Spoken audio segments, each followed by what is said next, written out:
subconscious what to believe and what to create in your reality. Now, I'm not going to sit here and tell you how words are these vibrational things that create reality. In fact, they are. However, the power of words does not hold in the vibration of the word. Yes, it has a little effect on plants. Yes, every word is a vibration that speaks to every cell in your body. However, this is not the main power of words. The main power of words is restructuring your consciousness and invoking energy inside of your own consciousness. I'm going to go over these two in detail for you. Your life is an externalization of your consciousness. Your belief system, your internal world, are building blocks to create your external world. What you believe in is how you see reality. It is the filter that you see to see reality. If you want to change reality, you have to change your consciousness first. There's no point trying to create a change, a manipulation in the external world, because it won't last very long. You have to restructure your inner temple, your inside world of thought and emotion. For example, your external reality is an externalization of every thought you thought in the past. Your life circumstances are just a result of every thought you thought in the past. You become what you think about. So if we can control what we think about, we will control who we become. Words are a powerful way to restructure your subconscious mind, which will then restructure what you think about. For example, if I said the word chicken all day long, I'm going to be thinking about chicken all day long. The words we repeat enter our subconscious mind, and our subconscious mind molds our conscious mind of what we are consciously giving attention to and thinking about. And that becomes our emotion. Our emotion becomes the energy, the charge behind our action. And all of this creates who you are and your reality. If you want to create a change in your external world, you need to repeat the end result as in an affirmation. I am abundant. I am disciplined. For example, if you're trying to stop a certain addiction, don't say, I am going to stop smoking. Say, I am disciplined. By saying discipline, the subconscious mind accepts the word discipline and not the word smoking. If you repeat smoking, I am not smoking, your subconscious mind will just pick up smoking and then do more smoking. So if you are trying to create discipline in your life and trying to stop something, say, I am disciplined. The reason for this is powerful because you're conditioning your consciousness. You're conditioning your subconscious mind and filling it with the word discipline. And I'm not going to say do this a certain amount of times a day or do this in the mornings. I want you to do this as much as possible. I did this as much as possible. Whenever I had free time, whenever I had a free minute, I would say these words either physically or mentally, just to condition your consciousness. Words are the most powerful way to restructure your belief system and restructure your inner world, which will then mirror in your outer world. Words are also a powerful way to invoke energy. This is why when you see these magic occult rituals, you see people chanting and doing these things. It's because if you slowly chant a word, you can actually invoke the emotion. There are three aspects of creation: thought, emotion, action. Emotion is energy in motion. By repeating a word over and over again, you can actually begin to invoke that energy, that emotion inside your heart. And you can start to feel the reality as if you are already living it. And this is just another powerful way to condition your consciousness to become a certain thing before you have it. This is what magic is. Magic is all to do with reprogramming the subconscious mind, aligning the subconscious with a certain belief or reality, which will then produce an effect in our thoughts, our emotions, and our actions, which will then create that reality. So if you want to create something in your life, literally just repeat, I am something.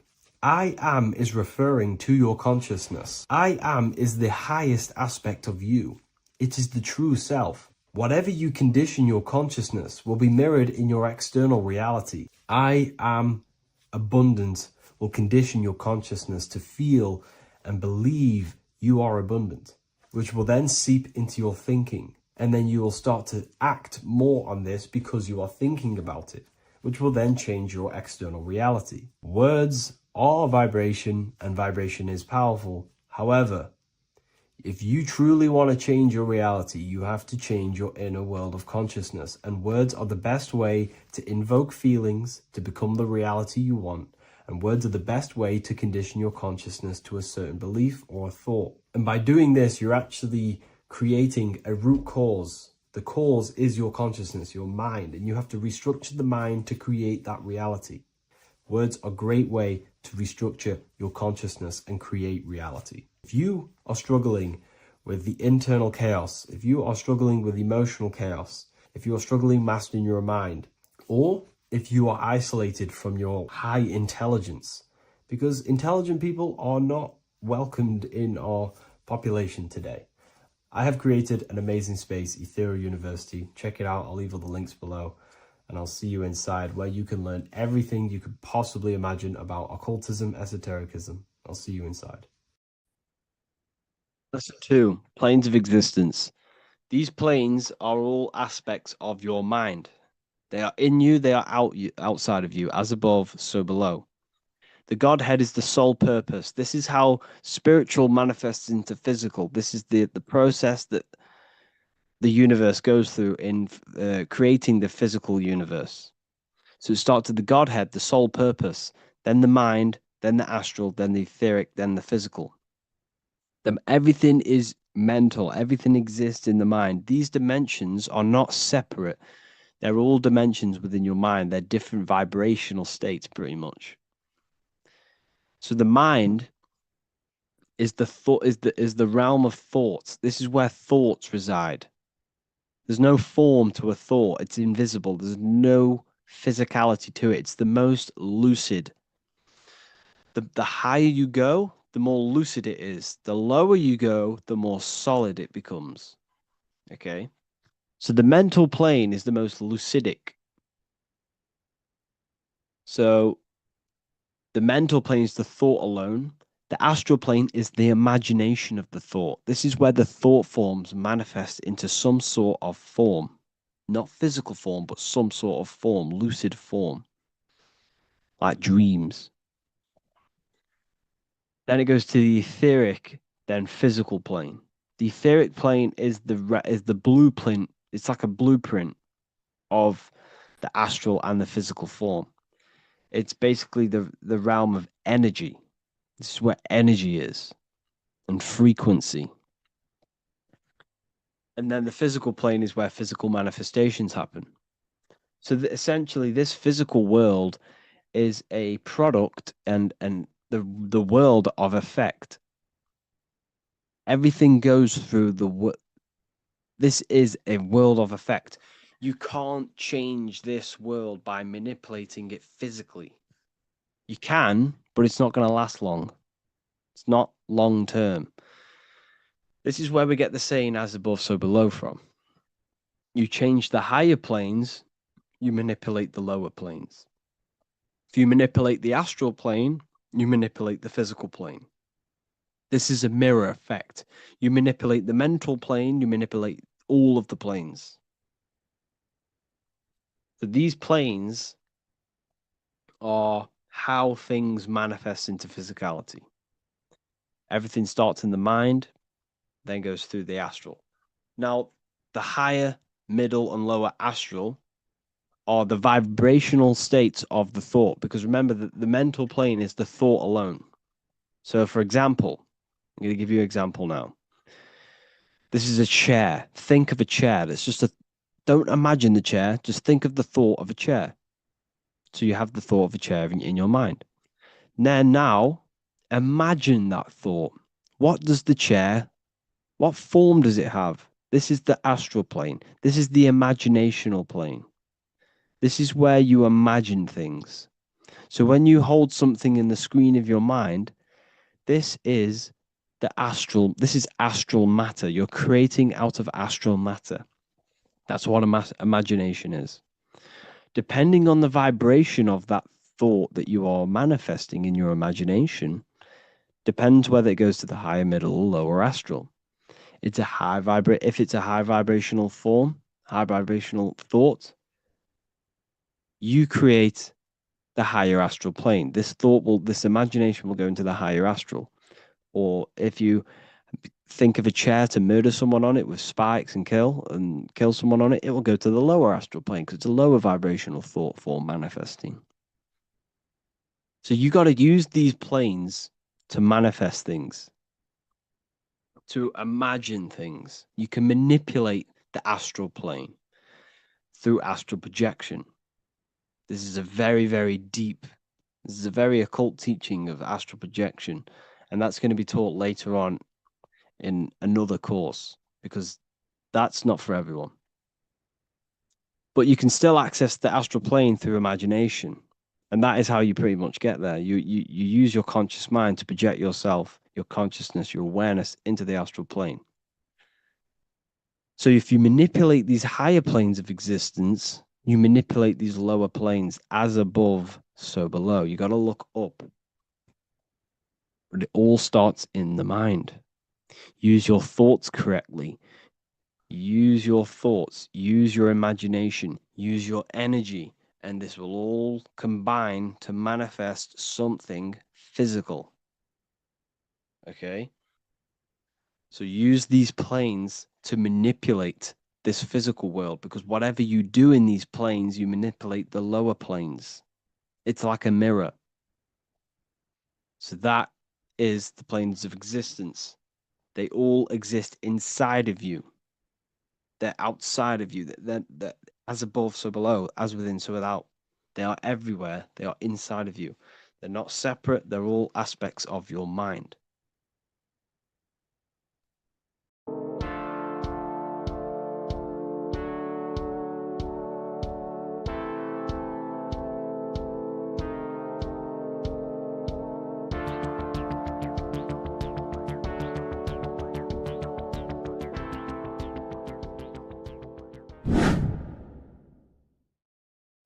What is up, people? How are we all doing? Today, we're talking about the flat earth cosmology. So let's jump straight into this. Please drop a follow and leave a like to help the algorithm. So we live in a torus field. Everything's made out of torus fields. And every torus field has motion. It's what it is. It's the motion of energy. And every torus field has a center, which is the black hole. It's a womb of creation. It's counter space. Now, this is why the North Pole is magnetic, because the center of this torus field is the most magnetic part, the strongest part of the field. So this is why all compasses will point you to the center. And the Earth's magnetic field is spread across the whole of the Earth. And it's spinning, as you can see here. It's like a tornado at the center. And this tornado is the force which is spinning the sun and the moon around us. You got the sun, the moon, Polaris, just like in the Masonic cosmos here. The sun, the moon, Polaris, the all-seeing eye. Now we'll get into Polaris a bit later, but the sun is the magnetic force. Sorry, is the electric force, because every field is electromagnetic.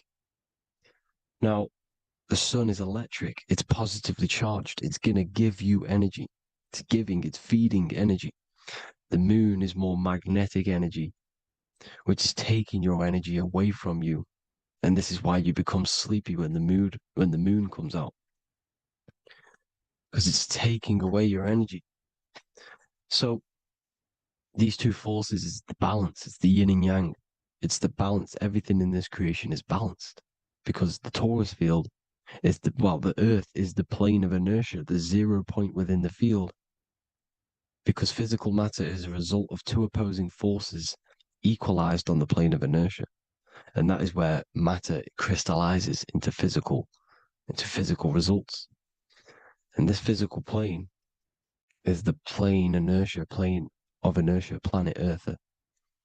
And at the center of this plane is the black hole, the womb of creation.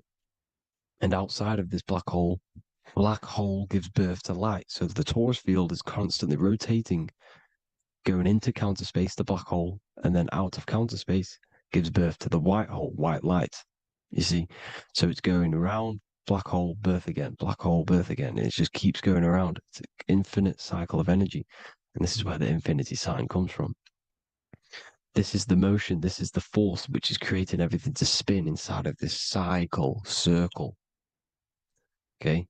And it's making the stars spin. It's making the sun and moon spin around us, around this center point.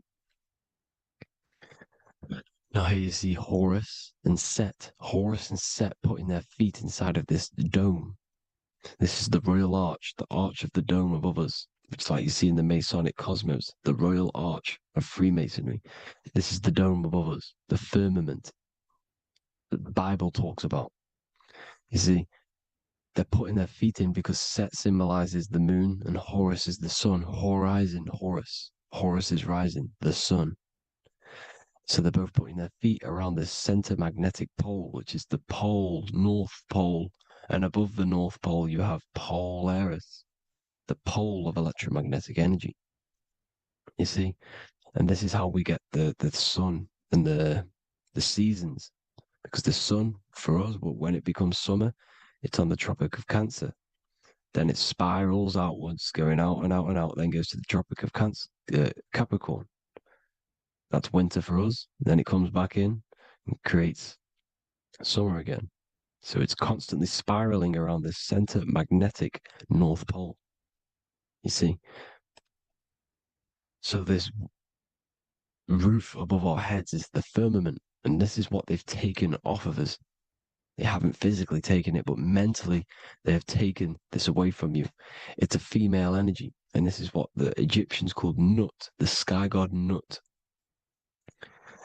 And this is the womb. We are inside God's creation, God's womb. And the woman's womb, when she has a baby, is a microcosm of this, because everything inside of this creation is micro, macro. It's a reflection of the bigger things, as above, so below. So the dome above our heads is the dome we are in when we are a baby. And you can see the sacred geometry of it is the exact same. It's the dome. And when we are inside of the womb, the woman, the sacred maker, which is the M, the Masonic M, this is the G male symbol. The Masonic M is maker, mason, matter, male. She delivers the male, you see. She delivers the male because it's the maker, the female, the magnetic. The woman is magnetic in nature, the male is electric in nature. So when we are in this womb, the female, we are being fed by the center umbilical cord, by the center of the mother's stomach.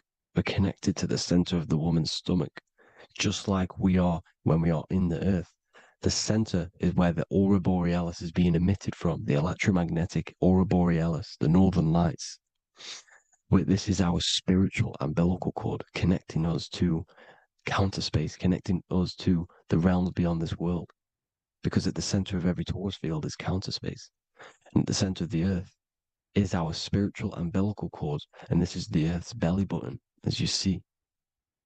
As above, so below. We had a physical umbilical cord. We have a spiritual umbilical cord. And this gets cut when we die, when we're cut away from the physical reality. You see, here's the ancient Egyptian tablet showing this female. You can see the hair, it's a female above us, because the female energy is nurturing, helping, looking after. And that's exactly what the dome is. It's protecting us. It's the Ark of the Covenant, the Ark covering us, you see? And this is what they've taken away from us. By you believing in space, it completely destroys the idea of this being a sacred creation. They've taken the roof off your head, whether if you believe in space, you believe that there's chaos, there's planets, there's asteroids that could kill us at any moment. But this isn't true. They've made you fear your own creation that you're inside of. They've made you fear what's above you. You see, and it's to hide the power of astrology, the power of the lights in the firmament, which are constantly flowing through the ether. These powers which are above us are sending rays down to the earth, which are influencing our psychology and how we behave. And this is what astrology is. It affects human consciousness. It interacts with our consciousness. And there's a different energy every day because the planets are in different houses, different alignments. And this is, we'll go into this a bit deeper later on. So the world tree, this magnetic North Pole, the pole of electromagnetic energy, was symbolized as a tree, the great tree at the center of the earth. You see? And this tree is symbolized everywhere. You can see here how the center person, this Egyptian person, is holding up the sky. This is the North Pole, the hyperboloid, at the center of every torus field. And this tree was in the Mayan cosmology. This is an ancient depiction. This is the torus field. Here's the plane of inertia. Here's the center tree.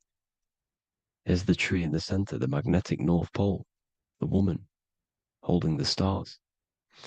Here's the Hindu with the two birds symbolizing the sun and the moon revolving around this center tree. The Mayan tree, his Horus and Set around the North Pole. They all knew this flat earth cosmology. They knew these secrets. It's so sacred you understand the creation that you're inside of. Because if you don't, you'll be led astray. You don't know where you are. You're lost. You see?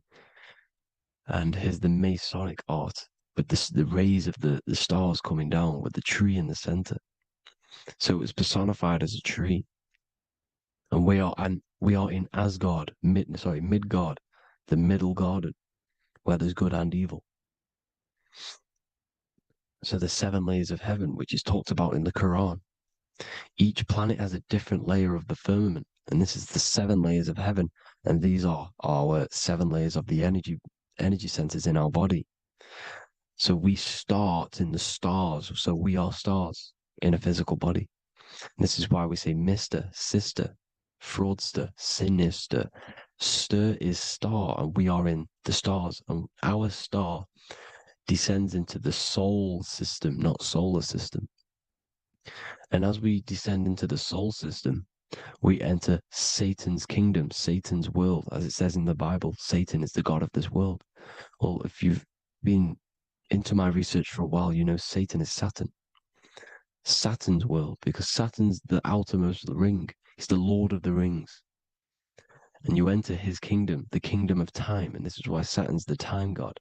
As soon as you go past the rings of Saturn, you're now in the soul system. You're now in time. You're now bound by space and time.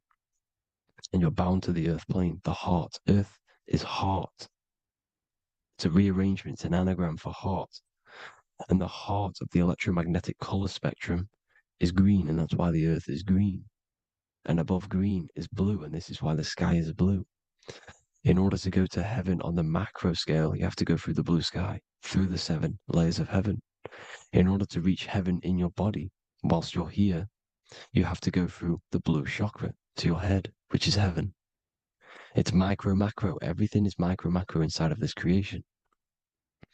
Is an ancient. I think this is a French image, piece of art from the ancient French, with obviously the 7 layers of heaven, which they all depict. And notice how it's like a dome. We'll go into this dome symbolization, the Royal Arch of Masonry, which is next. But these 7 layers of heaven give us the 7 metals, the 7 days of the week, the 7 diatonic tones, the 7 chakras, the 7 everything. It's God's favorite number. And this is why the Masons use the G inside of the compass, because the G is the 7th letter, and God starts with G. You see? So it's 7. God is 7. Here's another depiction of the heart, the soul system, the 7 layers of heaven. La fermete. You see, la firmament, with the stars on the outermost layer. Here are the 7 planets: Jupiter, Mars, la Sophie, the sun, la Luna, the moon. So Saturn. So we are in the heart of this soul system. In order to ascend, we need to ascend up our chakra system, reach 144,000 hertz, God consciousness, the God man. You have to unfold God man, master of the mind, mastery of the mind. So what are the stars? The stars make everything unique. The stars are constantly rotating around the center, magnetic North Pole, the tornado at the center, which is stirring everything. It's stirring the ether. The center is the ether, and the 4 elements are born out of this ether. There's 5 elements: ether, spirit, water, air, and earth. The ether gives birth to the 4 other physical elements, which the whole of creation are made out of. about them 4 elements. 4 is the number of stability. You know, a chair, a table has 4 legs. It stables things. It's a foundation, and these 4 elements are the foundation of this creation. You see, and this magnetic North Pole is stirring this, and the 4 vibrational states of the ether are the 4 elements. Now let me get back to the stars. I just wanted to give you that. The stars are being stirred around this center point. Center. It's stirring everything, and they're always in different alignments. Every millisecond, they're moving in different placements of the stars. And the planets are called the 7 wanderers because they're not fixed. The stars are fixed, but the planets they're called the 7 wanderers, the 7 layers of heaven, because they move faster and slower than each other. Each planet is slower and faster, has a different rate of speed it's moving. So these alignments are mixing in with the energies of the different 12 constellations. And this is why you have a unique characteristic. You have a unique look, a unique energy, a unique personality. This is because when you were born and you took your first breath, that energy which was in the ether, because the ether is all around you, and energy travels through the ether. The energy that the stars were casting down and the energy that the planets was mixing in with the 12 constellations was in the ether. So when you came out of the womb and your first breath, because breath is spirit, okay? So that first breath you took, that is the energy that is imprinted within your DNA, your soul. And you reflect that energy, you emit that energy. That's the energy that is with you forever until you die, till this physical body dies off. And that's what the stars are. The stars are giving a unique energy, characteristic, personality to every living thing. Every dog, every cat, every animal has a unique personality because it was born at a different time and place in the sky. Okay, the stars are your destiny. Now, the stars are constantly changing as well. If you look at stars through a telescope, they're constantly changing and forming different forms. You can see here, it looks like water. It looks like light through water because it's the ether above us, a sea of ether. And this light is being emitted through it, and it's just constantly changing, giving different energies, each star. So this is why this is what the zodiac is. It's the expression of energy. It's the expression of the stars. And each constellation has many different personality, different energies, different traits. Each planet has different traits, depending where your planets are, depending what energies you hold. No two person have the same energy. There's no one. It could be similar, but no one's the exact same. It's because of the stars. The stars are never in the exact same split place. The planets are always in different houses. So here's some Royal Arch symbolism. Here's the Royal Arch of Masonry, as it says here. The sun and the moon, the constellations. Here's Cancer, the 7 planets, the 7 stars. Here's the Royal Arch. This is the firmament. Here's the duality. Black and white, duality, good and evil, rest and motion, dielectricity, magnetism. See? So this is what the Royal Arch is. It's symbolizing the cosmic dome above us. The womb we're in. We're inside God's womb. And here's George Washington, the Freemason, inside of the Royal Arch. You see? With the G, the Masonic G, God, 7. Here you see another depiction of George Washington with the stars in the dome above his head, his Polaris, the sky vault, Polaris. We'll get into that later. Go inside of all of your ancient churches, you will see the dome. Go to the Vatican, you'll see the dome. All of your ancient churches have this dome because it's the dome above your head. The ancients knew this. This was known. We did not live in space. It was known back then. They all knew.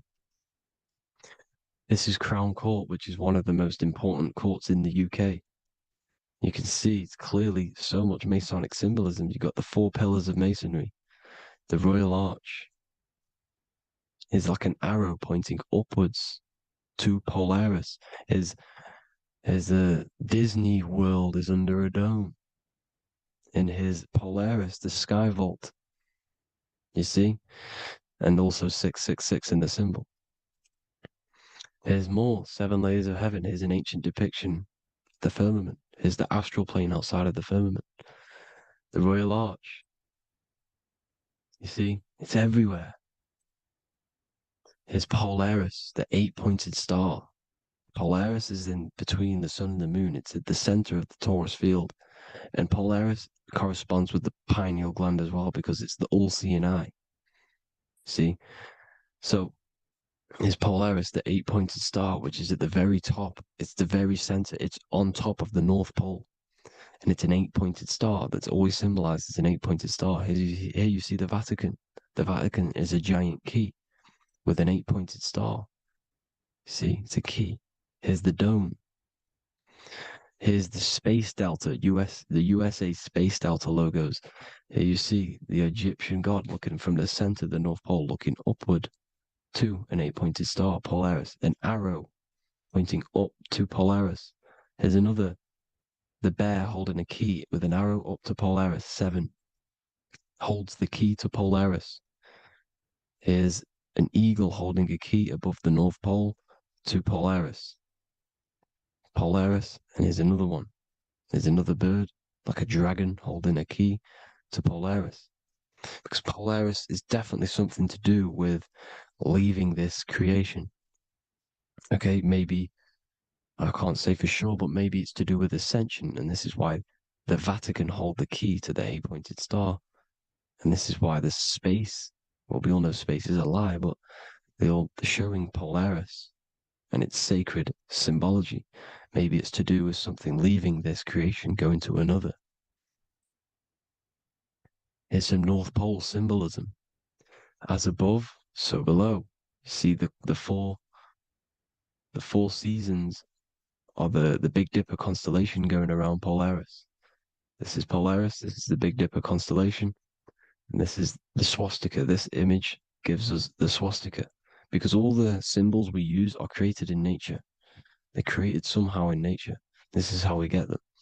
As above, so below. This is the map of the North Pole with the 4 rivers, looking like the Big Dipper constellation. It's the Masonic, there's the ancient cosmology with the 4, you see the 4 islands, Mayan cosmology, 4 islands.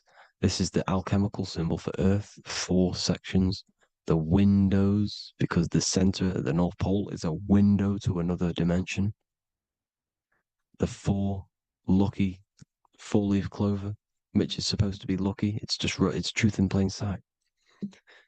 And here's Hitler looking at 2 flat Earth maps. So this swastika has been used for thousands of years, thousands and thousands of years. And it's symbolic for the most sacred land on this plane, the North Pole. Shambhala.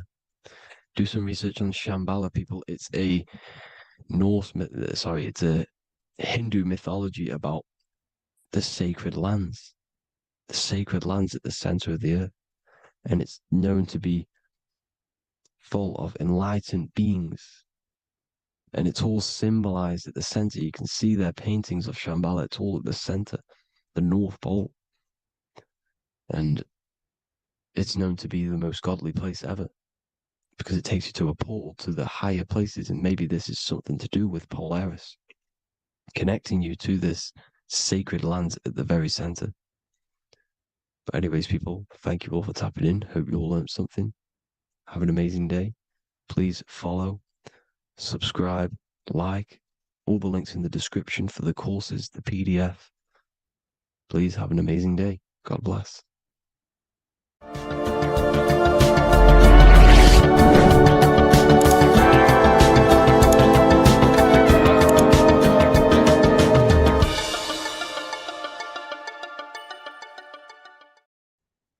Hello and welcome back to The Real University.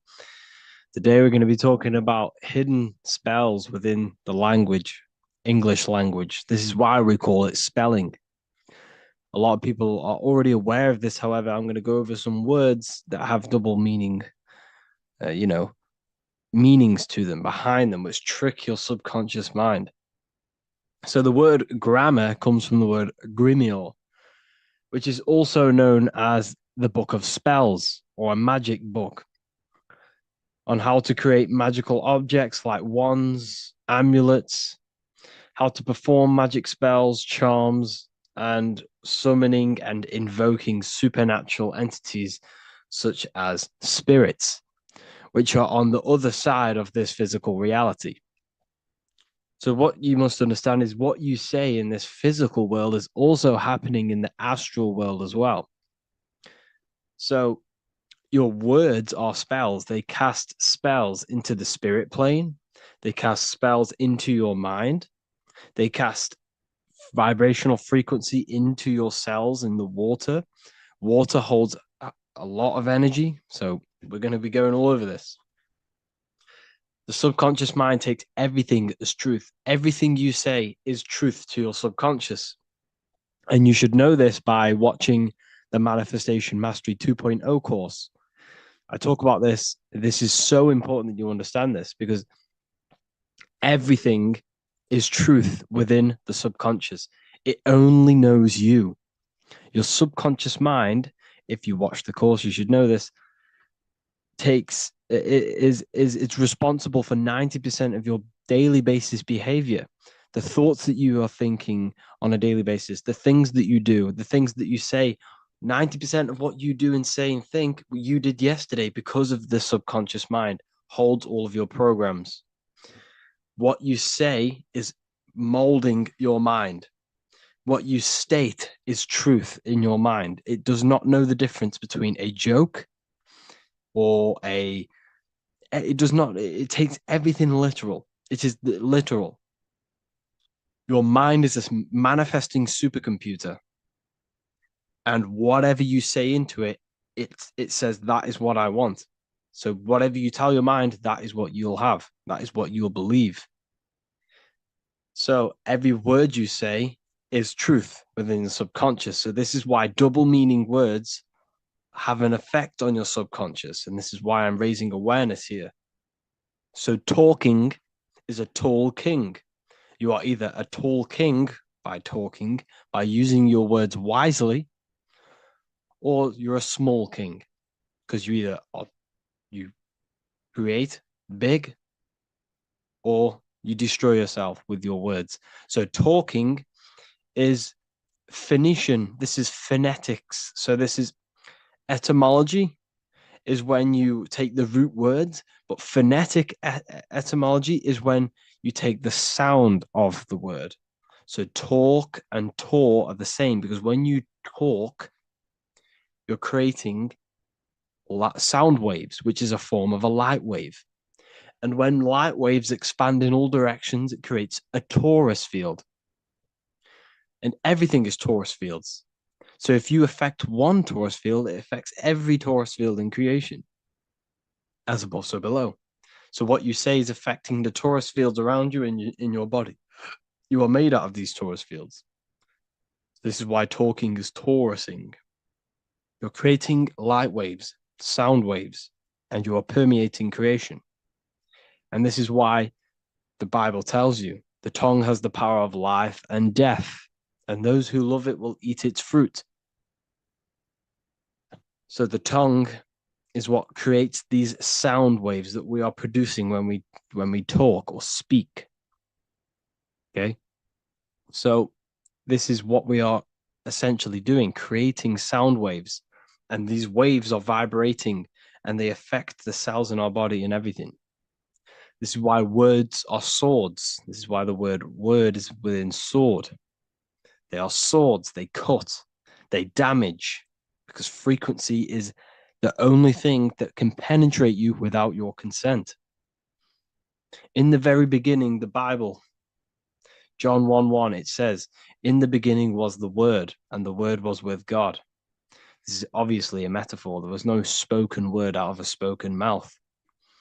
It's basically saying God created the world with the use of cymatic frequencies, sound waves. Everything is sound waves, and this is observable. Geometry is the geometric shapes you see in the nature, like petals, how they're all perfect stars or five-pointed stars, or the Fibonacci sequence. This is all an effect of vibrational frequencies. It's all cymatics. Everything is created out of sound. Sound is the creation of the universe. So this is how powerful words are. It's a cymatic frequency. Hello. Hell. When you say hello, you're subconsciously implanting hell into your mind and the people around you's mind. This is why it's casting a spell. Even though you may pick up on it, but your subconscious picks up hell. That is what you're picking up. And that word holds a frequency. The word hell, when you hear the word or see the word, activates thoughts within your subconscious. It activates, it stimulates it. What is everything that resembles hell in your mind? But that goes on within the subconscious without you realizing. Bless. When I bless you, I'm actually saying be less. So you're not blessing someone. You're saying be less. Appreciate. Appreciate. Weekend is when you're weakened. You see, they've casted spells on our cycle of life. The weekend is when you're weekend. You are weakened from the weekdays, when the working days are the weekdays, and the weekend is when you're weakened and you rest. Because in the days, you are in physical or emotional shock, unable to think or react properly. This is the days you're in. You're in a daze in the weekdays. See? Parents are a pair who rents. Because you don't, well, in this, we do own our children, but in the system, we technically don't. You're a pair who rents. Slaughter. They want you to think that slaughter is laughter. You see how it's implanting messages in your subconscious to make these things okay? They want you to think slaughtering is okay. So they put the word laughter in slaughter.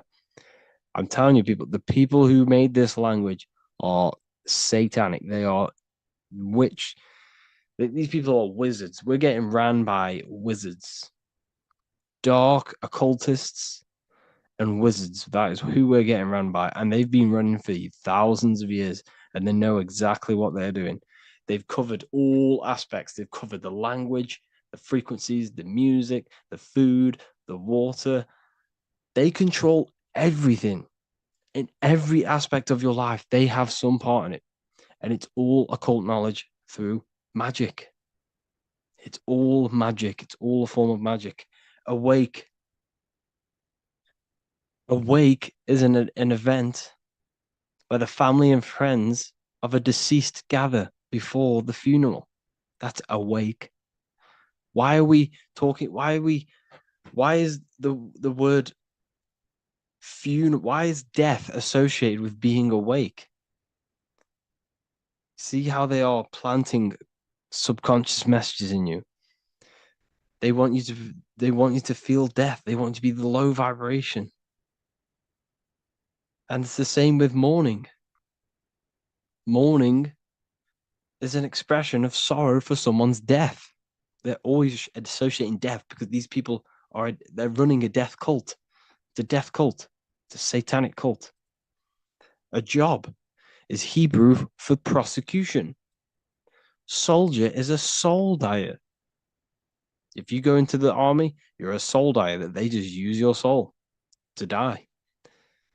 And then you just wasted your time in physical incarnation. Because you never die. You will never, ever die. Ever. You're eternal. You never, ever die. This body is just a suit. So you're a soul dyer if you go in the soul, if you're a soldier. SOL means soul or sun, because the sun is a soul. Music. So we say music. See, MEU sick. Music. See how it's me, you sick? Music. Me, you sick, because music is frequency, and frequency penetrates your body without your consent. The music we listen to today is making people sick. mentally, emotionally, and physically. What you hear, what you see goes into the mind, it goes into the body and the spirit. It destroys you. It's hypnotism. Music is hypnotic. It's a form of hypnosis. When you listen to music and you can't think. You can't think. It makes your body move without you even being conscious of it. It's hypnosis. It makes you sick. The right music is good, don't get me wrong, but the music they use today is making you, me and you, sick. And that's another one. When we say things are sick, oh, that's really good. So we say sick. It's another spell that you're casting. You're calling yourself sick. Your subconscious mind doesn't know the difference. You're calling yourself sick, ill. Spellcasters will often use the word abracadabra when spellcasting. This is because the word abracadabra in magic means I create when I speak. Every word you say is molding your mind in some form of way. Not only is it molding your mind, you're casting frequency, you're producing frequency, light waves, sound waves into the ether around you. Okay. This is another good one. Look at the 5 vowels. A, E, I, O, U. They tell you to speak it in this order as well. They teach you this order, this exact order. A, E, I, O, U. I, O, U. Subconscious spell on yourself without you even realizing it. It's a subliminal message that you will not realize, but your subconscious will pick up. We are taught to speak them in the specific arrangement because the last 3 letters have a double meaning. You were never taught how the history of money, how it works, and how to obtain it, because your role in this system is to remain a slave. So they teach you this, A-E-I-O-U, and they do that when you are very, very, very young, because since the age of 7, so from 0 to 7, that is when your subconscious mind is wide open. So when a baby, why do you think they pick up on everything you do? If you say one thing, the next day they're saying it. It's because their subconscious is wide open to programs. Why? Because they're trying to learn what this world is. So their subconscious mind is wide open, taking in everything that you do, everything you say, your body language, the way you handle yourself, the way you talk to other people. They're taking in every little thing you say and do and making that a program so they can understand this world and the people around them. And at the age of 7, that is when their programs are written for life and they will basically go off them for the rest of their lives. This is why it's important to look after what you do in front of your children, not just what you say, your body language, the things you eat. They pick up on everything. They're trying to make a sense of the world. From the age of 0 to 7 in school, you learn this. I owe you. It belittles you. You owe nothing. No one has right over you. This should not be real. There should be no government. We should not have. No one should be over you. Everyone is equal. Everyone is the I. Everyone is God manifested. So we don't owe anyone anything, but it's a spell in your subconscious. Signature. Sign your nature. Sig is sigil. A sigil is a magic. Is a is a symbol used for magic. A sigil nature. So your signature is your sigil. And when you sign that, it gives mental power over you. Once you have put your sigil into that paper, they now have mental power over you. It's magic. It's all a form of magic and brainwashing. Okay. When we say the word we're saying we're trying to use God to manifest that. Okay, because the comes from theo in Greek, which means God. So when we say theology, ology means the study of. Theology is the study of God. That's what theology is. Theo, when we say I am we are using God to bring it into existence. God is the I am. The I behind you, the I am, that's God. That's what manifested everything in your life. Everything in your life, that invisible creator inside of you has manifested everything you physically see. You are the invisible architecture, the invisible artist behind your life. The I, that's God. The only one. So when we use the word I am, well, this is how to bring the power to yourself. When we say I am strong, I am wealthy, I am free, I am financially free. When we say this, that I am, this is when we are bringing,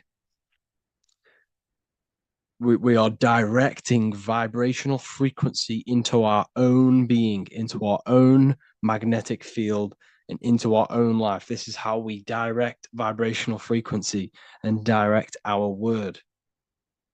So when we say I am directing my frequency into myself to manifest something external. Also known as the chi or the prana. It's just basically your magnetic energy.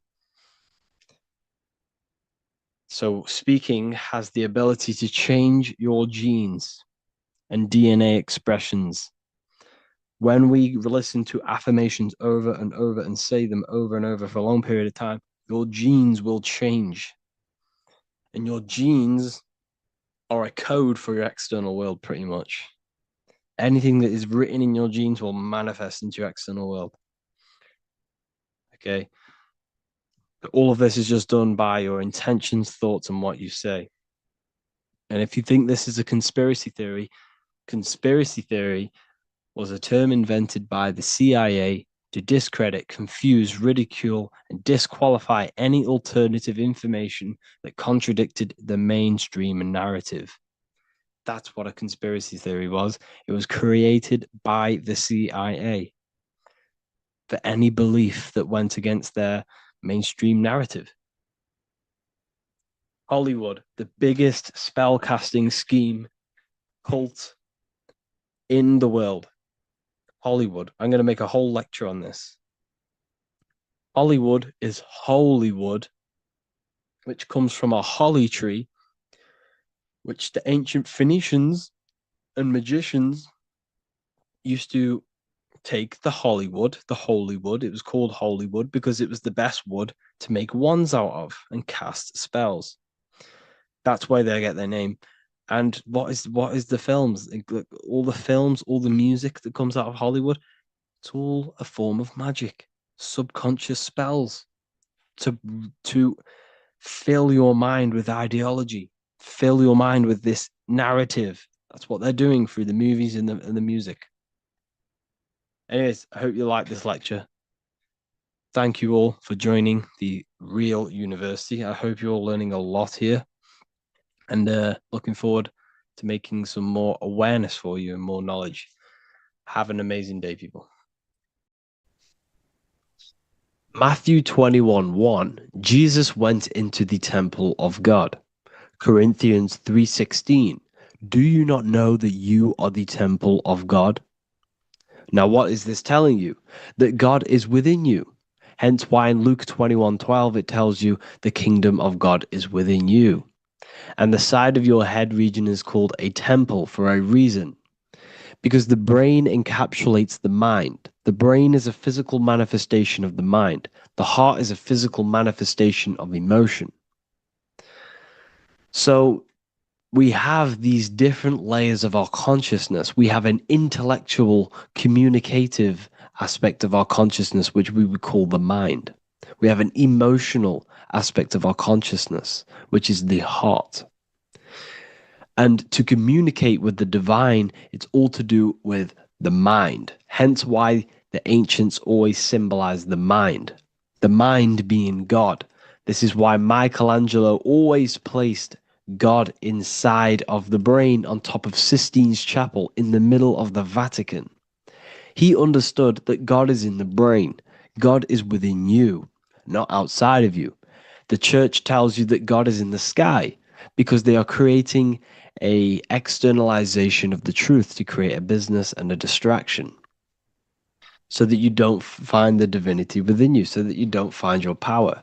Now you have Adam, the physical man, the physical body, the ego, the lower self.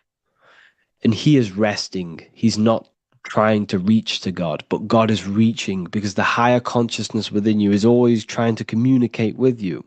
It's always trying to wake you up to your divinity. But the lower mind, the lower self, Adam, the physical self, is always in ignorance of truth, always in ignorance, and stays in a materialistic way of thinking, which is the lower animal self. And this is what we call a sleep or an NPC. This is the lower mind of man. But all you have to do is to move your finger to touch God. You have to look within yourself, within the brain, meditate, and you can find God. This is why in the Bible we see many references to the human body and anatomy to truly connect with God. Kings 6:8, the door to the middle chamber was in the right side of the house, which is the right hemisphere of the brain. The middle chamber is the pineal gland, where the seat of your consciousness is, where the seat of your higher consciousness is, the mind. And they went up the winding stairs, which is your spinal column, into the middle chamber, and out of the middle chamber into the third. So they went up the winding stairs. This represents raising your consciousness up the winding stairs. Your spinal column acts as a stairway of consciousness. Depending on what sort of consciousness you are operating in, depends on what part of the spinal column you are using. Because the spinal column ascends and descends consciousness. What do I mean?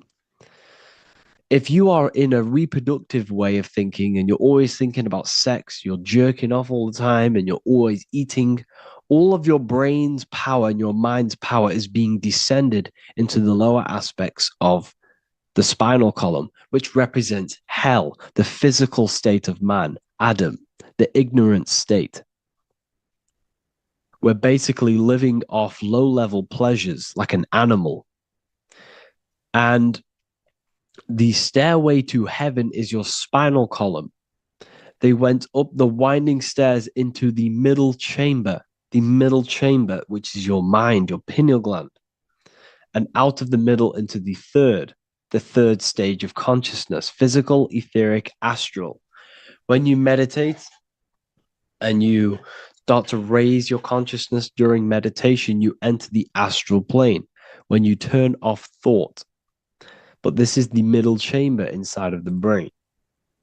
Here we see another painting inside of Sistine's chapel of God inside of the brain. This is the brainstem. This is the brain. This is the frontal lobe. This is the back lobe.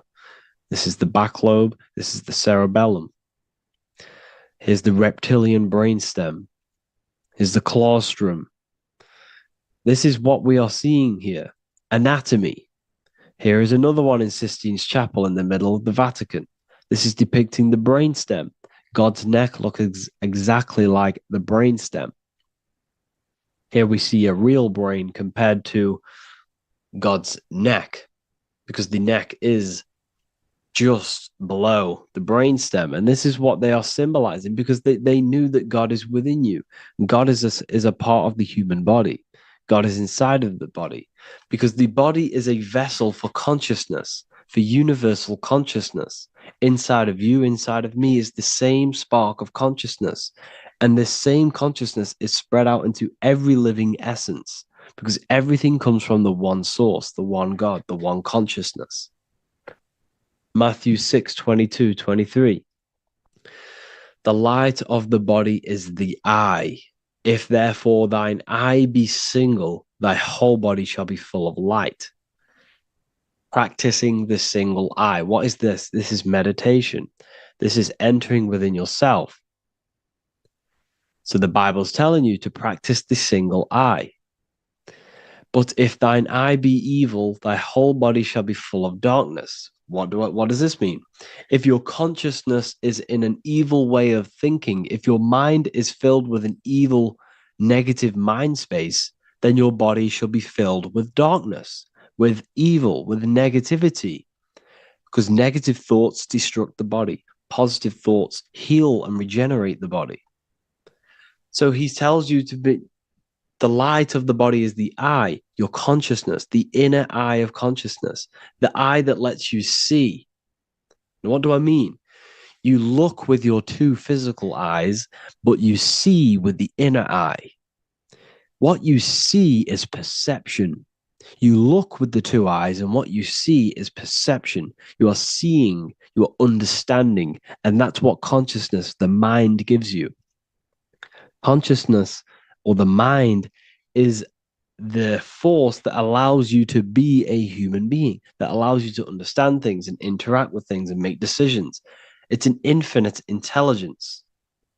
See, the mind is not the brain. This is a big confusion with people. Hence why the eye on top of the pyramid is separate from the bottom half of the pyramid, because the consciousness is separate from the body, the eye, the all-seeing eye. It represents the observer, the eye that sees into this body, into this world, into this. You are the perceiver. You are the invisible spirit within the body. Theologians 4:17. After that, we are still alive, and our left will be caught up together with them in the clouds to meet the Lord in the air. You don't meet the Lord in the physical air. Okay? This symbolism of the ancient Christian artwork is showing you this is symbolic. These things never happened. There's no man in the sky. Moses didn't go on a mountain to meet with God. The air represents the mind. This is why you say you're an airhead when someone's very stupid. Earth is your body. Water is your emotions. Fire is your spirit. Air is your mind, the invisible mind. So Anton Mengs, an ancient Christian art worker, is showing you anatomy of God in the clouds.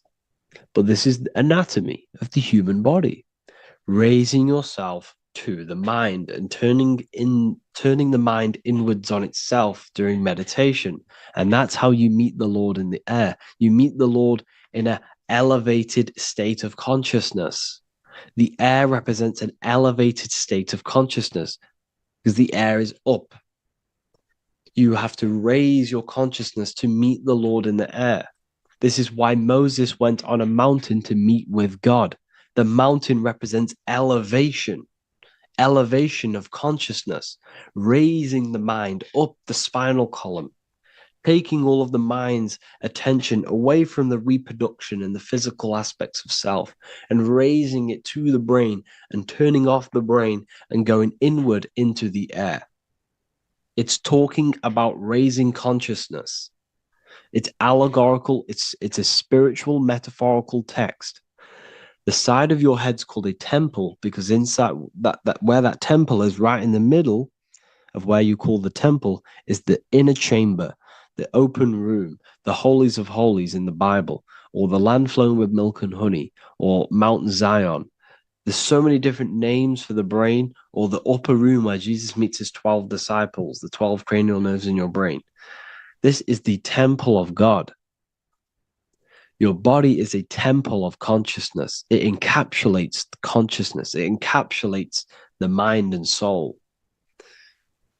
John 10:30, Jesus states, I and the Father are one. Psalms 46:10, be still and know that I am God. He's talking about the I am within you, not within Jesus. Everyone refers to ourselves as I. I am God. When you say I, you're referring to the highest aspect of yourself, the aspect that is above all thought, above all emotion, and above all things. When you say I, you're referring to your pure awareness, your pure consciousness, the highest aspect of yourself. And anything after I is egotistical. I is God. The letter I is the Roman numerals for one, because there is one God, one consciousness. The letter I is one line, just like the number one. Matthew 6:3-4. Take no thought. Therefore, take no thought. Take no thought. He says this 5 times because you must turn off the 5 senses and take no thought to connect with God. Be still. This is telling you to meditate and know that I am God. The I am within you. I and the Father are one. I and God are one. You, who you think you are, is a completely wrong. The body is matter. Your name isn't you. Your job isn't you. Your reputation, your trauma, your memories, your friends, family, worries, bills, interests, dislikes, goals, passions, anything to do with the thinking mind is not you. Who you think you are is a part of your thinking aspect of consciousness. But once you remove thought, you are no longer your name. You are no longer your body. You're no longer your reputation. You are the I. You are pure awareness, pure consciousness. Pure consciousness. And this pure consciousness has latched on to this name, this job, the body, and your traumas. Your pure consciousness has attached itself to this character who you're playing in the physical world. And this is essentially who you think you are, but you are not. You are the I, you are the self, you are pure awareness. So, in order for you to detach from these things, you must learn how to detach from your name, your job, your reputation. And you do this through meditation by turning off the thinking mind. Turning off the thinking mind allows other aspects of your consciousness to open up. What do I mean? Your whole life you've been thinking, and all of these thoughts has attached you to this physical body. You haven't allowed your consciousness to open up. And you can only do this by taking no thought. That's why Jesus tells you, take no thought. When you turn off the thinking mind, other aspects of your consciousness starts to open up. Other aspects of your being can open up. And this is how you have astral project. This is how you do all these mystical things and things to do with consciousness. It's taking no thought. Imagination, emotions, thought, and memory are all to do with consciousness. These things are not physical. You can't touch thought. You can't touch emotions. You can't touch these things because they are not a physical thing. So you must turn off these things for other aspects of your consciousness to open up. Okay? So essentially, the Bible is a metaphorical, astrological, numerological, metaphysical, spiritual, encoded text that talks about human anatomy, spirituality, and the true nature of the human experience. Everything they would teach you in school is to make you think that you are this body. Everything they teach you in church is the externalization of the true teachings of Jesus. Jesus was telling you to meditate. Jesus was telling you to practice the single eye. Jesus was telling you to look within yourself and find God. He wasn't telling you to pray to him. Mark 16:19, he was taken up to heaven and sat at the right hand of God, the right hemisphere of your brain. John 21:6, cast the net onto the right hand side of the boat and you shall find fish. Fish is understanding. The boat is your body, your brain. Cast your awareness into the right side of your brain and you will find understanding, because the right side of your brain is all to do with the creative aspect and the intuition and the spiritual sides of your consciousness. This is why God is here. This is why Michelangelo depicted God in the right hemisphere of your brain, because this is all human anatomy. And I speak about all of this in the brand new Book of Wisdom, Volume 2, which is now available. The start of the revolution has begun. This book is truly going to change the way people see the world. It's got so many more topics than the last one. It's truly a revolution. It's written in so much detail. It's very practical. I cannot wait to share this one with you. I just want to say thank you for the opportunity for me to create this book, because without you, I couldn't have created this. And I just love sharing my work with you. And I thank every single one of you for the support, the watch, like the views and the likes, everything, especially the people who have joined the university and stuff like that. And for people who have joined the university, you do get a free Book of Wisdom paperback if you just go to the general chat and follow the description, follow what the instructions that I gave you in the chat, and you'll be able to order a free Book of Wisdom if you are inside of the university. Plus, you get all of my other books, 2 books, and over 45 occult books on occult and esoteric things.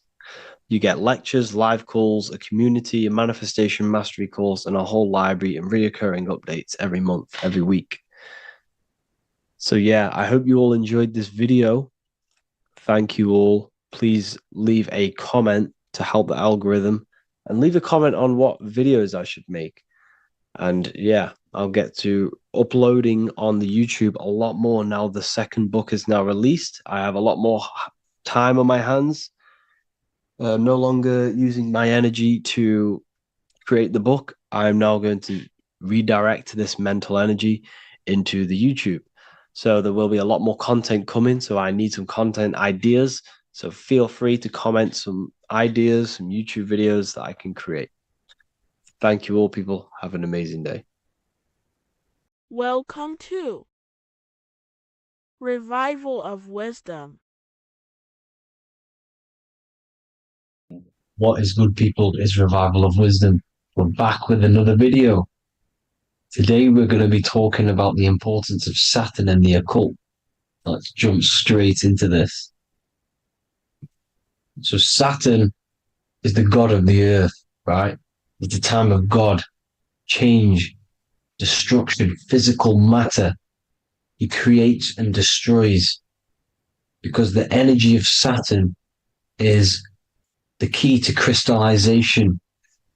It wraps things in physical matter, right? He creates everything, all life forms, and he takes things back, because the day that you're born, that's the day that your expiry date is coming. The time is ticking until Saturn takes your life. This is why he's known as the Reaper. Okay?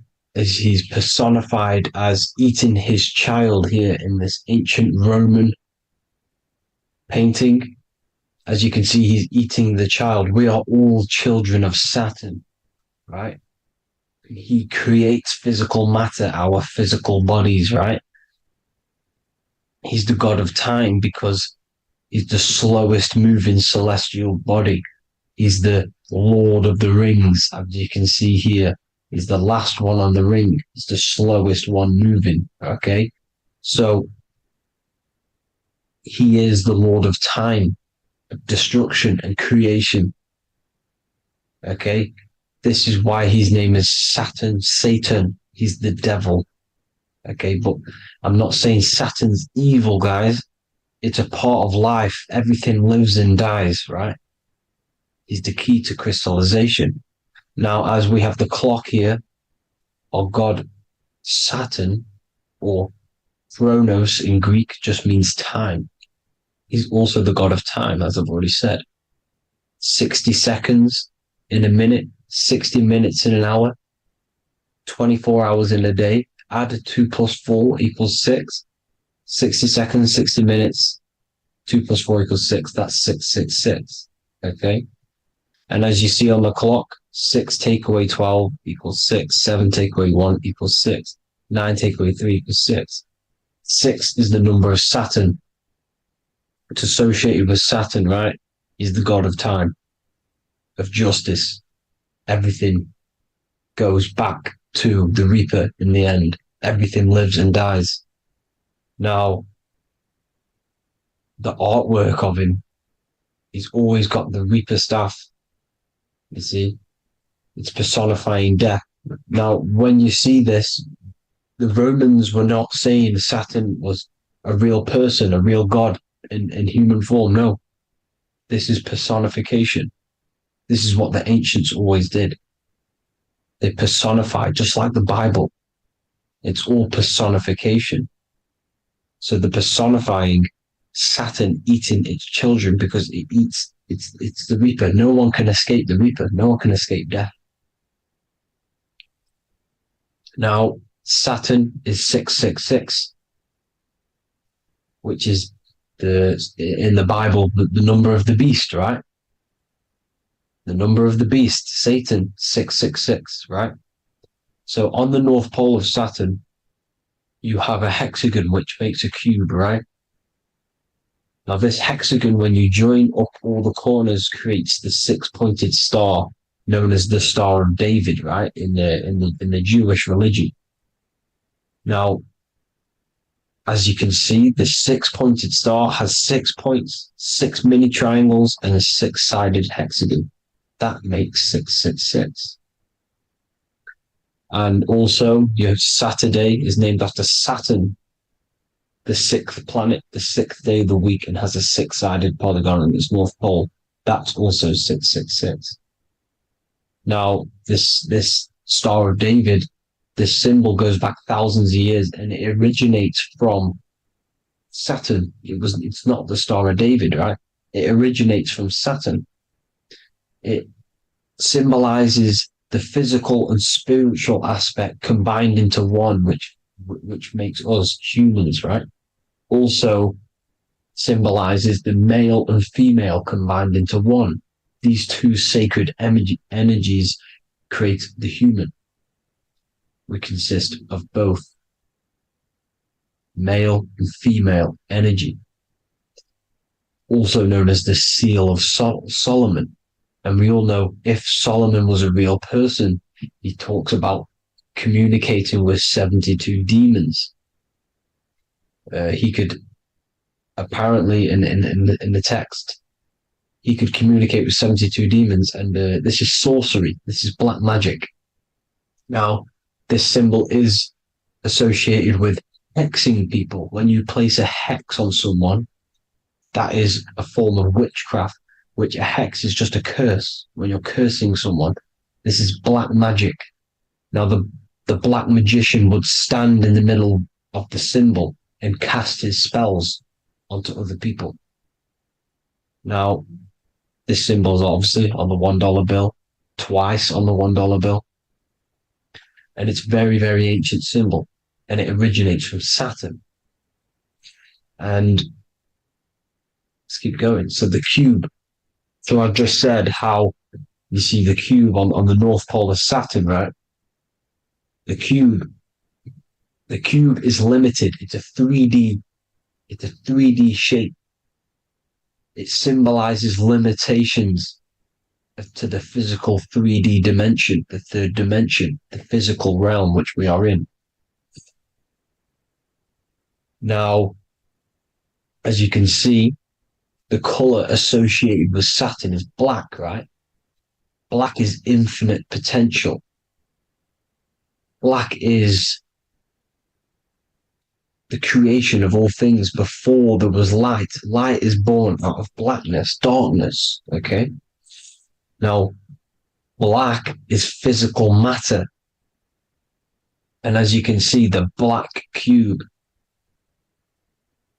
black symbolizing physical matter, the cube being limited, as the physical realm that we are in is limited. It's not like the fourth dimension where everything can exist in a thought. The third dimension is limited, right? And this is what Saturn is. It limits you to the 3D 666. Your body limits you to your physical body. Now, these black cubes are placed everywhere. As you can see, Australia, Denmark, Manhattan. There's one in New York. As you can see, the Apple have a cube. The Nintendo GameCube. Trump Tower is a black cube. This is worshipping the energy of Saturn, the god Saturn. Okay, it's not a god, it's a celestial energy. However, it rules over Earth because it pretty much created the physical realm. Now, as you see, when you go to a funeral, you wear black, a black suit symbolizing Saturn, which is the color associated black. And as you see in Mecca, they walk around the black cube in rings. As you can see here, they're stood around in rings, like the Saturn, the rings of Saturn. The Mercedes symbol. You probably wouldn't notice that, but yes, it's Saturn. And when you graduate from university, you wear a black cube on your head. This is all symbolizing Saturn. Okay? Now, as you can see, the Jews here have a black cube on their third eye whilst they pray. Notice how he's shutting his eyes into blackness, darkness, and he's wrapped around a black strap around his arm. This is symbolizing the wrapping of physical matter, of how physical matter wraps things into existence. And as we all know, the Star of David is a Jewish symbol. So he has the black cube and the Star of David, right? So all of these religions are secretly worshipping Saturn. Okay, this is all Saturn worship, Kronos, the god of time and destruction, the physical reality. Now, as you can see, it's symbolized everywhere in all major corporations. Pepsi, internet, that's obvious. NASA, of course, NASA. NASA means to deceive in Hebrew. Universal, Walkers, that one's so obvious. Nike, Toyota. So many different ways they symbolize it. You either see the rings of Saturn or the black cube, as I just showed you here, the Nintendo and the Mercedes, right? It's absolutely everywhere. Now, they also use 666 to symbolize it, as I've just broken it down to you. 666, the World Economic Forum. We all know how they're trying to enslave us into this new world agenda. Google Chrome, CERN, Disney, Coca-Cola, Cadbury's, all of these have 666. Now, every UPS barcode has 666. And even www. Is Hebrew for 666, as you can see here. Monster. It's the same Hebrew letter. It means 666. Drake, 6 God. That's his God, Saturn. Why? Because they love physical realm. They love the physical dimension, the third dimension. Because they can rule here through riches. They can build an empire here. It's not like the fourth dimension. They don't want to ascend. They want to stay down here in the physical realm. Okay? Now, this is why they're cloning. They can move their consciousness into other clones to live forever. This technology exists. This is why they love the third dimension. As you can see, all of these sellouts here, Drake, Leonardo DiCaprio, you know, all of these people doing 666 because this is their God. This is their God. They love the physical realm. They sold their souls for wealth and fame in this physical realm. So why would they leave? You see? Now, this isn't all just evil, okay? So you have 7 chakras, right? You have 7 days of the week, 7 solfeggio scale notes. These are frequencies, the solfeggio scale. Now, it's called the Saturn moon matrix because the moon symbolizes your mind, because you're created out of the Holy Trinity, which is body, mind, and spirit, right? That's the triangle, the equal triangle, body, mind, and spirit. Now, the 3 main celestial bodies are Earth, Moon, and Sun. The Earth being your physical body, the Moon being your mind, and the Sun is your soul, hence why it's called solar. It's a solar soul. Now, these symbols are alchemical symbols. So when you're doing alchemy, you use these symbols to obviously symbolize what we're talking about. Now, as you can see, these are all the symbols of the planets. Of Saturn is created out of the moon on top, the moon on the bottom and the earth on top, as you can see here. You see? And this creates the number 5. Now, with the moon being your mind and the earth being your physical body, this is mind over matter, because the earth is your body's matter. This is matter over mind. You don't want to be matter over mind. This is low states of consciousness. You won't be mind over matter. You see, to manipulate matter, to create your own reality. Now, obviously, we all know Saturn is associated with the lowest chakra, which is the root chakra. This is to deal with your animal instincts. When you're down here, you identify as the physical body. You don't know anything spiritual. You have a pure physical mind. You don't believe in anything spiritual. This is survival mode, consumption. They want you trapped down here, which is matter over mind. They don't want you to create your own reality, which is mind over matter. You see? Now, that's what Jupiter is. Saturn is the moon on the bottom and the earth on top. But Jupiter is the moon on top with the earth on the bottom. That's mind over matter, you see? So, these chakras are an ascension process from matter, physical matter to spiritual. This is the ascension. This is the stairway to heaven. This is Jacob's ladder. You see? Now, the number 5, which is obviously associated with Saturn as well, which create the symbol for Saturn, created the number 5. You have 5 senses, 5 elements, 5 physical elements. As we all know, Saturn crystallizes everything into physical matter out of the 4 elements. 5 fingers and toes, 5 points of man. Okay, the number 5 is the number of justice. Saturn holds things back.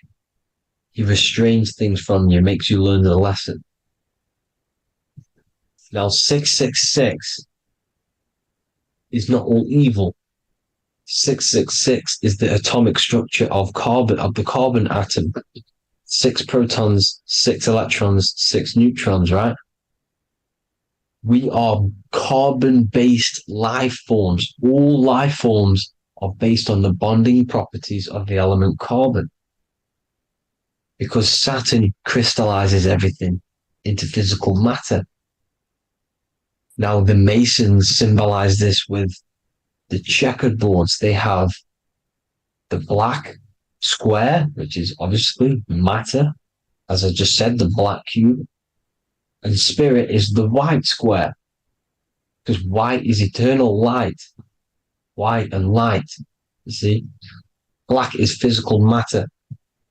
Now, this is what we are. The point of our soul is to transmute from matter to spirit. But these are interchangeable. This is the constant cycle between spirit and matter, spirit and matter. High vibrational matter turns into spirit. Low vibrational spirit turns into physical matter. You see? Now, we are carbon-based life forms. This is what 666 is, the number of the beast. When I say we, the physical body is the beast. It's the animal. It's just the carbon suit to operate in this physical dimension, in this physical realm. See? It's the vehicle used to operate in this physical realm. But your mind isn't from this physical realm, you see? The brain is the physical manifestation of the soul. Okay? So, as you can see here, the spine is an extension of the brain. Everything goes back to the brain. This is literally what your physical body is. You see, this is the nervous system, and everything reports back to the brain, and everything's controlled from this control center. And this spinal column, at the top of the spinal column, is your third eye, which is known as the pineal gland. And this is the seat of consciousness. It's the center of consciousness. That is your true self, pure consciousness. This body is just a physical body. This body is mortal. This body runs out, but your consciousness lives forever. They don't want you knowing this. This is why they keep you down here in your lower chakra. They want you to believe everything is just physical. They don't want you to believe in the spiritual side of reality. Because this way they can manipulate you, right? They want you matter over mind because they know your mind creates reality. They know your mind is the root cause of reality. You manifest your own reality from the inside out. So this is why they control your perception of reality. They control your information in order to manifest their new world order. You, who are ignorant to knowledge and wisdom, you who are ignorant are manifesting their agenda because you accept their information and their perception of this reality. Now, this is why they tell you the globe model, the heliocentric model, to trap you into physical matter. Now, if you understood about this true form of this realm, you'd understand that there's a spiritual side behind everything. The spiritual side, something has to exist. The root cause of reality is higher planes of existence. It happens in the mind before it happens on the physical plane. You see? They don't want you knowing this. They want you matter over mind, which is the symbol for Saturn. Moon over Earth. The Holy Trinity.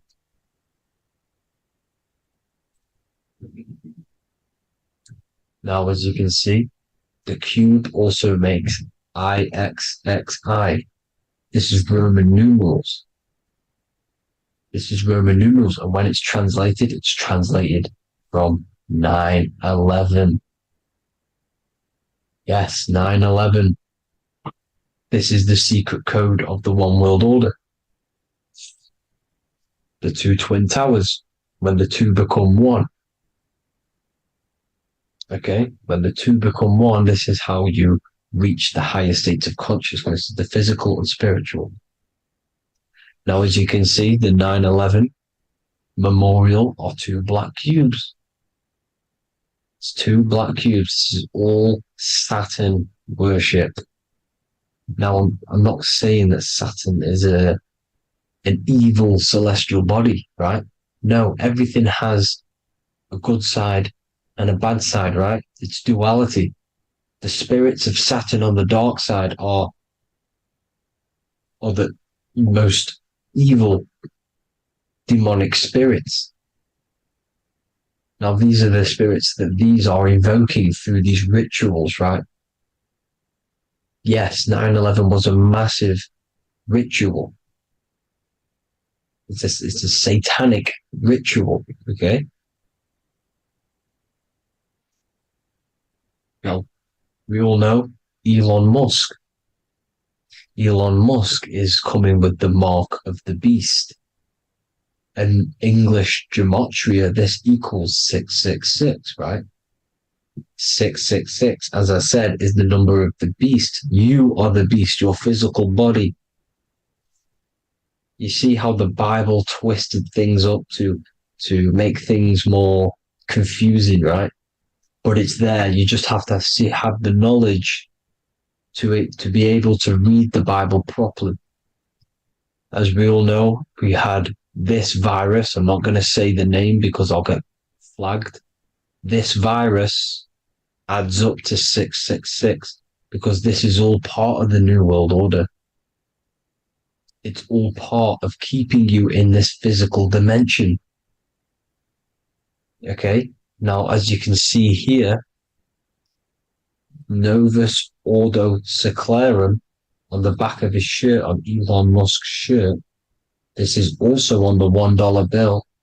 Novus Ordo Secularum. This means New World Order. Yes, New World Order. This is on the back of Elon Musk's shirt. And as you can see here, he owns Neuralink, which is the brain chip which they're going to be putting into implanting this onto your brain. This is the New World Order, to connect you and merge your consciousness with AI. Neuralink and Meta, he owns Meta as well, which is the metaverse. These are going to be linked in, hence why they have the same symbol, but just in a different format. It's the infinity symbol. And the infinity symbol comes from the torus field, as you can see here, your electromagnetic field from around your body. Now, the end goal is for this New World Order is to trap your consciousness inside of an alternative reality being projected from the metaverse. Because the metaverse will be the reality, Neuralink will be the brain chip inside of your brain, projecting your consciousness into an alternative reality while they harness your energy of your physical 666 body. Now, this stuff gets real deep, people. Now, this is the end goal of the New World Order, is to connect you with AI. This is why they're trapping you and keeping you in these lower states of consciousness in the Saturn associated root chakra, so you don't find out about the spiritual side of reality. Because if you knew the truth of this reality, you wouldn't connect to AI. You see, you have the power within you to travel to other worlds, the astral plane, for example. You travel to different worlds when you are sleeping. Okay? They want you to know it's just a dream. However, their end goal is to trap your consciousness and feed off your energy, spiritually and physically. Okay? I don't know why these people are just pure evil. As I said, evil love bondage. They love the physical dimension. They don't want to ascend to other realms. These evil love the third dimension. This is why evil spirits will inhabit bodies, exorcisms, because they miss being in the physical realm. They miss it. Evil love bondage. So this is why they're cloning and putting their consciousness in clones to stay in this third dimension, to stay as further away from the source as possible. Okay? This is why they're doing it. And this is how it's all linked in. So I hope you all enjoyed this video. Hope you gained some wisdom. Please feel free to join the Telegram. And please leave a like and a subscribe. Thank you all, people. God bless.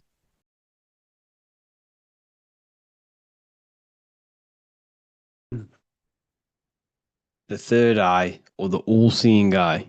This is an important video because there's a lot of misunderstanding when it comes to the third eye. People tend to think that the third eye is the pineal gland. The pineal gland is not the third eye. It is the radio receiver for our eye. It's not the third eye, it's the first.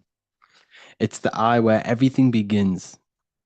So the pineal gland acts as a radio antenna or a radio receiver because the pineal gland has crystals on it. And crystals are used in your phone, they're used in radios because they pick up and transmit frequency. So the pineal gland is the radio receiver for the higher consciousness, for the thoughts, for the commands that come from within. Before you move your body, it begins mentally in the eye. Before you say something, before you kick a football, it all begins in the eye. What happens above happens below. What you think, you manifest into the body. Whatever you think, your body reacts. You see, this I is the universal cosmic intelligence, the higher consciousness, which is controlling the physical body. Like I said, you have the Buddhic, mental, astral, etheric plane. This is a page from the brand new Book of Wisdom, Volume 2. You have the Buddhic plane, the nothingness. Then you have the mental plane, infinite potential. This is the I, the singular consciousness. This is the infinite potential within you. The I is where the thoughts are. This is the mental plane. And it is this I which experiencing everything. It's the I behind the body. It's the I behind the thoughts. Yes, the mental plane is the plane of thoughts, but you are the I experiencing the thoughts. You are the I behind the thoughts, behind the emotion, behind the words. Deep, deep down within your being, there is the all-seeing I, which the body obeys. Everything that I says, the body does. This is the I in between the two pillars, or in between the sun and the moon in the Masonic artwork. Sun, masculine, left brain. Moon, feminine, right brain. The all-seeing eye in the middle, consciousness. The I, the order, the intelligence, the infinite potential within you, the creative force within you that can create the good and the bad, the left and the right. So you are either creating negative or good. You're even doing good, which is God, or evil, or the devil, which is do evil. You have this creative ability within you, which is God, the consciousness, and you have the choice to do the devil or the God. So the third eye is the human mind. It's the mind. It's the infinite awareness, infinite potential within you. And when you see it in the triangle, it represents the ethereal plane. This is the ethereal, the triangle. This is the eternal. This is the material. Because the physical plane is the box. It's the square. That's why we say think outside of the box. Because you got to think outside of the box to awaken your divinity. You see, humans have been given the tools to awaken to their true divinity. No other animal on this planet, or whatever you really think it is, on the earth, has the ability to have self-awareness. Humans have been given the tools to understand the very, very complex things and understand who we are, what we are, and what the universe truly is on a higher level, not just physical. We have the ability to access planes beyond the physical world, which is unlike any other animal. This is why the humans are gods. So when you see the pyramid with the capstone on top, it's cut off, it's separate from the rest of the pyramid. This is the consciousness that is looking through the ether into the material plane. It's like I discussed down here with these planes. This is the I, the mental plane. Your consciousness, your I, is looking through the ether. It materialized through the ether into the physical plane, and you are now the I looking into the material realm. And when you come here, you lose that divinity, but you have to awaken. So you don't lose the divinity, you forget your divinity while you are incarnated in physical. So when you see the triangle with the I in it, this represents the I looking through the ether. It's materialized, but it also represents, when you see it's illuminated like this and it's separate, because this is separate from the physical plane. The consciousness within you, the thought within you, that intelligence within you, that voice is separate from this physical world. And everything above manifests below. Everything what happens in this realm of consciousness, of thought, manifests into the physical plane. It's separate. So you see the illumination. This represents the awakened self, because the mind is the third eye. So when you have a closed third eye, this just means that your mind has not experienced things other than physical. When you expand your mind, expand your consciousness from having an out-of-body experience or a mystical experience where you had experienced a higher plane of consciousness or a higher level of consciousness, this is now an open third eye, which is an opened mind. It's nothing separate. So when people say, you know, working and opening the third eye by imagination and stuff like that, you're working on your mind. And to open your third eye, you do need to work on imagination, mental discipline, and all of these higher faculties, which we'll go over in another video. So that your mind has higher faculties which you need to work on. You know, visualization being one of them, imagination, and mental willpower. We'll go over that. But the illuminated eye in a triangle represents the illuminated mind, the awakened mind that has self-consciousness, is conscious of itself, and it's experienced higher planes of consciousness. Like I said, the I and the I. The idea. So when you see I on the beginning of words, it represents that inner self, that inner cosmic intelligence within yourself. That's why you say inside, intelligence, or idea. It's the idea, the I, the all-seeing eye. This is why the Roman numerals, I was one. And what is one? It's one line. The I is also one line. Because we are all the same intelligence with the same consciousness. If the universe is one, there is only one being in the universe, which is God. And we are all expressions and fractals of God.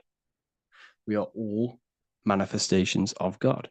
We share the same creative power as God. We all have the ability to bring non-physical thoughts into a physical reality, which is the word made flesh in the Bible. So when you see hovering the eye with the 666, this represents the eye stuck in matter, worshipping the physical body, the God in flesh, which is Satan. Satan represents God in flesh, yourself in flesh, because evil love bondage. And everything these artists and, you know, actors are doing, they're part of these cults. They're promoting materialism to keep your eye, your consciousness, stuck in three-dimensional awareness. So this is what they're promoting. You see that the hand symbol creates 666, which is your body, the carbon. Your body's created out of carbon. And all life forms are created out of carbon. The I in it, the I in the 666, represents I being in material, keeping the mind in material. Matthew 6:22, the light of the body is the eye. Therefore, if thine eye be single, thy whole body should be full of light. But if thine eye be evil, thy whole body should be full of darkness. You see, this is a very powerful verse. Very powerful verse. The light of the body is the eye. This is the first part of the verse. This is where everything comes from. The mind. The infinite mind. The infinite potential within you. Think of anything in your mind. Nothing is impossible in your mind. As soon as you think of it, it's there. Infinite potential. It's the light of the body, because the mind is what gives life to the body. It manifests its will through the body. It's the light. All the things that the body does happens mentally before it happens physically. Before you move your hand, it is a mental power. Just like when you astral project. When you astral project, you use your mind to move your body. It's mental. If therefore thine eye be single, thy whole body should be full of light. So what does that mean? Becoming one with the consciousness within you. The single eye. Instead of being divided between the left and the right, the masculine and the feminine, instead of being divided between the high and lower self, when you combine all the aspects of yourself to be balanced and connect with the true self, that's when the whole body should be full of light, which is the good, the enlightenment. But if the eye be evil, which means what? Because your eye, your consciousness, your mind has the ability to create positive or negative, devil or the God. And when you think negative, what happens? Darkness goes through the body. Every thought has an effect on the body. What you think goes through the body. For example, become erect. What do? You think of being erect, and it happens, the body becomes erect. What happens in the mind happens in the body. So if your eye is evil, if you are thinking negative, if you feel negative, you're going to produce negative. Your body will be full of darkness. And this is what the all-seeing eye is. It represents you, your consciousness within you that can create anything in this physical world. So yeah, if you have any questions, make sure to contact me, and I will get it created for the university. Thank you all for joining, and see you in the next one. There's an ancient symbol hidden in plain sight, one that holds the key to transformation, power, and unlocking your true potential. It's been used for centuries by mystics, rulers, and even modern science, but almost no one understands its true meaning. Once you do, it will change the way you see yourself and the world forever. Stay with me, because this could be the key to your own awakening. The symbol of the snake, or the serpent, is a very powerful symbol that refers to something within you, that we all are on this journey. So first of all, we see this symbol in ancient Egypt on the top of the pharaoh's head. We also see this with Buddha, with the snake on top of the Buddha's head and below. We also see this in Rome, with the Roman god Mercury holding the staff with the snake. We see this in Adam and Eve's story, with the snake tempting Eve. We even see this today on the medical facility. What does this mean? Why is this symbol being used for thousands and thousands and thousands of years? It has a very deep esoteric meaning. We see this in the Caduceus staff, and we even see the snake representing the Kundalini. What does the snake actually mean? A lot of people think it represents the Kundalini, which it does. However, there's a deeper interpretation of this symbol, and it goes very far beneath the surface of what the snake actually represents. Okay? So first of all, when looking at symbols, we need to observe what the snake does in nature. The serpent sheds its skin. The serpent shedding its skin is a sacred symbol of an inner transformation. It transforms from its old self to a new self. It sheds layers of itself. As the snake discards its old exterior, it mirrors our own journey of realizing outdated beliefs and patterns, paving the way for a renewed, authentic self on the esoteric path of awakening. Essentially, it represents transformation, but not transformation of our physical bodies, transformation of our inner world. Now, this is where things get a little bit tricky, and you may become a little bit confused, but I'm going to make this very clear for you. The snake symbol, or any symbol, can be used for different contexts. For example, the Kundalini. We see the snake representing the Kundalini. We all know that energy can't be destroyed, only transferred. Like I said, this is a transferring of energy. It's a changing, a transforming, shedding its skin. It represents transformation. Sexual energy is energy, and we can transform the sexual energy into a Kundalini awakening to activate dormant brain cells in our brain, and to activate the human light body, which is the spirit. We can cultivate, save, and retain our sexual energy, transmute it up the spine to activate the brain. This is a symbol of transformation, of energy in this context. However, when we go to the emergency services, this does not mean the same thing as the Kundalini. The snake in this context represents transformation of health. When we are picked up by the emergency services, we are looking for a transformation.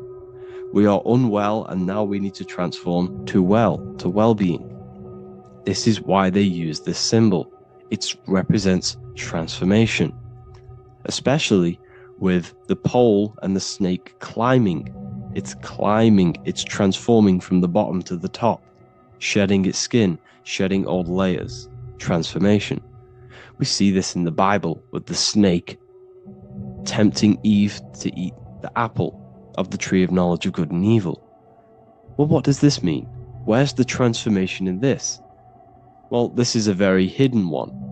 The transformation takes place in Adam and Eve's consciousness and their mind.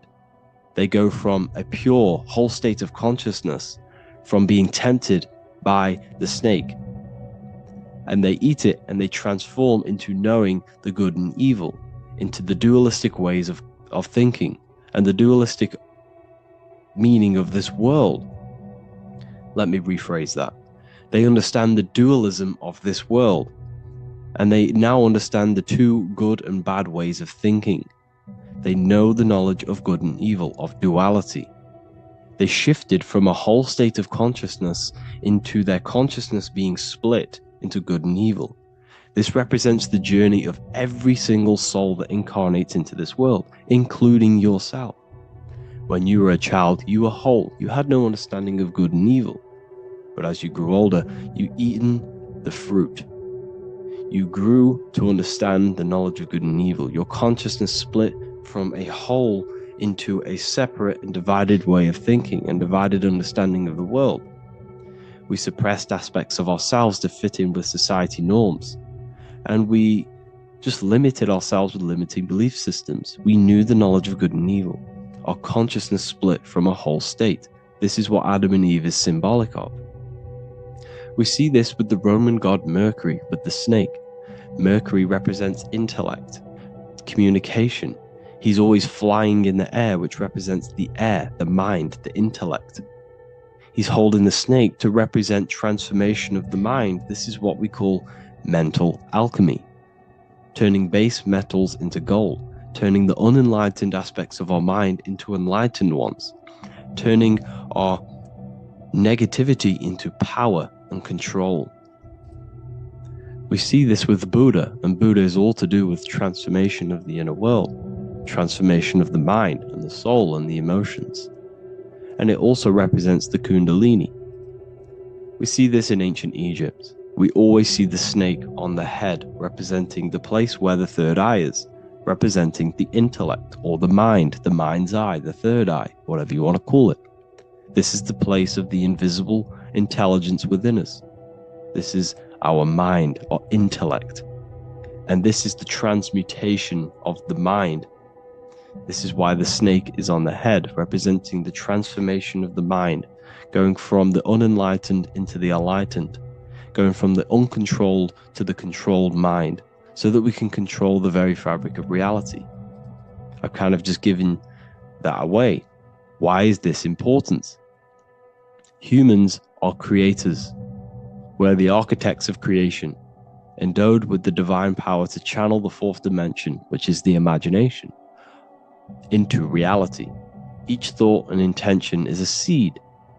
When nurtured with focus and clarity, transforms the unseen into the tangible experience.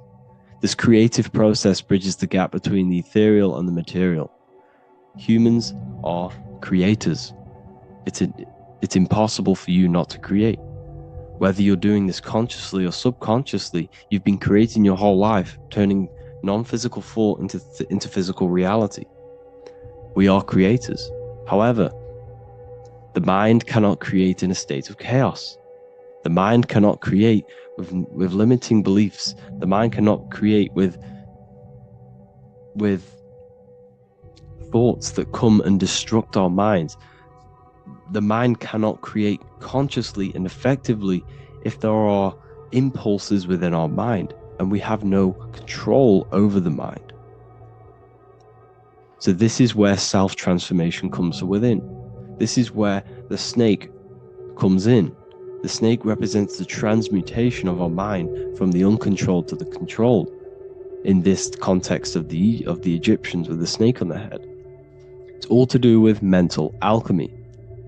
In the occult tradition, the mind is seen as a delicate instrument that demands constant vigilance. Left unchecked, it reverts to archaic and destructive thinking patterns. Like a finely honed blade, it must be continually sharpened through discipline and self-refinement. In this unending process of unveiling and mastery, we learn to shape reality, harnessing the power of our thoughts to manifest the highest potential.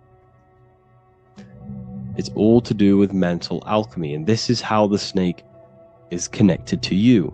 And what the snake represents to you, it represents the transmutation, the changing of ourselves, of our consciousness, so we can gain control in this 3D world. If we lack control, then we'll constantly be manifesting chaos.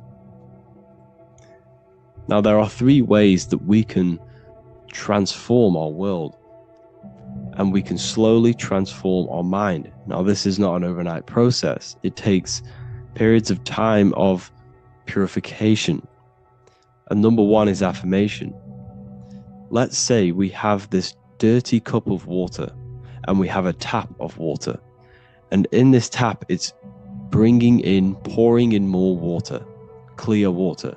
Over time, if I keep pouring clear water into this cup, it's going to slowly purify this cup.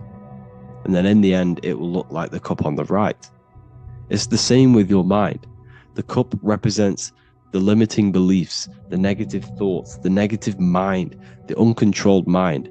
But if we keep repeating affirmations over and over and over again, such as I am disciplined, I am powerful, I am limitless, over time this can purify our subconscious and we can gain control over the mind, and we will become conscious of the thoughts that we are giving attention to.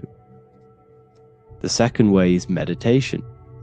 Meditation allows one to develop an off switch for the mind, providing a sense of control over it.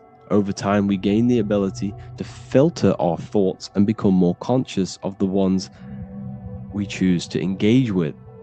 Meditation, over a period of time, will give you this button that allows you to filter out negative thoughts. If you have a negative thought in your mind, you'll be able to become conscious of this and redirect your mind's attention. This is all about self-control, because remember, we become what we think about. The snake represents the transmutation of the self. And another way is visualization. Visualization allows your subconscious mind to experience the reality you desire, accepting it as truth. As the subconscious becomes more immersed in this imagined reality, it works to manifest it into your conscious experience. Your visual eye, visual eye. You're using the mind's eye to see and mold your future. That's what imagination is for, to create in your future. You can become your future now in your imagination. And this can slowly purify your consciousness, slowly purify your mind, which will then, if you do all 3 of these over periods of time, you will see great transformation from the inside out. And your outer world will start to mirror your inner transformation, because it's as within, so without. You change your inner world of consciousness, of thought and emotion, you'll change your external reality and your circumstances. So I hope this lesson has gave you a great understanding of what the snake actually represents. And now that you see it, you will see this everywhere. Every time you see a snake, you know it represents the transformation. So please, if you can, leave a like, comment, and subscribe, and turn on the alerts to make sure you never miss a video. And if you have any video suggestions, feel free to make a comment and I can make a lecture on it. I appreciate you all watching this video today, and I'll see you all inside my university if you're inside, and I'll see you all in my Telegram if you join, and I'll see you in the next video, of course. Thank you and take care. Welcome to Revival of Wisdom. Welcome people, we're back with another video. Please make sure to hit the like, the subscribe button, and turn on notifications to never miss a video. The Vatican is a giant key from a bird's eye view, and it also contains an 8-pointed star. The Anunnaki Sumerian gods also depicted this 8-pointed star. The sky god Anu from the Anunnaki also uses the 8-pointed star for his symbol. And even Freemasons depict an 8-pointed luminary with a ladder and a key. This is symbolizing the key to ascension up to the 8-pointed star, which is Polaris. Polaris is always depicted as an 8-pointed star. Polaris is the standstill star at the very center of our realm, which is perfectly aligned with the North Pole. The Earth is a giant torus field, and at the center is where the most electromagnetic energy is stored. This is why all compasses point to the north. Hence why a compass is an 8-pointed star, because it points you to Polaris, which is the North Pole, the center of this realm. The 8 points of the 8-pointed star symbolize the 8 points in space and time. So yes, Polaris is the portal which you ascend through if you outgrow this consciousness by aligning your chakras.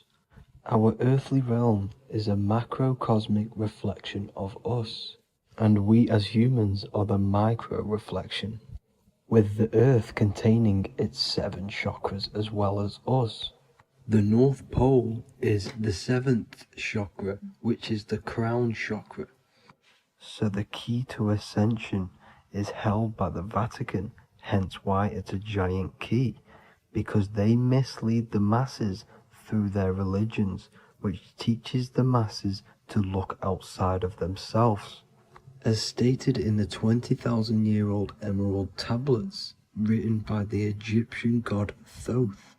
On Earth, man is in bondage, bound by space and time to the Earth plane. Encircling each planet, a wave of vibration binds him to his plane of unfoldment. Yet within man is the key to releasement.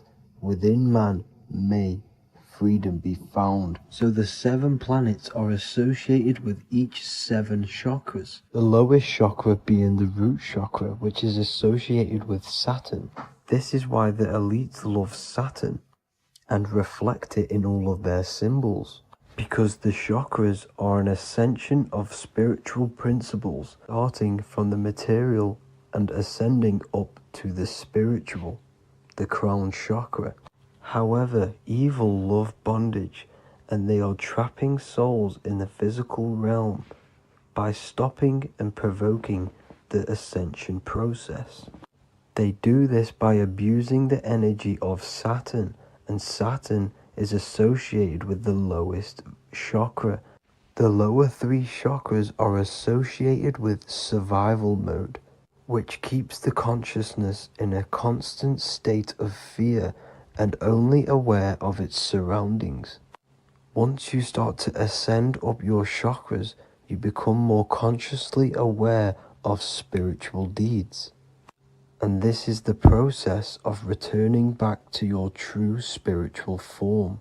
Going back to Polaris and its connection to Ascension, Kanye West symbolizes this on his music video 24.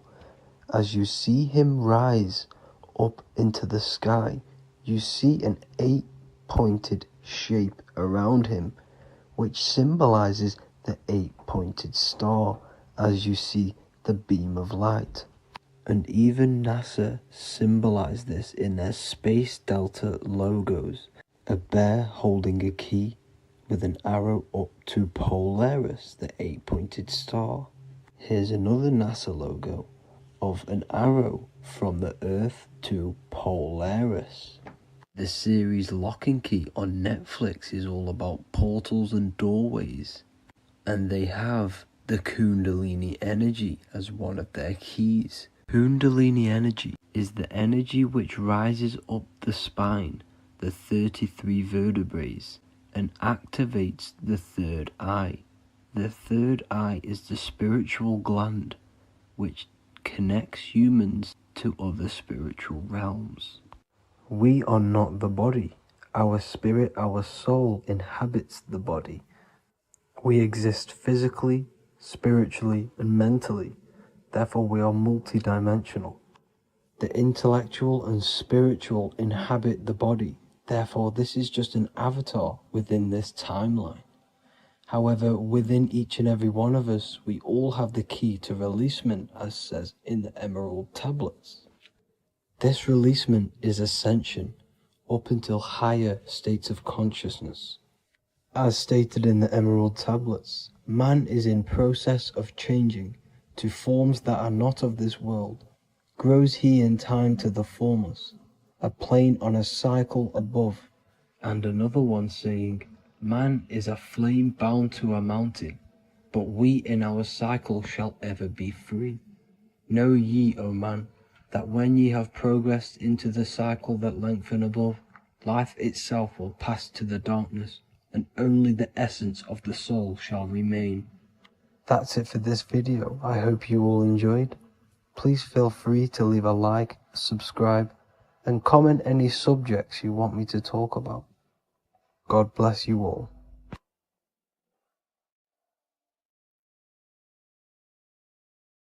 Welcome to Revival of Wisdom.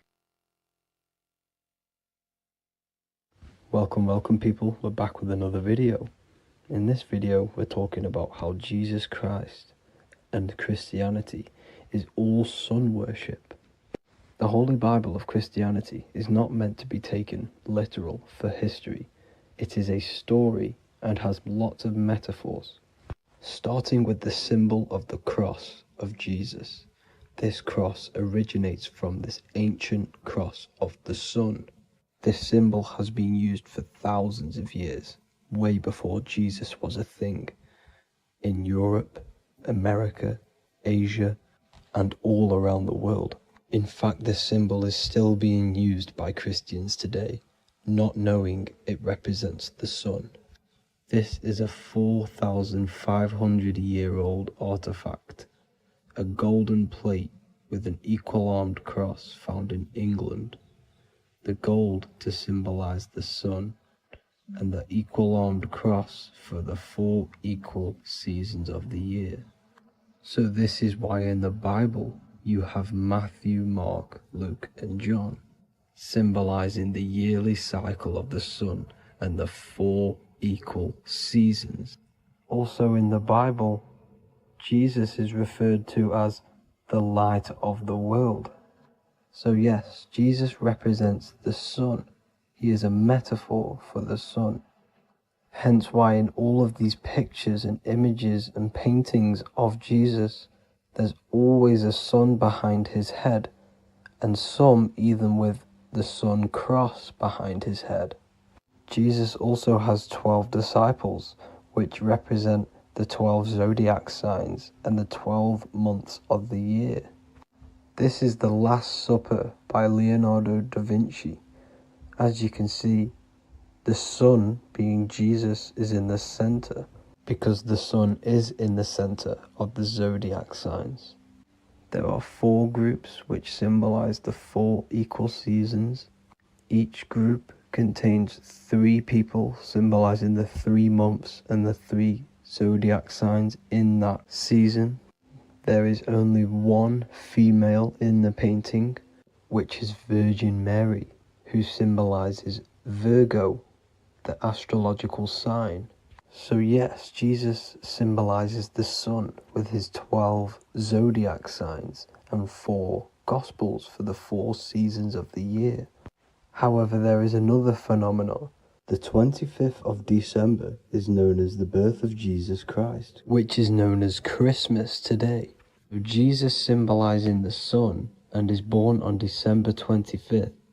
This is the day the sun moves 1 degree northward, bringing back the warmth, the growth of crops, the life and light back to the northern hemisphere. Everything is springing back to life, as we call it, spring.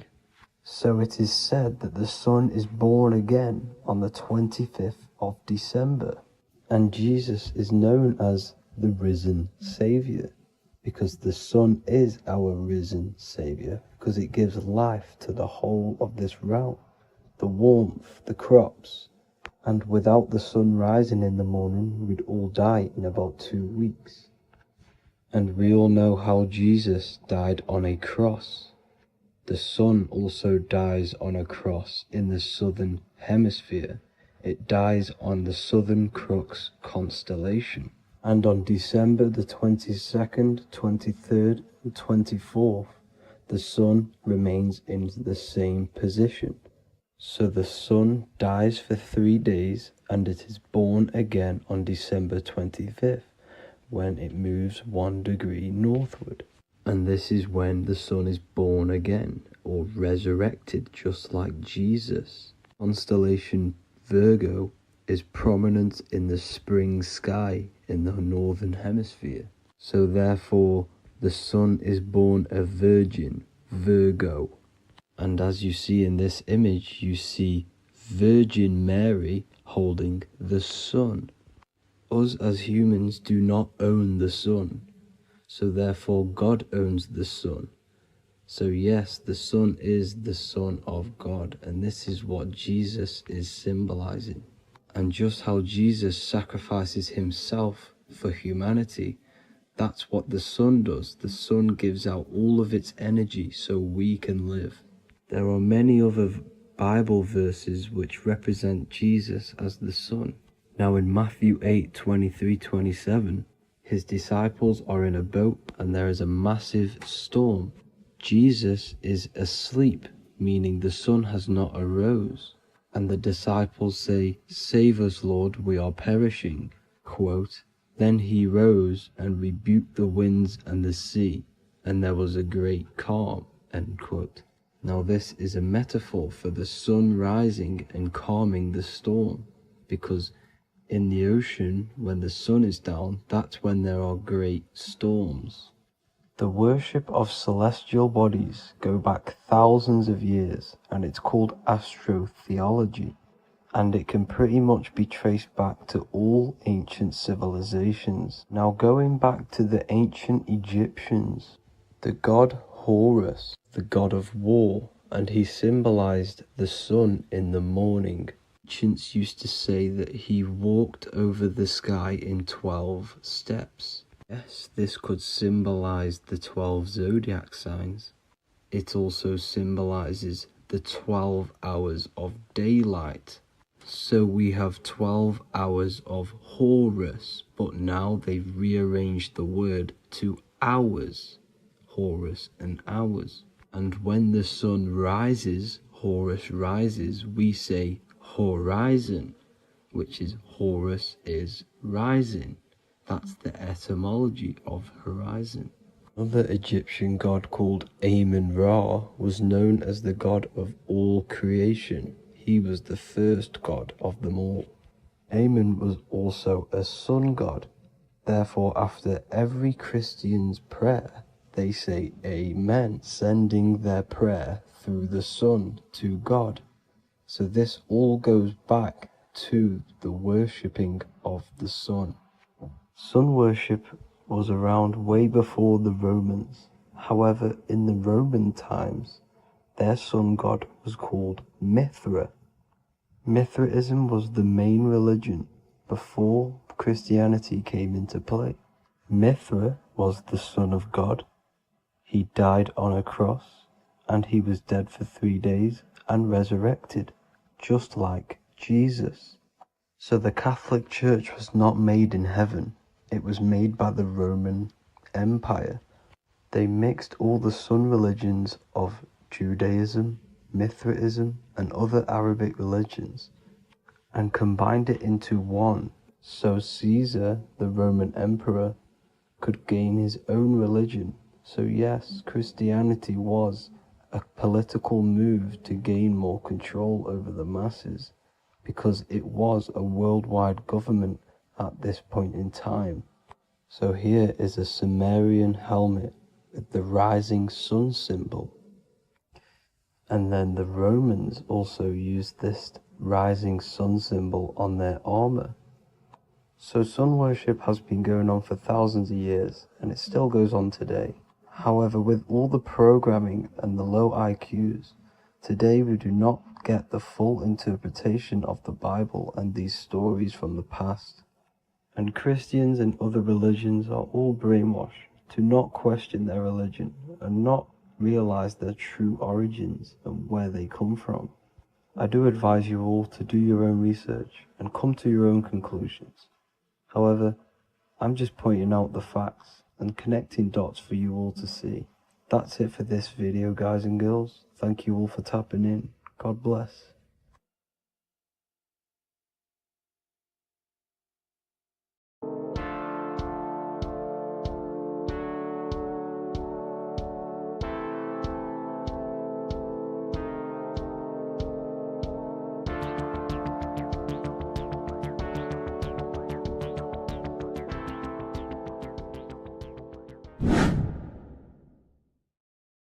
What are we all doing, people? Survival wisdom. Today we're going to be breaking down the Bible and its real, true metaphysical meaning.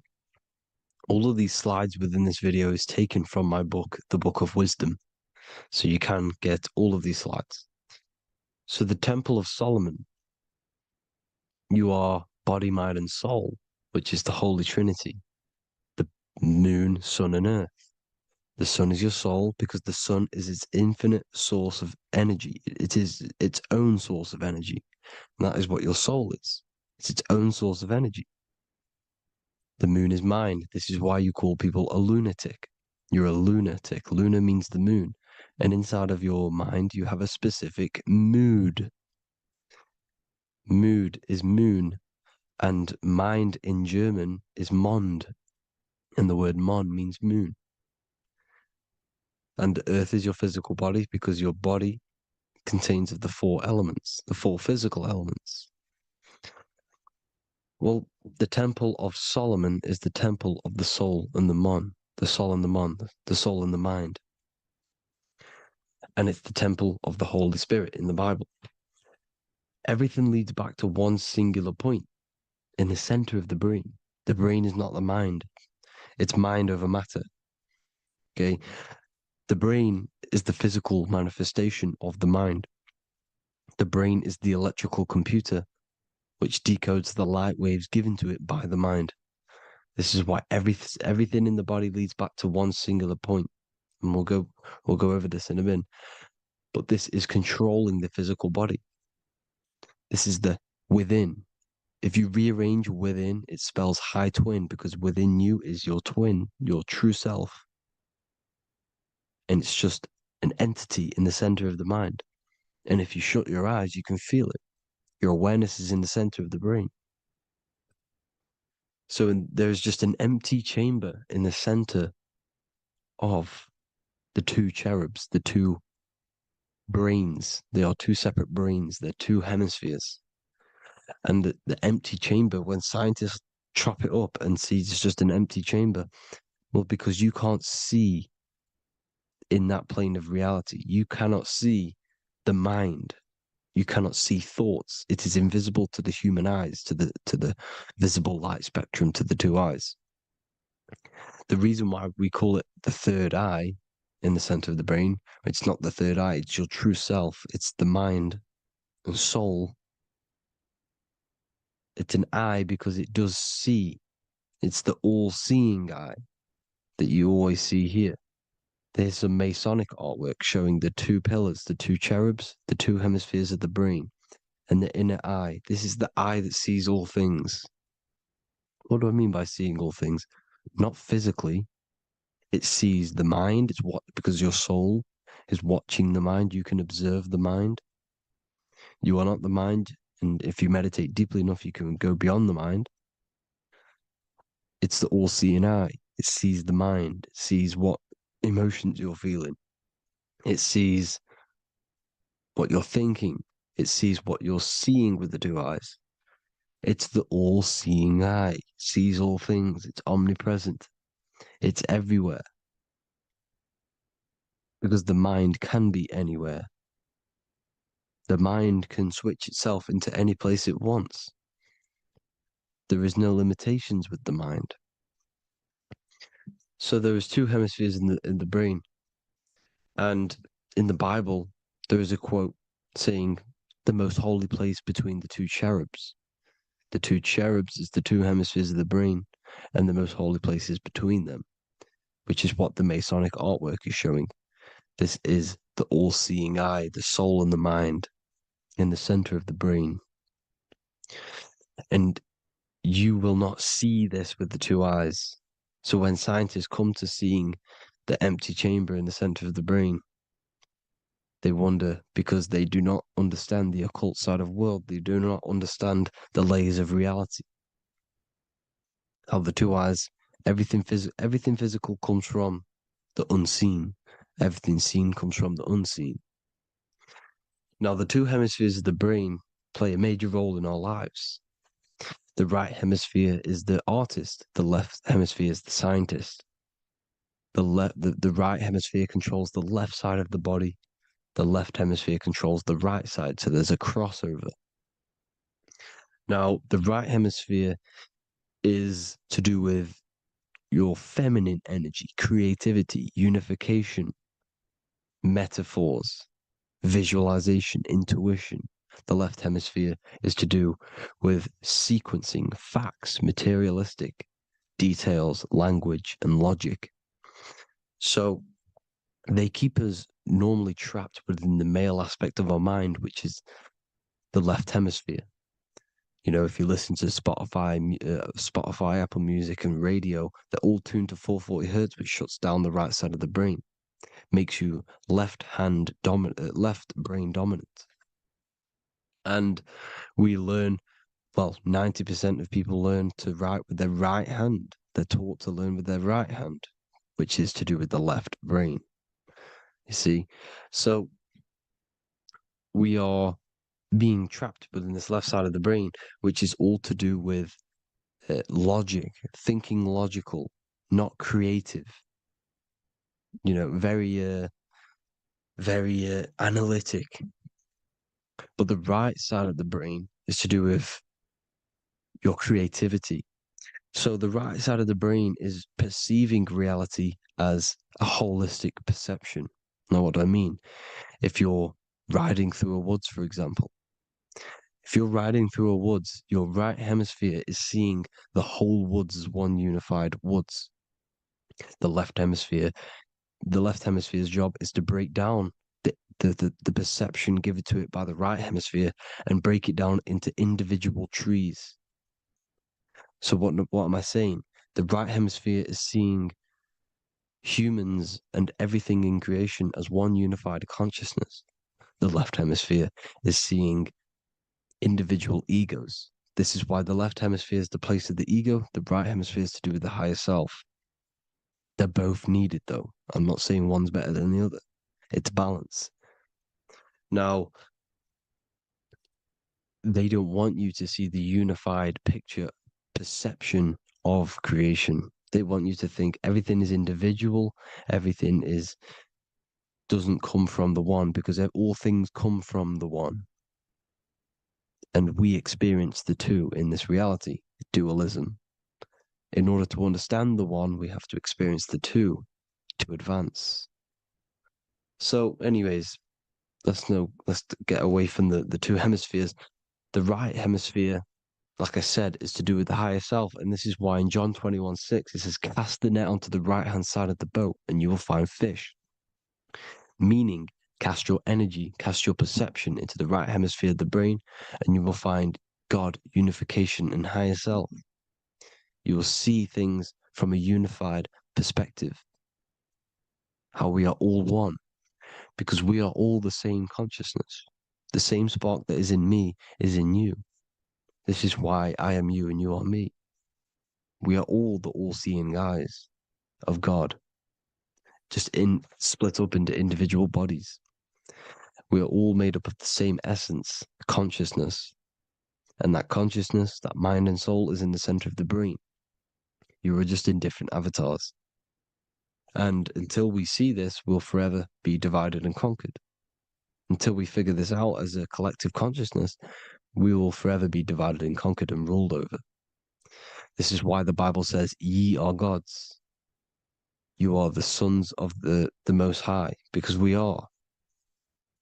We are the Word made flesh. We are God made flesh.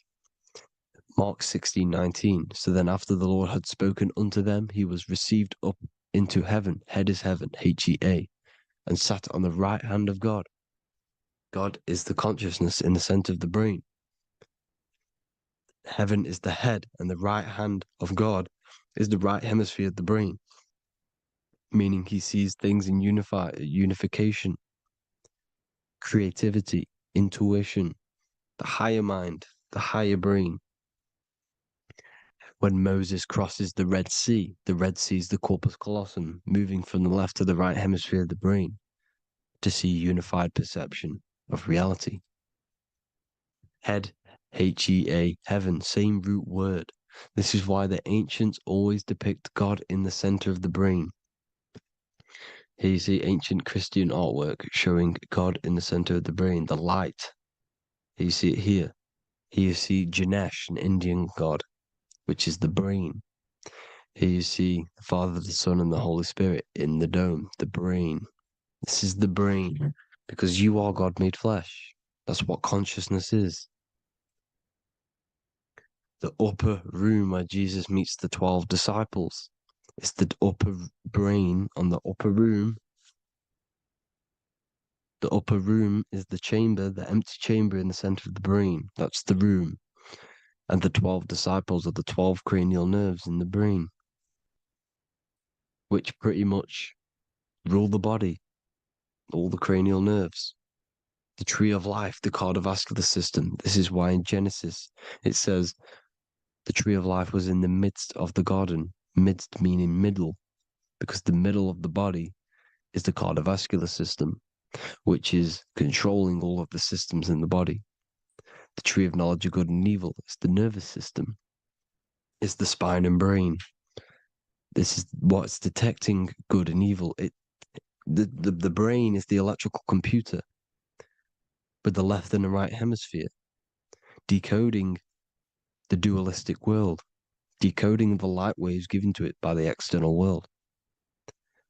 It is an electromagnetic computer. It is artificial intelligence. It is very intelligent, the brain and the nervous system, the human body as a whole.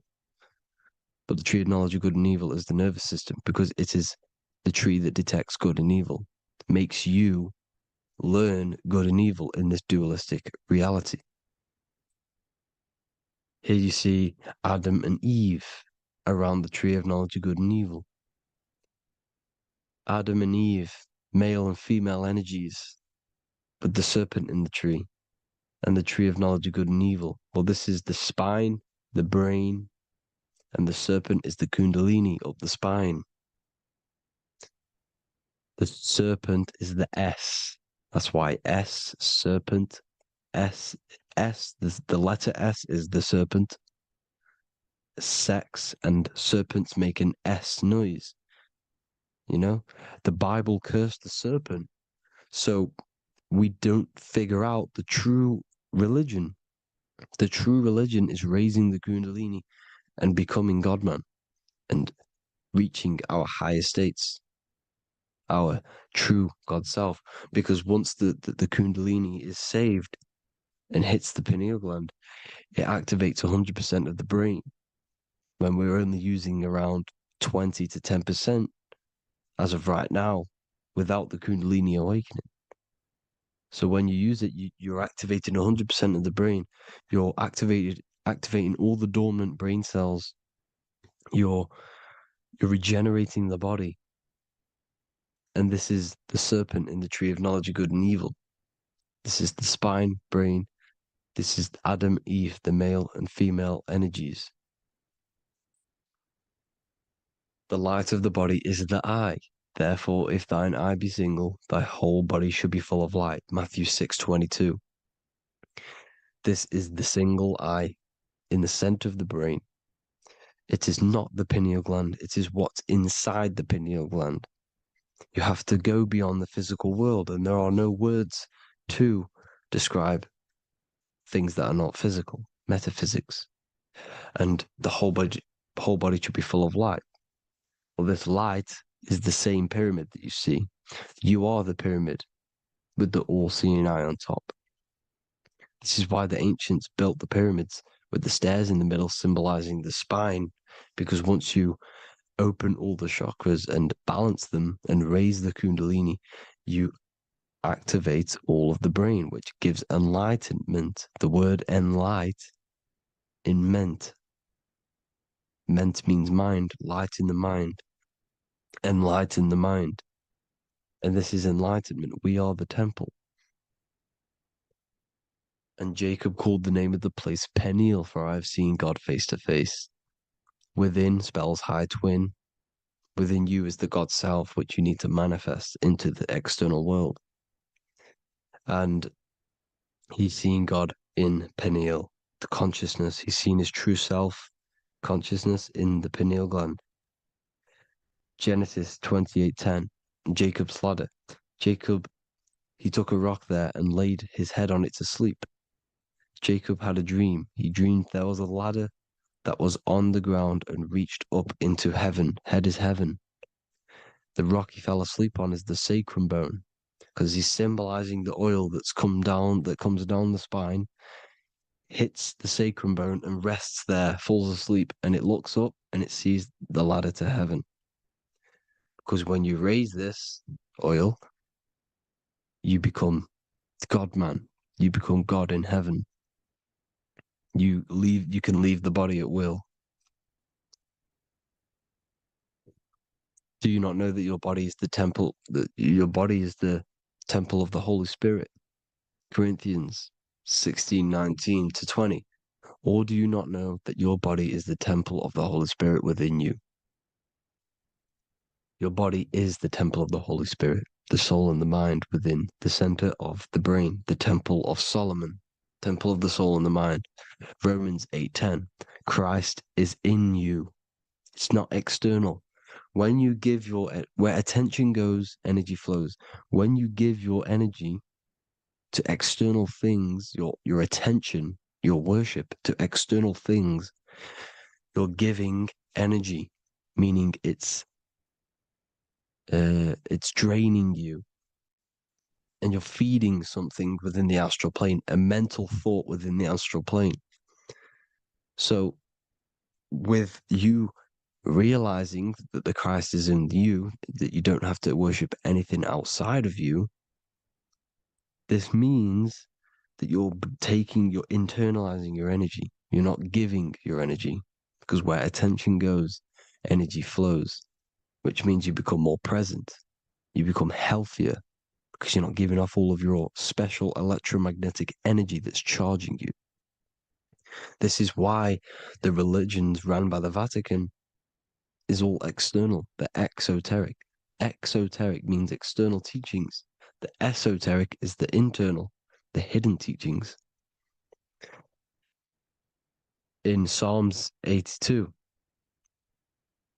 I have said, ye are gods, and all of you are children of the Most High, because we are the Most High, split up into individual bodies. That's what consciousness is. Consciousness is the Most High, and we have to raise ourselves to the Most High.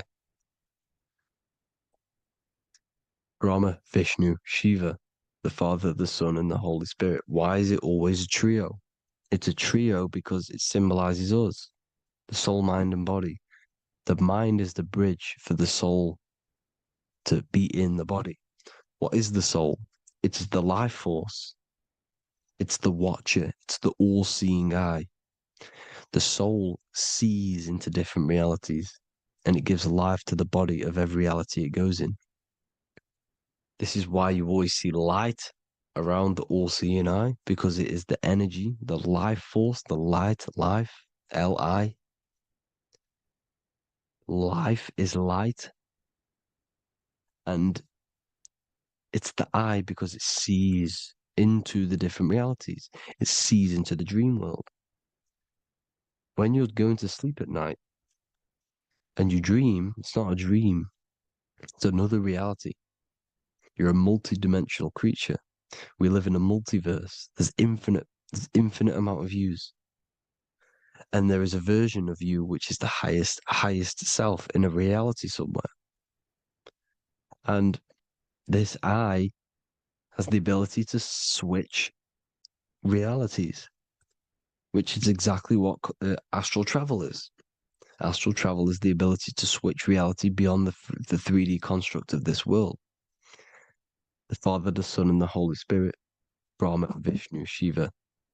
The Brahma, the soul, inhabits different bodies. This is why they have different heads. Vishnu, the mind, symbolizing gnosis, meaning knowledge. This is the serpent. The serpent symbolized knowledge. Shiva, the body. The Father, the Son, and the Holy Spirit. The bird, the soul, because the bird symbolizes the soul. This is why you have here the Egyptians showing you the soul leaving the body. Here you see here with the twin head, the same head, and it's a bird. This is the soul self. This is the ego self. The Egyptians knew this. They knew all of this. Of course they did. Now the whole story of Jesus is all metaphorical for the process which goes on within your body. Your neck and head is the Holy Grail, which the sun and the moon creates. Sorry, the sun and the moon creates the fluid within the Holy Grail, the brain, the skull. And the moon creates the milk. Sorry, the moon makes the milk. The sun makes the honey, the land flowing with milk and honey in the Bible. The land flowing with milk and honey is the center of the brain in the Holy Grail. Here you see the Masonic artwork showing you the sun and the moon creating the fluid in the spine. Here's the serpent. Serpent symbolizing the two Kundalini channels, the Ida Pingala up the spine. Here's the furnace raising the Kundalini, raising the oil, heating it up, and rising it to the crown. You see? So here you see more Masonic art, seeing the sun and the moon creating the holy fluid in the brain, in the cup, filling the cup. This is why it's a cup, because it's the Holy Grail. This is the holy oil in the center of the brain that gets released down the spine, which is Jesus coming down from heaven. It comes down the spine, down the River Jordan in the Bible. This is when Jesus goes from Nazareth to Jerusalem. He comes down the River Jordan, and Joseph and Mary are in Nazareth waiting for Jesus' return. Joseph and Mary symbolize the pineal and pituitary gland, which produce the two oils created by the sun and the moon. And he returns. When he returns, he gets crucified at 33, because there's 33 vertebrae at the back of the spine, and it crosses the vagus nerve. The crucifixion of the oil past 33 vertebrae creates God-man, and it creates your higher self, and it activates 100% of the brain. And you turn into spirit, you turn to your spirit self. This is why Jesus dies. He didn't physically die, it metaphorically dies, and becomes his higher self. The ego self is left behind. It's the same with the whole story of Jesus. Jesus comes down from heaven, which is the oil. He dies in a cave for 3 days, which is the oil hitting the cave. Here's the cave, and resurrects after 3 days. If you resurrect the oil, comes up and gets crucified at 33 in Golgotha. Golgotha translates to a place in the skull. The three wise men from the east. Well, if you look at the Masonic artwork, they'll always show you a ladder up to the east. Okay? Here you see north, south, west. This would be east. Here you see east here. East here. The ladder up to the east. The east is the top, up. Three wise men from the east. The thalamus, pituitary, and pineal gland in the center of the brain. The most important glands in the body. Here you see the Egyptians with the spine, the sun, and the two hemispheres of the brain. What did I say at the beginning? The sun is the soul. The sun is its own source of energy. It's the life force, which gives life to anything it inhabits. The soul is the same thing. That's why sun and soul mean the same thing. So, what I'm saying is consciousness is God. And this is why when it refers to as God in the Bible, means your higher self, pretty much. And returning back to this higher self, because God is something that you need to manifest. Consciousness is God, and your body is a reflection of the creation by God. This is why everything in the body corresponds with the stars. The stars rule the body. We are an image of the stars. This body is an image of the whole of creation. Aries rules the head. This is the cerebrum, the ram in the brain. Is the ram, Aries. And we have something called the cerebrum, Aries, the ram. This is the Lamb of God moving to the higher mind. Taurus, which is the lower brain and neck, the cerebellum, the bull Taurus, the lower mind, and the cerebrum and the cerebellum, the ram and the bull, is what makes you ramble on. Ramble meaning walking. The higher mind and the lower mind working together makes the body ramble. Ramble is what makes you walk along. Thank you to Santos Bonacci. Gemini, the two twins, rules the two arms, the hands, and the lungs. These are the two twins of the body. Sagittarius, the horse, which rules the hips. Hips means hippo. Hippo means horse. Hippopotamus means water horse. Hippo means horse, and this is why we call them hips, because horses have massive hips. Capricorn, the kneecaps. Pisces, the two fish, the 2 feet. Then they make us swim. We are an image of the stars, people.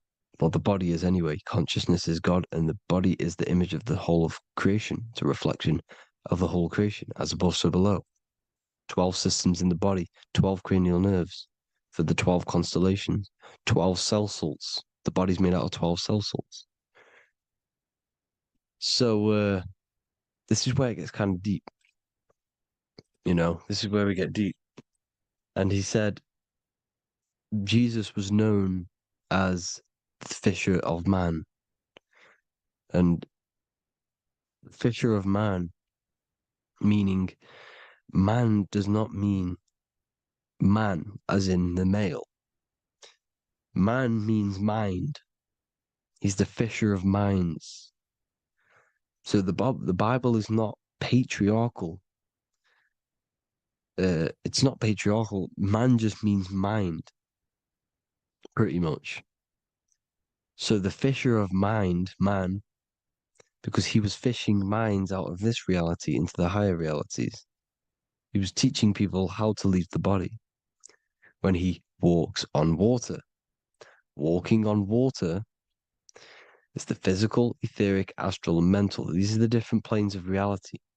The ether is the either, because the ether is the substance that's on either side, astral and physical.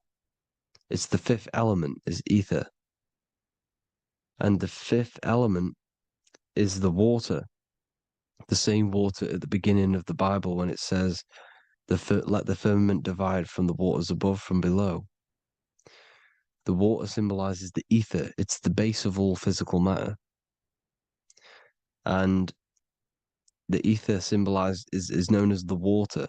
So when you're walking on water, you're walking on the ether, meaning you're leaving the physical body.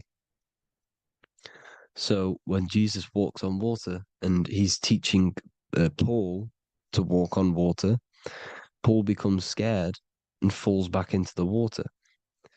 Well, when you astral travel and you become scared when you're projecting, you'll fall back into your body. So he's pretty much saying walking on water is leaving the body, and walking on the ether, because the ether is the veil between the astral, and that's what devil means.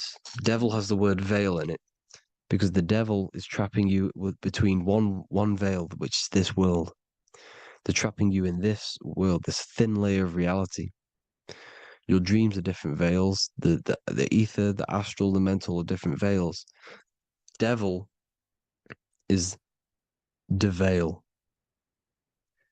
The veil. You need to escape being stuck into in one reality and living between realities. And this is when you truly become a multi-dimensional being, because your soul is just the eye. That's what you are. You're just an eye, and you see into different worlds.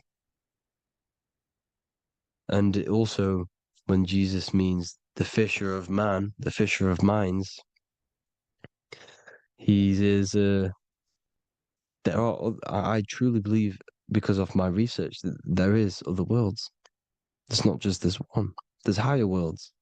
There's an infinite amount of you, and you've been in them dreams you call dreams. Them dreams are other realities that you are in. That's why when you're there, you don't feel like you're in a dream. You feel like it's 100% real, because it is real.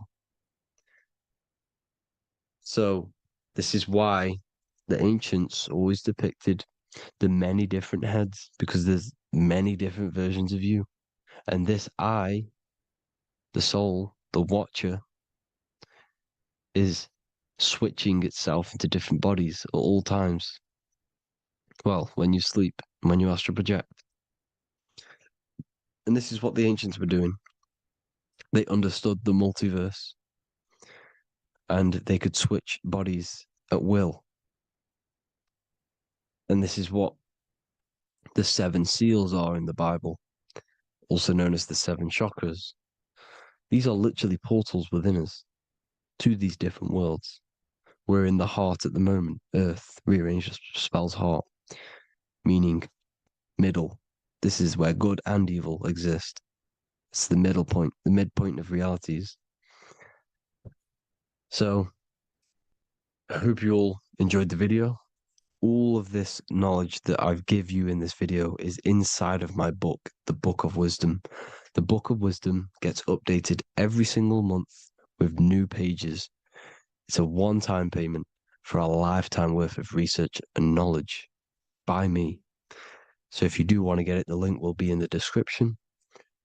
But I hope you all gain some amazing insight. Please like, comment, and share to help the algorithm, and drop a subscription. And for more lectures, every 2 days, I drop lectures and knowledge within the Patreon. If you want to support the channel, join the Patreon. Everything's in the description, because we are not monetized on YouTube. Thank you all. Have an amazing day.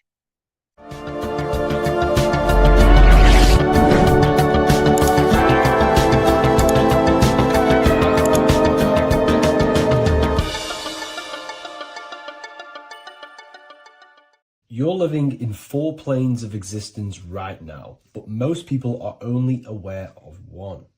And that's why they feel lost, disconnected, and stuck in cycles they can't explain. If you don't understand the blueprint of reality, you'll keep trying to fix the physical, while the real causes lie in the unseen dimensions that you have direct access to.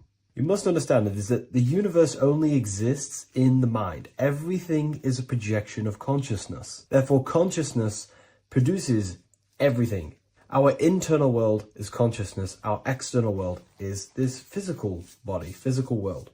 Everything is an externalization of consciousness. For example, this was a thought.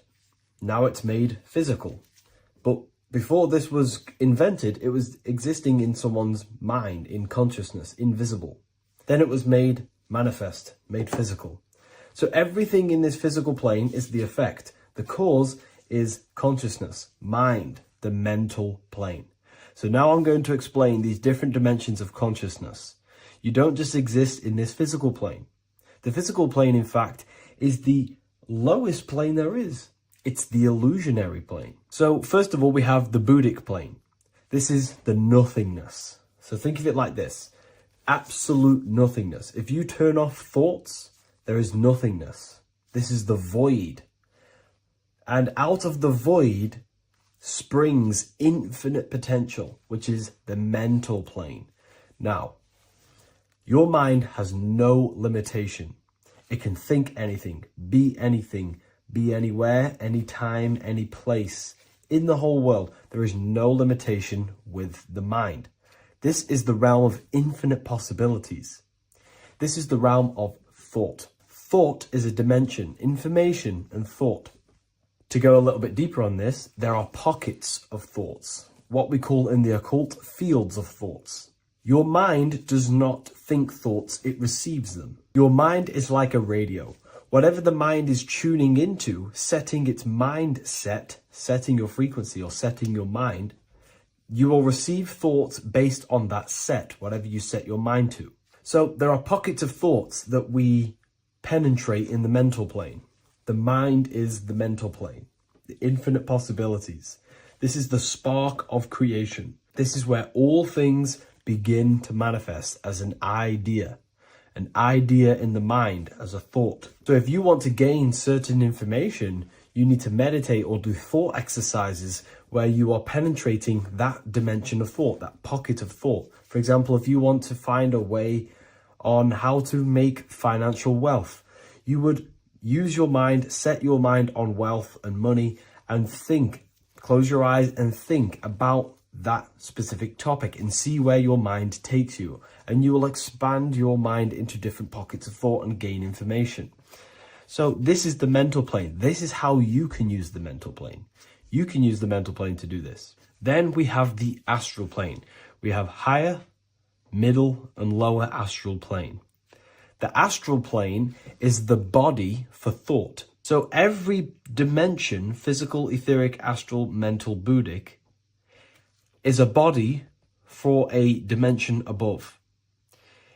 Each dimension below is a product of the dimension above. So for example, the astral plane is imagination. This is the lucidic realm of imagination. This is where thoughts begin to manifest into some sort of form. It's not a physical form because this is physical, but imagination is a lucidic form. It's not really physical, but it's there. It's a projection of light. It's astral matter condensed by the willpower of the mind. So depending on the vibration of that thought will depend whether it manifests in the higher astral plane, middle astral plane, and lower astral plane. If you think about more material things and visualize material things, this will manifest on the lower astral plane because material matter is low vibration. Now that does not mean it's evil, that does not mean it's bad, okay? It just means low vibration just means more material. But if you think and imagine more spiritual things, this manifests on the higher astral plane. So the astral plane is the screen in your mind that allows you to vision an apple, that allows you to vision anything. It's that mental projection that's inside of your mind. Now this is what we call the third eye. It's an eye because the eye is the mind and the mind can see into the astral plane. It perceives this spiritual world, this lucidic realm that we have access to. This is where also infinite potential takes place. This is the realm of spirits, demons, jinns, whatever you want to call them. Spiritual entities exist in this because this is where thought forms manifest into form. This is where thoughts create bodies. Think of it like this. The mental plane is a thought of a chair. The astral plane is the imagination of that chair and all of the different possible chairs that could possibly be. The etheric plane is the energy double of that chair. And the physical plane is the physical chair. So as you can see, the higher we go up, the more formless and lucidic it is. The lower we go down planes, the more dense it becomes. This is formless and this is form. Everything manifests through this process. This highlighter is down here in the physical plane, but the idea began in the mental plane. Everything begins in consciousness before it creates a physical body. It goes through this process. Therefore, if you want to start to mold and create your own reality and create things in your world, you can use these planes to your advantage. You can use your mind to do mental thinking exercises by closing your eyes and expanding your mind into a different pocket of thought to gain wisdom, gain information, gain downloads. The way you do that is simply get into a meditative state, close your eyes, pick a topic that you want to think about, and see where your mind takes you, but always remain centered on that topic. And you can do this for maybe an hour or two or half an hour, and your mind will take you places where you will unlock information. You can even use this to make decisions in your life. Think of the topic and see where your mind takes you. You'll gain information. This is how you use the mental plane for ideas. The astral plane is imagination. You have to reconnect with your imagination very vividly. Your imagination, your consciousness is infinite. It's not a three-dimensional plane. It's an infinite plane. You can think and make form anything in your consciousness, in your imagination. You can think anything and you can imagine anything in the most vast details. You just have to reconnect with your imagination. I have a free book on my website. I'll leave the link in the description. It's an ebook. It's called Activating the Inner Eye. This is going to help you reconnect with your imagination.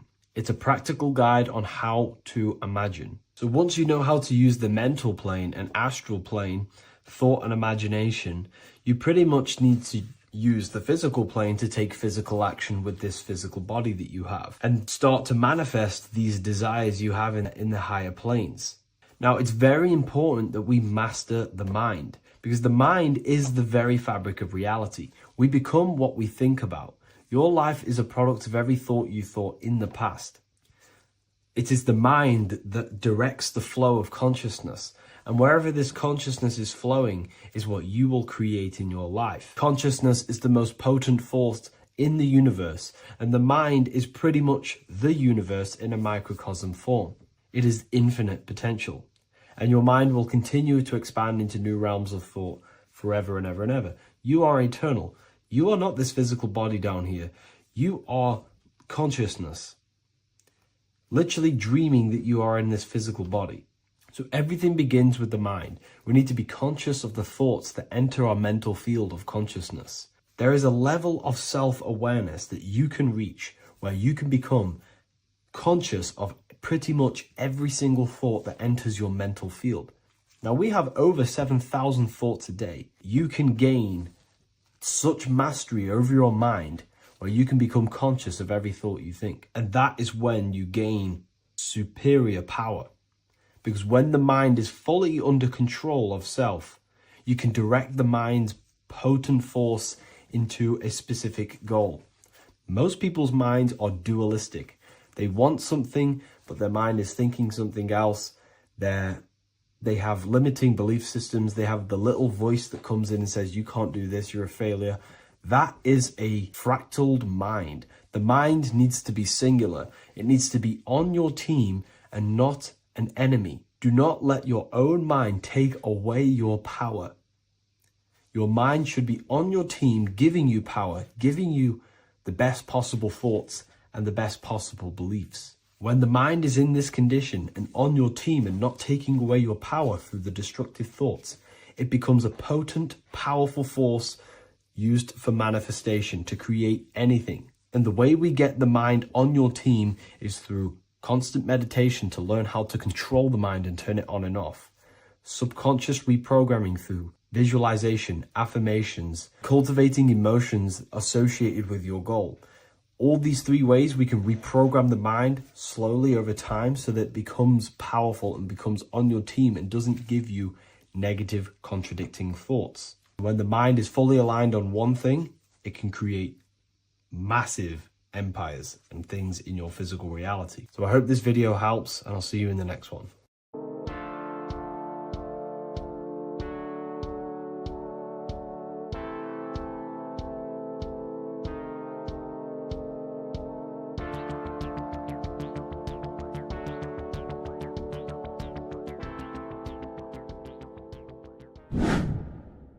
Hello and welcome to another video, people. Before we start, please like, comment, and subscribe if you wish to see more content. Today we're going to be talking about the mental universe and how everything is mental. This is the number one law on the Kabbalion. If you've never read that book, it's called The Kabbalion. A very good book. It's the first law because This is the most important thing you need to understand, is how everything exists within the mind. Behind every single one of these eyes is the same consciousness expressed in different bodies. The mind is what gives perception to what you're experiencing. Behind every single one of these eyes is the exact same consciousness, but the brain that they inhabit is giving them a different perception, a different being, a different body. Now, this is the difference between humans and animals. Humans possess a advanced consciousness, an advanced mind that gives us the ability to be aware of ourselves mentally, physically, and spiritually. We can reflect on ourselves. When a dog looks in the mirror or an animal looks in the mirror, it doesn't know what it's looking at. It doesn't realize it has a consciousness. It can't reflect on itself. It can't say, I want to improve in this area. It doesn't have that consciousness. We have a divine consciousness. Take away the N for divine, and you get with a D, put it with a D, you get divide, because we have a divided two-way consciousness. An animal only has one. However, it's still the same mind. We're all mind. We're all mental. We all exist within the mental plane. Look at this person walking. The body, the brain is sending electrical signals through the 12 cranial nerves, which the 12 disciples that spread the gospel of Jesus, right? You have 12 cranial nerves in your brain. There are 12 disciples which spread the gospel of Jesus. Jesus represents the mind, the intelligence, the invisible intelligence that we all are, the same intelligence, the same exact consciousness, which then sends a command into the brain. Then the brain sends these 12 electrical signals through the 12 cranial nerves to control the rest of the body through the nervous system. This person walking is not, the body is not walking. The mind is telling it to walk. And the brain is it's a supercomputer which is decoding these demands given to it by the mind. Because the pineal gland will have something to do with the ether, because the ether is physical and non-physical. The mind is sending the commands through the ether to the pineal gland, which is then getting broken down into electrical codes within the brain and sent throughout the nervous system to control the body. And this is why in the Sims simulation, because the body's the simulation, it's a false reality. It's the fake reality. It's not the real you. You are formless. There is no form. But the third dimension is a dimension within your mind. Matter, mind, light is all a product of your mind. It's all in the mind. Now, this is why The Sims has this green little diamond on top of the head. Because this is you. This is your invisible intelligence controlling the character. Okay? It's controlling the character. And this character is in the world. Your consciousness isn't in the world. The world exists within you, but the body is a vehicle for that realm that you land in. When you have a dream, your mind transcends this body into another body, duplicates your body into another universe, unite. Unite is one. We're all one. It's all one universe, expressed in many different ways, infinitely. And the vehicle that you land in is the body to operate in that realm. This is the all-seeing eye, as you see here. The I, this is all the intelligence. This is the ball of consciousness, God, expressed in different bodies. We're all this same one in different bodies, as you can see here. And this intelligence is expressing infinitely throughout the universe, an infinite universe. There's no beginning, no end. There was no beginning of the universe. There is no end. It's infinite, always has and always will. But the mind is what gives you the ability to explore the universe, to make perception of it. We are God in disguise. We are God in disguise. We are God in flesh. But the body can become attached to the mind, can become attached to the body if the mind is not aware of itself. When the mind is that blinded by matter, and we lack knowledge and understanding of what we truly are, a formless, infinite being, a traveler. This is why Freemasons are called Freemasons. Mason means traveler. Free. You're a free traveler because your consciousness is a traveler of the universe. When we lack understanding, our mind bounds to the body because we don't separate the body with our different layers of consciousness. When we separate them and identify that we are mind, body, emotion, you then can apply this knowledge to when you want to astral travel and explore the different realms of your mind, because the mind is the universe. People, this is what we need to understand.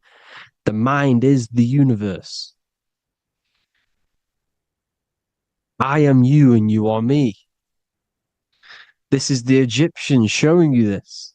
The Ankh is the symbol of life. This is the one ball of consciousness, mind, giving it the Ankh life to all the different life forms. The cows, the birds, the snakes, and the big Ankh given to the humans, because the humans are the most intelligent. We have the most advanced consciousness. We have the most advanced consciousness. This is why the one is giving a big Ankh to the humans here. Here you see again, this is not the sun. This is also showing Ankh giving out its life to all things infinitely. And this is the Most High. We are the Most High in disguise. When we strip off the body, we strip off the desires for the physical world, we strip off all of these fake identities that the mind gets attached to. That is God. The universe. You are the universe experiencing itself. I and I. The letter I and the number 1 is just one line. The letter I is the number 1. Because your I am, when you refer to yourself as I, every single one of you who's watching this video refers to yourself as I, which is the one. We are all the one. We are all intelligence. We are all invisible. We are all the one. 1 is the only number.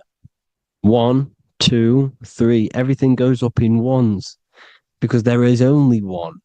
Doesn't matter how far you go down the line with numbers, all of their numbers are created by 1 because there is only one. To me and you are the exact same consciousness expressed in different bodies. Mind, thoughts, There is only one cause. There is only one mind. There is only one being. But because we lack understanding of this, we think we are the bodies. And this causes division, because the physical world is the most illusionary world. It's an illusion. It's all an illusion. Now you see with the two, you look with the two eyes, but you see with the inner eye, the mind. Okay, the mind is the mental plane is a shared plane, and it gives perception to what you're looking at.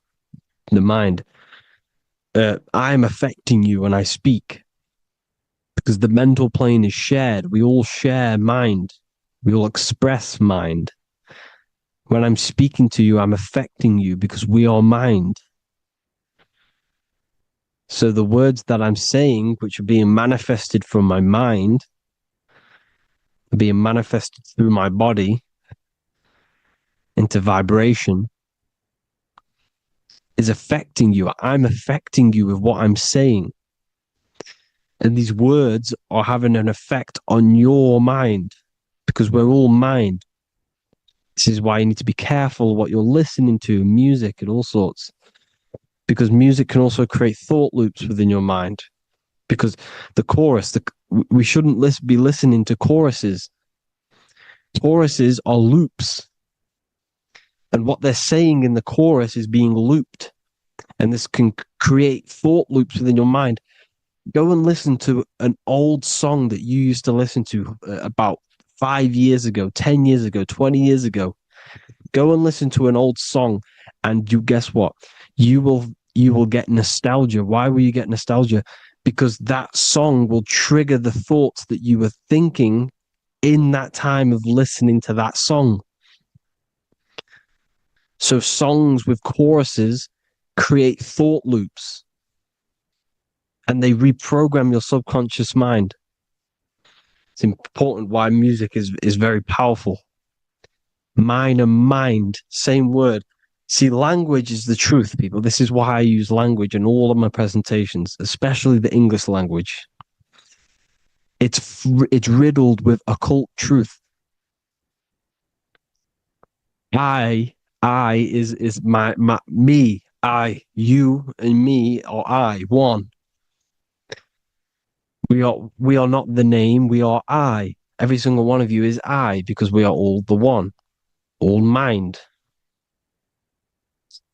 Now, the only thing that is truly mine is my mind. When you say something is mine, it's an illusion. It's not yours. The only thing that is mine is mind, my mind. Okay? It's my mind. It's the only thing. It's the same word, mind and mind. Like I said before, everything's one. Hot and cold is different degrees of the same thing, of the one substance, of degrees. The 7 colors are different frequencies of the one white light. Everything is one. There is only one. We are all one. Everything is one. Hot, cold, day, night. It's the same degree of one, which is mind. The mind's perception is what's giving it, labeling it hot or cold. The mind's perception of colors is what is giving it red or purple, hot or cold. There is only mind. The mind gives things perception. There is only one, that is mind. The conscious and the subconscious mind. The male and the female, these are married. The subconscious mind is your hidden part of the mind. Okay, it's hidden. You can access it through different meditations and Reiki teachings. And dreams are manifestations of your subconscious. This is how you know mind and matter are one, because your mind creates matter in dreams. Your subconscious manifests everything in a dream, in the astral realms. The conscious is what you're conscious of, what you're consciously thinking of. So me, I am conscious that I am speaking into this mic and creating this video. My subconscious mind is the hidden part of the mind, which is speaking to my heart, telling it to beat. It's telling my food to digest. It's regulating all my blood. It's doing everything in my body without me being conscious of it. Without me being conscious. The subconscious is the feminine. The conscious is the male. The Bible, of course. Proverbs 12:4. Helpful, not helpful, an excellent wife is the crown of her husband, but she who brings shame is like rottenness in his bones. In the same way, husbands should love their wives as their own bodies. He who loves his wife loves himself. You can take that physically, you can take that literally, or you can take it metaphysically. See, the Bible's written in such a way where you can take it as your level of realization. He who loves his wife loves himself. If you love your subconscious, if you love yourself, you speak good about yourself, because your subconscious takes everything literally. If you say, I hate you to someone, your subconscious does not know the difference between me and someone else. It only thinks me, me, me. Why? Because mind is the only thing that exists. You are mind, I am mind. If I say, I hate you, you're saying that to yourself. Your subconscious picks that up and says, I hate myself. And that's telling your subconscious that's what you want. Because your subconscious manifests 90% of your behavior. The programs within your subconscious. Tying your shoelace is a program. You don't need to be conscious of it. You can just do it because it's a program. It's deeply interwoven in the subconscious. Driving your car, texting on your phone. You don't have to think about what letter. You just do it because you know where the letters are. It's a program. Therefore, if you look after your subconscious, they are a married couple. It's your wife. Your subconscious is your wife. And it manifests 90% of your daily basis thought patterns, actions, behaviors, emotions, all the things that you all the trauma that you've experienced is stored within your subconscious, which is affecting you. So let's say you were in a car crash 10 years ago and you had a really traumatic event, you really hurt yourself, and you had a very, very, very strong emotion that you felt of pain. That will still affect you today. And why? Because it will manifest into your behavior. How? Well, you'll be cautious of what cars to go in and who. You'll be cautious because of that event that stored within your subconscious, because of that feeling you felt was so painful and so strong. It's still manifesting into your behavior today. For example, you won't go in certain cars, you won't go with certain drivers. The subconscious stores everything, all your memories, the programs, and everything. So if you trick the subconscious, that's how you manifest your life. If you trick the subconscious, you already have something. And therefore it will manifest into your life, into your behavior, thoughts, and actions. This is why the golden rule is to treat others like you want to be treated.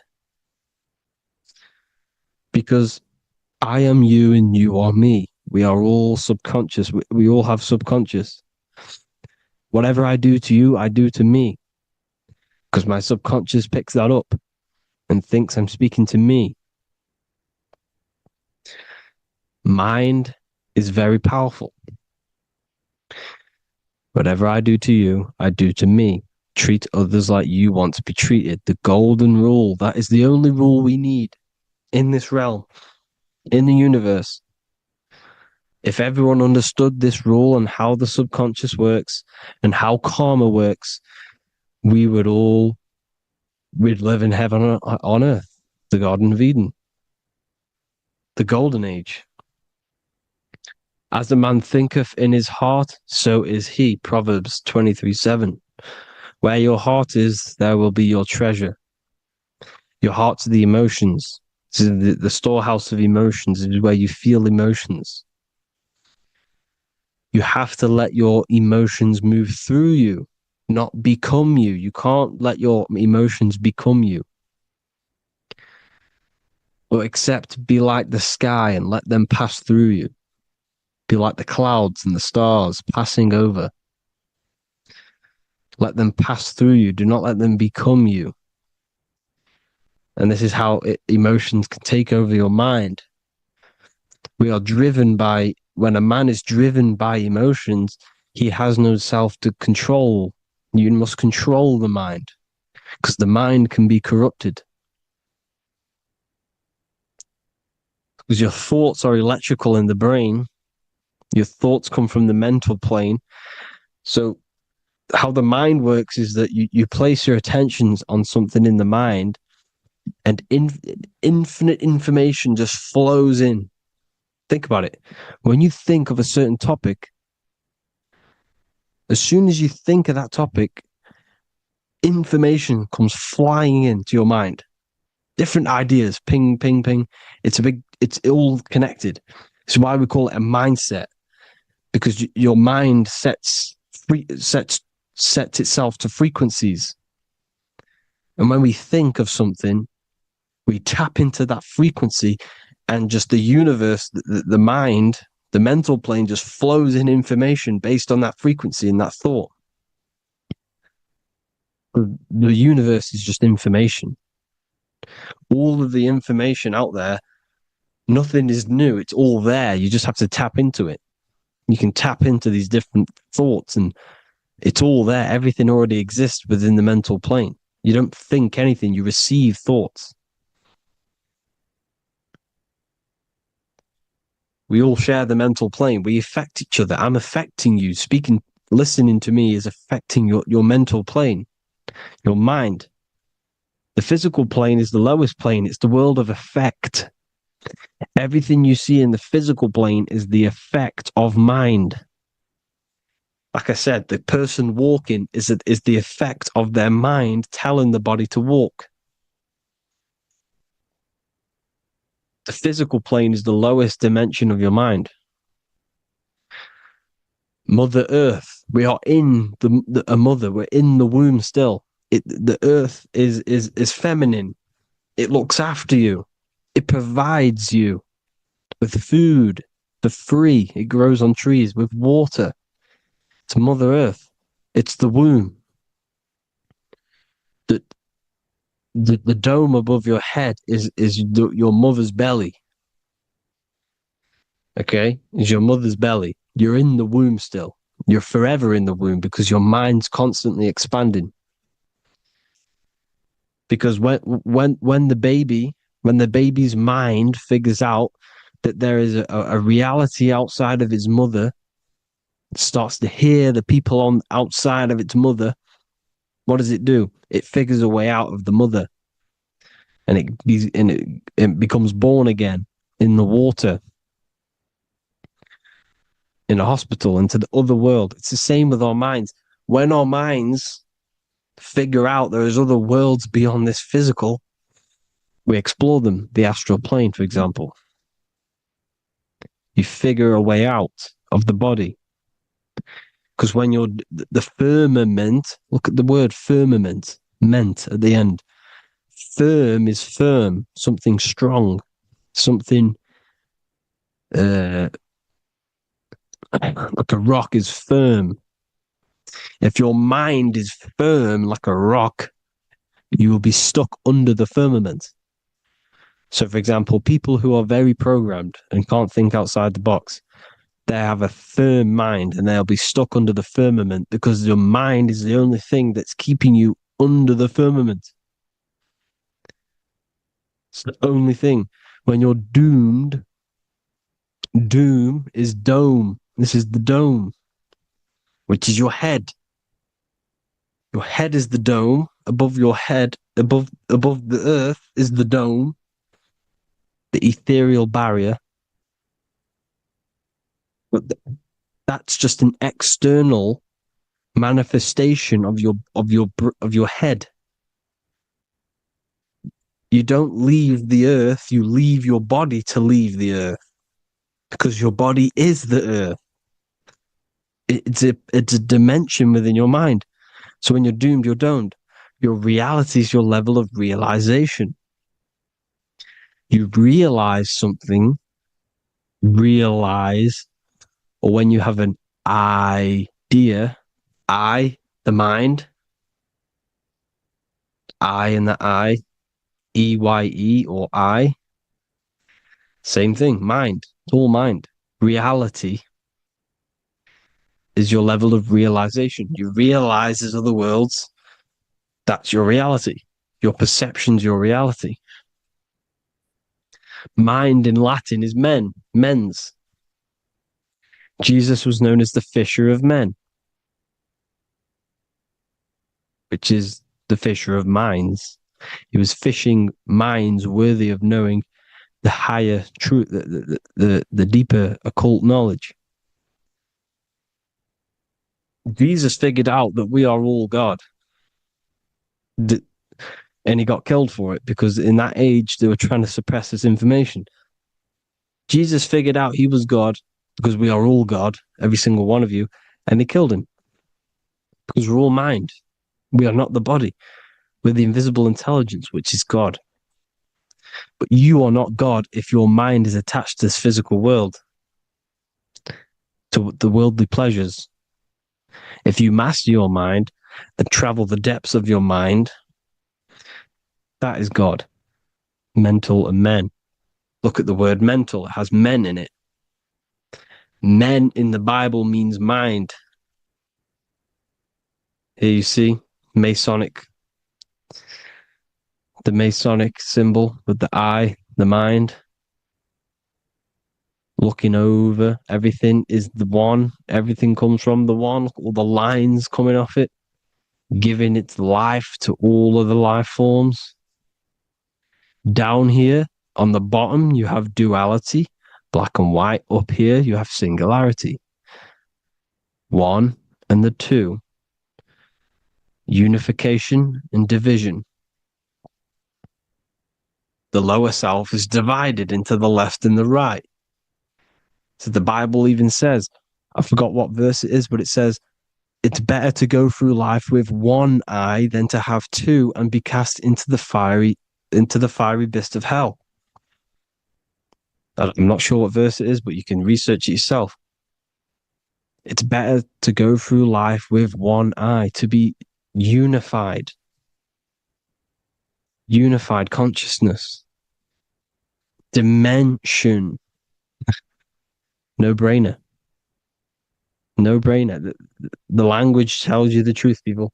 Dimension. The dimensions are in your mind. Entertainment. Entertain the mind. Disappointment. It's all in the mind. Environment. The environment that you are in is a product of your mind. Within, rearranged spells high twin. Within is your mind, and your external world is mirrored from the decisions you make in your mind. Advertisement, commitment, it's all meant, it's all mind. Everything is mind. Everything. So, this is important.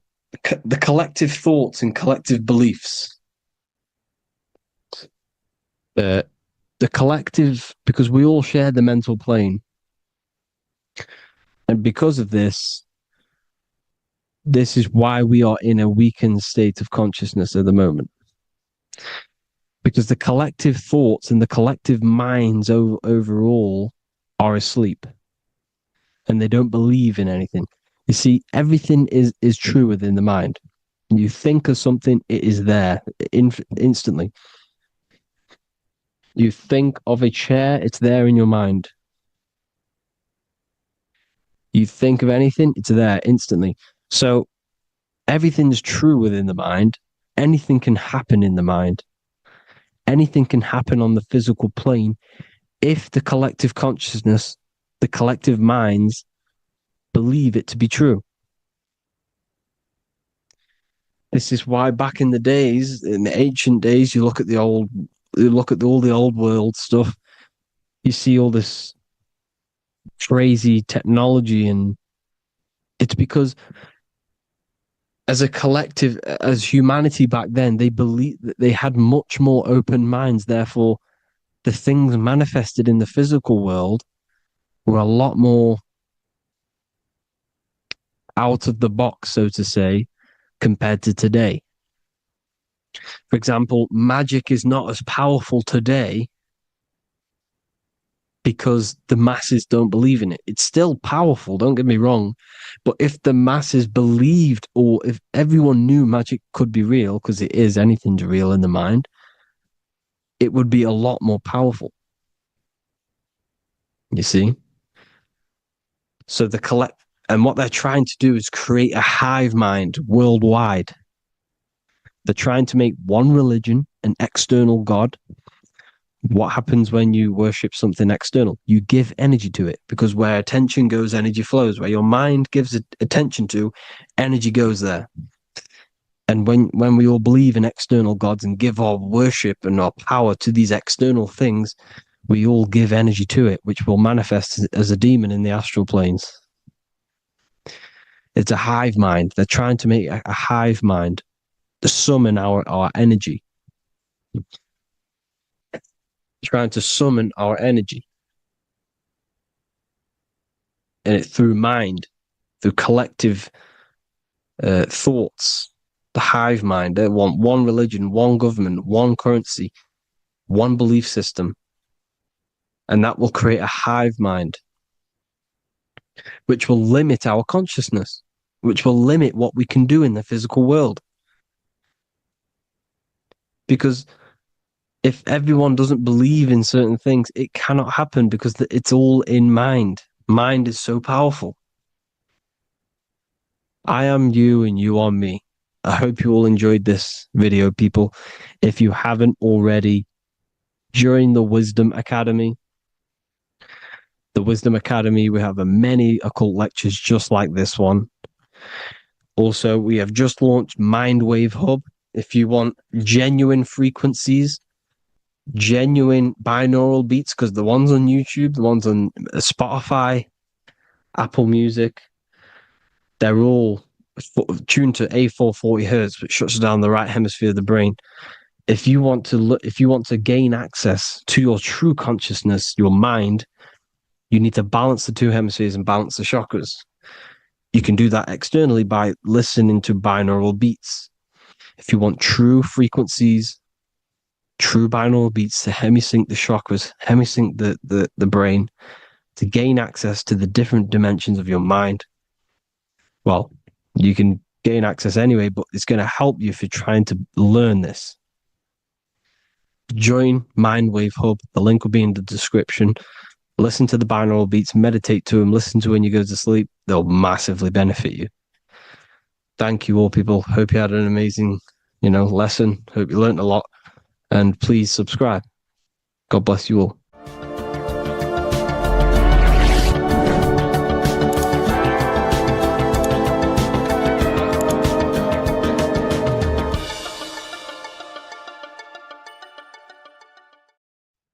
Hello everyone, today we're going to be discussing the esoteric and occult meaning behind the story inside of Genesis, the story of Adam and Eve. This is a widely known story, but not many people know the true esoteric meaning behind it, okay? So today we're going to be breaking this symbolism down. Before we get into this, please leave a like and a subscribe on the channel. I would greatly appreciate it. And please comment below any lectures or anything you wish to know, and I could maybe make it in the future. The first thing we must understand about the Bible is that it is an esoteric and occult book. it is written in allegory. It is written in such a way that we understand the book compared to our level of perception. Now, what do I mean? If a child read the Bible, they would gain a standard meaning and story behind it. They would gain a normal interpretation of the book, of being good, praise God, and be a good person. However, me, who have studied the occult and esoteric and symbolism for a very long time, when I read the Bible, I see a deeper meaning. I can read between the lines of the allegories, which means the Bible is written in such a genius way that it speaks to your level of intelligence. Depending on how advanced you are mentally and with knowledge, will depend on how you decipher this book and how the parables inside the book can speak to you in your personal life. Okay? So the Bible is the greatest psychological book ever written in history. This is why it's known as the greatest story ever told. It's a story. What we must understand with the Bible is that the Bible creates on the surface a logical way of thinking, which is what we call religion. We read the Bible and if we think logically and we take that book literally, then we gain a religion. But if we look beyond the surface, this is what we call esoteric, metaphorical, symbolic. You can read between the lines using our right hemisphere of the brain in deciphering this book and what it truly means to us and the evolution of our mind, body, and soul. What this book actually reveals between the lines is instructions and stories which teach you how to level up your consciousness, how you can sync the mind, body, and spirit and the soul all together so you can live like a god. This is what the esoteric is. It's the purification of consciousness. Now, when it comes to Adam and Eve, okay, what we must understand is that this is the beginning of creation. This represents the beginning of your life in an esoteric way. This is symbolic for the beginning of your incarnation into this physical world. Okay. And we have Adam, masculine, Eve representing feminine. These are the two masculine and feminine energies which create the whole material universe. Okay. And as we are born with a pure consciousness. We are born with pure consciousness. Well, now, what do I mean? As a baby, we have no knowledge. We are pure essence of the soul. You know, we don't gain the knowledge of good and evil. We are pure. Yes, we're not happy all the time as a baby, and we're not sad all the time, but we have no ego. This is what I mean. Our consciousness is not split. As a baby, you are whole. You have a whole consciousness. You are yourself. You have no false identifications, no limiting belief systems, nothing. You are pure awareness and the pure soul and the pure mind. Now, this is what Genesis is representing.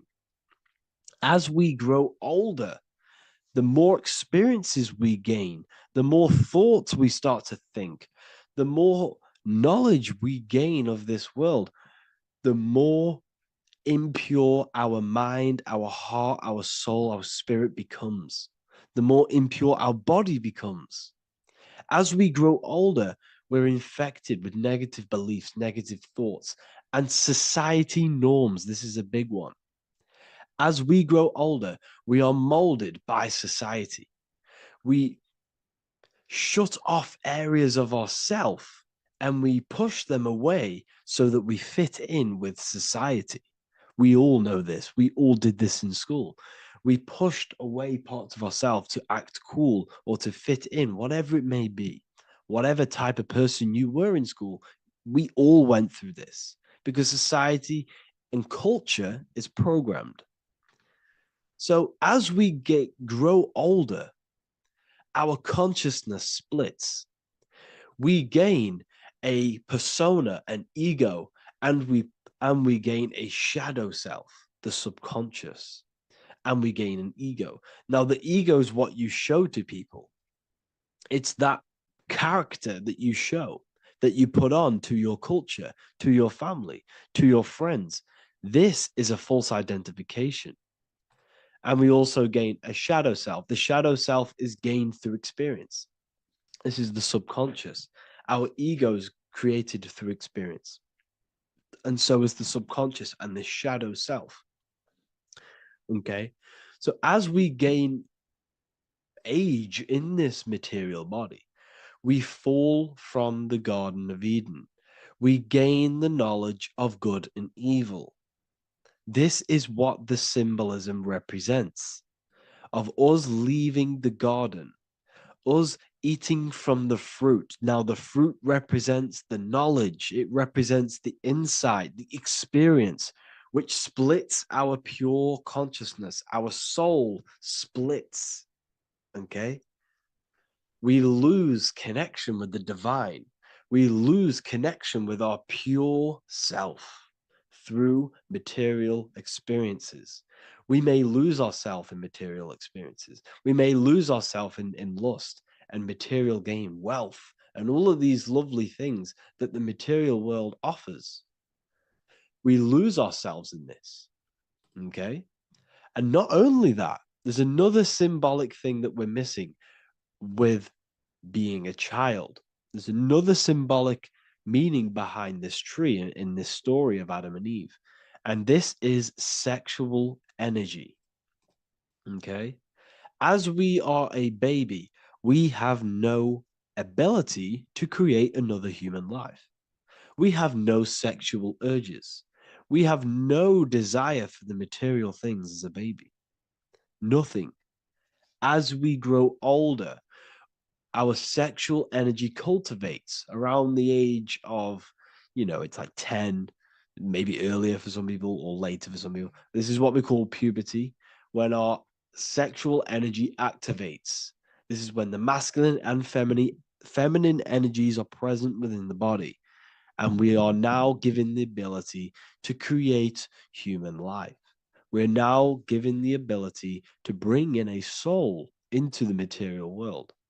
Now, this is what we believe and know in the esoteric world. That is what sex is. You're bringing a soul from the astral into the physical. Okay? So as you grow older, you gain this ability to use the power of creation. You gain this force within you that allows you to open a portal in the astral and bring in a soul to the material. Now, this power can be misused. This power is very powerful and should not be misused.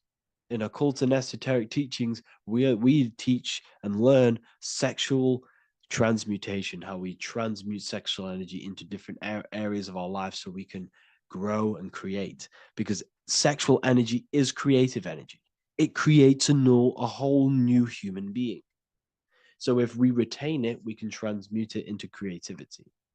So this energy is kind of corrupting us as well. And now I'm not saying growing up is evil, all this thing is evil. This is a natural cycle that we must go through. The soul of us must go through this cycle so that we learn, so that we overcome it, so that we gain mastery over ourselves, so that we expand ourselves.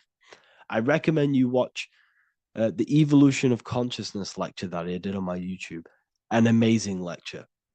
Talks about the evolution of consciousness and how we're on a never-ending cycle of life and death and expansion. So leaving the Garden of Eden is symbolic. You see, Eve represents emotion. She's feminine. Adam represents action. That's why he bit the apple.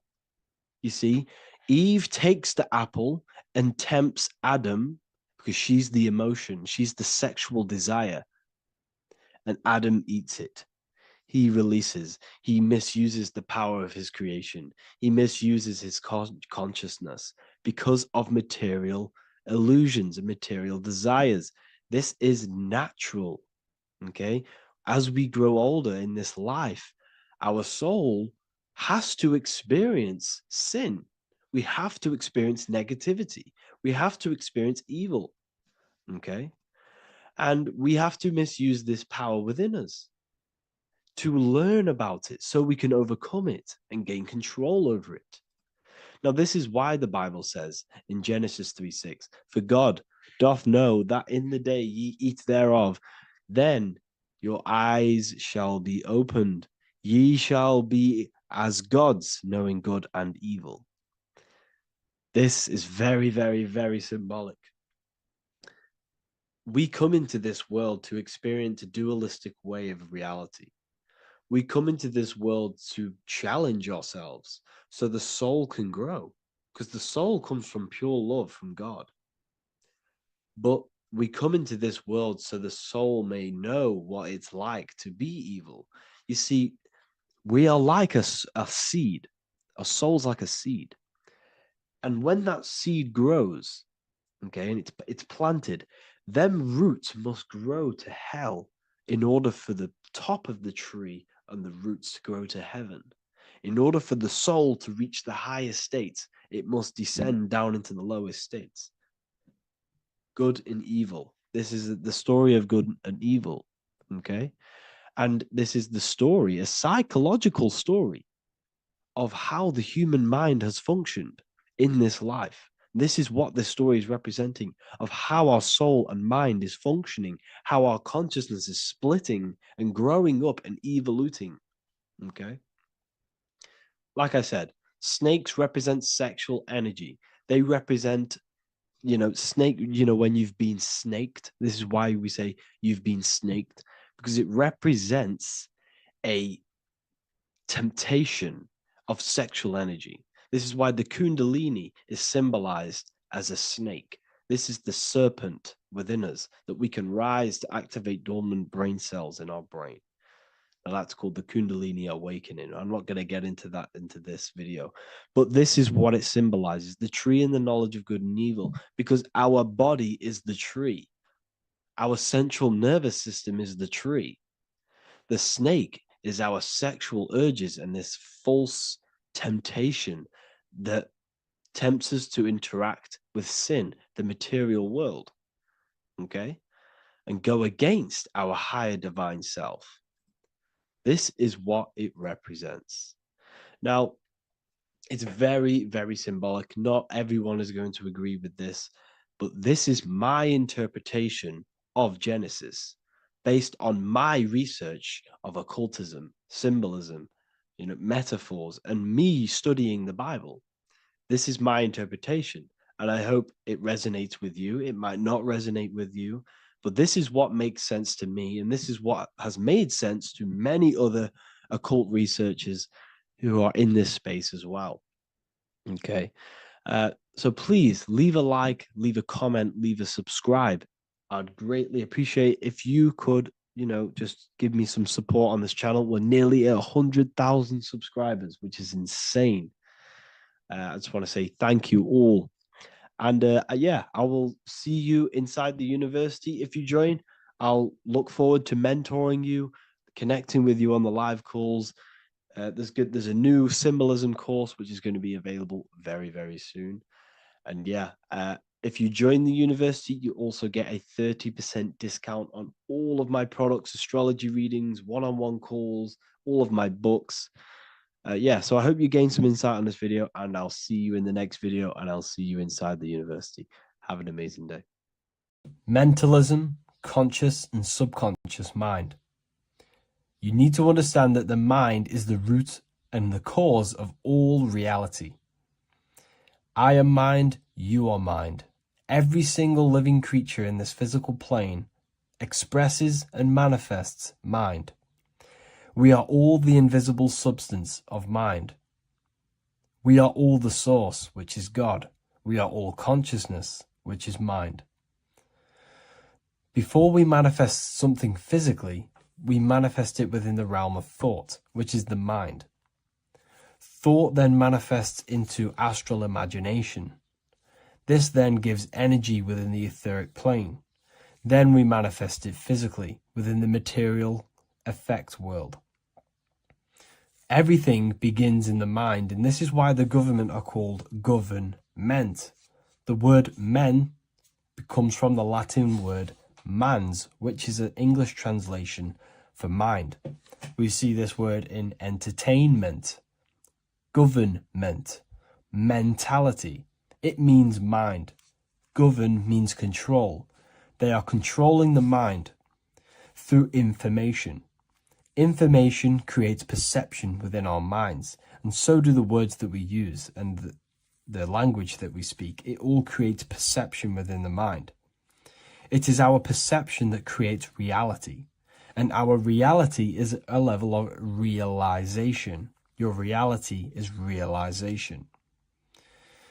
Everything begins in the mind. This is why they are controlling your mind through many different things. Okay? So essentially, they understand how the mind works. So this is why they manifest all things through mentally and not physically. Okay? You have a conscious and a subconscious mind. The conscious mind is what you are consciously aware of. It is the 10% of your mind. It is the mind that keeps you alert. A part of your conscious mind is for survival. A part of it is your visual field. A part of it is your just five senses. It is basically what you are consciously aware of right now. Your subconscious mind is the 90% of your mind. The subconscious mind is what holds all of your memories, your programs, and all things that you have ever experienced is all stored within the subconscious mind. It is this part of you where you draw memories from, where you draw your words from.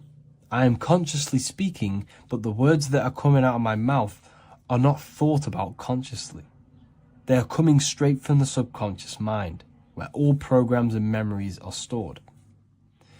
It is essentially this part of the mind which is manifesting our daily basis behavior, because the subconscious mind stores the programs which we are operating our life off. For example, if you tie your laces, you do no longer have to consciously do them.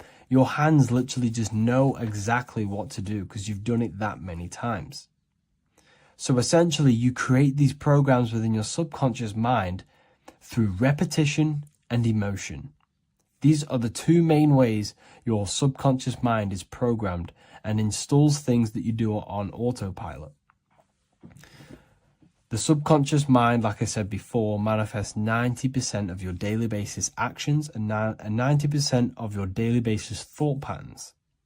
For example, if you were in a car crash 10 years ago and you had a very traumatic event, that car crash and that emotion that you felt in that time impressed your subconscious mind with a program. And even to this day, 10 years later, you are still wary about entering cars because of that program. Even though you may be not thinking about the car crash, you are still wary about entering cars because of that program, because of that emotion impressed upon the subconscious mind. You see, everything you say, everything you think, and everything you feel is telling your subconscious mind, that is what I want. The subconscious mind takes everything literally. Even if you are talking about someone else, your subconscious mind only knows you, and it only knows yes, and it only knows the now, the present moment. So this is why the golden rule back in the ancient days was treat others like you want to be treated. Because the way you treat others is telling your subconscious mind that is how you want to be treated. And this will create subconscious programs within you, affecting you.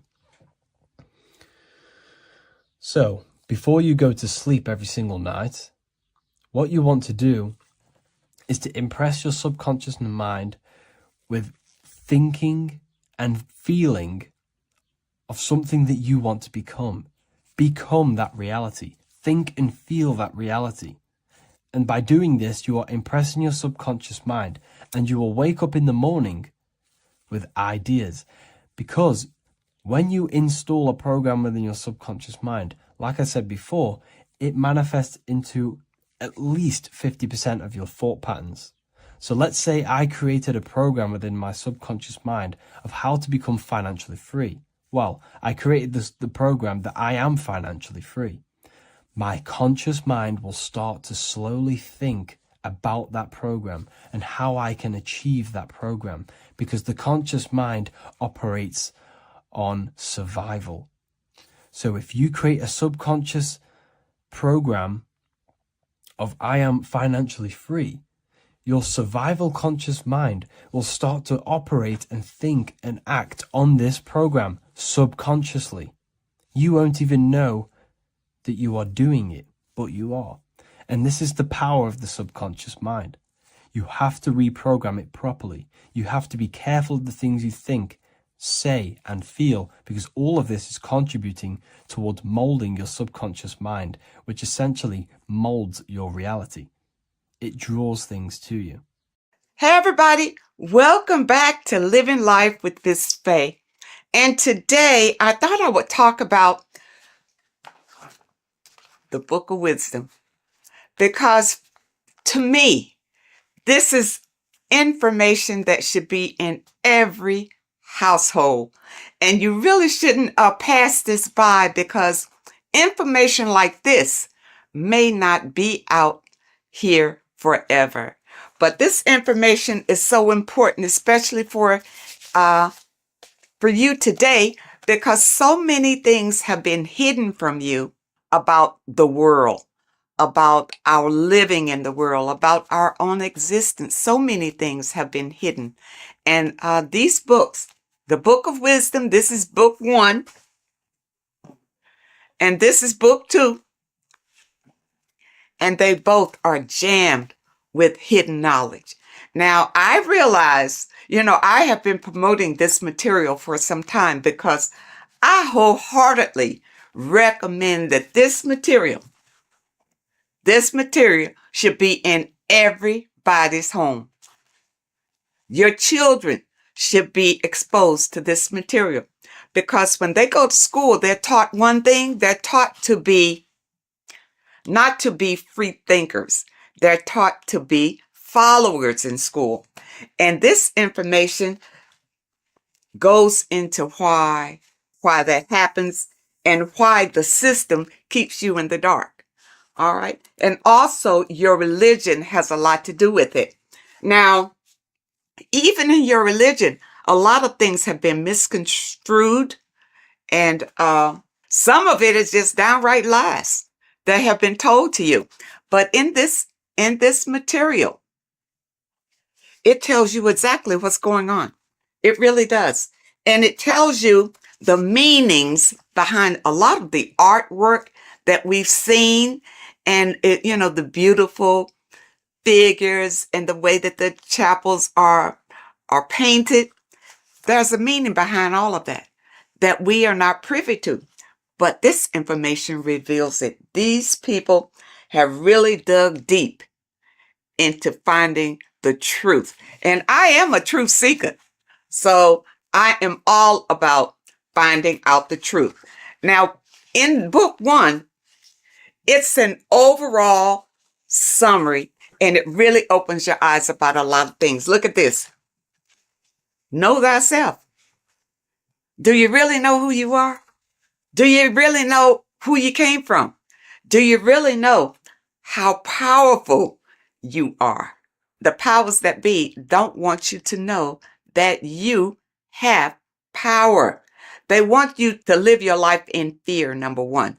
Because when you're fearful of everything, then it's easier to control you, easier to manipulate you. And people look at it. When you go to school, what are you taught in school?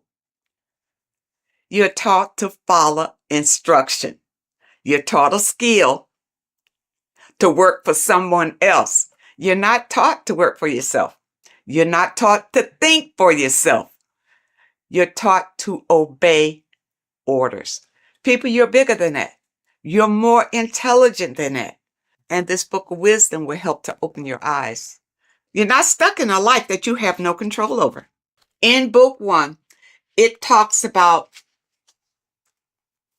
man is God made flesh, and it tells you why that is. We're all a part of the God source. That's how we were made, being a part of it.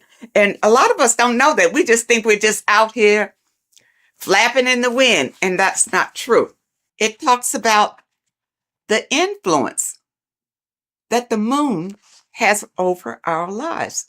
You know, in a full moon, you realize that there's a lot of activity that goes on during the full moon because it energizes people. You know, it energizes, and a lot of times there's a lot of crime that goes on because people are energized. They don't know what to do with that energy, but they're being affected by the moon. And it tells about Saturn and what Saturn has to do with your religion and what Saturn has to do with our existence. Okay? This book goes into all of it. And what it does, like I said, book 1 is more of an eye-opening summary of it all. And it says here, this discerning wisdom doesn't merely offer easily assimilated insights. It serves as a guide, illuminating the intricate threads weaving between our essence and the cosmic expanse. It provides an abundance of information to facilitate the evolution of your mind, your body, and your soul. This is genuine awakening. The author is Harry B. Joseph, and I know a lot of you, if you're on social media a lot or whatever, you've probably seen where he'll tell you some inserts from these books. And volume 2 is a more in-depth look at it. So if you want to go really deep, then you want volume 2. Now, one thing in volume 2 that I thought was interesting, of course, everything in here is eye-opening. But I wanted to bring this one to you because it's about the significance of sex. It says sex is a sacred ritual that transcends the physical realm and also takes place in the astral plane. So, you know that saying, as above, so below? Everything that happens here on this plane happens in the astral plane. So when you have sex with someone, you have bonded with them in the astral plane. And that's why you can't just walk away from a sexual experience and not have the energies from that person, because you have shared energies during this sexual ritual. And really, that's why it's better to wait until you are married to have sex and not have casual sex with all sorts of people. Because even here it says, casual sex, often driven by superficial desires such as greed, lust, and monetary attraction, tends to vibrate at a lower frequency on the astral plane. Now, what does that mean? If your casual sexual experiences are vibrating on a low vibrational astral plane, well, what's in a low vibrational astral planes? Demons, low entities that will attach to you, because that's where you are. They will attach to you and make your life miserable. You see, that's one way how we get these entities attached to us like parasites, because of casual sex. You got to be careful of that. And the only way that you can break the tie from a casual sex is through a spiritual awakening. See, when you have casual sex, these entities feed off of that energy. That's why they attach to you so easily. This is what you need to be aware of. And a lot of you don't. understand why your lives are in the toilet. It's because of the things that you are doing and the people that you are interacting with. And if you had this material beforehand, then you would be aware and able to guard yourself from a lot of heartbreak and disappointments in your life. Because once these entities attach themselves to you, they're not bringing you any good. They're going to bring you harm. Okay? And devastation. You don't want that. When sexual activity is engaged from a place of love, deep passion, and high vibrational energy, it fosters a protective and positive atmosphere. Protective and positive. When you engage in a sexual experience and you both love each other, it's genuine love. Okay? That's what you get. Not when somebody's fooling you and tricking you and making you think that it's love. And as soon as you've had sex with them, now they disappear. Now they have nothing to say to you. Now they'll tell you that they didn't want to get involved. You know, they're not looking for a relationship, that sort of thing. But no, that's still low vibrational because you didn't wait until you got to know the person. Just had sex with them. Don't do it. And when you have a love-based connection, elevates the energy, creating a shield against negative influences and ensuring that the experience aligns with higher spiritual principles. Okay, and that's what you want. See, this book goes into everything, and it goes into the foods that you should be eating, the foods that you shouldn't be eating. And it goes in a lot of Masonic symbolism because the Masons have been ruling for a long, long time. And we're not aware of it. It just passes us by, you know, because we are in survival mode. And the powers that be have put us in survival mode. We hardly have time to just enjoy our lives because we have to work for the elites. Work hard for the elites, you see. But if you have knowledge and understanding about how they maneuver and how they manipulate and control you, it will help you to improve your own life. In this book, you will discover more than just knowledge. You'll unlock the mysteries that lie beyond the veil of the ordinary. Dive deeper into the cosmic currents that flow through the universe, guiding your mind, body, and spirit toward a higher plane of existence. People, you don't realize how powerful you are because you have been dumbed down from the time you got here and made to believe you don't have any power. There's an external God that you must pray to for forgiveness of your sins, for anything that you desire in your life. You pray to that God, and that God will deliver it to you. Now, has it happened? Have you received all that you desire from the God that you have been worshiping? If not, maybe you need to know the truth about things. Maybe you need to look deeper into things. Now, it also talks about symbolism, and symbolism is everywhere. But many times we don't understand what the symbolism is. And we see people doing these mantras, you know, and we think, you know, it's evil what they're doing. What they're doing is calling in power from the entities that are around them, because they understand that we are all energy. And they do these mantras to bring in energy, whether it's for confidence, whether it's for strength, endurance, or whatever. That's why you see a lot of celebrities doing these mantras that you think is evil because you don't know, because your mind is closed and you're living in fear of everything. You don't understand, but you see them progressing and doing better and better and better and doing all these evil signs. These signs are not evil, number one. They're not evil.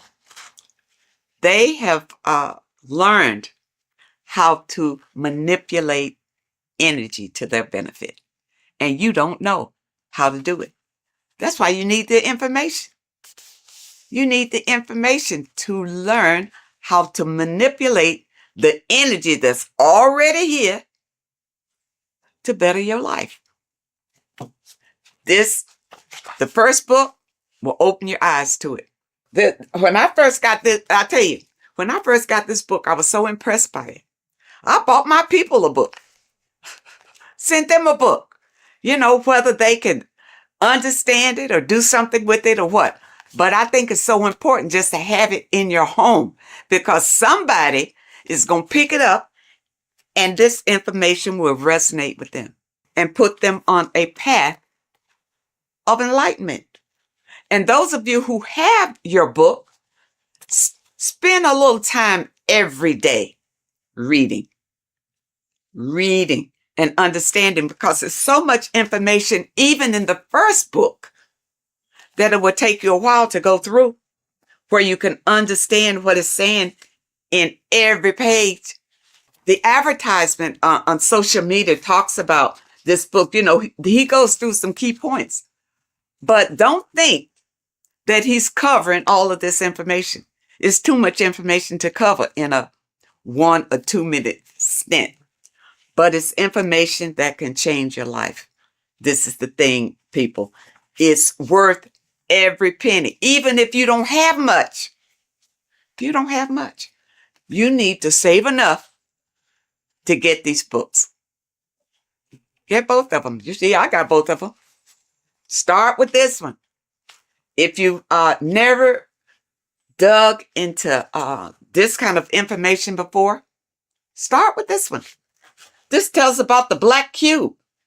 These things are in the world today that you don't know what it means. You don't know anything other than what your leaders have told you about it. Well, who's to say they're telling you the truth about what it is? Okay? It's all here. Okay? All here. It talks about the scam. It talks about scams in here. And what this one is, you see NASA right there? You remember the moon landing? All of this is to deceive you. And this information brings out the truth, the absolute truth. And volume 2, you see volume 2 is thicker than volume 1 because it goes deeper. It goes deeper. And even if they come out with a volume 3, I'll be ready for that one too. This one opened my eyes to so many things that I had questions about, as far as heaven, hell, the gospel, the Bible. For a long time, I just rejected the Bible totally. I rejected it because the stories in the Bible didn't really make sense to me. It really wasn't logical. Going through this material, I realized that the Bible is written in parables. All right. It's like morals to a story. It's like lessons that you learn from the stories that they tell. Okay. Because think about it. In the Bible, it says that, the apostles wrote these chapters in the Bible. During those days, those apostles couldn't even read or write. So how they write that? Okay. But from whichever documents that they pull certain information out and put the Bible together. All right. But the Bible, and I'm going to use this little slogan that I heard that I really like. The Bible is basic instructions before leaving Earth. It's not for you to take the stories literally. It's to take the meaning behind the story and apply it to your life. And because many of us have not read the Bible, and many of us have. You know, the Bible is written in a way to it's hard really to understand. That's why you go to Bible study, you know, so somebody can tell you the meaning of it or what. And most of the times when you go to Bible study, they don't know any more than you do. They haven't ventured out into research to know exactly what those scriptures mean. In this information, it goes through it. It goes through your scriptures and tell you what it really means. Okay? And it leaves no stone unturned, really. And it opened my eyes so much to the Bible until now I can embrace it. I can embrace the Bible because I understand that these are stories for you to learn from. But you got to understand the meaning and what it means. For instance, water is emotions. Okay, it's not just water. It stands for something. It stands for your emotions. The light is the Christ energy. The Christ energy is light. And we all want to embrace the light.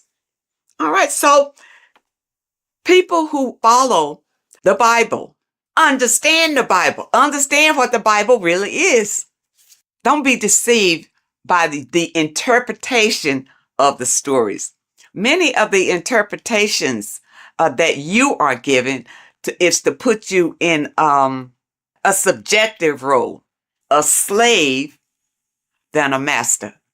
Puts you more in a slave role if you take those stories literally. And that's why you're not encouraged to go out and look for other information, especially in your religious institutions. They don't encourage you to venture out for other information because they'll tell you the information. Just keep coming here. We'll tell you all you need to know. You see, but I understand about religion because I was raised Christian. And the thing about it, even when I broke away, it took some strength because your mind, you have a mindset about it. Being raised as an infant in the church, that's all you know. Every Sunday, you go to church. Yeah, you go to church. Your body is used to going to church. But then when you decide, well, no, it's not working for me. I'm not, my life is not changing. My life is the same. You know, I just come here on Sunday, maybe to be entertained and maybe not, but it's really not worth it. And then you listen to your pastor or whoever is delivering the message. And what he's doing is giving you the spiel that was given to him in theology school. That he's doing. He's giving you the interpretations that he was given. That's all he's got. Because he hadn't done any research on his own. He didn't know any different. You see? And there are many people out here who feel like ignorance is bliss. I know you've heard that. Ignorance is bliss. No, it's not. Especially in today's world with so many changes coming down the pike and fear is leading it. Fear is right in front, leading all these changes down the pike. And fear is leading it so that you won't buck against it. So that you will be so afraid you'll just hold on tight and hope that you come out okay on the other end. But if you get this material under your belt, it will give you strength and a way to grab the power that you have inside of you so that you won't feel desperate and you won't feel afraid. you'll feel empowered. And that's what we all want. That's why I feel like everybody should have this material in their home. Everybody. And your kids should grow up reading this before they go to school, and their little minds be manipulated to believe whatever the system wants them to believe. Because really, they're just grooming them to be little worker bees, You see? People, you have the right. You have the right to be the master of your own reality. But if you don't know the information, you don't know where your power comes from and how to use the power that you have, doesn't mean anything. All you got to do is open yourself up to new information. That's all it takes. And your life could change drastically by just the information that is revealed in these pages. And it's I tell you, it's funny because years ago, I guess I was, I was in the Christian faith when I ran across information from one of the folks who contributed to this material. And when I heard him talking about it, it resonated. Something he said resonated in me, and I never forgot it. And then when I found this material again and I saw his name, I think his name was Santos Benucci or something. I don't want to destroy anybody's name, but I know he is referenced in some of this material. This is it. When he talked years and years ago about it, and now here it is in printed form. People, do not let this pass you by. This is your life right here. You think your Bible is? The Bible is great, but it's in parables. You can't understand it the way it should be understood. Okay? But with this being your companion, it will open your eyes like they've never been opened before. And I know a number of you out there have purchased the book. Leave us a comment and tell us how you feel about it. But take your time. These are not fast reads. Either one. And the thing about it is, I keep going back to them. It's not the kind of material you read one time, put it aside and forget about it. You put this on the coffee table and read a little bit all the time because it reinforces your soul and helps you to manifest the life that you desire.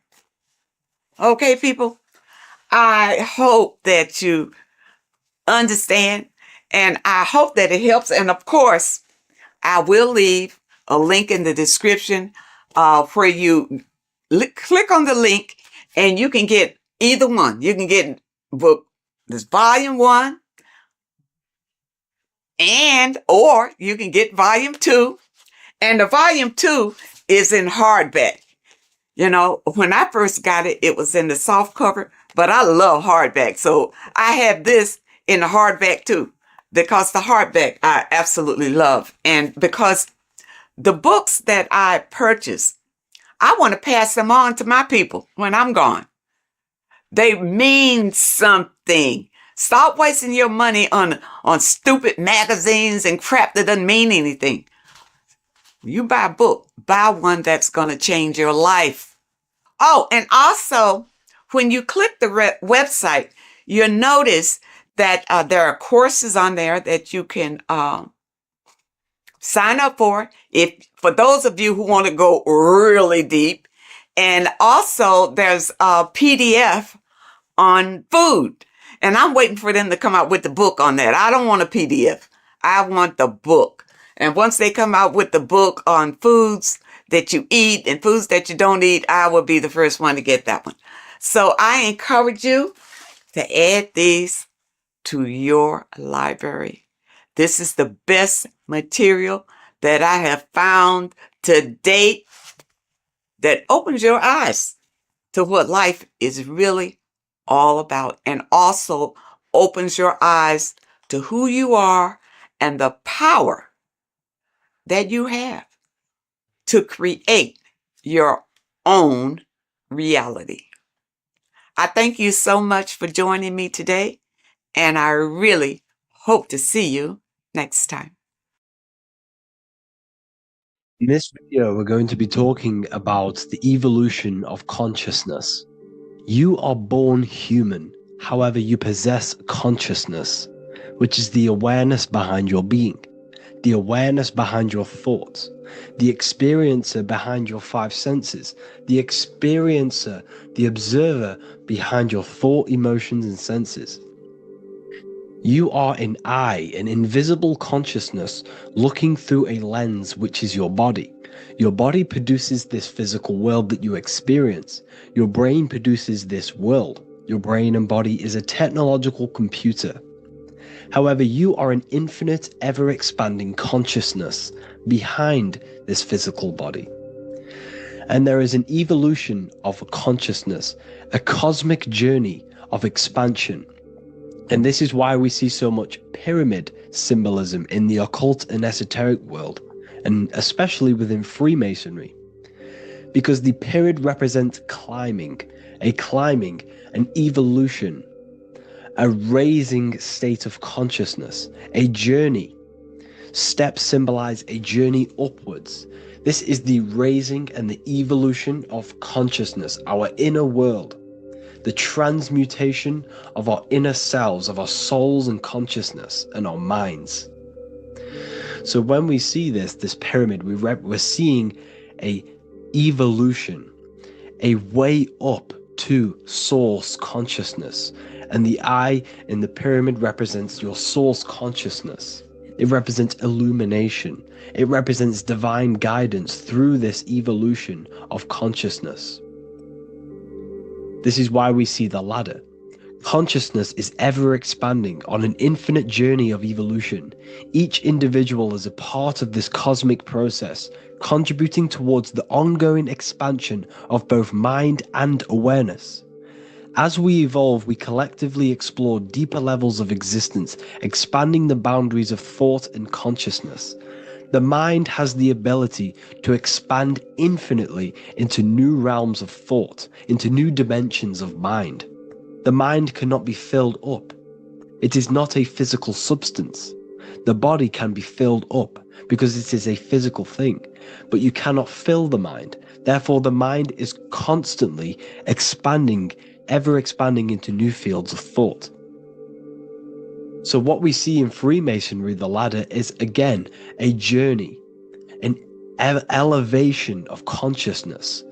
When we are born with an infant consciousness, and as we gain older, we gain an adult consciousness. Our inner world, our inner mind, and our emotional intellect changes and evolves. We are significantly different from when we were very young as an infant. It's because our consciousness evolutes, it changes, it alters like water. So just like this evolution of your own consciousness as growing up, there is consciousness of beings existing in cycles beyond our own. And their consciousness is unimaginably different from ours. They operate on a higher level of understanding and knowing, experiencing reality in ways that transcend our current comprehension. Our minds right now cannot comprehend the highest states of consciousness. There are entities, there are beings beyond our own, existing in higher dimensions of consciousness that we cannot comprehend because they have expanded. They are on a further way up the ladder of consciousness. However, we are all on the same journey. None of us can take the same journey.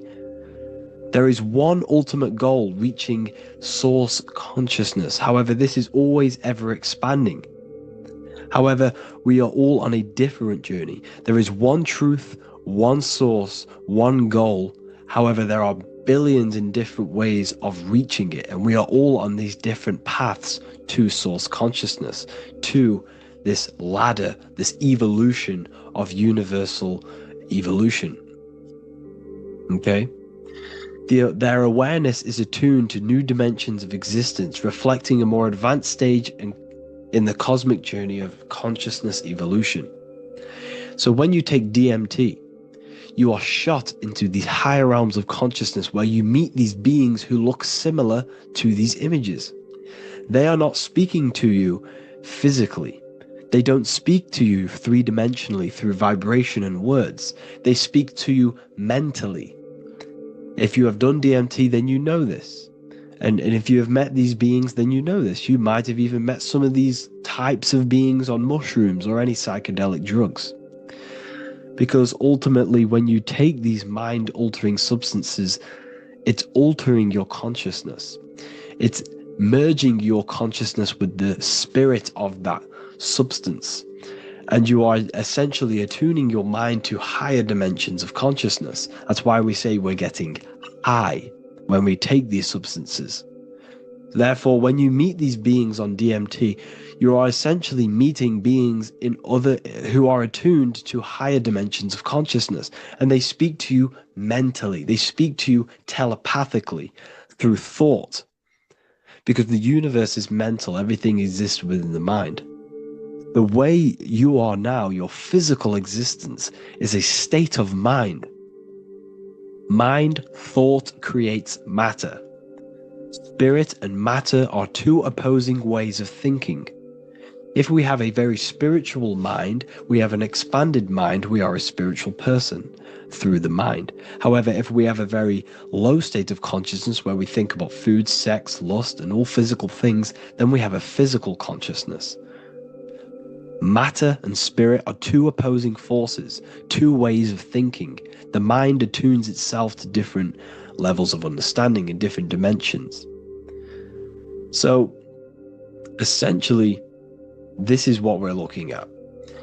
The body is a vessel for the fluidic, formless consciousness, a temple that houses the essence of our awareness.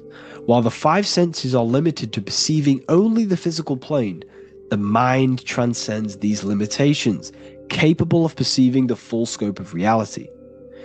It is through the mind that we access deeper truths beyond the material, tapping into boundless nature of existence. Physical existence is a thin band, a thin layer of reality. It's like 0.001% of reality. And your five senses are only tuned into this layer of reality. But the five senses are, by design, only allowed to perceive physicality. But the mind has the power to expand beyond this physical five-sense state. The mind has the power to expand and evolute. It is a conscious decision whether you want to take this path or not. You can stay in a three-dimensional way of thinking, or you can expand your consciousness from within. It's not an external journey. There is no God going to save you. You must save yourself. Therefore, behind every single one of these eyes is the same source consciousness. However, we are all different cells in a different journey. The organs in your body, the cells in your body are all alive. They all possess same consciousness, universal consciousness. However, we are all on a different journey of evolution. As above, so below. As the baby is in the mother's womb, when the baby becomes conscious, there is a world outside of its mother. What does it do? It presses and seeks a way out to be born in the other world outside of its mother. It is the same with your consciousness, your mind. When your mind becomes aware that there is realities beyond the immediate surroundings, it seeks a way out. And this is exactly what I'm doing to you now. I am now expanding your mind and telling you there is other ways of reality. There is other dimensions of consciousness which you can access through inner transmutation, through different ways of thinking, spiritualism, and meditating and connecting with yourself and detaching from external things, we can upgrade our consciousness. Your body is a womb. Why Jesus says you must be born again to see the kingdom of God, because you are born physically and then you must be born again spiritually, awakening your inner consciousness. So like I said, as the baby is in the womb, it's the same principle, as above, so below. You were a baby, you were in your mother's womb, and you figured out there is a world outside of your mother, so you seek to weigh out your mother to be born in another world. It's the same now. You must do this now. This is your spiritual evolution. This is the evolution of consciousness. It's ever expanding. When you die, this is a transition. You must learn to not fear death. This is another part of your spiritual journey. You must master death. Therefore, like I said before, the mind has limitless capacity to expand into new realms of thought, continuously exploring uncharted ideas and concepts without boundaries. The mind can ever expand. It can never be filled. It can never ever know everything. There is infinite fields of knowledge, infinite fields of thought. Your current state is just one stage on an infinite pathway. You won't remain human forever. The human experience is a crucial phase where we learn to balance polarities, master the fundamental laws of the cosmos. It is a period of growth and transformation, preparing us for the next stages in our cosmic evolution. The goal is to strive for perfection, yet the true perfection is unattainable. It's like a tunnel, and there is a light at the end of the tunnel. And as you walk through this tunnel, the light is ever moving backwards. You should forever seek to meet that light, but you will never meet that light because consciousness is ever expanding. You should strive for perfection, yet knowing that perfection is forever unattainable. The journey is endless, with each step revealing deeper layers of understanding and experience. The pursuit of growth and expansion is itself the essence of our evolution. You can find all of this knowledge in the amazing book that I have read for years. I have read this book, The Emerald Tablets of Thoth, the Atlantean, by M. Dorial, translated by M. Dorial. I'm telling you now, this book, now that I've told you this, you have some context on the book. The whole book is about evolution of consciousness. He's talking about higher dimensions beings. He's talking about how you can transcend this physical plane. It is truly the most amazing book you will probably read. One of the best spiritual texts you'll see. It's hard to understand, so you must read it over and over again. And the more your mind progresses, like for me, I read this every couple months. And the more I learn about consciousness, the more I expand my own consciousness. And every time I read this book, I pick out something new that just completely blows my mind. Because you can only understand this book to your level of consciousness, to your level of understanding. So now that I've told you all this information, go and read this book and it will absolutely blow your mind. And so will the Book of Wisdom Volume 2, which is now available. I released it the other day. I'm just going to read a page out now. This page is called Spirit and Matter. The Earth is not merely a dense, lifeless rock drifting through space. It possesses spirit, a living essence that animates its form. But what do we mean by spirit? Spirit in esoteric terms refers to the energy, the life force, animating the principles infused in matter. So essentially, what this page is talking about is how everything has spirit, consciousness within it. You are the middle, you are spirit and matter. You have the ability to expand your mind to the God self and raise above our animal instinct, our material self, and know the divine and expand. Animals cannot do this. Animals are not self-aware. Humans possess self-awareness. We can observe our consciousness. We can say, why do I exist? We can look in the mirror and know that we need growth. And this is what Anunnaki means. Anu means above. Anu was the supreme god of the sky, which is a metaphor. He represents spirit above, heaven. Anu came down to earth and married Ki, the goddess of the earth, which represents matter. It's a myth, it's an allegory. Anu married Ki and gave birth to the Anunnaki. Spirit came down and infused with matter and gave birth to the human, which is you. You are spirit infused in matter, Anu and Ki, Anunnaki. You are the Anunnaki. And this is just one of the teachings in my book. Honestly, this book is absolutely amazing. If you truly, truly want to expand your consciousness, give this book a read. And obviously, if you're inside the university, I give you this book for free. A paperback version. If you join the university, follow the steps inside of the general chat, you'll be able to download this book. Sorry, not download it. Order a paperback for free. All you have to do is pay for the shipping. You'll also gain amazing knowledge inside of my library, where your mind will just be overblown with the amount of esoteric books. There's over 45 rare occult books, plus you get a PDF of the Volume 1 and Human Health Guide. You get reoccurring updates where I expand on symbolism, occultism, where you will just feel absolutely amazing once you understand esotericism in yourself. You'll also learn how to create the dream reality that you want with the Manifestation Mastery course, where I teach you how your consciousness creates reality.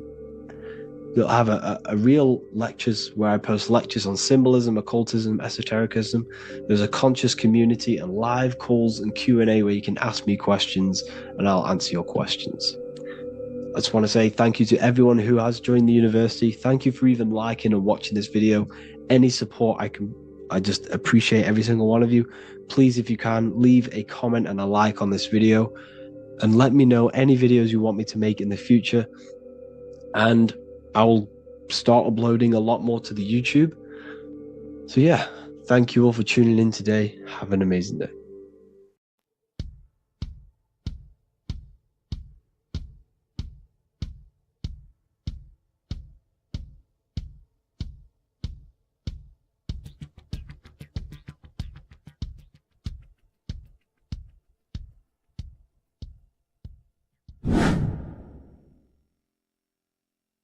What is good, people? How are we all doing? Today we're going to be talking about the different planes of existence, the occult side of the world, the things they don't teach you in school. And of course, you can only find that on this channel, so welcome. So you need to understand is that your consciousness moves through these different planes of existence, these different states of consciousness, which make up all of you. Okay? They are all interlocked planes. They are all interpenetrated into each other.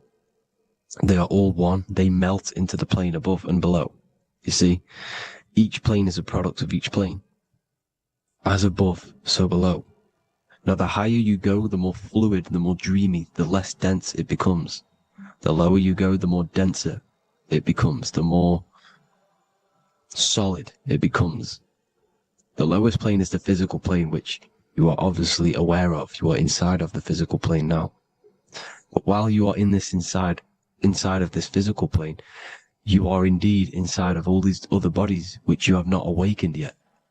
You have to awaken these different bodies. You have these bodies. Okay? It's like a ripple effect. And the center is the most dense, the most solid. This is earth, heart, the heart of the ripple. And the lower you, the further you go out from the center, the more dreamy, the less fluid, the more fluid, the more less dense it gets until you're one with the all. You see? And this is what it's like. This is what this system is. It's like a ripple effect. Now, let's jump straight into the planes. First, you have the physical plane, made out of 4 elements. 5 elements. The ether is the mother of the elements. It's the womb of the elements. It's the 5th element. And it gives birth to the 4 other elements. 4 is stability. Tables have 4 legs, and this is why the ether gives birth to 4, because it's the foundation of the physical world. Fire, earth, water, air. They are not pure. Each one of the elements melts into the other one. For example, earth and water both share cold.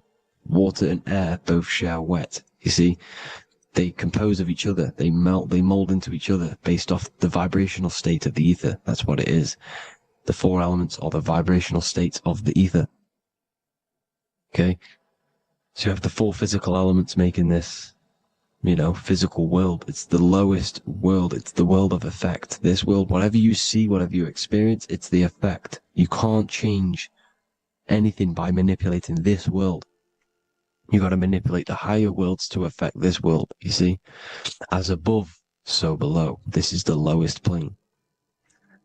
It has three-dimensional. It's the third dimension. Space, height, and thickness. That's all it is. Front, backwards, upwards. You see, it's three-dimensional. We cannot perceive the hidden side, which is the interior of this existence. We cannot perceive the interior from our exterior view. We are looking into this world. Okay? This is the exterior view. We can't see what's inside of that. That's the fourth dimension, which is the next one. It's the most gross and dense plane. Four states of matter, the most slowest vibrational molecules exist in this plane. Above this plane, you have the ether. Okay? The word ether and either are the same thing, because either connects two scenarios in languages. I either support Manchester United or Liverpool. Either is connecting them two scenarios. The ether is doing the exact same, as you can see here on the planes of existence. It connects the astral world, which is very important, to the physical world. It's connecting these two worlds. So it's the ether. It's the ether. The ether is pure potential. Energy flows through the ether. It is pure energy, pure potential. Okay? The physical body is an exact copy of the etheric counterpart body. So every physical object has an etheric energy double. It's like a blueprint of that object. Every single object has an energy double, and that's the etheric double. Okay? The etheric body determines the shape of our physical body through its lines of force. All through life, it rebuilds and restores the physical body. Physical problems show up first in the etheric body, because as above, so below. You manipulate the higher planes, it will manipulate this plane. And this is why sorcery works. Contact with astral plane entities. We'll get into that a bit later. So the reason why we can't see this plane, this energy world, which is all around us, which we are inside of right now as we speak, is that the molecules that compose it are further apart than those of the physical plane, making it invisible to the two eyes. That we can't perceive it. Our eyes cannot physically suck in that sort of information, and our brain cannot decode it. This is why, they brainwash us with all these programs to keep us asleep, to keep these other bodies we have asleep, so we don't find out about these other bodies, and is to make you believe that everything's just a material. Only the material world exists. They don't want you to know is that everything that you see is a result of something you cannot see. As above, so below. There are realities within this reality. This is what I'm breaking down now, these different planes, on how this reality works. So your etheric double is your energy body. You can see here the physical, etheric, astral. Astral is your spirit. The ether is a part of the physical plane. It's like just above the physical plane, but it's still part. But then the astral plane is completely separate. It's another plane, but they're all interlocked. Don't think they're apart. They're all interlocked. They're all one. They all melt into each other. The chakras that we have are inside of our etheric body. They are our sense of organs which tune us to the fourth dimension. These 7 chakras connect us to the astral world, the fourth dimension. Okay? They are points for the flow of energy from the universe / 7 planets, because the 7 chakras are your 7 planets, and the 7 planets are connected to the astral world. They are feeding these 7 senses in our body. They connect us to the universe, to our etheric counterpart, and then to us, supplying the physical body. Because the energy comes from above. As above, so below. These 7 senses, these 7 etheric chakras, are being supplied with energy from the universe, the 7 planets, the solar system. Then it supplies the physical body. You see? So the ether is very important. And this is, that the ancients understood the science of the ether, and they could, harness free electricity from it, because it's all around us. The ether is all around us. And this is what they were doing. They were harnessing free energy using the ether. The astral plane, the fourth dimension, very important plane. Very, very important. We've all been there. Every single one of you has been there. Okay? The fourth dimension is unseen of what we see. It's the interior of the exterior that we see. We see the third dimension, but we cannot see beyond what's making this third dimension. This is the fourth dimension. Okay? It's the dream world. This is where you go when you dream. Okay? This is where you go when you dream. It's the place of disembodied spirits or ghosts, entities, whatever you want to call them. When you hear ringing in your ears, that is not tinnitus. That is an entity around you. Okay? That is an entity around you. The fourth dimension is where thought forms exist. Mental images. Thought forms as in what you see in your mind when you think of an image, because the mind is the highest plane of existence. Mind is the highest plane of existence, and it manipulates all of the planes below. So it goes the mental plane, then the astral plane. So the thought is in the mind, the mental plane. That just the thought alone, no image, but then the form depiction, the thought form exists. It manifests in the astral plane as a sort of image, an entity, a living conscious being. So this is why thoughts are things. You see, thought forms exist within the fourth dimension. So when you imagine something, when you are, for example, right now, look into your hand and imagine there's an apple in your hand. If you can see that, you are seeing into this fourth dimension. You can only see into this fourth dimension using the mind's eye, not the two eyes, the mind's eye. When you shut off the two eyes into darkness, the third eye opens. The mind's eye is open, and you can see, this is astral travel. You got to work on astral travel, and you will see this astral plane, this fourth dimension. And there are 3 different sections to this astral plane: higher, middle, or lower. So yes, there is a kind of a heaven and hell, and a mid-God. Heaven being the higher vibrational entities manifesting higher vibrational thought forms existing there, the lower vibrational thought forms existing in the astral plane. But these thought forms are beings. You can create these beings. They're called elementals. Okay? If you entertain specific thoughts for long enough, this will plant a seed and it will grow. If you so for example, you have a bad feeling or whatever, what's a good example? Unforgiving someone. You keep that energy inside of you for long enough, it will manifest in the fourth dimension. You entertain that thought long enough, it will manifest. And it will create an etheric body, and it will be an entity which will harm you. It will feed off you, this low vibrational energy. Your mind is so powerful. It creates thought forms, and these thought forms can take consciousness, can take bodies, etheric bodies. Now, that's why it's very important that you master your mind, master your thought patterns.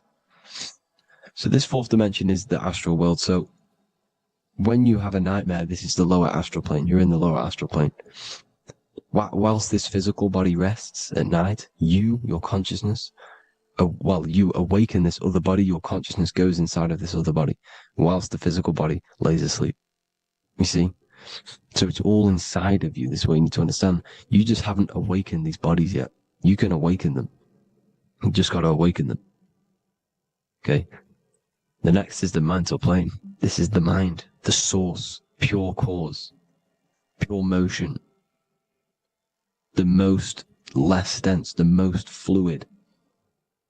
No form. There's no form to the mind. Astral plane is the first plane where a form takes existence, pretty much. The mental world has no form. It's pure mind, pure intelligence. Thoughts alone exist here without any images or manifestation.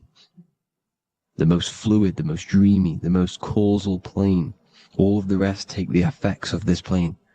That's why it's mind over matter. Your thoughts they create vibrations. Each vibration is vibrating on a specific frequency, which creates mental images, creates effects down here on this physical plane.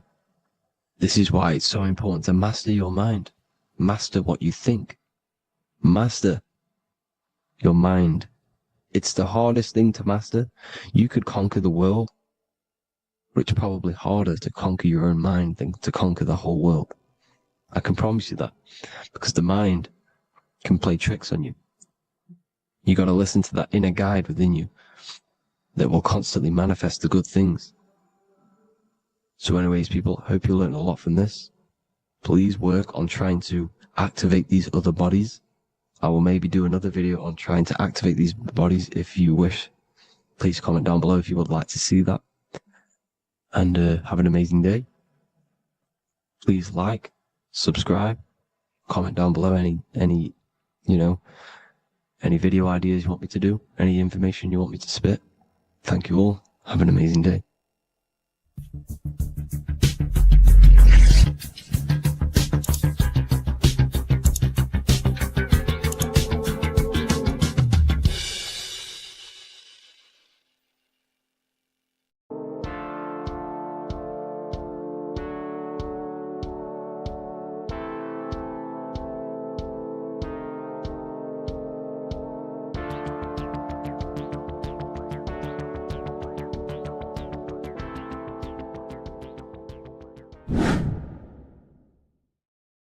How are we doing, people? It's Revival of Wisdom.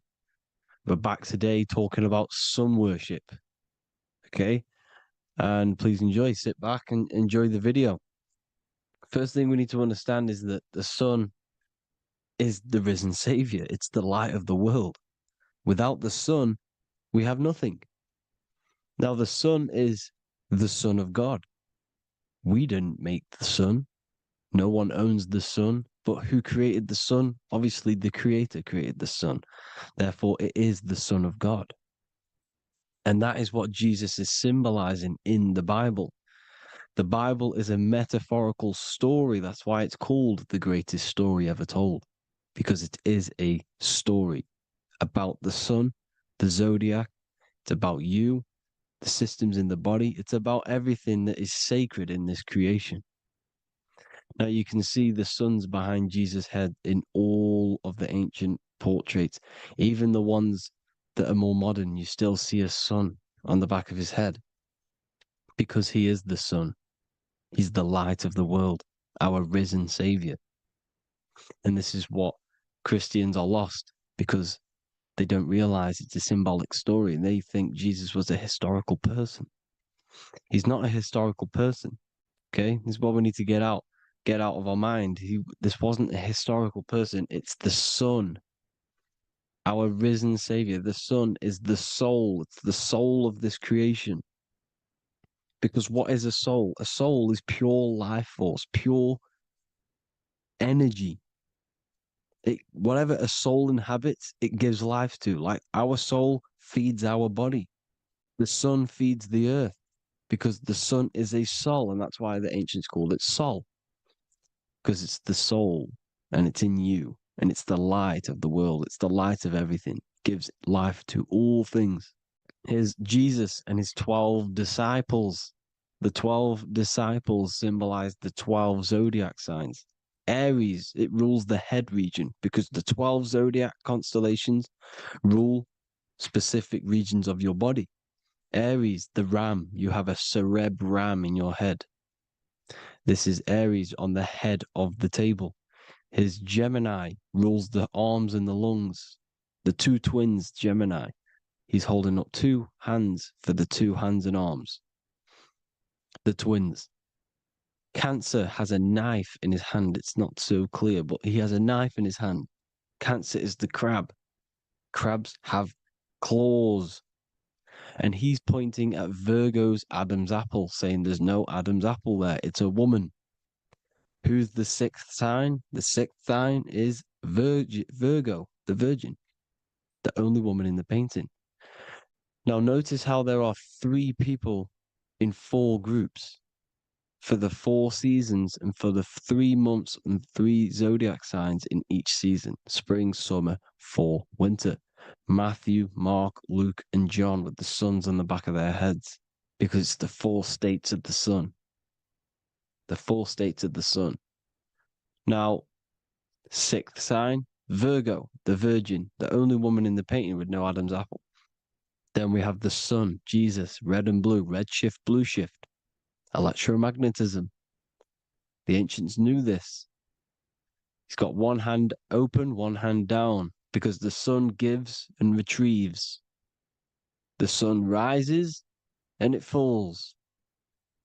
It gives, then pulls away. That's what the sun does, and that's what he's doing. His arms are out, symbolizing the rays of the sun, casting down onto the earth, giving and then receiving. Libra, his 2 hands are equal, holding his arms out equally, because Libra is the 2 balanced scales. Libra is when the sun is balanced between the summer and the winter. It's being judged. The sun isn't balanced. That's what Libra is, the 2 scales. Capricorn is the goat. Goats have 2 horns, and you can see the 2 horns on his head here. See? So this is astrology. This what Leonardo da Vinci is depicting here. It's astrology. He knew the story of the Bible is all astrology. It's all based on astrology. The Son of God, the real Son. Now here are some Bible verses. I am the light of the world. Obviously, that's the sun. What other light is there that lights up the world? The moon can't do it. It's the sun, the one and only Son, our risen Savior. Because if the sun didn't rise, we'd all be dead. So it's our risen Savior. And it dies for our sins every night and then gets reborn every day. Now, Jesus calms the storm. Mark 4:35-41. The disciples are all on a boat and there's a heavy storm. But Jesus is asleep. The disciple says, Jesus is asleep. We need to awake him. They wake up Jesus, and Jesus got up and rebuked the wind and said to the waves, quiet, be still. Then the wind died down and it was completely calm. Well, when Jesus was asleep, this is the sun not being risen. It's not risen yet. Because in the night times, that's when the storms happen on the sea and the ocean. And when they awake Jesus, Jesus rises because he's the sun. He rises and everything calms. Because when the sun comes, the storms go. You see? So it's the sun. It's all about the sun. Here's another, Luke 22:10. A disciple asked Jesus, when will we know it's the end times? And Jesus says, as you enter the city, a man carrying a jar of water will meet you. Follow him to the house that he enters. Well, this is clearly talking about astrology, the topic that Christians think is satanic, when they don't realize the whole thing's based on astrology. Because the end times is the end of Pisces, which is the 2 fish, which is the age we've just gone out of. And you can see all these ancient churches here with 2 fishes, because they knew it was the age of Pisces. There's an ancient photo, ancient artwork with the 2 fish, Pisces. And the end times, as it talks about in the Bible, when Christians think the world's going to end or something. But no, it's just the end of Pisces. As you enter the city, a man carrying a jar will meet you. Follow him to the house. The house is the zodiac sign that he enters. And the zodiac sign is Aquarius, because that's what it is, a man carrying the water. We know this is astrology because a woman, that is a woman's job in the ancient times. In the ancient times, the woman used to get the water. You would never see a man collecting water back then. That was the woman's job, whilst the man builds the houses, for example. You see, so we know it's talking about astrology because astrology is the man holding the bucket of water. It's the end of Pisces. Now we are in Aquarius. And of course, Luke 24:36, the risen Savior, the Son. Now, the Son is also born on the 25th of December, a virgin, just like Horus, Mithra, Buddha, Krishna, Hermes, and thousands of other gods, all born on the 25th of December. Well, it's because the sun moves 1 degree northward on the 25th of December. And on the 22nd to the 24th, it stays in the same degree because it's moving south. But then on the 22nd, it stays in the same degree on the Southern Crux constellation. And the ancients called this the sun dies on a cross because the cross is the Crux constellation, the Southern Cross. And it stays on that same degree for 3 days on the cross. The sun dies on a cross, and then on the 25th, moves 1 degree northward, bringing back the summer, the light, the warmth, the growth of crops. And this is the sun being reborn again, a virgin, because it's pure. And here's Mithra, another sun god before Jesus was around, before Christianity. It was Mithraism, and Mithra, Ra is Ra, the sun god, Egypt. It's all about Ra, the sun. You can see the crown of thorns on Jesus' head, symbolizing the rays of the sun. And here are the rays of the sun on the back of Mithra's head. Krishna, the sun. Buddha, the sun. Horus, horizon. All born virgins, all did miracles, all resurrected. Dead for 3 days. Well, here he is, dead for 3 days on the cross. And resurrected. Because it's the most ancient religion ever been on the face of the earth. The worship of the sun. And we should worship the sun, because without the sun we are nothing. The sun feeds us, feeds the earth, feeds everything. Without the sun we are nothing. It's been reversed, and now we're worshipping man. When we're worshipping a man called Jesus, was never real. It's all about the sun, the most high, the most powerful, potent, celestial body in the sky, the orb that feeds us every day. It dies for our sins and rises every day. It's the sun. Now on the Holy Communion Day, it's the worship of the sun. They give out mini suns. Here's Jesus holding a sun. And they raise the sun on Sunday because they go to worship their sun god on Sunday. Not Saturn Day, not Moon Day, Monday, but on Sunday when the sun is exalting. And they hold suns up above their heads because the sun rises. They're symbolizing the sun rising above their heads as savior. It's the sun. It's the Holy Communion Day. And here's Jesus giving a piece of himself to the children. It's the sun, the light. Judas was known as a backbiter, a backstabber, because he stabbed Jesus in the back. He betrayed Jesus. Well, this is just another astrological story about the constellation Scorpio, because the Scorpio is the J, looks like a J. J for Judas, the scorpion, the backbiter. Scorpions backbite, they bite with their back. And what does Judas do? He betrays Jesus by kissing him to let the warriors know who they need to get. So he kisses Jesus, and Jesus gets stabbed in the back. Well, when you get stung or bit by a scorpion, they leave like a kiss. So Judas kisses him and gets betrayed. Well, this is because the sun, when it hits Libra, it's balanced. The sun is balanced because it comes through summer. Now the sun's starting to die. The sun's starting to die. It hits Libra. And then as soon as it hits the Scorpio, it gets betrayed because now the sun has to fall to winter. And Saturn is there waiting to take over the darkness of the winter. So he gets stabbed in the back by Scorpio, Judas, the scorpion, the backstabber. You see, it's an astrological story. Here's Mary. Mary means marry, which means pure. The sun is pure. No one gave birth to the sun but the God. And it's born every day. It's born every day on every year. It's born pure. There was no controversy. There was no, activity for the sun to be born. It's pure. Now, the 7 metals come from the 7 planets. The sun gives you gold, and this is why the sun is golden. It looks gold. And this is why the banks are backed by gold, because gold is the most valuable metal, because it's the sun, the most valuable celestial orb in the sky, in the heavens. Well, here's Jesus, another ancient symbol of him being crucified on the cross with the big sun, the southern crux constellation. The sun dies on the cross constellation. And if you go to the old etymology dictionaries, you will see sun and son is the same word. They come from the same etymology roots. You can use them for no matter what, but they've been confused today. But if you go back to the old dictionaries of etymology, they are interchangeable. You can use them. Son, sun, sol, it's all the same thing.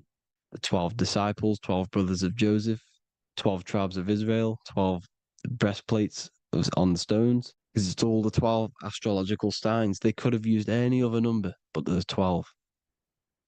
Because 12 is the mind, which is God. 7 is the number of matter, which is man. 7 energy centers in the body. 12 cranial nerves in the brain, because it's the mind. 12 is the 12ness. The zodiac is literally the mind of God, the signs of God. Now here we see here, Job 38, 31 to 33. Can you lead forth a constellation in the season? He's asking you, can you read the sky? Can you read the heavens? Canst thou bring forth the Mazzaroth in its season? Mazzaroth means 12 signs, the zodiac. Why did they translated every single Hebrew word in the Bible into English, but they decided to leave out Mazzaroth? Why? It's because if that said zodiac, Christians would have a different view on the Bible, but they leave that out. But Mazzaroth actually means the 12 signs, the zodiac, and the stars means sign. The word stars means sign because the stars are signs, things to come, which is off in Hebrew, which means sign, things to come. You see a sign on the road, it's something coming. But God is saying, no, what does he say? To qualify as a director, a judge of man's life on earth, one must be able to govern the heavenly bodies that rule the earth. It's telling you to read the heavens. We need to read the heavens. Astrology, the 12 zodiac signs, the mind of God. It's telling you, read the Mazzaroth, read the zodiac, because they are things to come in your life. They are signs. It's not satanic, it's made by God. God said, let there be lights in the firmament of the heavens to divide the day from the night, and let them be for signs. Signs are things to come. The 12 zodiac signs. It's all about astrology. Here's Mary holding the sun. His son, her son. It's the sun in the sky. The one and only, the most high. The soul, the solo because it's on its own. The most powerful, Ra, radiance. Here's the Pope holding the sun.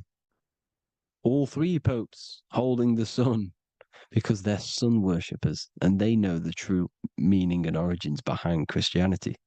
Sun worship. Here's the Vatican is a sundial. Yes, this is literally a clock. Your clock, your watch is a sundial. It's got 12 sections on it for the 12 zodiac signs. 12 hours, 12 Horuses. Now here you see Jesus walking on water. Well, it's the sun. And here's the beard of the sun. Here's the pyramid of the sun, the illuminated one, the all-seeing eye, the sun. Here's the Ankh. The sun creates these symbols. The ancients knew this. Now, when you see these headdresses, these are actually the days of procession of the sun. Aries, Cancer, Libra. It's all about the sun. Here's some more sun worship going back to Egypt. Ra, Horus, Osiris, and Set. Jesus and Satan is Horus and Set. The sun and Saturn. Saturn rules the winter, Satan. Jesus, the sun, the light of the world, rules the summer, rules the day. Satan's the night, Saturn's the night, the sun is the day. The evil brother, Satan. Well, Horus comes, this is where we get the word hours from. There are 12 Horuses. The sun moves in 12 Horuses, 12 hours. Where's Horus? What hour is it? Where's Horus? His Ra, 12 noon, Ra, radiates, powerful, the most high sun. That's why he has a sun on the top of his head. These are the four states of the sun. Set, sunset. This is why we say sunset, because the sun is setting. His sunset, his Horus, horizon. The Horus is rising, Ra radiating, and the sunset. Then midnight is Osiris. Here's another ancient symbol for the sun, the scarab. Ra, the sun, scarab. It's got the word Ra in it because it's the sun. And here's the sun on top of the scarab with the wings. Because scarabs roll dung up hills and then they'll let it fall down the hill to gain more matter. To gain more bigger, like a snowball effect. And this is, the ancients saw this as a process of the sun, because the sun climbs up the hill and then it falls. So they used the scarab to symbolize the process of the sun. The sun climbs and falls. Here's an ancient Egyptian cat cutting off the head of the serpent. Well, the cat is cutting off the head of the serpent, symbolizes the sun cutting off the nighttime. When the sun rises, it cuts off the nighttime. It cuts off the serpent. The serpents represent darkness or evil. Oh, there's some more symbology of the sun and the heavens, the arch, the royal arch, the firmament, the sun inside the firmament. These are all ancient churches, and they all depict the firmament with the sun inside. Is the ancient cosmology, you see, because it's all about the sun. Everything's about the sun, because the sun is our orb made for us to sustain life in this, inside of this creation, inside of this firmament, the royal arch of heaven. Here's the Freemasons depicting it. Here's the Masonic royal arch, but you can even see the zodiac signs. Here's Cancer, the checkered board. It's the royal arch of the firmament. Obviously, they don't want to tell you that. You live in space, apparently. Some more sun worship. Here's the beard of the sun on the water. They all have this long beard. And why do they say amen? Amen at the end of every prayer. Amen is a sun god, a creator god. It's all about the sun. So thank you all, people. Hope you all enjoyed. Hope you all gained some knowledge and insight. Please give me a follow, drop a comment, drop a like. Have a good day. Love you all.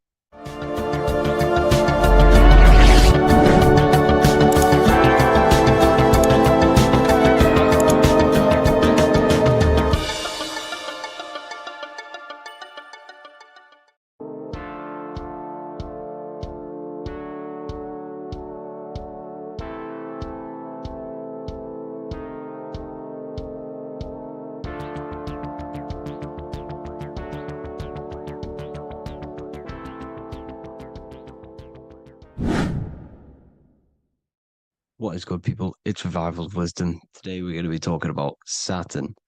I've done this video in the past. However, this video is going to contain a lot more in-depth explanation of Saturn. So the 33rd degree Mason, Manly P. Hall, said, Saturn is the key to crystallization, physical matter. Light is matter, matter is light. They are interchangeable. Low vibrating light turns into matter, high vibrating matter turns into light. And Saturn is the god of this world, this physical world. He crystallizes light into matter. This is symbolized as the Masonic checkered board, matter and spirit, matter and light, light and matter. He's also the god of time, destruction, justice. He creates and destroys, because all things in time die. He creates and destroys you. So,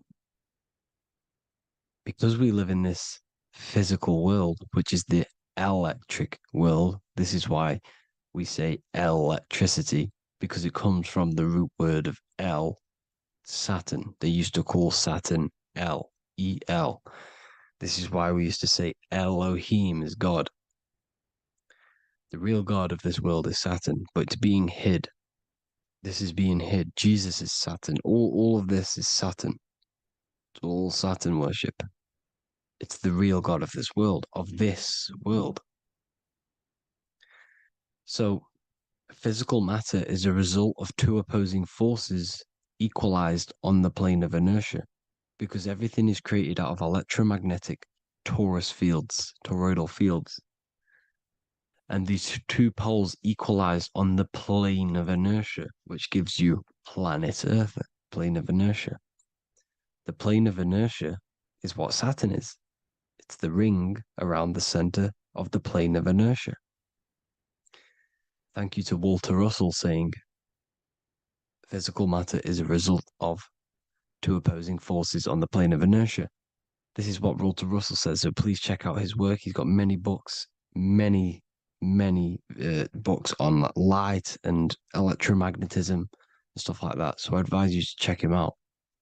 So the torus field gives you the binary code 0 and 1, the female vagina and the male phallus. This is the code for this world. Saturn crystallizes physical matter. Now Saturn is the most outermost layer of the 7 layers of heaven, where it says in the Quran, it says, Allah, it is He who created the 7 layers of heaven. Saturn is the outermost layer. He's the top. He's the most high. So when we say the most high, we're referring to Saturn. He's the most high before the firmament, before the stars. So Saturn is the god of this world. He's the Lord of the Rings. He wears the crown. The crown is the rings. Crown, Chronos. So the planets are luminaries. They are lights. They are beings. They are energy, conscious energy. And we're in the heart of the solar system. Saturn is the outermost layer. He is the one of this world. He's the god of this world. Now, on the North Pole of Saturn, you have the hexagon. Add up all the sides. It creates the 6-pointed star. Or it can be created as a cube. The cube is very important. The 6-pointed star is very important. 6 points, 6 triangles, 6 side, 6, 6, 6. Black cube adds up to 6 in gematria. Now, what did I say in the beginning? Saturn crystallizes the physical world. He creates physical things out of light. You are a light being. This is why we say human. Hue means the light spectrum. Hue, man, we are light manifested into physical forms, human. And we are incarnated through Saturn. Satan, same thing. The number of the beast is 666, and the 666 comes from the 6.6 triangle, 6 sides of Saturn, 666. We are all known as carbon-based life forms. Carbon, the atomic structure of carbon, is 666, 6 protons, 6 electrons, 6 neutrons. We are materialized into our physical bodies through Saturn, through the number of the beast. These bodies are the beast, it's the animal. The divine, the Christ, is the consciousness within, because you're a physical, spiritual being combined into one, hexed into one, hexagram. This is a hexagram. You're hexed into physical matter, spirit and matter, light and dark, combined into one. Now you contain of the mark of the beast, the mark of your body's the beast. It says in the Bible, Satan, who is the god of this world. This world. There are many different worlds, but this world is run by Saturn, and it says that in the Bible. Saturn is Satan. It's the same thing. And look at the crown of thorns are wrapped around the heart. The soul is in the heart. The mind is in the brain. The soul is wrapped around the rings of Saturn. You're wrapped in physical matter. This is what it's showing you. This is symbolizing the rings of Saturn wrapping you. And the cross on top is the cross of the cube. The cube, the black cube of Saturn, unfolds into a cross. So Satan, who is the god of this world, Corinthians 4:4 in the Bible, Satan, who is the god of this world, has blinded the minds of those who don't believe.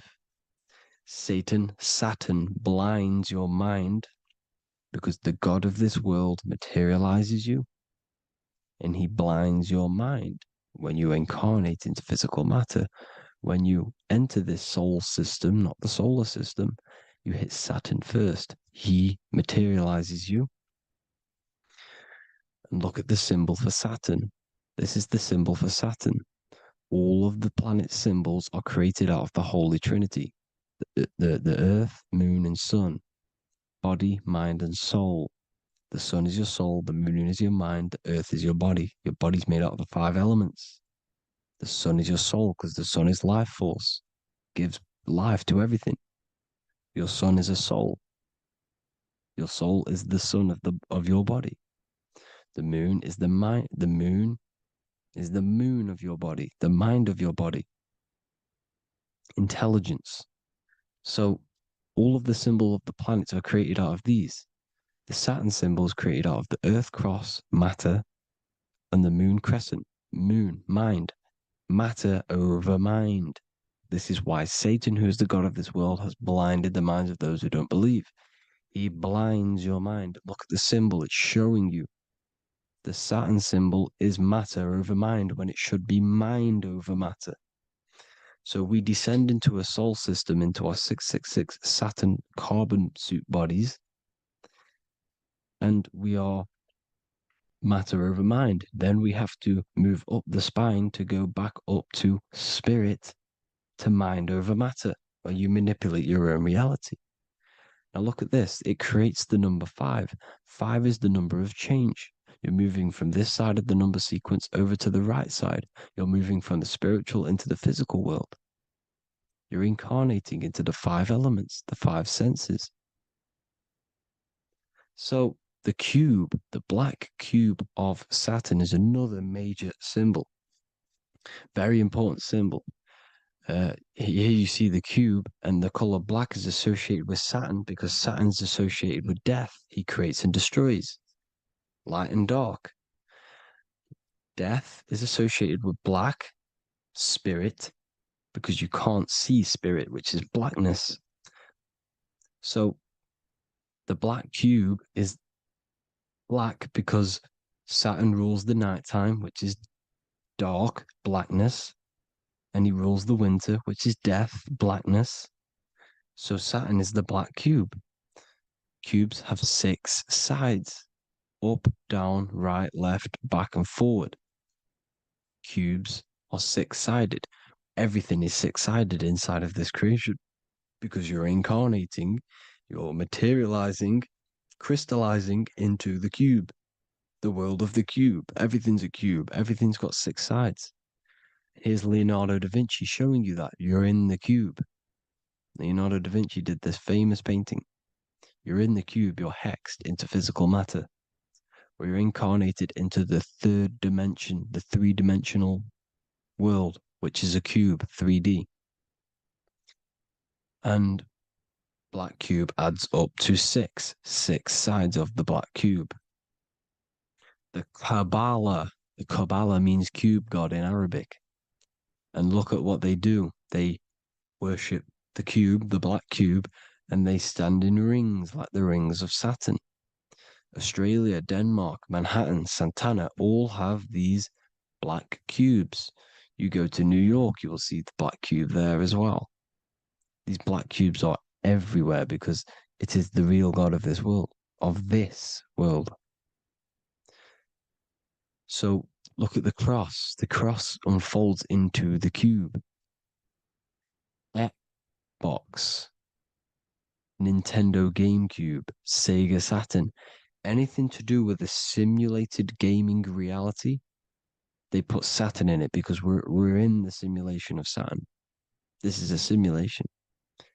And this is why they reflect this through the Xbox, GameCube, Sega Saturn, anything to do with gaming, simulations, is all Saturn. Because we're in the cube of Saturn, the black cube. We're in the GameCube, the Xbox, the Sega Saturn. As above, so below. So they reflect it through the simulations that they create inside of this simulation. Cubes have 8 points for the 8 points of time and space. 8 is the number of time. Everything's cycling, infinity. So look at the cube. The cube is symbolized as in Judaism. The Judees have the black cube. They wrap themselves in a black band and they cover their eyes into blackness. The black cube, for the black cube of Saturn, they use the star as Saturn, and they worship their god on Saturn Day because it's all Saturn worship. And look how the Saturn god is wrapped around with these thorns or leaves, just like Jesus is wrapped around his heart. And Jesus on the cross is us on the cross. We are in the cross. We are in the cube. The cross is the cube. And the cross is even in the Saturn symbol. This is another symbol for Saturn. There's two symbols. You got this one, the one I've just broke down. And there's this one. This is the cross of Saturn, the cube god, the simulation, the game cube. Now, Chronos is another word for Saturn. Chronos means time. When you clock into work, you go to the Chronos machine. Well, I did anyway. And I tap my card on the Chronos because Chronos is time. Anything to do with time is Saturn. He creates and destroys. Look at the artwork of Saturn with the sand, the time. Look at this, how he's cutting off the baby's wings. He's crystallizing the spirit into matter. He's cutting off your wings. Satan, in the Bible, he falls from heaven into earth and he loses his wings. He becomes a serpent. You see, it's all symbolic for us. We are the fallen angels, fallen angles of light. We're fallen angles of light. We are light beings. Now we're fallen into physical matter. Saturn's chopped off our wings. He's chopped off our spirit wings because when you astral project, you can fly. You will fly around. He's got the Reaper staff here, always depicted with the Reaper staff. Now look at the clock. Saturn Day is the 6th day. The number of the beast, 666. Look at the clock. 6 take away 12. 12 take away 6 equals 6. 7 take away 1 equals 6. 8 take away 2 equals 6. 60 seconds in a minute, 60 minutes in an hour, 24 hours in a day, 2 plus 4 equals 6. That's 666. Everything's 666 because it's time. Saturn. All goes to Saturn. He's the god of time. We're in time now. We're in time. We're in the time, which is God, the god of this world, the god of time. Now look at this. The Reaper is also depicted as the Reaper with the staff, the black cloak, black symbolizing death, spirit. Judges wear black because Saturn is the law. He's the god of this world. He's the law. This is why they wear black cloaks. When you graduate from university, you wear a black cloak and a black cube on your head. You've been hexed. Funerals, you wear black because it's all to do with Saturn, Father Time, Father Crystallization. Now, Saturn, here's another one of him cutting off the wings of a child. Because he cuts off the wings. He creates and destroys your body. We're in the electrical world. Everything that is electrical vibrates. All vibrations have to come back to a standstill point, which is death. This is why your body dies. Your atoms stop vibrating. Herona. Look at the crown. The crown is the corona. Corona means crown. And look at this is an alcohol brand for beer. You can see the staff of Saturn in the symbol with the moon crescent. Corona, which is the crown, Saturn, the crown on Saturn, the rings. And then you've got the staff. It's all Saturn worship.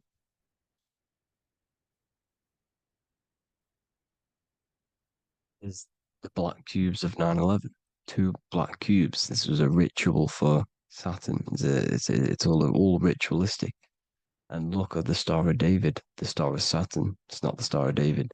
Creates IXXI, the sigil of Saturn. IXXI means 9/11 in Roman numerals. 9/11. It's all a ritual for Saturn, and they have the two black cubes of Saturn. Now look, XX, there's more symbolism of Saturn now. We're going deeper. XX is more symbolism for Saturn. The sigil of Saturn is XX, as above, so below. Same with the Star of David. You split it in the middle, as above, so below, as above, so below. XX, this is a Knights Templar cross of Lorraine. XX, Knights Templar, high order of Masonry. They all worship Saturn. Well, Saturn's the real god of this world.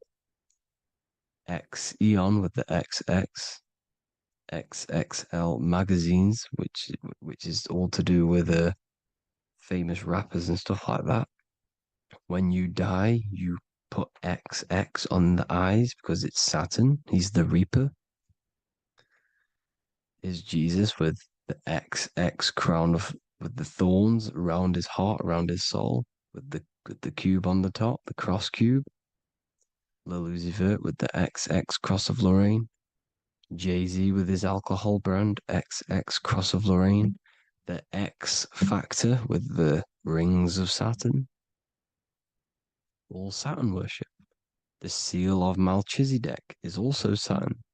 This is the cube. This symbolizes the cube with the 8 points for the 8 points of space and time. And this is the cube. It's another ancient symbol for Saturn. Here you see the star of Saturn with the Melchizedek symbol around it, which is all to do with Saturn. Here you see an altar, the Holy Grail, the Melchizedek symbol on it, and they're worshipping it. This is why we wear rings, wedding rings for the rings of Saturn. It all goes back to Saturn. Earrings. The 8-pointed star of the ancient Sumerians is all Saturn. It's all Saturn. So the ancients, the symbols of Saturn goes on forever. It's in all of the major corporations. You can see it everywhere, the rings of Saturn. Toyota is an obvious one. Internet, Nike, Target, Sega, Saturn. It's all Saturn worship. All Saturn worship. Because he is the real god of this world. Here's Kanye West's album with a Saturn here. Here's Michael Jackson's album saying X, escape. There's the X again. The X, escape. You have to escape this reality. Maybe that's what he's pointing at. Here you see it on the dollar bill. The star of Saturn. Here you see it again on the dollar bill. So that is it for today's people. I hope you all gain some insight on Saturn. Please like, comment, and share if you can. Subscribe if you like the channel. Please have an amazing day. God bless.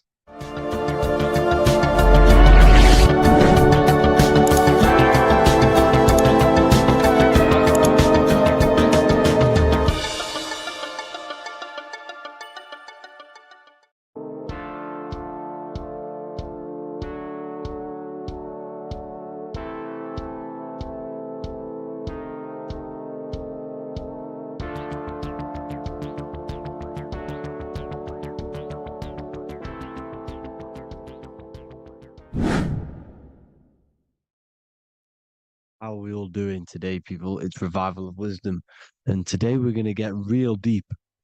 This video is going to get real deep. A lot of people are not going to be ready for this sort of knowledge. Okay, you really have to do is to really deprogram the mind, because everything we've been taught is a complete lies to keep us trapped. Okay, this is really advanced knowledge. Now, let's get straight into this. All of the ancients depicted other worlds, and they called this place Midgard. Midgard is the mid garden, the middle garden. This is why the Masonic symbolism on the floor is always a black and white checkered board symbolizing the polarity here, the good and bad, because we're in the middle garden, the heart. Earth rearranged spells heart, because we're in the heart of this system, of whatever it is, a super quantum computer, whatever you want to call it, simulation. Now, in the Quran, it talks about the 7 layers of heaven. All of these ancient artworks are depicting these different layers of reality. Okay, and look at the Egyptians here with the boat outside of the firmament. Boats travel on water, and this is exactly what the Masons are doing. So they're still using the same symbols. Why? Because it's the same knowledge, just hidden. The Egyptians have the same knowledge as the Freemasons. It's just hidden. Now, this cosmology that they're showing here, which is probably made maybe 100 years ago, this painting or artwork, is the exact same as the one we see here with the arch, the boat. You know, it's similar because the boat is symbolizing traveling these other worlds, because the ether is also symbolized as water, because if you look up at the stars through a telescope, it looks like it's water. It's shining through water, because this ether, whatever this substance is outside of this world, was symbolized as water. Okay, and look at all these ancient depictions showing these different layers of reality. Now, we are being trapped within this 3D dimensional world, which is the cube, the Saturn cube, because there are 6 sides to everything in this world: front, back, left, right, up and down. 6, which is the cube, because we're in the Saturn, Saturn's world. Okay, now always been depicted as a tree of life, the tree of the universe has always been depicted as this tree. Because let's get a bit deeper. Now, the cosmology of this reality is the sun, the moon, and Polaris, always in the Masonic art. The sun, the moon, and Polaris, the all-seeing eye. If you go inside of the temples, of the Masonic temples, they always have this star in the middle, shining light beams. Okay? Look here. The light beams coming from the big star in the middle, which is Polaris. This eye is God. It's God's light shining down from his abundance. Now, when you astral travel, you will see this big ball of light above you, and this big ball of light is God. But you cannot travel towards it until you are pure. It doesn't work like that. You have to become formless. You have to become pure before you can become one with the light. In all these Masonic artworks, it's all depicting the star in the center. This star is Polaris, because Polaris is the way out of this place. And this is why you see the stairway to heaven all the way up to the light beam, the light source. What does it say in the Bible? God is light, because everything is made out of one substance, and that substance is light. And it symbolizes the eye, because God is an eye. All things that are alive have an eye. And we all say, I am. We all see these realities through eyes. God is an eye. He's the all-seeing eye. He sees all things at all times. And he is projecting this light. And this light comes down to create all the different levels of the worlds. And this is what the 2 pillars symbolize the number 11. 11, the number 1, is just a vertical line. It's the 1. It's a 1 point. 11 symbolizes the mirror The mirror nature of reality, everything's mirrored, as above, so below. Now, the 11 also symbolizes openings, doorways. And as you can see here, an opening to the all-seeing eye. And you see here again, an opening to the stairway all the way up to the light. This light is the light of God in the astral worlds, beyond this world.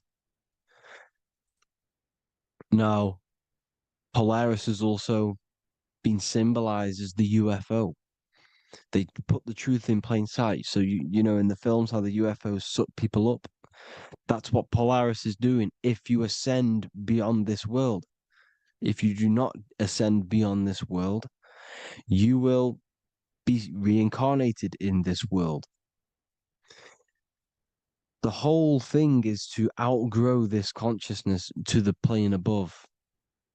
And I'm not just making this up. I'm going to be bringing in scriptures after this.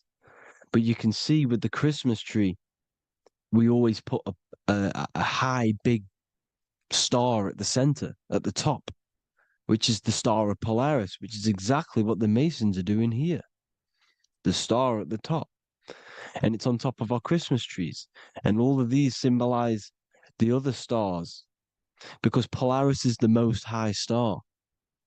And all the other stars are wrapped around the firmament lower than Polaris. And that's exactly what the Christmas tree is. And it's a triangle. It's a triangle, just like light beams travel from one point in the triangle, just like the all-seeing eye. It's a triangle. The light is coming from one point and sending its rays downward. You see, it's kind of like you see here with the water. And the lower you go, the darker it gets, the more evil it becomes. And this is what the ancients would call hell. Now, this all-seeing eye is Polaris. And below Polaris is Mount Meru, the North Pole, the magnetic North Pole. The Tower of Babel, which is in the Bible.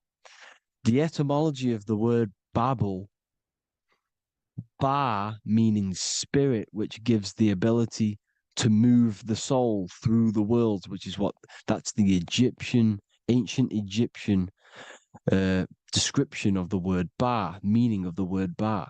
You have the Ka, the Ba, the Ak, but the Ba is the one that gives the ability for the soul to move through the worlds. Your soul can't speak into a world without incarnating into it. Now, the Tower of Babel symbolizes Mount Meru because it's the word Ba is the spirit which gives the ability for the soul to move through the worlds. The Tower of Babel is the magnetic North Pole, Mount Meru, which gives the ability to move through these different worlds. And you can see the ancient Tibetans always showing this depiction of these different worlds coming from the center. Because we have to ascend our consciousness. It's not about how good you are to reach heaven. It's about how you expand your consciousness, you expand your mind. So they teach now that you have to be good in order to reach to heaven. It's about expanding the mind, expanding your consciousness to these different planes, these different realms. So that's what it's about. And Jesus was known as the fisher of man. Now, Jesus is a massive part of this. He was known as the fisher of man because he was fishing. He could have been fishing. He could have been one of these deities that had come down from these different higher realities and pull people up. So they would so they called Jesus the fisher of man. And he says unto them, follow me and I will make you fishers of men. So these deities that we see in the past, like Buddha, Krishna, Hermes, Thoth, Jesus, could all be these entities who were coming down to pick up the minds that were worthy enough to see the higher planes of reality. And this is why they called him the fisher of man. Now, when Jesus walks on water, there is a parable with Paul. And he says, but Jesus immediately said unto them, take courage, it is I, don't be afraid. He's talking about astral travel here. He's talking about leaving the body. Because when you leave the body in astral travel to see these alternative realities, you can't be afraid because fear is a bondage, which is what the Emerald Tablets talks about. Lord, if it's you, Peter replied, tell me to come to you on the water. The water. Come, he said. And Peter got down from the boat, walked on the water, and came towards Jesus. But when he saw the wind, he was afraid and began to sink. When you become afraid in astral travel, you sink back into your body. Lord, save me. So this is talking about Jesus pulling people up into different realities. And you can see the fish is the symbol of Jesus, is another symbol of Jesus, a fish.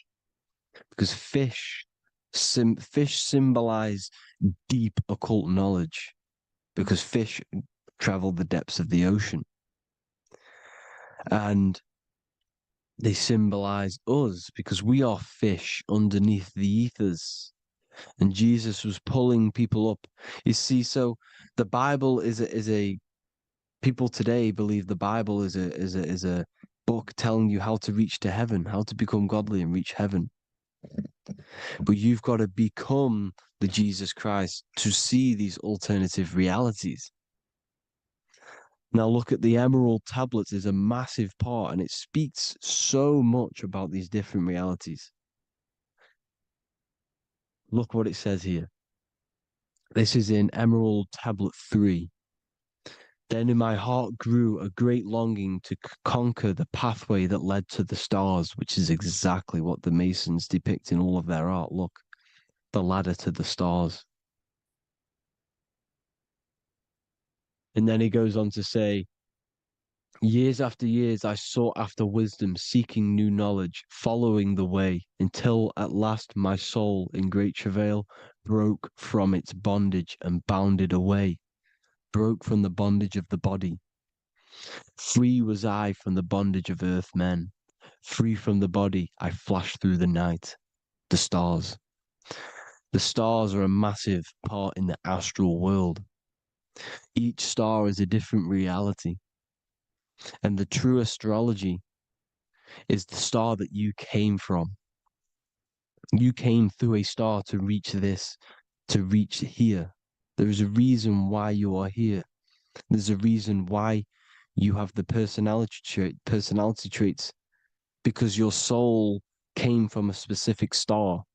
This is why we call them stargates, because they are gates in and out of this reality. And Polaris is the way out to the higher worlds. Now look, far into space, my soul traveled freely into the infinite circles of light. Beyond knowledge were some planets and great gigantic beyond dreams of men. Then he goes to say, lift up your flame from out of the darkness, fly from the night and ye shall be free. Lift up your flame. Your flame is your soul, because it has to be lifted up out of the darkness. This is the darkness, this world, this body is the darkness. Because it's a bondage. You need to break free. You need to learn how to astral travel, people. You have to learn this. If you want to get out of this world, you have to learn how to astral travel and see the other realities. Traveled I through space-time, knowing my soul at last was set free, knowing that now I must pursue wisdom until at last I pass to a plane hidden from knowledge, known not to wisdom, extension beyond all that we know. So he's talking about he went to a place where we cannot even comprehend here. A place that was not even known to earthmen. He's telling you he's ascended out of this world to the planes that are beyond.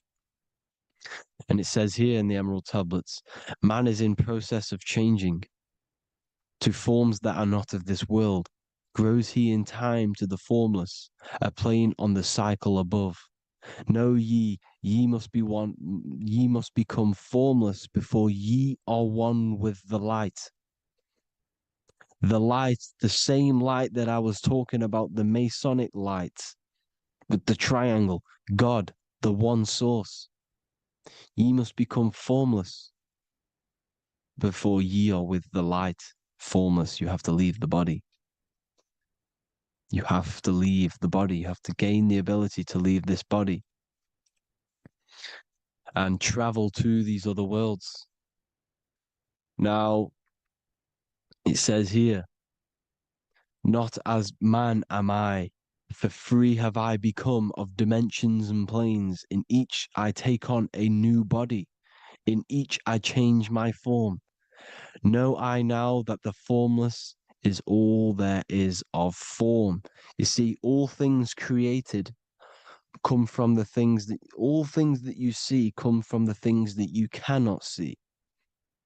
All of us have the same spark of consciousness, the same I am. Every dog, every animal, every human has this same I, this same thing which sees through the eye. It's formless.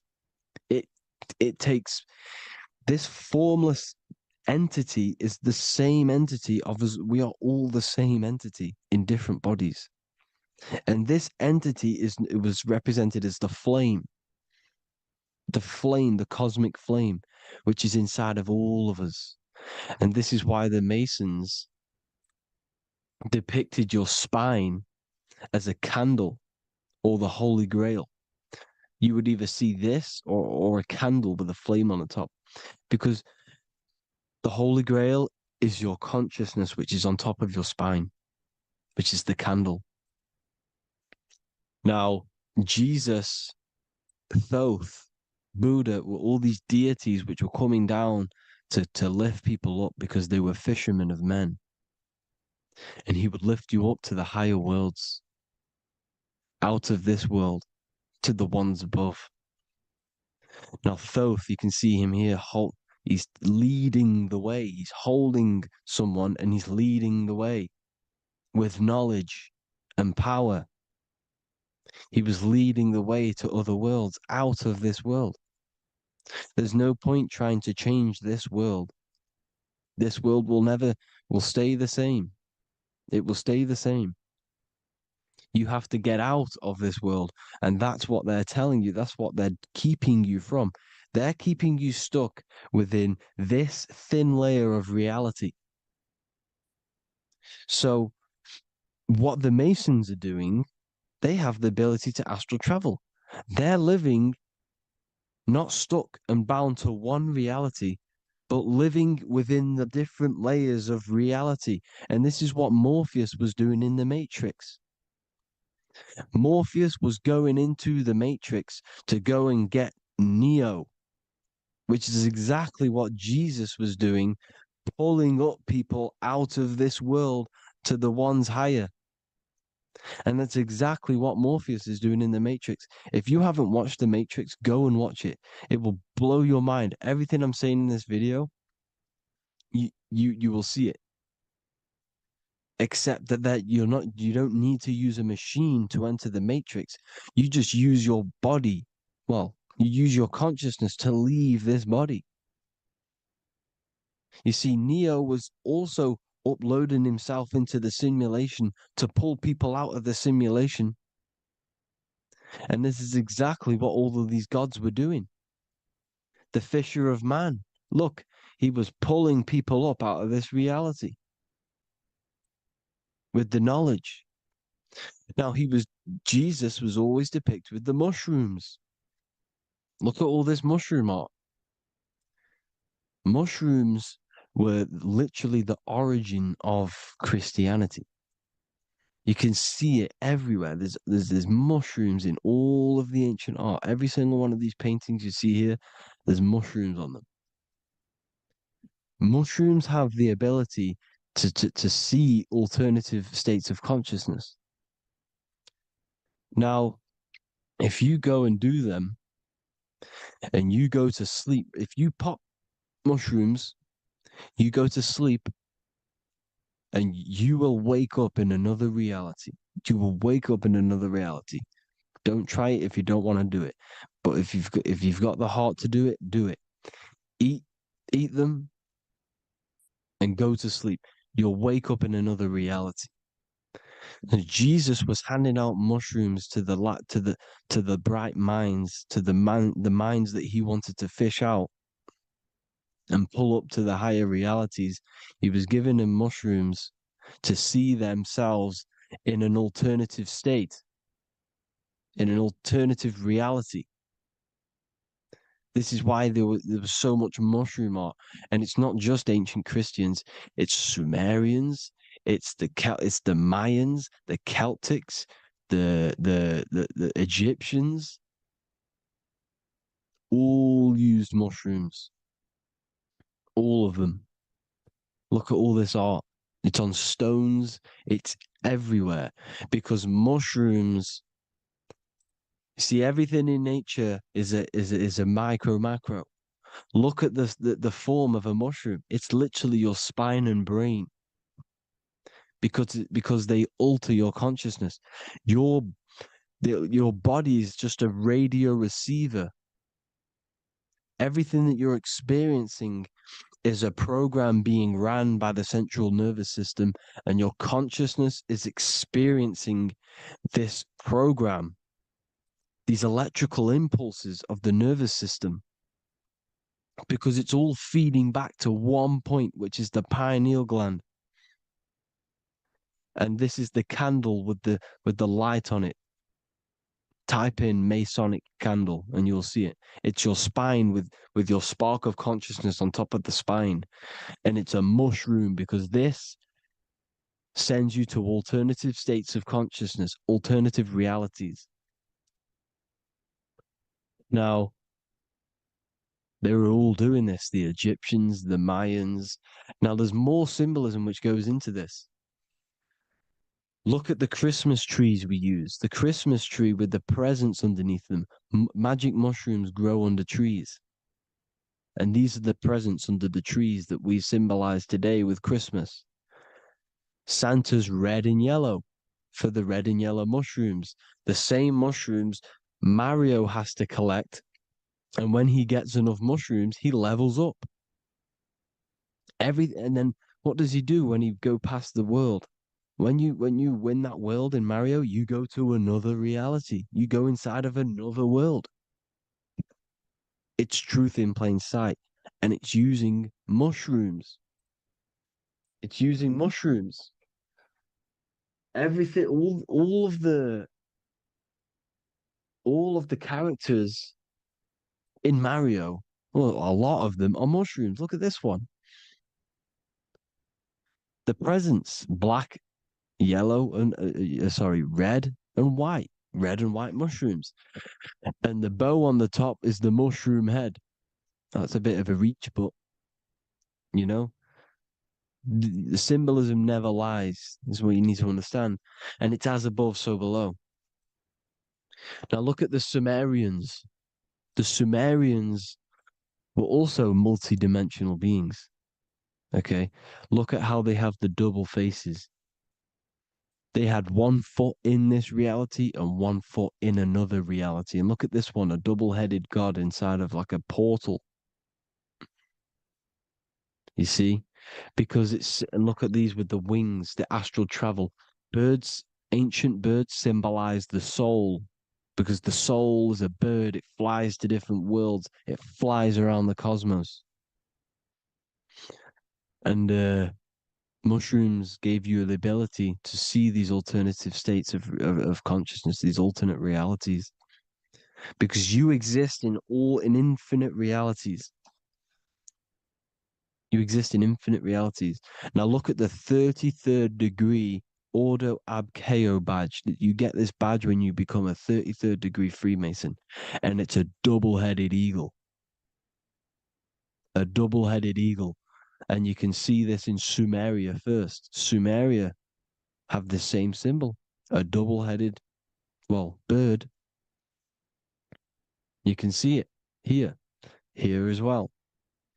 And the Masons are still using this symbol today. And when you become a 33rd degree, 33 vertebrae on the back of your spine, above the vertebrae is your consciousness, and it's a double-headed eagle. One reality in one. You become a multi-dimensional being in the 33rd degree.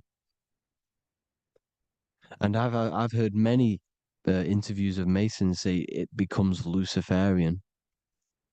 You see, they speak in code. These Masons can't tell you about what they learn about, but they will speak in code. They said it becomes Luciferian. The word Luciferian is lucid. The root word of Luciferian is lucid, and lucid is lucid dreaming, alternative realities, dream worlds. You become a god. Luciferian means you're becoming your own god, pretty much. Because you are becoming a multi-dimensional being living in between the different layers of reality at the 33rd degree of Freemasonry. And look at the double-headed eagle, because the birds symbolize the soul. And they reach high, they fly high, just like the soul wants to fly high to the light, to become one with the light, like the Emerald Tablet says. Now look at Janus. Janus was another god, and he's known as the god of doorways. Janus always depicted with a double head. Janus is why we say janitor or January. And January is entering a new year. Janus is known as the god of doorways with keys, always got a key, because keys open doors. That's why the janitor holds all the keys. And Janus always has double heads, because he had one foot in this reality, one foot in another. He was a multi-dimensional being, a Luciferian, living between the different layers of reality, except from instead of being stuck in one like we are. Well, a lot of people. And that's the whole point. You see, all of this stuff is about like changing the world and stuff like that. This world will probably never ever change. It's probably been like this forever. Well, forever, for a long time. But it's about moving out of this reality to the higher states. And the Masons always depict the ladder to the luminaries, the stars, with a key, the same key of Janus. The Vatican is a key, and it's in charge of all the religions. Why is it a key? Because they're holding back the key. They're keeping you stuck within this reality, keeping you stuck as identifying yourself with the body, identifying yourself with this world. You are not in the world is within you. This is a program being ran by your central nervous system, and your consciousness is experiencing this reality. Now, this is going to be a mind-blowing video for some people. You have to have an open mind. You have to let go of all the programs. I'm repeating what the ancients are talking about and the ancient symbolism. Look at Janus with the double-headed god. He was just another god coming down, giving keys to people who had the worthy mind to be pulled up out of this reality, to be pulled up to heaven, just like Jesus was teaching how to reach heaven. But really, it's an encoded scripture. But anyways, hope you all gained some insight on this video. Have an amazing day. Please like, share, comment. All the links are in the bio for the PDF, for the Manifestation Mastery course, and all the other amazing stuff. And if you want to support the channel, I'd greatly appreciate if you became a Patreon member. Hope you'll have an amazing day, people. God bless.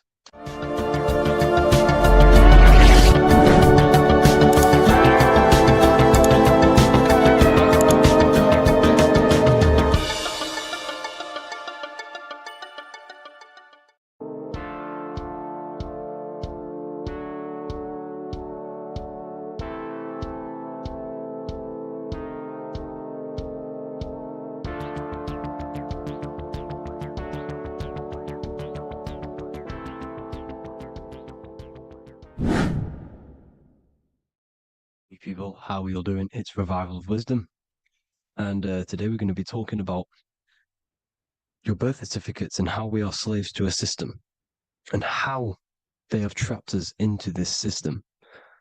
Okay, so the first thing you need to understand about this system is there are two types of laws. You have the law of water, which is Admiralty law, and the law of the land.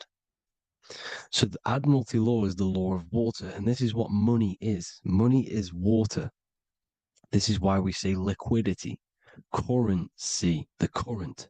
A current is water, something moving through something. Cash flow. And this is why banks are called banks, because a river bank is on either side of the water, and it directs the currency. You see? So money is water. And as you can see here, Ripple, the cryptocurrency, Ripple, water Ripple, and they're building a bridge over water, overseas, international banking with cryptocurrency.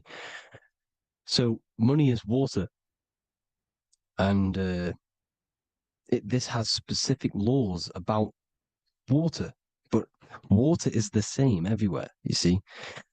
What the difference is with the law of the land is that you can have different laws in different lands. I can't do certain things in the UK that people can do in America, for example. You see, that's the law of the land, but the law of water is the same because water is everywhere. Now, this is very important to understand when it comes to, you know, these birth certificates. So, Pope Gregory, this is where we're going to start off. Pope Gregory in 1582 took the Orthodox Eastern sunrise calendar and changed it to his own Gregorian timeline, not a calendar, a timeline. This timeline was copyrighted by Pope Gregory under the name of the Vatican. So the Vatican owns the timeline that we are using today, 2023. They own it. They own the title of this Gregorian calendar. Okay. Therefore, anyone who is born under this copyrighted timeline, not calendar, they are subjected to Rome because Rome owns the timeline. They have a patent, a copyright for that timeline. What is on our birth certificates? That timeline. We are born underneath, we are subjected to the Vatican. This is why all birth certificates go to the Vatican. They own every single birth certificate. Okay? So when we use this timeline, we are subjecting ourselves to this timeline. Okay? Which the Vatican has a claim over. This calendar or timeline is set to sunset, not the sunrise, which is associated with death, darkness, and the moon, lunatics. You see, so this is a sunset calendar timeline. Okay, this is now, they've changed a couple things, right? They say that the new year is January the 1st. Okay, when we know this is in winter. January is winter, which is associated with darkness, death, the death of nature. So this is a death cult, people. These people are evil. They're so evil. The Vatican. And this is why we use April Fool's Day, because April is in Aries, and Aries is always the start of the zodiac. This is why Aries rules the head region. 12 zodiacs, 12 systems of the body. Each zodiac is associated with each part of the body, and this is why Aries is the head, cerebrum, cerebrum. But we're not going to talk about it in this video. But yes, that is what April Fool's Day is. They're putting it in your face. April Fool's Day is the real start of the year, when the sun starts to rise again, when the risen Savior is resurrected, when it's born again. This is when the Jews celebrate the Passover. This is when the Christians celebrate the resurrection of Jesus, and they eat lamb. The Jews eat lamb because we're in Aries, the new year. The sun is now born again, our risen Savior, the light of the world. So yes, this is what April Fool's Day is. It's the first day of the year, which they changed. Pope Gregory changed. So you need to understand is that you are in the womb. You are inside of a ship, because every ship, literally a ship, every ship is female. This is why they say she delivers the product, because she does deliver the product, you, the baby. Same thing with a ship, they deliver products. They are a she. And when they pull up to the bay, like you can see on this picture, they're pulling up to the bay. This is now called the birth canal. The ship is now in birth on paper. Okay, this is law. And when they pull up, they tie up to the bay, and now they get a certificate of manifest certifying all of the products which are on the ship and what they are bringing into that nation. Okay, so you're bringing in this many of that, everything's on the certificate of manifest. And this certificate as manifest is also your birth certificate, because you are traveling through water when you are in the birth canal of your mother, because you are in water when you are in the womb, and you travel through the birth canal. And when you arrive, you get a certificate of manifest with the name, how many, the quantity, that's your birth certificate. Okay. And this is what it is. We are a we're not a corporation, but we represent a corporation, which is your name in full capital letters. That is your corporation. You cannot physically tax a body, but you can tax a corporation. This is why we get charged. This is why we get taxed, because it all goes down to the corporation which our name represents, which we are subjecting ourselves to. We are my name. I am subjecting myself to this name, and that name has a corporation which I represent, which I subject myself to. You see, this is how we are attached to this straw man, this character that they have built on paper. So it's a character which is on paper. This is what we represent. So when the woman gives birth, she delivers the baby, and then she has another substance. Now I'm going to break down how they attach this name to us, how they do it. Okay. Our mother is carrying us the product in the womb, the water. And it goes, for example, from the United Kingdom into a state-owned, corporate, federal-owned hospital, which is government-owned. She does not declare the package when she enters the building. Aha, so keep that in mind. When she delivers the package in the federal territory, she does not declare the package either when she leaves. Therefore, there is no evidence that we exist when we arrive. On paper. On paper, there is no evidence that we came into the building or left the building. We have not been declared. So we do not exist on paper at this point. When the woman gives birth, she delivers the baby, and then she has another substance, which is called the afterbirth material. Okay? This afterbirth material has the same DNA as our physical body, with the body, mind, and spirit. Okay? This is how they get this corporation. Hold on. The afterbirth material does not get claimed by the mother nor anyone. Therefore, they salvage that substance, because we are under the Vatican. Every state is all Catholic. Your birth certificate is Catholic. No matter what religion you think you are, every single birth certificate is Catholic, because we are subjected to Rome. All roads lead to Rome. Rome runs all of this. Okay, we're still under the Roman Empire. Okay, so Rome are Catholic and they believe in salvation. This is how religion comes into this. This is how they use religion to get this. So they salvage the afterbirth material and they claim it, and they salvage it and give it and charge it to Rome, and they give it a name. Here's the legal term, born alive. Here's what it says. Each product of such birth is considered live, born, and fully recognized as a human person. So each product of such birth, so that could be anything, the afterbirth, the person who actually comes out, the baby.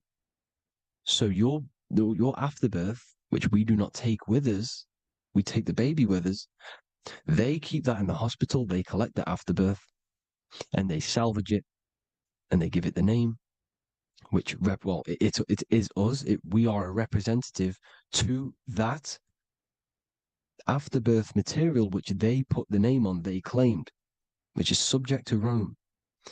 So we are walking around our whole lives as a representative to that claimed salvaged afterbirth material, which the federal state have. Okay. We are under the Catholic Church, Vatican. Therefore, the afterbirth material is a child of God. See, on paper, therefore, they believe in salvation and salvage the afterbirth material. This material has no mother or father. The state pick it up. It becomes a war to the courts and gets charged to the state. So we are a representative to that character they salvaged because it is the exact same DNA as you. Subject is the name or the title, and the matter is the physical aspect left behind in the hospital, which represents us. You see? So now we're moving on to Unum Sanctum. Unum Sanctum was in 1302, a very, very important year. Very important year. Unum Sanctum says this is basically how they claim everyone in the world. So the Vatican had all this power, all this gold, all these people under them. They need to get a claim for them so then they can rule over them and make them slaves. So what they did, they created Unum Sanctum. Pope Boniface VIII did this. And it says, the spiritual man judges of all things, and he himself is judged by no man. The spiritual man, keep that in mind, unless he invent like Manichaeus, two beginnings, which is false and judged by heretical, since according to the testimony of Moses, it is not in the beginnings, but in the beginning that God created heaven and earth. Furthermore, we declare, we proclaim, we define that it is absolutely necessary for salvation that every human creature to be subjected to the Roman pontiff. So they are claiming us in Unum Sanctum, and it's in the vaults in the Vatican. They will put a spell on it because they are sorcerers, they are magicians. They put a spell on it, they lock it up, and whatever goes on that piece of paper goes. And this Unum Sanctum is claiming all of us. So what does it say in the beginning? The spiritual man judges of all things, and he himself is judged by no man. The spiritual man, the man with the body, mind, and soul, the first baby that comes out the birth canal. That's you, your body, body, mind, and soul. You have the Christ, which is I am, which is grace. Grace means here, now, in the present. You have the Christ, which means I am. Therefore, you have a soul. If you can say I am, you have the Christ. You have a soul. But a creature can be anything with no soul. You see, so no man can judge the man with the soul. However, as it says in the second part, the we proclaim, we define that it's absolutely necessary for salvation that every human creature to be subject to the Roman pontiff. So they are subjecting the afterbirth, not the man with the body, mind, and soul, but the afterbirth to the Roman pontiff, to the Roman Catholic Church. We are the ones who are claiming to be the afterbirth material, which is our birth certificate, which is our representative. We represent that because it is our DNA. This is how we are stuck. We are stuck because we represent this DNA, which is on paper, recorded. You see? So we, being untaught, uneducated in these subjects, we are subjecting ourselves to this system, to this slavery, because we just want to live. We just want to live happily, just peaceful. Think about it. Where's all this coming from? Where's all this war, all this killing, deaths coming from? We just want to live. It's coming from the Catholic Church, these evil death cult, which has subjected us, which has used us as slaves, and we are still slaves, and it's just going to get worse and worse and worse. So this is how we have subjected ourselves to be the slaves to this system.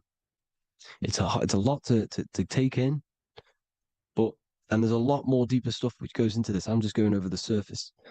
I'm going quite deep, but there is little details that I still need to learn myself. But this is the general how that we've been stuck to this slave system. So we are batteries, okay? This is why we get charged. When you go in a court, you get charged, okay? Because you're a biological battery. This is why cities look like motherboards, because we are feeding energy to this matrix.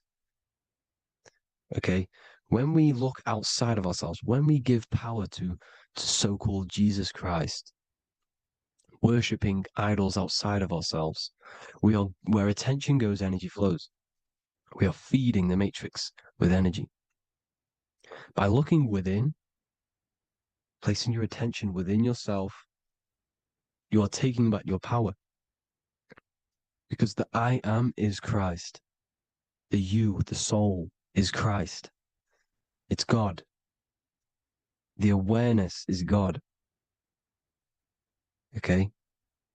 However, we are subjecting ourselves to this system. We're subjecting ourselves to this system and the feeding of our energy.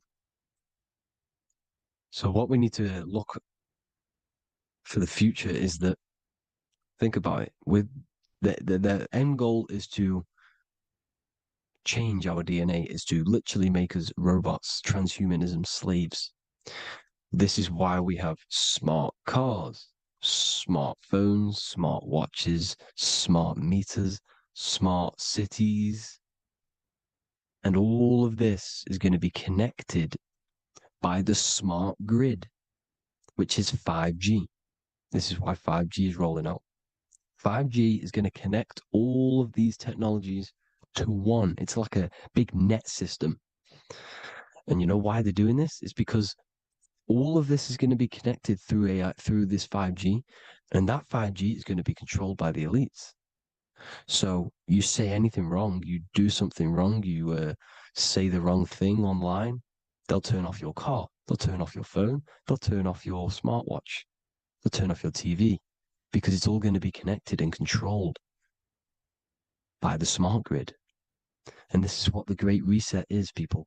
But they're going to trap us inside of these 15-minute smart cities so we can't leave the area, because they're going to use climate change as a tool to enslave us to not travel because of so-called climate change and the fumes that we are putting into the air, which is all BS. They're doing this to push these new cities, to push all of it. But listen, they're trying to get inside of your body. The only way they can do that is to get you addicted and using this technology. First, they got on the body with the smartphone. Well, first of all, we use the technology. We get used to it with it in our hand. The next step for them was to get on the body, which is the Apple Watch, as you see down here. They have now successfully got onto the body. The next thing is to get inside of the body. This is the brain chip. You see how they've slowly lured their way in, slowly got you addicted to this technology, got you dependent on this technology. And what they're going to do is that they're going to mold society to be dependent on the brain chip. So in order, for example, if you want to go and pay for food, you're going to have to get a chip to pay for the food, because it's all going to be digital money. And that digital money will be connected to the chip, and you'll need the chip to pay for things. You see? So this is how they're slowly transhumanizing us. These phones, these apps, these things which are all we are all using was created by Freemasons. Mason means traveler, because they travel the depths of the mind. They understand human consciousness. They understand the brain. They understand the mind. By the deepest root cause, they understand it. This is what Masonry is. It's the occult. So these technologies is designed by these people. This is why they're so addictive, because they understand how it works.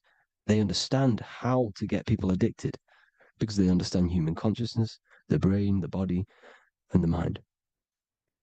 So this is the advantage Freemasons have over us.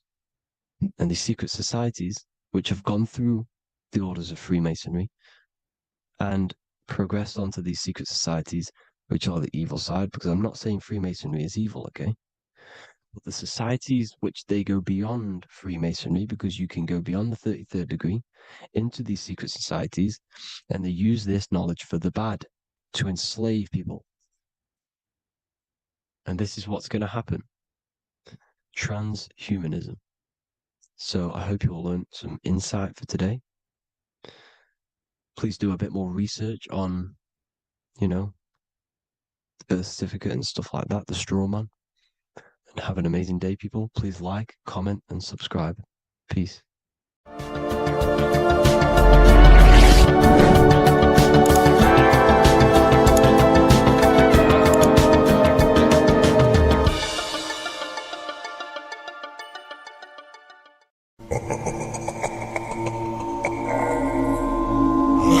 If your ultimate goal is to be famous, then you're gonna do a lot to get there, like sign your name in blood in a contract with the devil.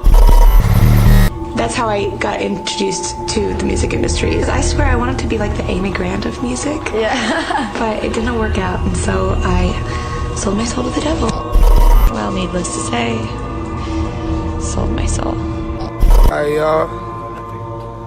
I'm finna sell my soul.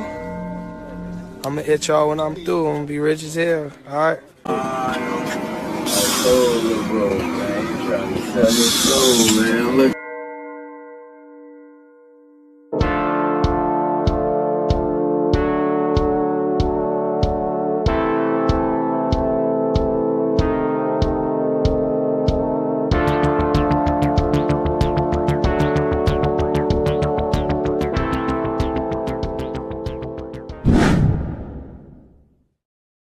So what exactly is selling your soul?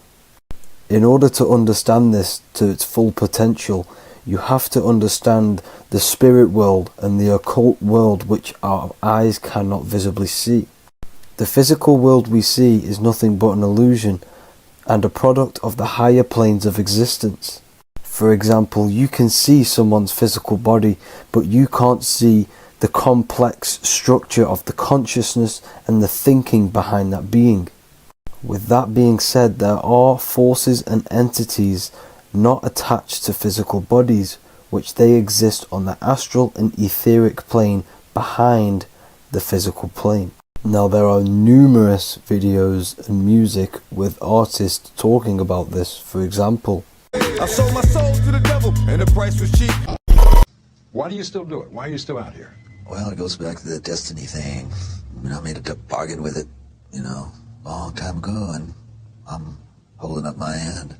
What was your bargain? To get where I am now. Should I ask who you made the bargain with? with the chief commander. On this earth? And on this earth, and then in a world we can't see. So selling your soul is cutting a deal with an astral plane entity in exchange for wealth and fame on this physical plane. This is classed as black magic because you are bending reality against your intuition. Now, making deals with entities beyond the physical plane, you always have to give something in exchange. When it comes with demonic entities, it always involves some sort of sacrifice, bloodshed, or humiliation. Now, there are countless of rappers who someone close to them have died just before their career takes off to the next level.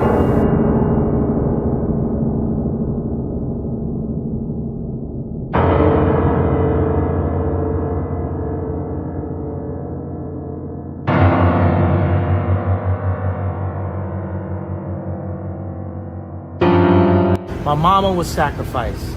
Me too. You understand? Yeah, I'm Christian. Michael Jordan, what about him? His daddy, right? Bill Cosby, his son, right? Dr. Dre, his son. You're out in Hollywood, a lot of people come up missing.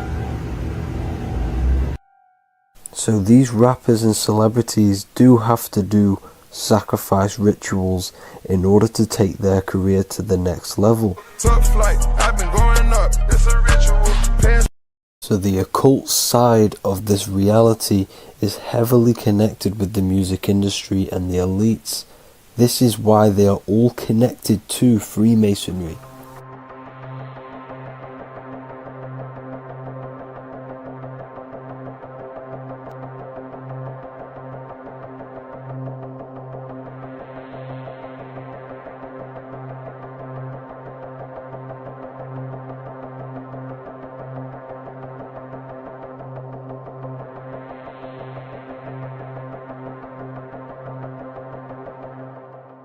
Now, this is why the music industry is one of the most important industries for the elites to stay in control and keeping the masses on low states of consciousness. Frequency is one of the most powerful things in reality because it's the only thing which can enter your soul and body without consent.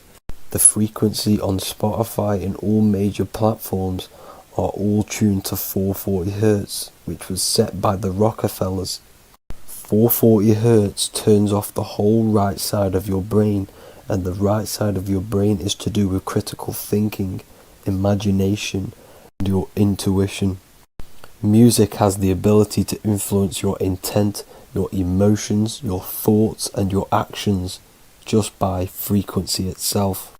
By controlling the music the celebrities put out and the things they talk about, they're actually molding society because of the celebrities' huge amount of influence over the younger generation and cultures within society. This is why the music industry is mainly talking about sex, guns, violence, and hating other people. These are all very low vibrational acts and things to do which destroys humanity and societies, keeping us all conquered and divided in order for them to stay in power. Music can actually reprogram your subconscious mind, and it is a form of MK Ultra, which is mind control. It's in my brain. Do you know that? It's living rent free. I can't get it out. You did that. Yeah, it's hypnosis. Yeah, it's hypnosis. You're so awesome and dope. You do need to be very careful with what you're listening to and what frequency it's playing at, because all of this has an effect on your electromagnetic field and your state of consciousness. Now let's go back to selling your soul. When these rappers and celebrities sell their soul, they now gain eternal life on this physical plane. When you do sell your soul, you are allowed to live forever. And these people that are called youngins, rookies, new booties, like I was, had no idea that these people still live. They will prey, haunt, kidnap, anything to stay on top. This is their world. They have nothing but time, is what they believe. Now this explains why there's so much Saturn worship, because Saturn is the father time. He's the god of time and crystallization in the physical realm. If you want more information on that, go to my previous video. Now here is ASAP Rocky standing inside of a pentagram, but notice the way he's standing, it's an inverted pentagram. The pentagram is associated with magic, however, the upright pentagram is the 5 elements with spirit on the top. It's either called spirit or ether.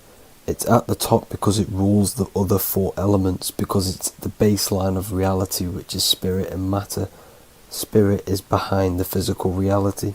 However, when it comes to black magic, they invert the pentagram, so spirit is at the bottom because they worship the physical world. This is why the Baphomet is the inverted pentagram. These people are operating off their animal instincts. They do not want anything to do with spirit. These are antichrist. All of these celebrities know full well the effect that what they're doing on the rest of the world. They have sold themselves out, and the elites use them as puppets to push this new world order and mold society in the way they want it. This is why all the celebrities are linked to Freemasonry, because in Freemasonry you have to take the oath of silence, where you can't speak on anything that they learn inside of Freemasonry. This is the symbol of silence.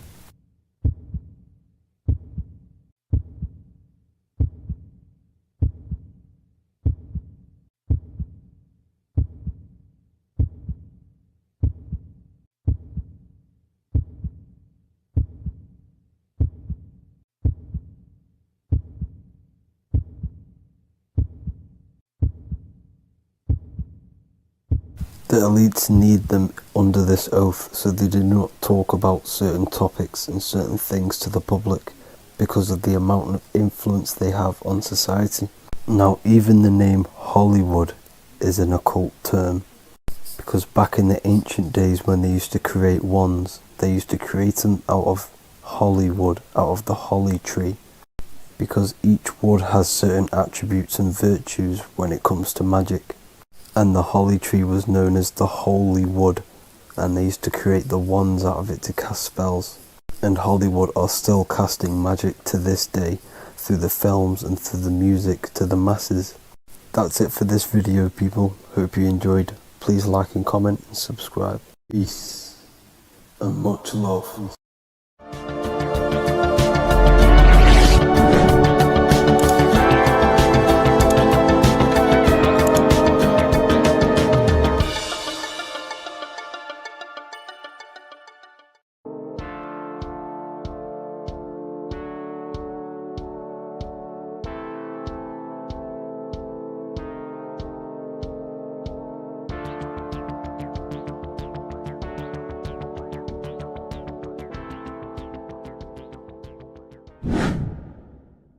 Welcome back, people, to another occult lecture by Revival of Wisdom.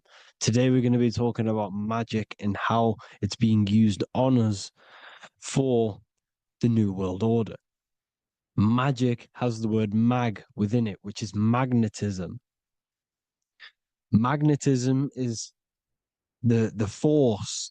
Magic is influencing forces, natural or supernatural forces, and using it for a certain agenda to gain something out of it. Now, magic is not what everyone's being thought. It's not some sort of fantasy thing. It's actually very common, and we all do it, whether you believe it or not. Magic is all to do with the mind. As I said, always say in my lectures, your mind is what creates matter. Your mind is what creates your external world. So it's all about manipulating and planting seeds within the mind, because your mind is a garden, and thoughts and words are seeds which are being planted in that garden. Your life, your physical life, the people you have in your life, your friends, your car you own, the job you have, is all a reflection of the thoughts that you've been thinking in the past. You are where you are in life because of the thoughts that you've been thinking.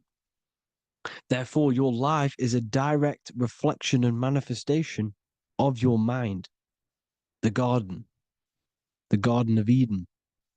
Okay? The mind is what they are targeting.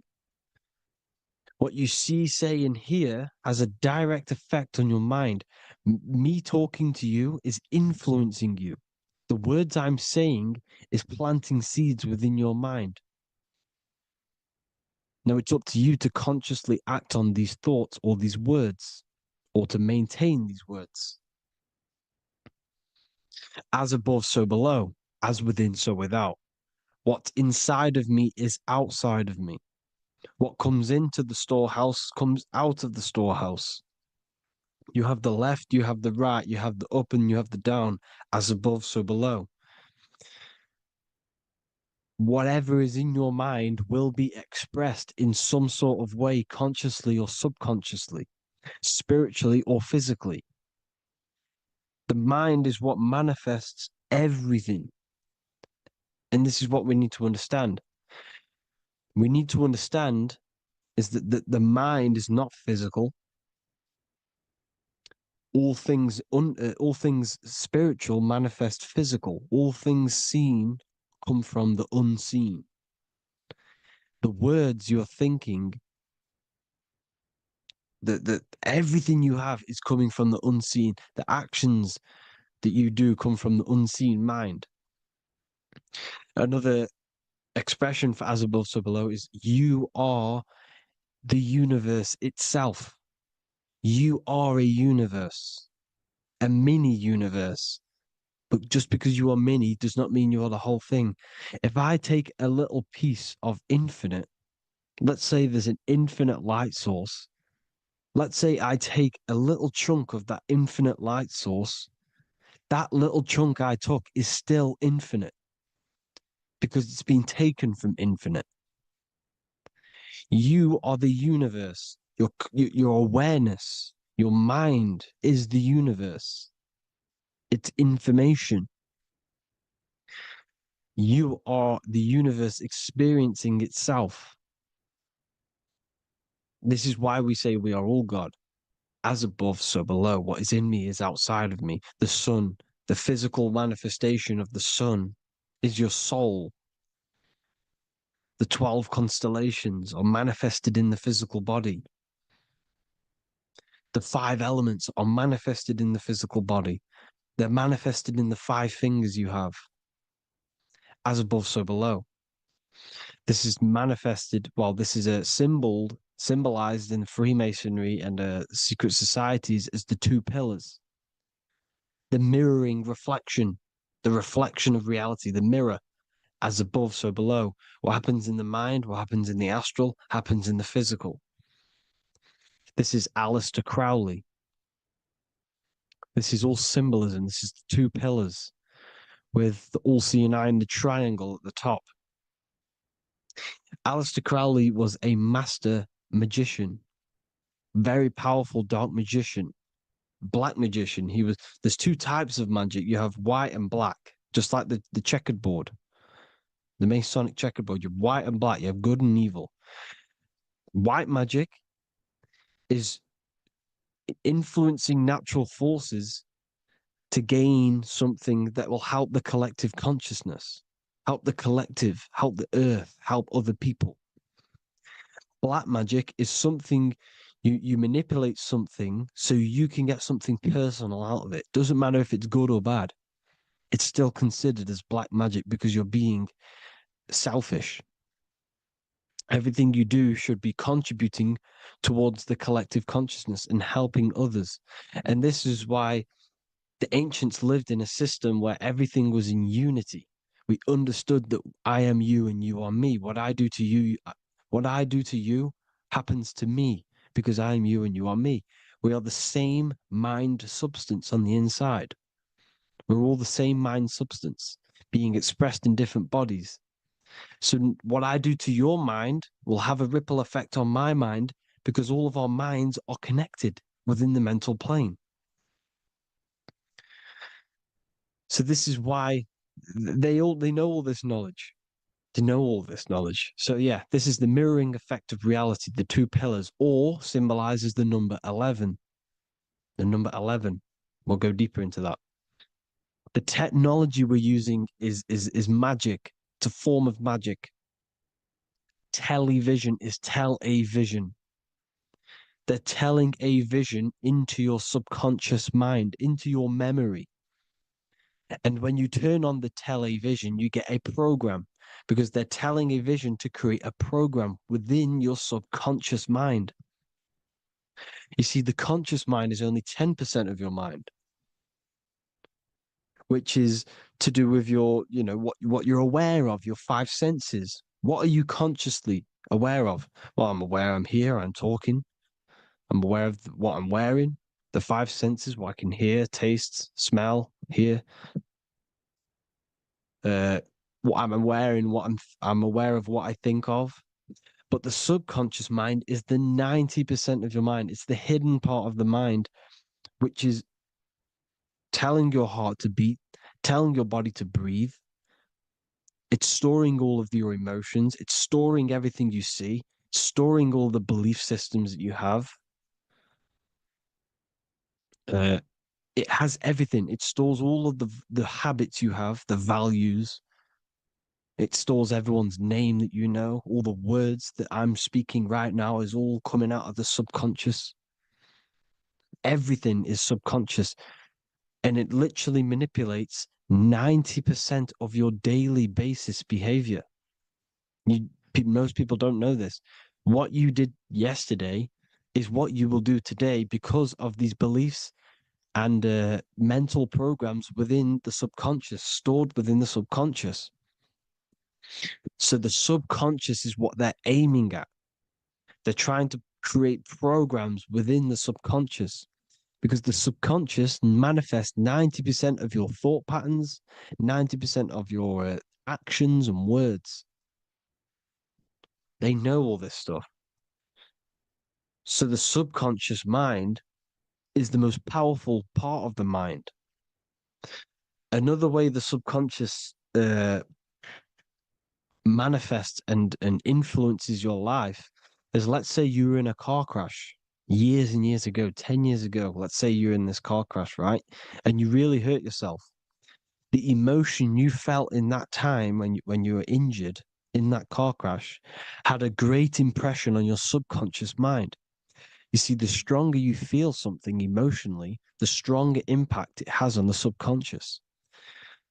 You can remember and recall that moment and very vividly because of the impact it had on the subconscious.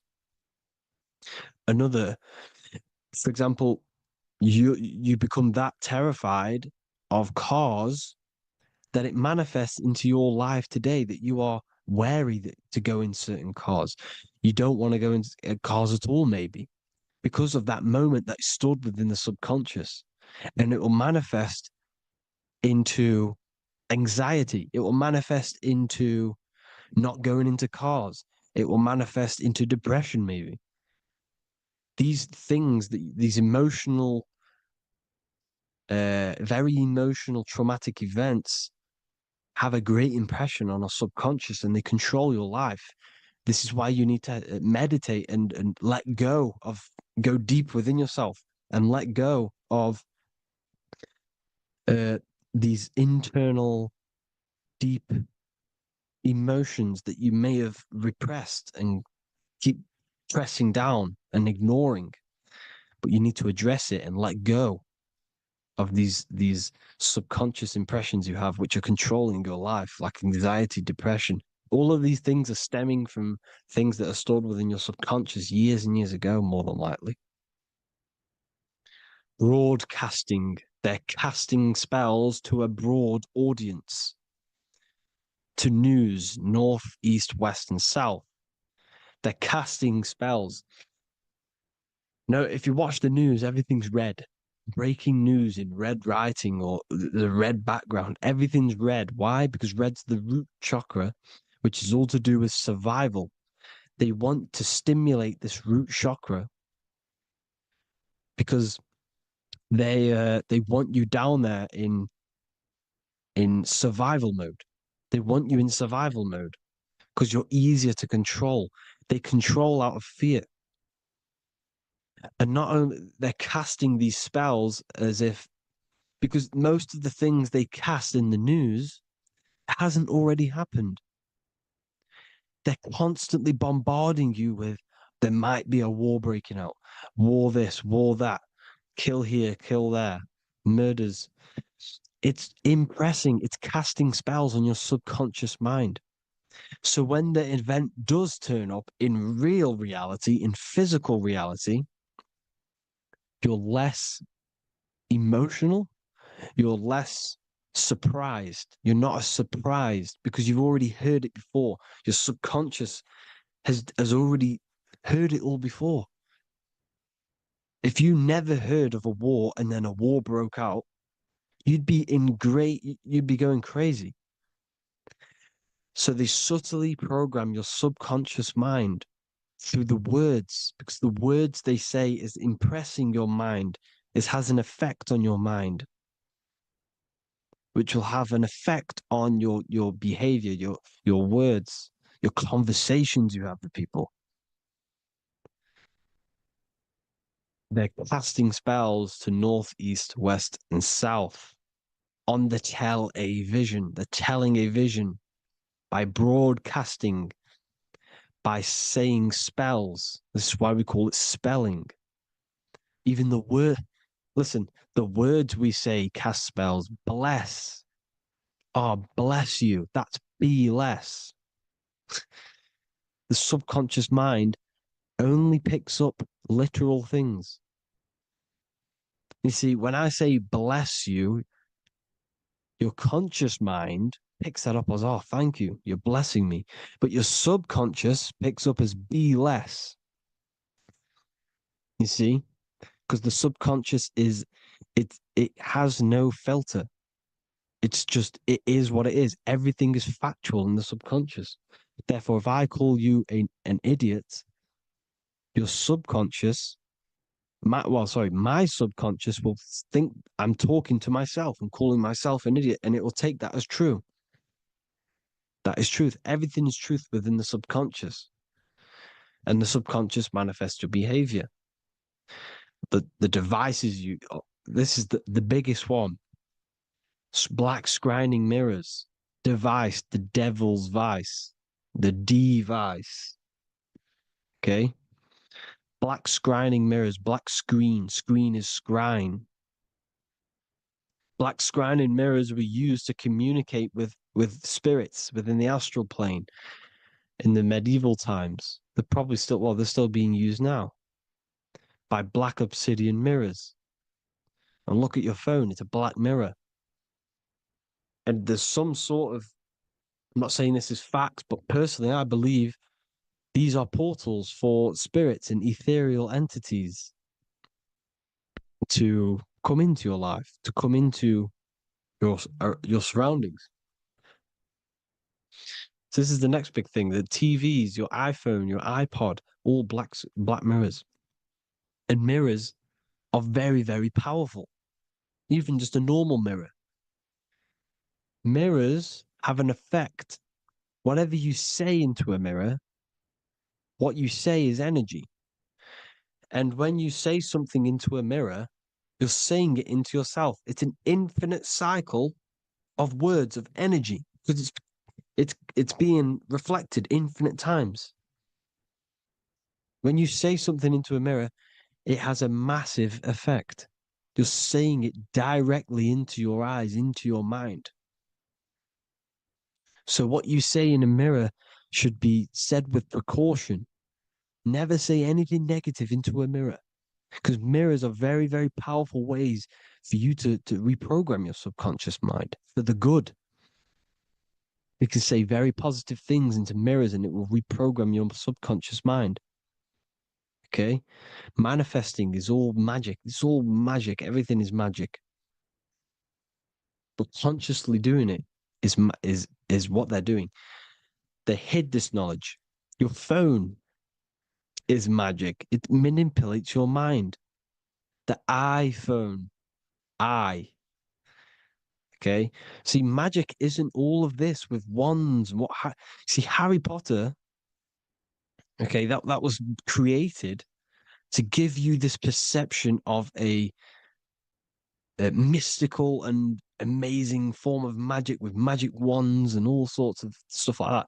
Yes, that stuff was true when the collective conscious minds were on a higher level and our belief systems believed in these things, because the universal mind, all of our minds contribute to reality.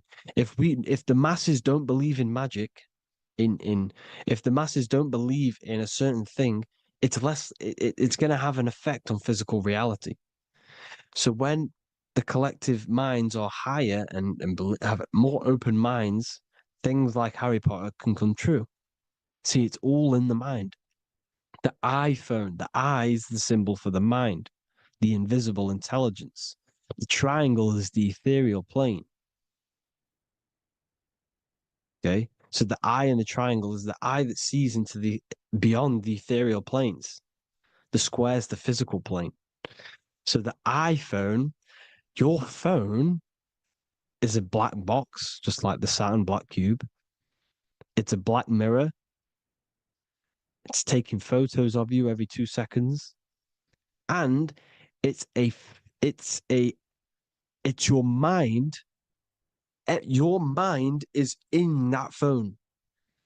Everything you like, everything you text, everything you type in Google, everything you say to someone, every conversation is all recorded on the phone.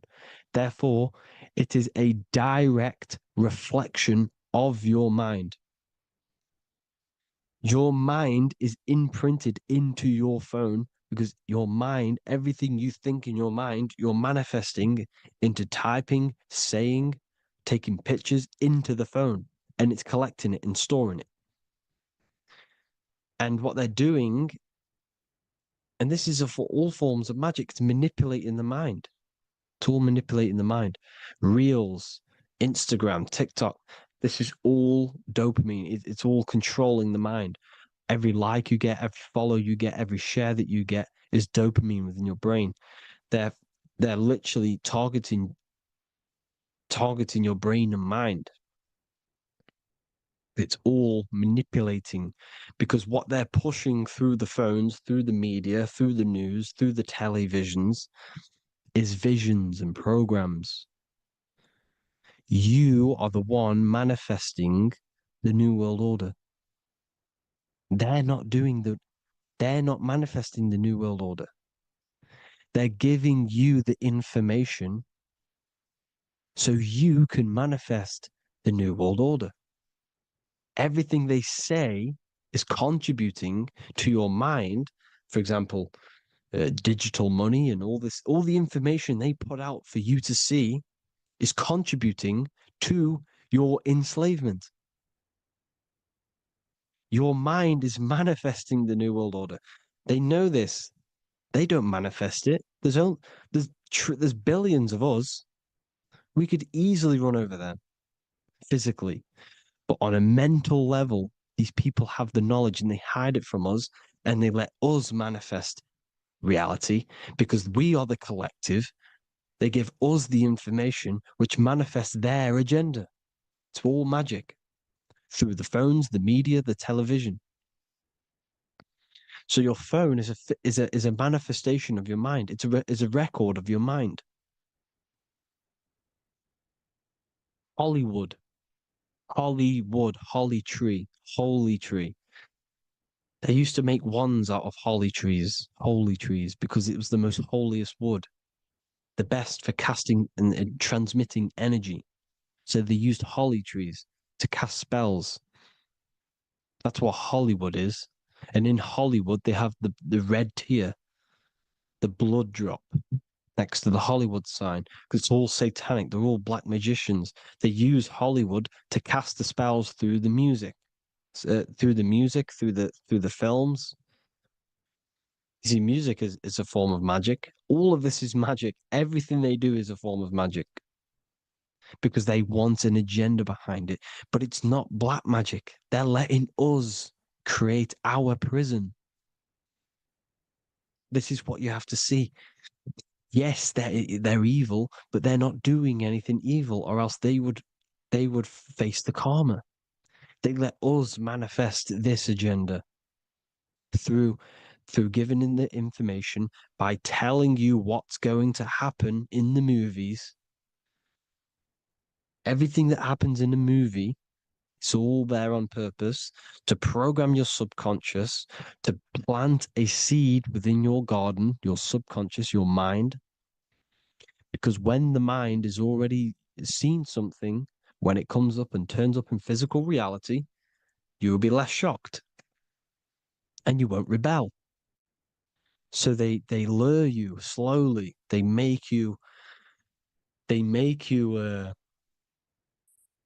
aware of these things over time. They make you gradually think it's okay. Like the technology, we never used to use these phones. How did we become so addicted and reliant on them? Well, because first they gave you a little flick phone. Well, no, sorry, they gave you a phone in your house. And then once you got used to that, they say, oh, here's the newest version of a little flick phone. You started texting your friends. Everyone was loving it in high school. They could now meet up without saying, let's meet on the weekend at this point at this time, like your parents probably did. Or maybe some of you watching this, you probably had to tell your friend to meet on the weekend at a certain time because you had no way of communicating. So everyone got these phones and got addicted to them. Then they slowly got addicted to the new iPod with the touch screen. Now they invented touch screen. Then everyone got addicted to touch screens.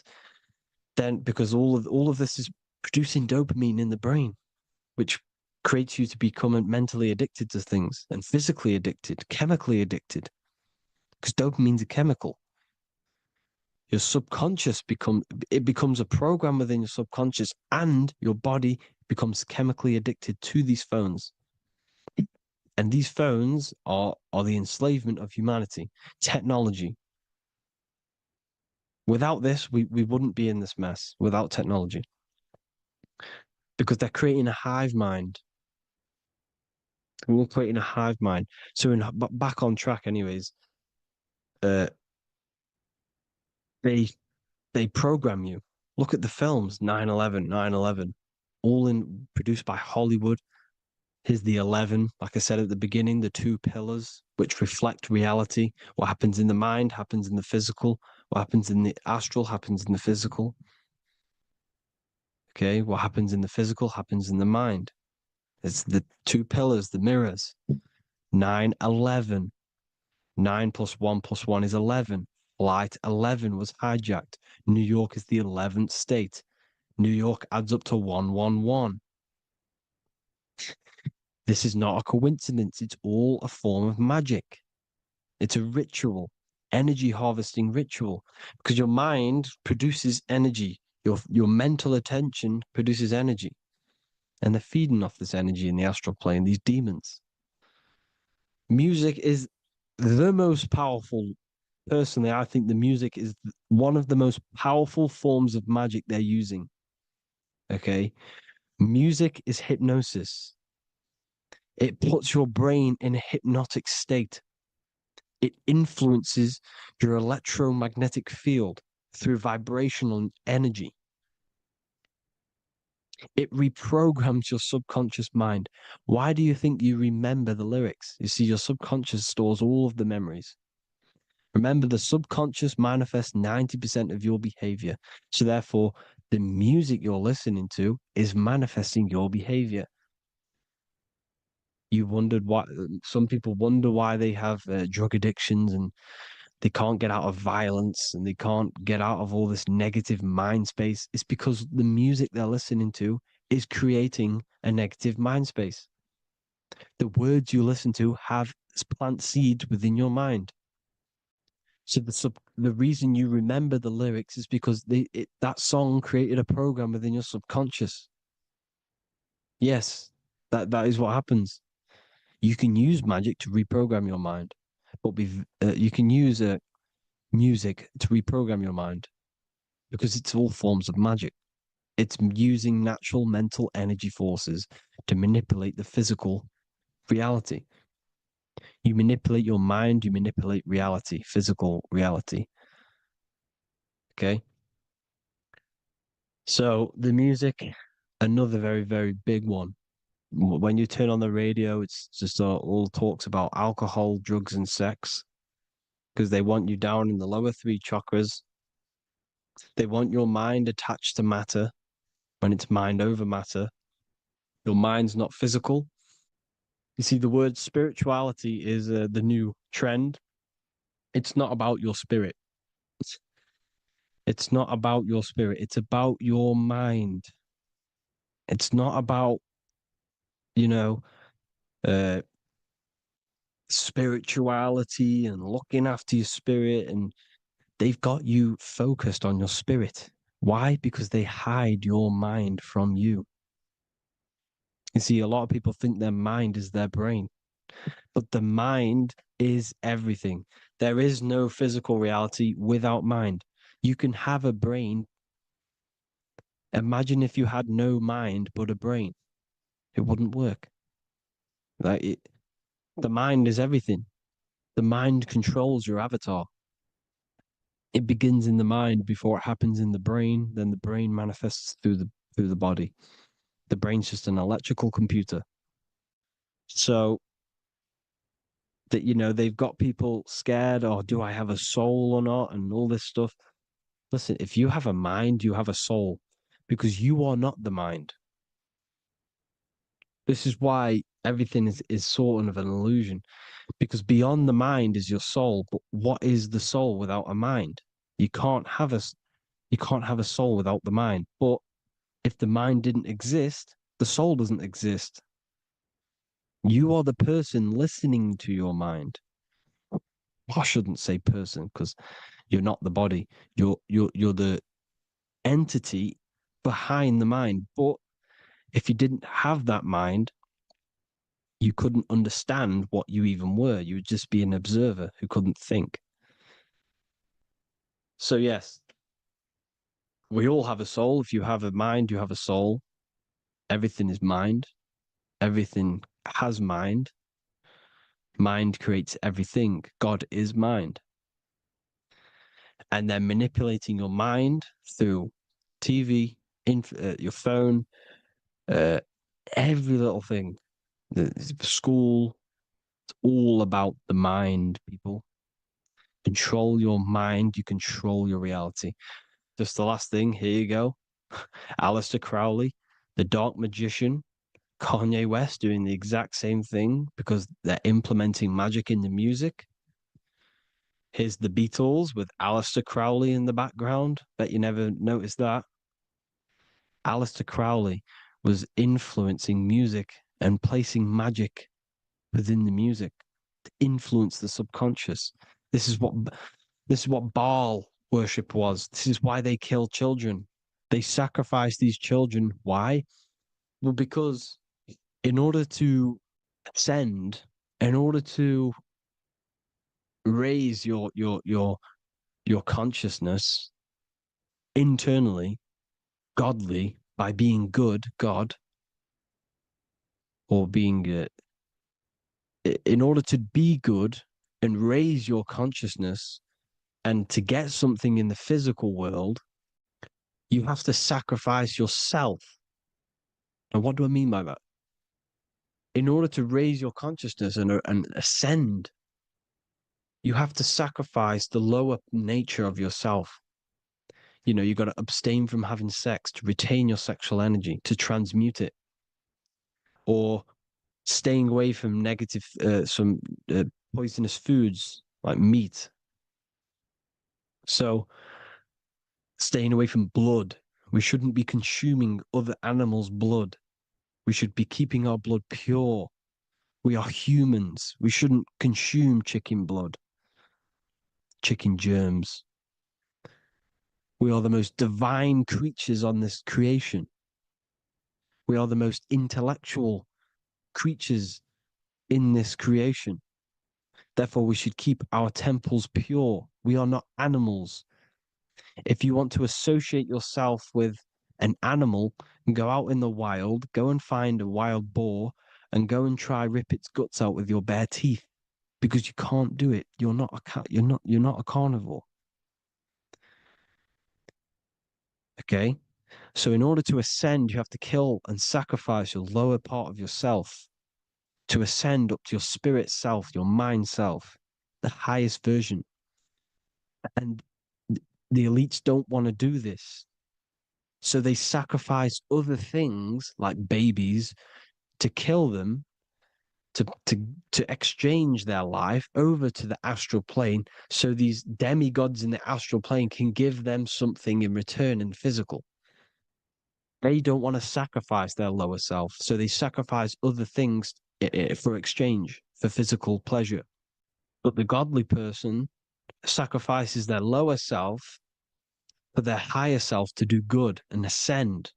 So this is what all the Baal worship is, people, and this is why they're doing it. Hope you all had an amazing lecture. If you haven't already, go and get the Book of Wisdom for more information. You know, I don't go into dark stuff in this book, because all I do is enlighten people in this book. You can get it in Spanish, English, German, Italian, and French. Worldwide shipping, you can get the PDF or paperback. Or there is also a new one called the Human Health Guide 2.0. It gives you a list of all the foods, grains, oils, nuts, you know, everything that's alkaline and positive for the body and not man-made and hybrid. It tells you all the products to stay away from, how to fast, how to improve vision, how to improve everything, literally. So the Human Health Guide has been released. If you want that, I'll pull all the links in the bottom of the description. Hope you all enjoyed the lecture, people. God bless you all.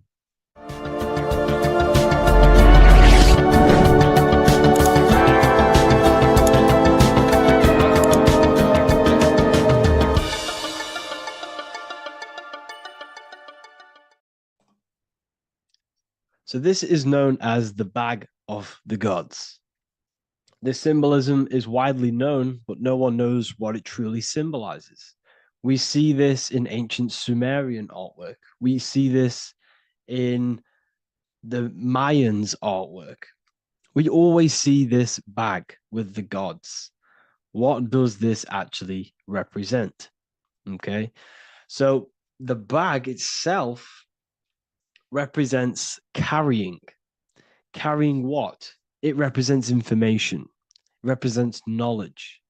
Your mind is the carrier of the information. So this is why in his left hand, he carries the bag, and the right hand has the pine cone. This represents carrying of information. Why is it a bag? A bag can be passed on to someone else. The information can be taught to someone else. This is the information of activation of the pineal gland or higher consciousness of humans. Because as humans, we all possess an animal nature, the nature that tells us to eat, to steal, to gain material wealth, to survive, to hate. This is our animal self. This is our animal behavior.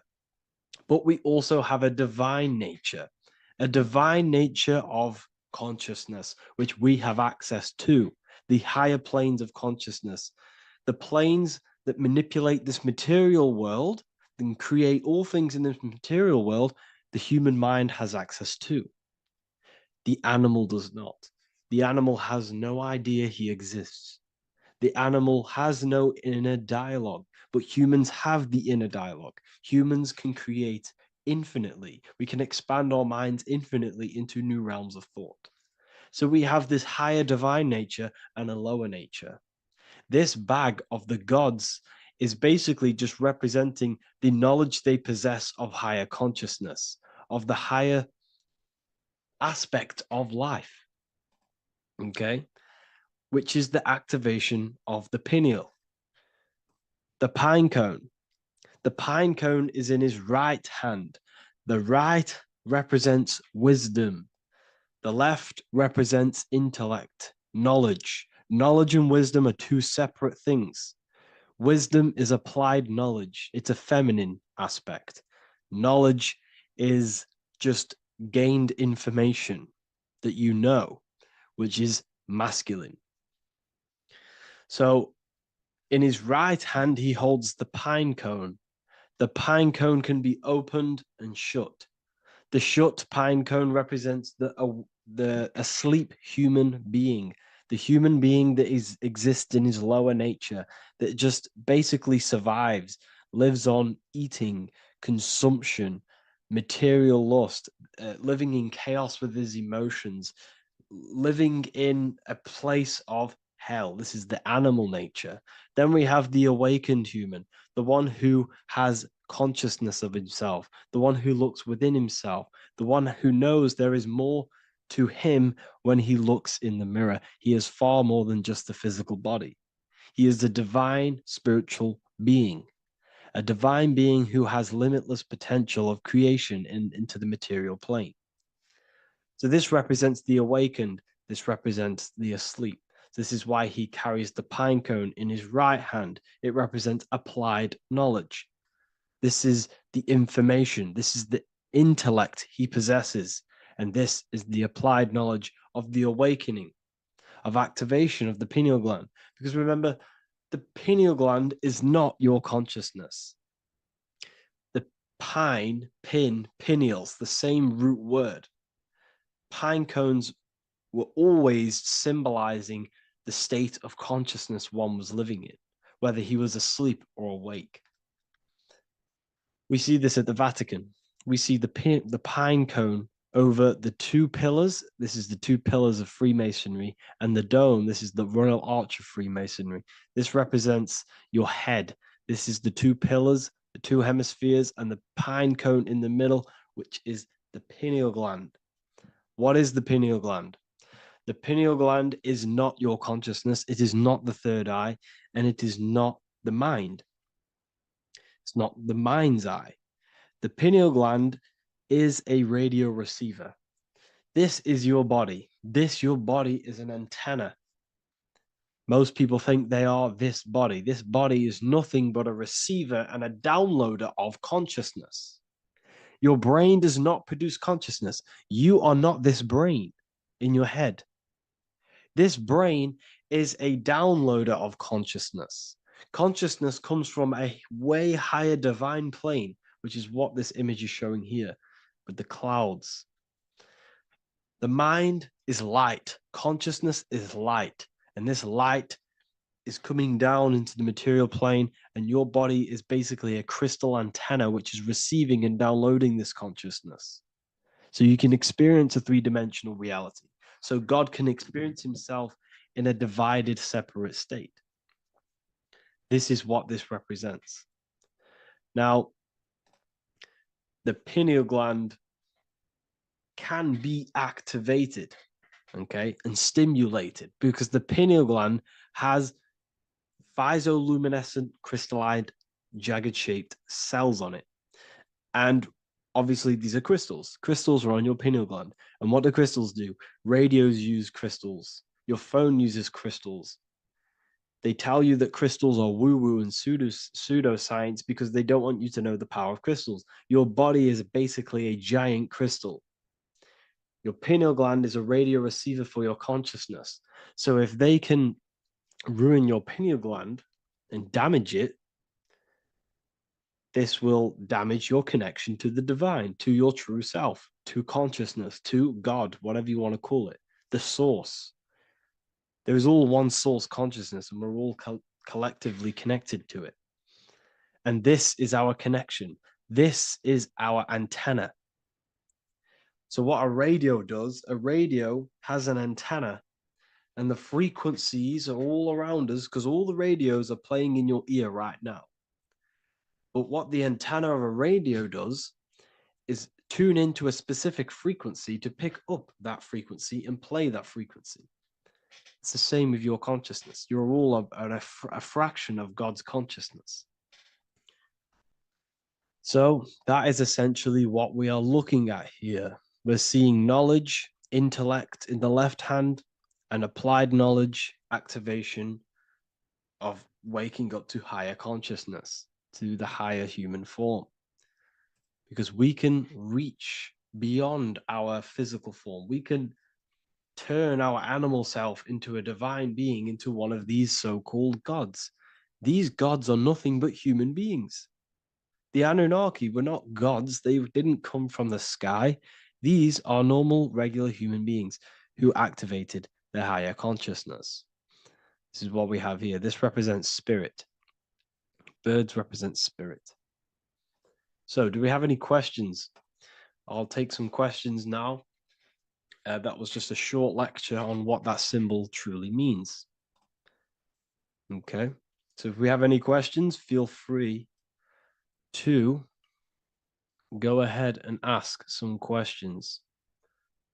Anything that you don't understand, anything that you want to know. Okay.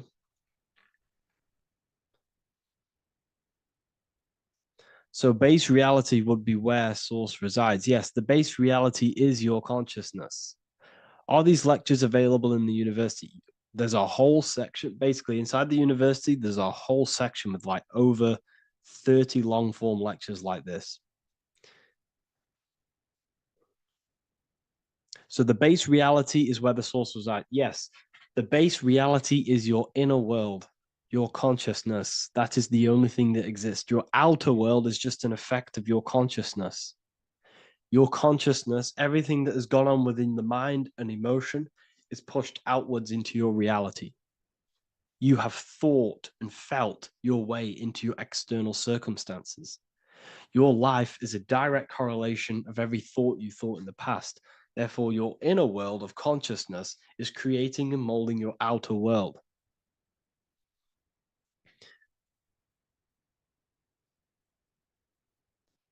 The best way to keep connection consistent, the best way to keep your connection to the divine or the higher planes of consciousness is through meditation and through imagination. Imagination is the fourth dimension. It is the astral plane. That screen that you have in your mind is not a physical screen. That is the divine plane of the astral. And this is essentially where all objects of this material world comes from. The phone that you are holding, the laptop you're watching this on, whatever you're doing, every single object you see in your room that you are in right now began inside of the plane of imagination. This is not a physical plane. This is a metaphysical plane that you have access to. And you have the ability to bring down this plane into physical form. That's what we call manifestation. That's what the ancients called magic. This is what we now call in science metaphysics. It's all the same thing. So yes, you all have access to the divine planes. Unlike animals, this is why humans are so advanced.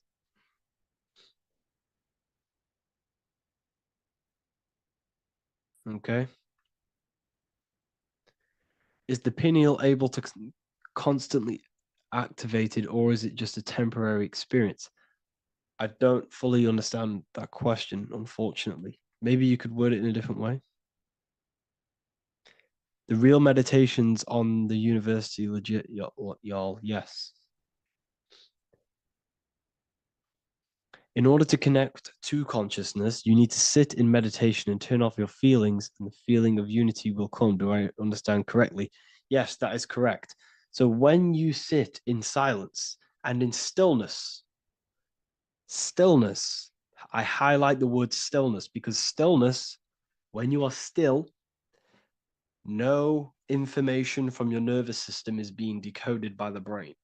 So when your body is still and does not move, your nervous system starts to relax and comes to a balanced state.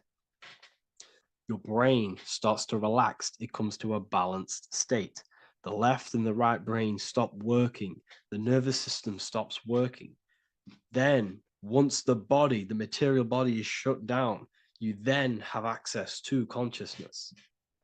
You can't access consciousness if the body's in such a busy state. If electricity is being fired every 2 seconds, your whole body's electrical. When you move your foot, that's electricity being fired from the brain to the foot instantly through the nervous system. Your brain, your whole body is a technological machine. So you must shut down the technological machine to access the divine that exists beyond the technological machine. Do you understand that? Did we create ourselves from the higher plane? When you say yes, you created yourself, you manifested yourself in this material form for a reason in this specific time and place. Wisdom books, are these available inside the university? Yes, they are. So anyone who joins the university, they all gain 50% off the store. So you can get anything off, anything you want inside the store for 50% off. Plus, you get the Book of Wisdom Volume 1 PDF for free. You get the Human Health Guide. Plus, you get all of the library books. There's a load of different books on occultism, symbolism, esotericism. Do you need to place your attention somewhere specific during meditation? You can do. Okay, you can do. So if you struggle, when you first start to meditate and you struggle to turn off the thoughts, think of the back of the brain, the back of your head. Don't think of it, place your attention on it. Okay, so when you place your attention on the back of the brain, this now shuts off thought because the back of the brain doesn't have any activation to do with thought.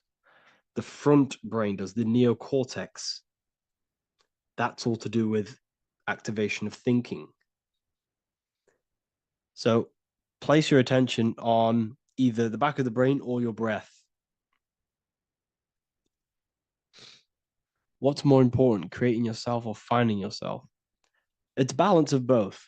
So in order for you to create fully, you must have awareness of self and awareness of thought and control over the mental dialogue, the inner voice inside of you. Okay? When you control that inner voice, that is when you gain power. That inner voice is what brings commands into physical reality. Before you kick a football, there is a change in consciousness. There's a decision made in consciousness before the body takes the action. Therefore, every physical manifestation is a change of inner consciousness before it's a physical reality. You can have the reality you want through consciousness before physically having it. That's the secret to creating. But you must believe it like you know the sun is going to rise in the morning. That's how much you should know that you have that reality in consciousness through feeling and thought and imagination. And that's how you can truly create in your reality. Shrooms help with consciousness or ego. I can't really talk about that because I'm maybe uploading this to YouTube, unfortunately. But we need to clean our pineal gland first from calcification. Yes, definitely. You should go on a detox the body. Because you can't really connect with consciousness if your body is in such a dirty state. Because the brain is, your nervous system is in a state of fight or flight, trying to fight off all these toxins. So when you meditate, you're probably going to be having thoughts all the time because your brain's firing, your nervous system's being attacked through toxins. So you must detox to have a true connection with the divine. Your diet plays a big role in your spirituality and mentality. What is the most optimal food for pure consciousness? Fruits and vegetables. They possess consciousness. So when you place them inside of you, they're syncing with your consciousness. How to check the cleanliness of your body, your skin, your teeth, your tongue, your mouth. If your skin has spots, different colors on it, you're not clean because your skin is a reflection of your inner organs. Coffee's not the best for you. Coffee gives you fake energy. Okay. So what coffee does, that buzz you get off coffee is actually the toxic effect of the chemicals reacting with your body. If I'm inside the university and wanted to buy your book, you said it would be 50% off because we are your student. Is that automatic or we need to have a code? You will have a code. Yes, I'm going to releasing a code for all the students after this. Caffeine equals neurotoxin. Yes, it fries your brain. It fries your nervous system. It fries your dopamine receptors. Will the Q&A last week about money symbolism be posted? Oh, I didn't post that. That's my bad. I totally forgot. I will post that after this. Thank you for reminding me. How to detox the body. The best way to detox the body is going through a week cleanse of fruit. So only consume fruit, sea moss, and cayenne pepper, and lots of freshly pressed juice. Do that for a week or 2 weeks, depending on how you feel, and then start to fast. You will lose weight, but you're not losing weight. You're losing impurities. It's good to do this every couple months, to just go on a raw fruit diet, cleanse the body, push everything out, and then start to fast while consuming sea moss and having lots of freshly squeezed juices. What is an alternative for coffee? Something with high energy levels. Okay. We're not taught the most simplest thing about the human body. It is an electromagnetic machine. It's electrical. It runs off electricity. The only energy you need is electricity, and that is found in fruits, vegetables. If you want energy, drink pure, fresh, pressed juice. That will give you more energy, more electricity than coffee. Can we cleanse ourselves through oil pulling? Do you recommend it? I do oil pulling every day with coconut oil in my mouth. Celery juice is a good one, very good one. Yes, celery juice.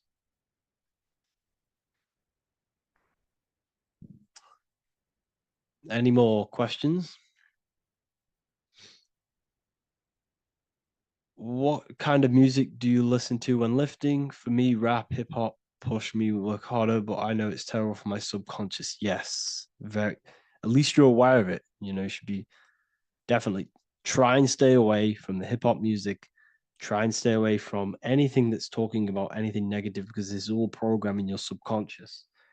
And your belief system is your reality, people. Your belief system is your reality.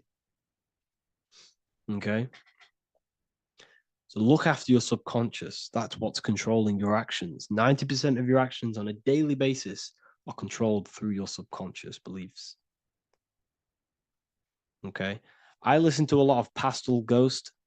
I listen to a lot of... Let me get my playlist up. It's all like background music for TikTok. Do you know what I mean? Like Pastel Ghost. That's mainly what I listen to. That sort of music. I don't know what it's kind of called. I don't know what that genre is called. Does anyone know what that genre is actually called?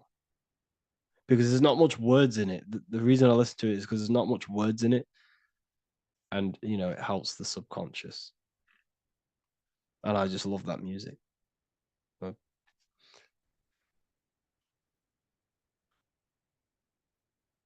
Like lo-fi, yeah, a bit of lo-fi.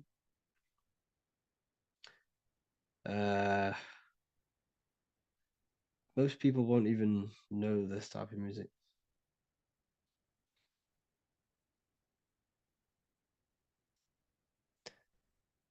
Can you tell us how you use cayenne pepper?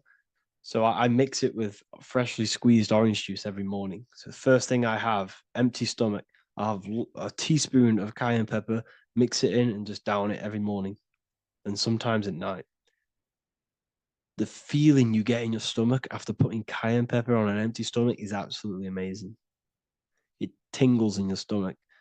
It kills parasites. It kills all horrible organisms.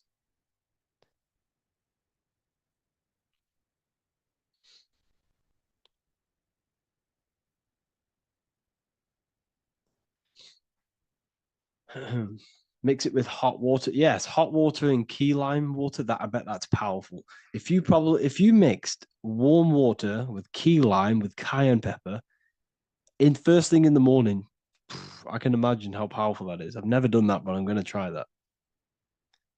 Do you use sea salt? I don't know what to think about sea salt, to be honest. I try and stay away from it. I don't know whether it's good, don't know whether it's bad. I'm kind of mixed on it. Mixed information. I've heard people have benefits. I've heard other people say stay away from it. So I don't know. I just stay away from it. I'm not too sure on it.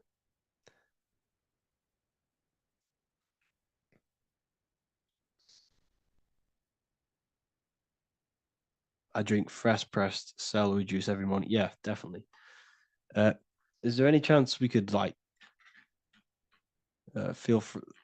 move to esoteric occult questions?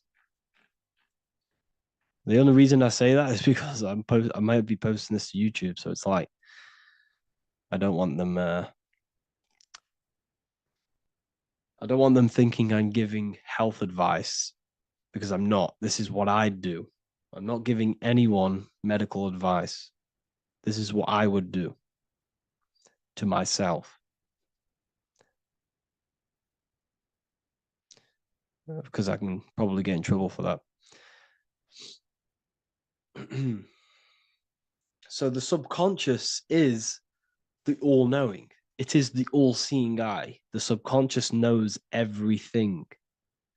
Your conscious mind does not. Your subconscious knows every single cell in your body. Your subconscious is making your heart beat. It's talking to your heart. It's talking to every organ, every cell in your body is being connected and spoken to by your subconscious mind.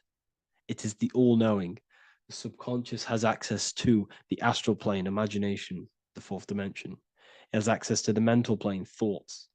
It has access to the ethereal plane, energy. And has access to your physical body. It's the door. It's the portal. The subconscious is the portal to the divine. You must go through the subconscious in order to access the divine. Any coupon codes for book 2? Yes, inside the university, there will be a 50% off coupon code. Speaking of ancient civilizations, why did they use symbols to give us true knowledge? This is a very, very good question. Very good question indeed. The reason they use symbols is because symbols are their keys. They hide meanings. They hide things.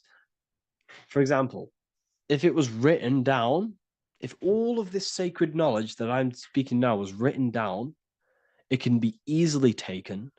It can be easily misused. Someone can take it, read it, and steal it and misuse it and abuse the world and create horrible things. The reason they use symbols is because they're hidden. They hide the teachings. Only the ones who possess the key, that possess the knowledge, can read the symbol. So the symbols act as a guard towards this higher wisdom, this higher knowledge, which gives you power. All of the knowledge I teach you gives you power. And you can misuse it. You can misuse your imagination. You have no clue, unless you've put this into action, how powerful your inner consciousness is. You can become Okay, listen. If you hate your job, it's not the job that you hate. Think about it. It's not the job that you hate. The hate is coming from your inner consciousness. It's the state of consciousness that you hate. So what does that tell you? You can change that inner consciousness to another reality, the feeling of another reality. You can become that consciousness within before you actually externally have it. And by becoming and knowing that reality, that's what produces effect on shaping your outer world. When you really, truly know that reality inside of you, of being free, of being wealthy, of having abundance. Your outer world has no other choice but to rearrange itself to your new inner state of consciousness. That's what magic is. It's manipulating your inner state of consciousness. It's convincing yourself that you already have it, not believing it, knowing it. Okay? Knowing is different than believing. Believing is a lie. You should know thyself. Okay? So we can say that human overpopulation is intentional. There is no human overpopulation. We're all cramped in these cities. We're all cramped into one little place. We're not supposed to live like that. We're not supposed to live so cramped. This is why there's so many weirdos out in public. So many weird people doing weird things. This is when things start to go weird, and we shouldn't be living in this state, in this condensed state. We should be spread out. Okay? There is no overpopulation. It's just an illusion because we all lived in such... Have you ever been on a plane? Have you seen how much land there is? It's crazy. There's no overpopulation. And how many people do they say there's in the world? There's not that many people in the world that they say. I think it's like 8 billion. I think they say there's 8 billion people. There's not 8 billion people. There's probably more like 2 billion. And the reason I say that is because I have a friend who only has like 300k followers. That's a lot of followers, okay? And he gets recognized everywhere he goes. And he's into all this stuff. And he says, listen, the population is definitely not 8 billion or whatever they say. I think it's like a couple billion. It's probably more like 1 billion. How to properly manifest intentions. Thought, emotion, and imagination are the key. You must know that you have that reality.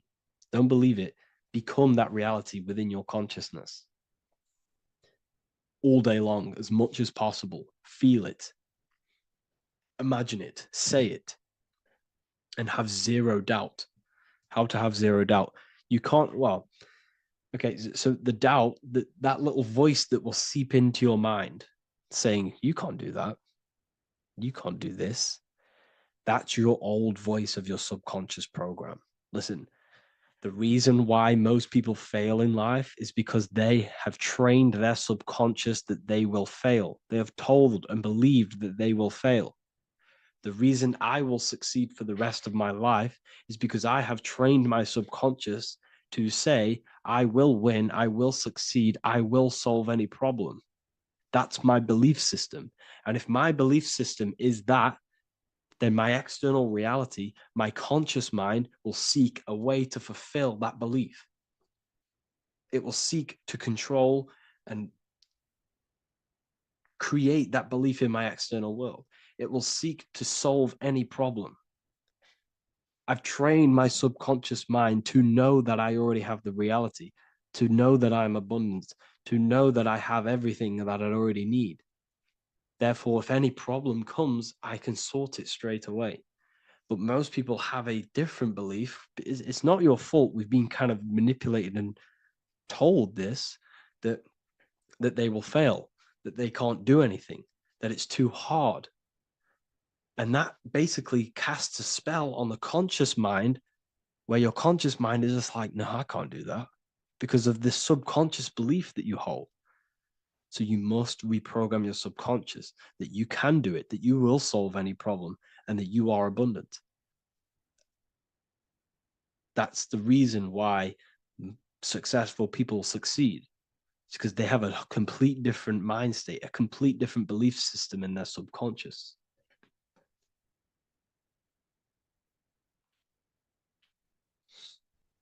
Do you offer mentoring?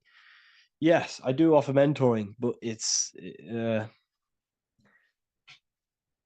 It's mainly for people who want to grow their online presence,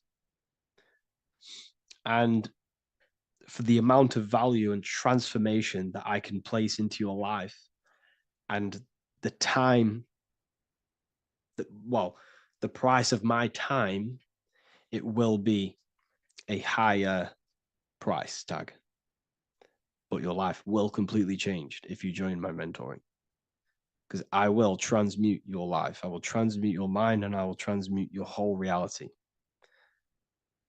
because I could tell you exactly what you need to do.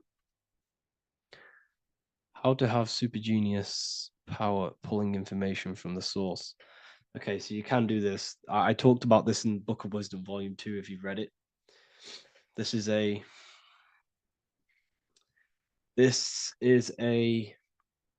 technique that Albert Einstein used. This is a technique that Thomas Edison used. This is a technique that all of the ancient geniuses have used. So you get on a chair, you place metal below you or plates, and you hold a metal ball in your hand, and you fall asleep. And every time you fall asleep on the chair, you're going to drop the ball because your body will become unconscious, and you will basically drop the ball and it will wake you up because it's going to hit and make a loud bang on the plate. And every time you go to sleep, basically what this is actually doing is shifting your consciousness from conscious into the subconscious. So from physical into the astral. Your consciousness is shifting between these two planes. And as you do this, you can bring down great ideas from these higher planes. So when you fall asleep, have an intention. And when you fall asleep, you'll drop the ball. And when you wake back up, you'll have an idea, and you just got to write it down.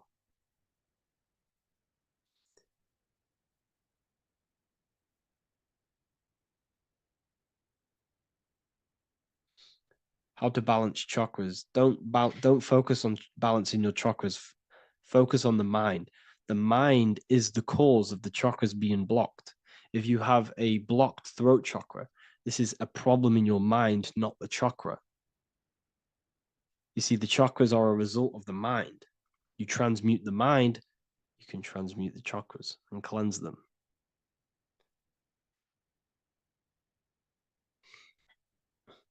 So was Jesus a real man that walked?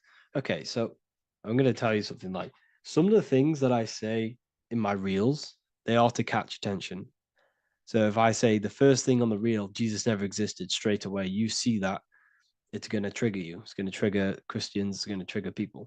So yes, I do say things to catch attention. The reason I do that is because I have to, in order to catch attention. Maybe there was a Jesus who walked. So in the past, I have said Jesus never existed. Yes, this is to catch attention, to boost the reels, views, and comments and stuff like that. Maybe there was a man who was called Jesus and walked the earth. But listen, he was not the Son of God. You are all the Son of God. Jesus represents an archetype. He represents morals. He represents a way of living that you should embody in your life, not to worship. We shouldn't be worshiping this man. We should be embodying his qualities into our lives so we can become Christ consciousness, so we can live in harmony with our mind, emotions, body, and spirit. Okay? He was not the Son of God. You are all the Son of God. We are all God experiencing himself in a three-dimensional divided form. God is oneness, and he created a divided world so he can experience himself. Why do you quote from the Freemasons oft times? I don't recall me looking at Freemason quotes and quote them. I just simply, when I post a quote, I literally just, whatever comes to my head, I just whack it into Telegram or Twitter. Are dreams tied to your subconscious, and how do you understand them? Okay. Dreams and astral projection are two different things. Astral projection is your soul leaving this plane into the collective consciousness, into the collective mind, the collective astral plane. But dreams are basically the astral plane, but it's your personal astral plane in your personal subconscious. So when you dream, you're entering your own consciousness, you're entering your own subconscious. Every character, every event that happens to you, everything that is said to you, everything that happens to you in your dream is yourself pushed outwards, and you're basically experiencing your own mind. If something scary comes up in your dream, this is your belief, this is something in the back of your mind materializing and coming to you and showing itself to you. So in order to understand your dreams, it's basically suppressed emotions, suppressed thoughts, all lingering in your subconscious materialized. Okay.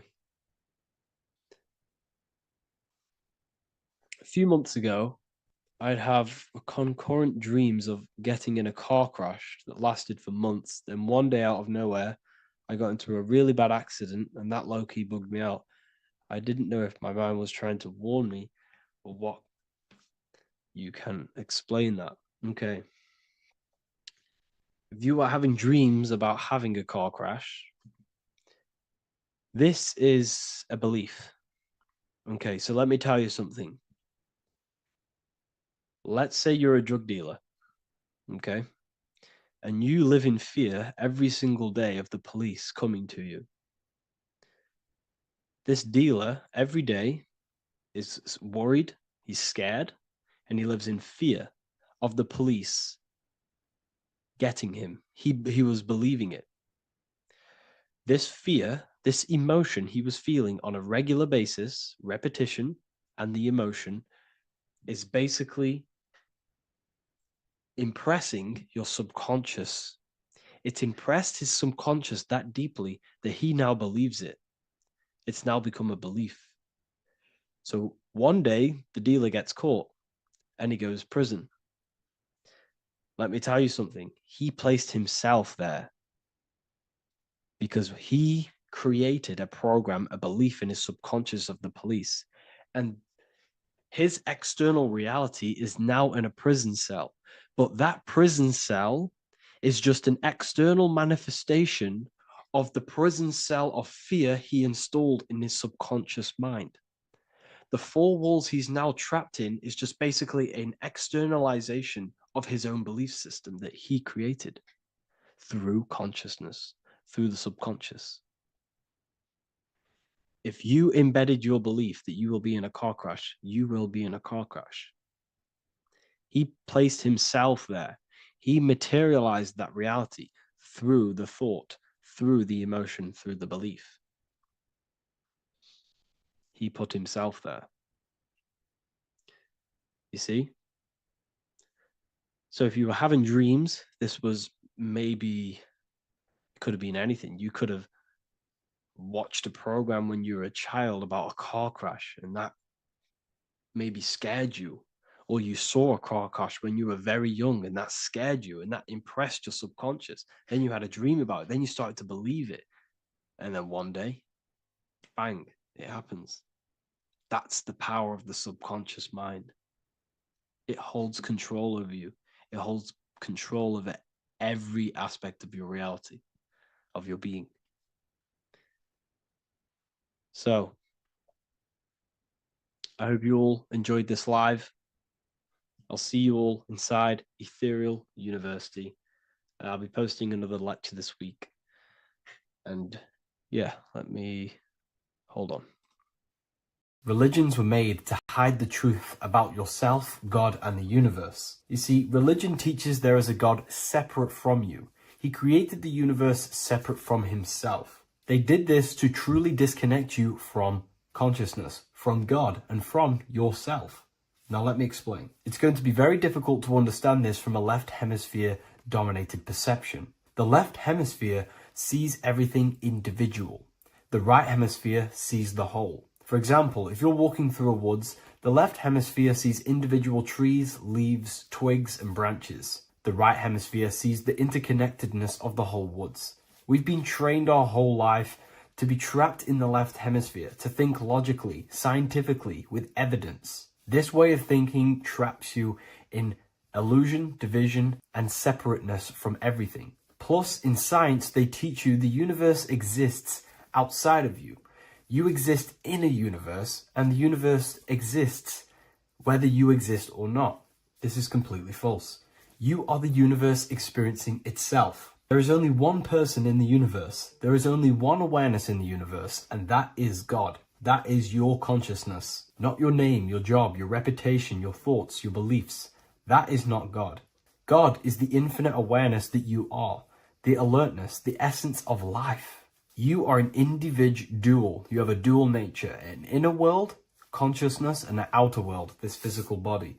The inner world is the immortal, consciousness, awareness. This physical reality is for the immortal within us to experience and enjoy. And the immortal consciousness, the immortal self, the individualized expression of the only thing that is truly real, which is God, consciousness, is seeking a way to understand itself through infinite vantage points. The same consciousness inside of you, inside of the dog, the squirrel, the plants, the stars, the same awareness is in absolutely everything. Only the right hemisphere can see this connection.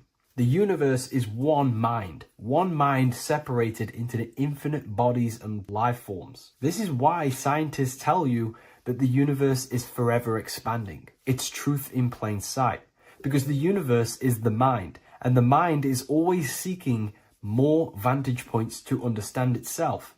And the mind is always expanding into new realms of thought. The mind cannot be filled up. It does not exist in space. However, human awareness, human consciousness is very sacred. And the reason why I say that is because humans possess a two-way consciousness, unlike a dog, an animal, or a squirrel, for example. The dog looks in the mirror.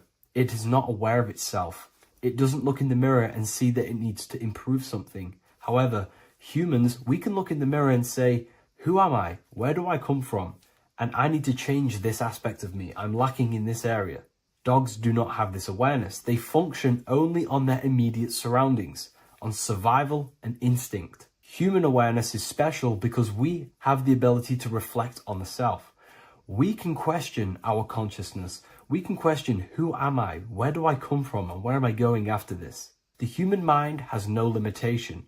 We can surpass our animal nature and rise to a godly nature. This is the whole purpose of reaching Christ consciousness, which is just an ideal consciousness where we have control over self and we know who we truly are. Humans have been given the tools to awaken. Our five senses are locked only to perceive the physical world, but the mind holds the gateway to understand the unseen aspects of reality. The mind holds the secrets to the universe and consciousness. We just have to study ourselves to understand God. We are all individualized aspects of consciousness. There is only one pure consciousness in the universe, but we're fractaled into infinite life forms, experiencing this consciousness in a different form, molding this consciousness into individual egos and individualized consciousness. Me and you are made of the same fabric.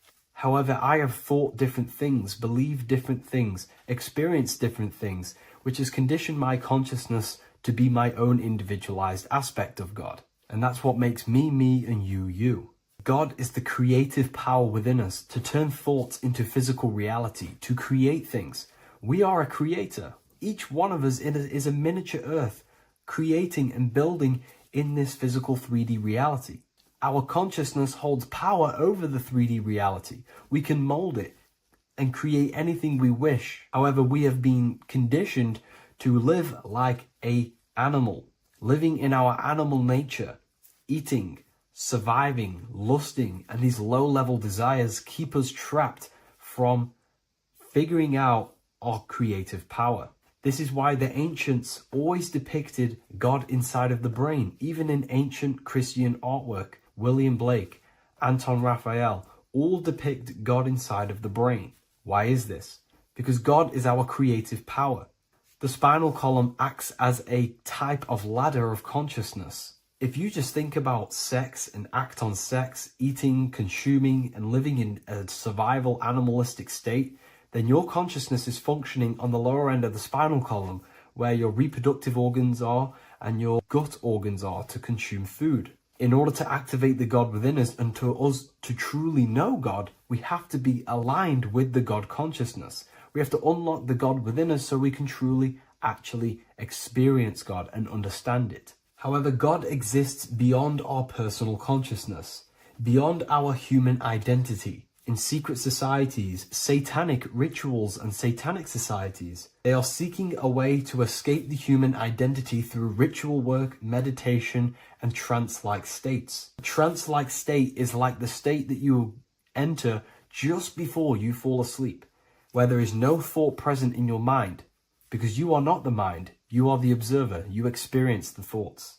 And when we escape the human identity through rituals, meditation, or trance-like states, we can actually experience beyond the veil of this material world. However, satanic rituals do this in a negative way. Satanic rituals include ways to make the human mind tap out by pushing the human minds to the limit through pain, suffering, and even torture, to allow the mind to pass out so you can temporarily pass on the veil of the physical world and escape the limitations of the human identity and the human thinking mind.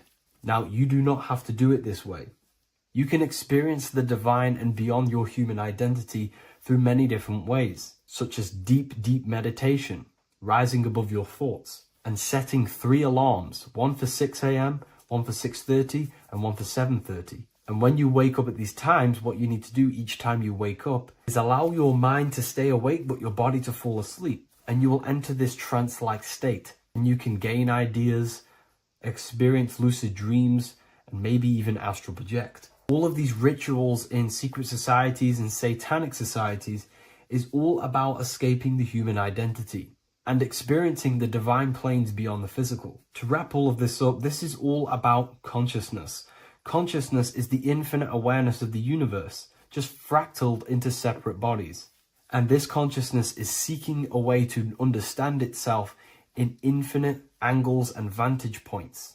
And religion was made to cut off your connection to the divine planes beyond this world and beyond your self-identity. Therefore, if you want to know God, you have to study the attributes and qualities of God, such as geometry, numbers, consciousness, the mind, the subconscious, human anatomy. All of these things are aspects of God. We have to study ourselves and study nature so we can see God. God is the infinite awareness of the universe.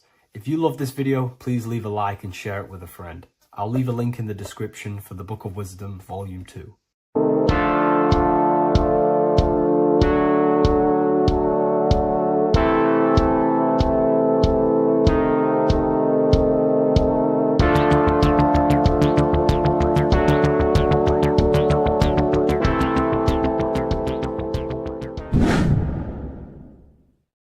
What is good, people? It's Revival of Wisdom. I hope you're all doing well.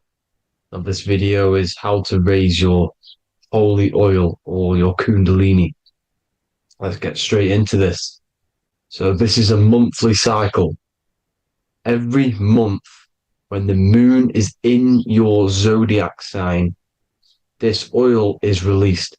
Now, the moon is in control of monthly cycles. For women, it's the menstrual cycle, and as well, this holy oil cycle. The moon changes sign every 2.5 days and passes through the zodiac signs in 27 days. So the moon tells the day, the sun tells the time, the stars tell the month. This reality is a massive clock, if you like to say. It's a cycle. Okay. The moon controls the night, emotions, water, fluids, and the mind. Okay. So this oil is produced in the claustrum. It's produced in the claustrum, which is here, right? This is where you get Santa Claus from. Now, the claustrum is at the center of the brain, and it is next to the pineal gland and the pituitary gland. Once it starts in the claustrum, This is the holy present. This is the present that Santa gives to us, Santa Claus. And it goes to the pituitary gland and the pineal gland. And what's connected to the pituitary gland and the pineal gland is the Ida and the Pingala. The Pingala is the pineal gland's nerve, which is the honey, which is the positive charge, electric.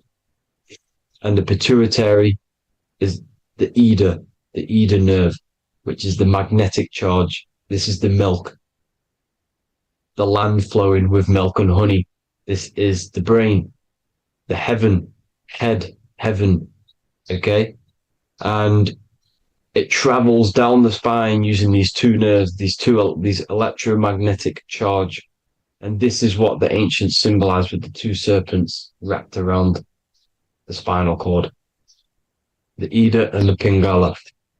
And this travels down to the sacrum or the solar plexus. Okay. So once it's here, okay, the spine is an elongation of the brain. So the spine is pretty much the brain. It's an extension of it. And it's kind of a microcosm of how we descended from heaven to physical reality, to physical matter, which is our consciousness has done. Our consciousness has descended from heaven into physical matter. And this is a microcosm of it. Okay. So once we're in the sacrum bone, this holy oil, like I've just explained, this holy oil starts in the Santa claustrum, goes down the chimney to the sacrum. This is the sacrum, the solar plexus, and drops the present off at the sacrum. Now, once we're at the sacrum, we need to raise our vibration to take this oil back up the spine. Okay. And the River Jordan symbolizes this in the Bible. King Herod wants to kill Jesus in Nazareth, which is here, this is the River Jordan, is Nazareth. He goes to be born in Bethlehem and then goes back up to Nazareth to Joseph and Mary. Joseph and Mary, the pineal gland and the pituitary gland.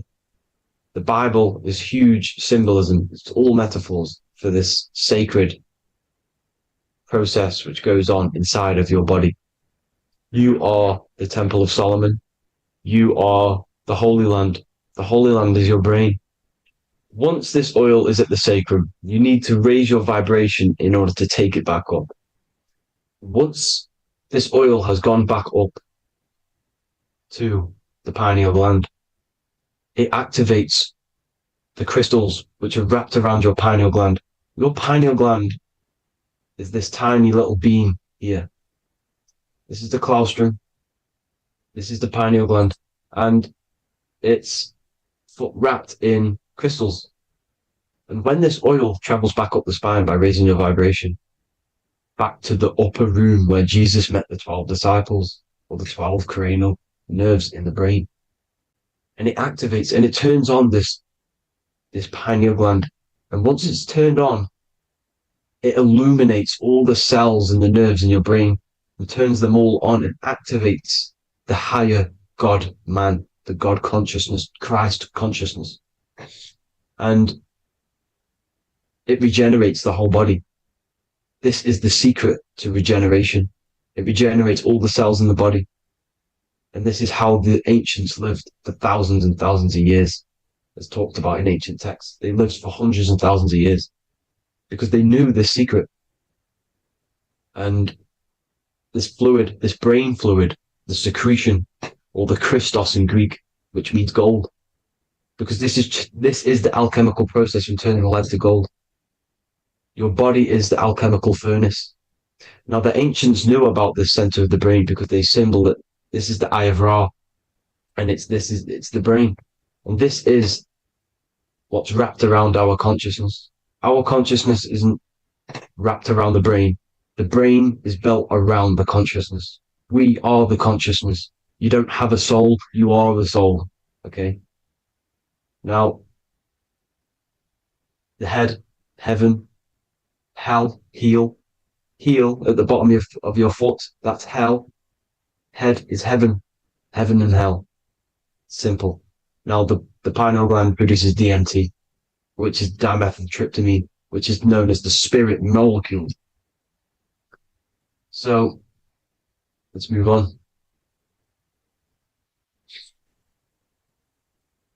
Now, when this oil travels up, back, the spine, the chimney, it crucifies at the top, which is called the vagus nerve. So when it reaches here, the optic thalamus, it crosses and crucifies once it's raised back up. And this is why Jesus dies at 33. He was crucified at 33. Because you have 33 vertebrae on the back of the spine. And then it's crucified by the cross of the vagus nerve. When this oil crosses the vagus nerve, this is the crucifixion at 33. And it symbolizes the death of the physical consciousness. You then become spirit. You then become God consciousness, activating the Kundalini, regenerating the body and the mind. Okay. The Garden of Eden. You are the Garden of Eden. The land of milk and honey is upstairs. The pituitary, which is the milk, the pineal gland, which is the honey, which is DMT. He even says this in the Bible. As he brought us into the place, and he has given us this land, a land flowing with milk and honey, which is also symbolized as the sun and the moon. The Bible also says, the light of the body is the eye, not the eyes, the eye. If therefore thine eye be single, thy whole body shall be full of light. This is the activation of the pineal gland by raising this oil back up to the pineal gland, to the center of the brain. Neither shall they say, see that here, or see there, for behold, the kingdom of God is within you. So he's saying, don't look out there. Nothing is out there. It's all inside of you. Everything's inside of you. You're the universe. Now, how to raise this oil back up to the pineal gland? Every month, like I said. The moon controls the cycle. The moon controls monthly cycles. When the moon is going into your zodiac sign every month, this oil goes down the spine and you must raise your frequency to get it back up. You must retain your seed. This is the most important. Your fluid, your secret, your holy fluid, your life force. You can't let that go. That life force is the reason you're alive. This holy oil is the reason you're alive, because it feeds all of the systems in your body. It feeds all the systems in your body. You have to retain your seed. Alkaline diet, positive thinking and meditation. Okay? When you retain your seed, you will live longer. The moment you release it, you're killing yourself. You're killing a piece of yourself every time you release your seed. Every single time. You're killing a part of yourself. Okay? Now, this could be why this could be the illumination, the single eye on the Illuminati's symbol, the Freemasonic symbol, the illuminated eye, the triangle, which could symbolize the body, mind, and spirit, but the eye illuminated. Now, in the Bible, it talks about the two trees, the tree of knowledge and the tree of life. The tree of knowledge is the tree of good and evil, which is the most important system in your body, which is the nervous system. The nervous system, the most important. The tree of good and evil. And the tree of life, which is the cardiovascular system. Now, this oil, when it's released every month, feeds these two systems, and these two systems feed everything. Now, it's important you understand that. Okay? The ancients knew all of this knowledge. The Bible's telling you this knowledge. But it's in a metaphorical way. You have to understand the context behind it so you can read it properly. Now, eating of the tree of life, which is when it talks about in the Bible, eating from the tree of life is actually symbolizing a bad diet, ejaculation. Because you're eating from these two systems. You're killing yourself with a bad diet. You're killing yourself with an ejaculation. Okay? So, That's important to understand. Now, this is Jacob's ladder in the Freemasons. Jacob's ladder, which is the spinal cord, it's the stairway to heaven. And this is Jack and the Beanstalk when he goes up the beanstalk and finds the golden egg in the grey clouds. The grey clouds symbolize the grey matter in your brain. Now, the Garden of Eden talks about the 4 different rivers in Garden of Eden. As we see here, the North Pole map, the ancient North Pole map, because the center of the earth is the center of the torus field. Everything's the torus field. Atoms are torus fields.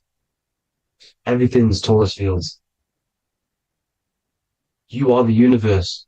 Everything is within you. The North Pole is your spinal cord. This is why they say Santa Claustrum comes from the North Pole. This is the North Pole. And the Santa Claustrum is the center of your brain. Now, there's 4 rivers which come from the Garden of Eden. There's the blood, the Christ oil, which is the oil we're talking about, urine, and saliva. These are the 4 sacred oil, 4 sacred fluids in your body. And these are constantly abused in today's society. These secret societies are targeting these fluids. Okay? This is why porn is free. They sexualize society through Disney. Go and look at some of the Disney movies. There's so many subliminal messages which sexualize these children because they want you sexualized. So you release your seed, which is one of the holy fluids in your body, especially your semen, your sexual energy. So important you retain this. So important because it's your life force. It keeps you alive. Okay. Now, let's recap on this. If you want to raise your oil every month, you can't just retain your seed for the month. You have to retain your seed forever. Don't just do it for a couple of days. You have to do it. It's a lifestyle. You want to become God consciousness, you got to do what it takes. It's hard in this society because this society is made around, it's designed to kill you pretty much. It's designed to keep you in these lower states of consciousness with all the bad food, the chemicals in the food, the chemicals in the water, the sexualized TV programs, sexualized adverts, sexualized TikTok and apps, videos, subliminally stimulating you because that is your weakness, sex. It's your weakness. Now, you have to retain your seed, meditation, and an alkaline diet. Why alkaline? Because acidic is low vibrational. This is the color spectrum. And what's the highest vibrational color? Violet. It's the lowest, red. You have to have an alkaline body in order to raise this oil. When you drink, when you have a bad diet, when you drink alcohol, when you smoke, this destroys the oil. It destroys the oil in your sacrum and it can't be raised again, can't be raised up. This is why it's so important. Without that oil, you don't live. That oil makes you live. It feeds everything in your body. It's crazy how we're not taught this. It's insane. But that is how you raise the oil, people. I hope you all gain some knowledge out of this video. And I hope this assists you on your journey, your spiritual journey. And please like and share this video. We need this knowledge out to the public to wake up humanity. Thank you all, people. God bless.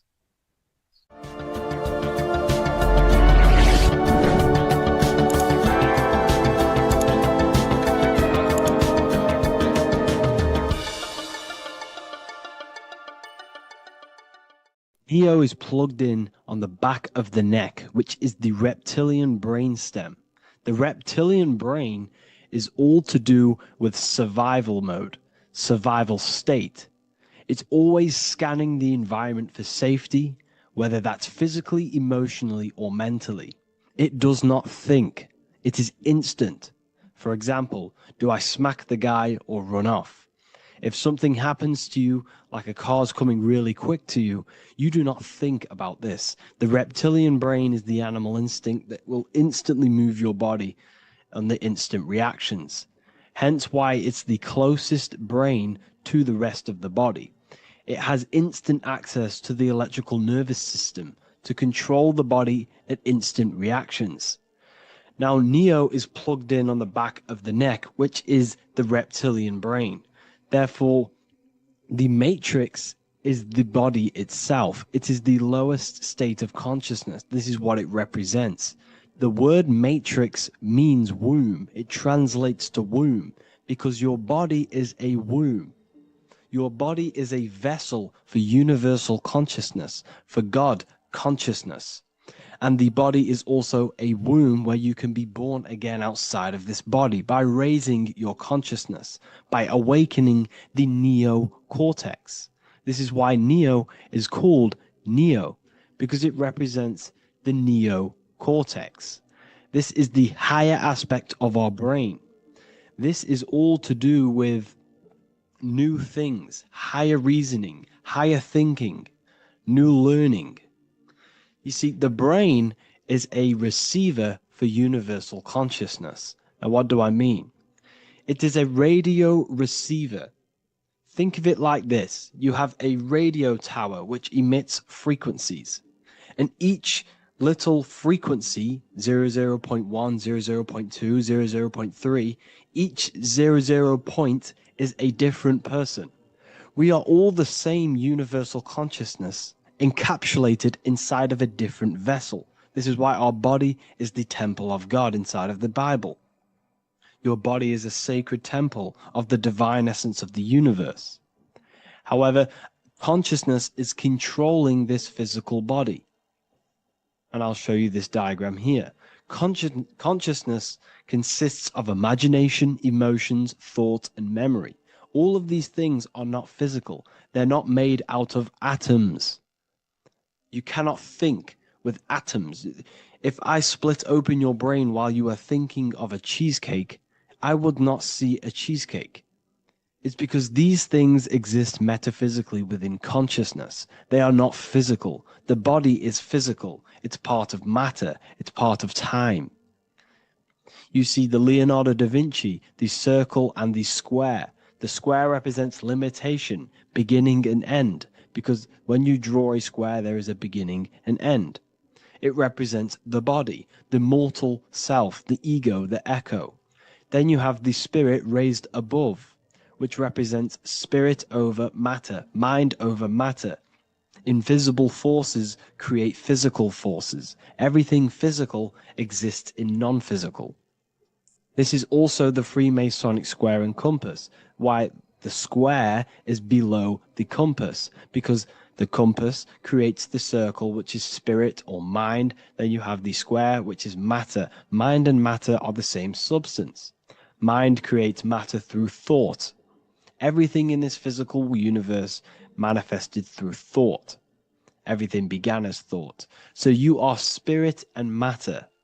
You have a material body and a spiritual body. And you are right in the middle. This is why humans are very, very important. Because we have an animal nature, the reptilian brain, and a higher consciousness, the neocortex. And we must awaken out of the matrix, which means womb, which is the body. And Neo is waken up from the lower self, the reptilian brain, and moves into the neocortex. Because the brain is a radio receiver for consciousness. Now, what do I mean?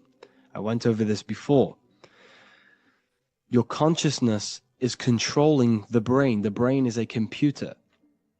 And when our consciousness, our imagination, our emotion, our thoughts, and our memories are all contributing towards just survival things, food, safety, fear, all of these things, and our consciousness is locked into a survival state, we are using the reptilian brain. We're no longer thinking. You don't think with the brain, but the consciousness is thinking, which activates the different parts of the brain. When we think for higher reasoning, we use the neocortex. It stimulates the neocortex. When we think about survival, we're using the reptilian brain. So therefore, when Neo wakes up, he wakes up to the higher aspects of consciousness, which is only utilized by the neocortex, by learning new things and expansion of the mind and expansions of consciousness. Okay?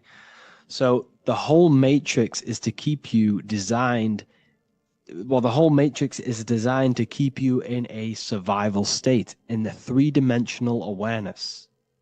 They want you constantly scanning for safety, scanning for food, scanning for emotional safety in relationships in other people. You see, they do not want you to think. They want you stuck in that reptile, that animal state, that beastly state that most people are in. Most people, all they do is eat, listen to music, consume, have sex, lust, desire.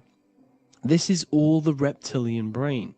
So when we say the world's being ran by reptilians, it's symbolic. There is no physical reptilian humanoid beings controlling, manipulating human consciousness. We are all the same consciousness. However, there is a corrupted state of consciousness running this world. And this consciousness worships the physical plane. And they control the physical plane. So by doing that, they keep you stuck in a reptilian way of thinking, the animal state, to keep you stuck in the lowest state of consciousness. Now, this is the god Osiris, which represents the reptilian brain. None of the Egyptian gods ever existed. They are all symbolic for the brain and anatomy of the human body. Osiris represents the reptilian brain. As you can see, this anatomy compare to the brain stem and Osiris statue found in Egypt. And we also see an ancient artwork of Osiris with green skin and two reptile crocodile alligators next to him, which also symbolizes the reptilian survival state of human consciousness and the activation of the reptilian brain. This is what it symbolizes. Now, this is what the Matrix is all talking about. It's talking about the awakening, the expansion of consciousness. The word divine is dive in because you connect with the divine by diving inward. There is no man in the sky going to save you. You must connect with the self. Know thyself. Truth comes from within. All of these things I'm telling you comes from within you. I'm just pointing it out. All of this is self-realization. A lot of people say, well, what are my sources? My sources is knowing thyself, observing thyself, using the neocortex of critically thinking, sitting down and thinking about yourself and having deep realization of yourself. You can realize that your thoughts are not of this physical world. It's quite simple. The brain does not think. The brain does not imagine. The brain does not hold memory. All of these things exist in consciousness, the one consciousness, but we are all fractal, infinite parts of. This is the eye on the triangle, consciousness being given down to the rest. This is separate. Consciousness is separate from the rest of the pyramid. The pyramid is your body. Neo is the one consciousness. This is the Egyptians symbolizing the one consciousness giving Ankh, which is life, to all the different life forms. However, you can see that the central sphere is giving a big Ankh to the humans, because humans, like I said, possess the advanced consciousness, an advanced brain that allows us to turn above our reptilian animal self. For example, we can go against our reptilian lower animal nature and turn to our godly nature. Animals cannot do that. They are stuck in instinct. They are stuck in a reptilian animal way of thinking and operating. Everything they create is to survive. We can turn against our lower nature and create for amazing things like buildings, architecture, technology. We can use our creative consciousness for anything we wish, not just survival needs. And it's the same with your spiritual journey. You can raise your consciousness beyond this animal state that they try to keep you in through fear, consumption, food, and the reptilian brain. We must awaken, start to think critically, and awaken to our divinity. Because the mind, the consciousness within you has infinite potential to expand. There are infinite fields of knowledge that you can explore. The mind can never be filled. It can never ever be full of knowledge. It always expands, and that's why you are alive. That's why you are part of this universe. That's why the science always says the universe is always expanding, because the universe exists in your mind, and the mind is always expanding into new fields of thought, new fields of knowledge and information. And that is your whole sole purpose, of expansion of mind and expansion of consciousness, and the exploration of the mind of God. We are living in the mind of God. You are a thought in the mind of God. You must awaken out of this body. This is why Jesus says you must be born again to see the kingdom of God. You must be born again. You must raise your consciousness beyond physical limitation and awaken to your divinity. And this is pretty much it for this video.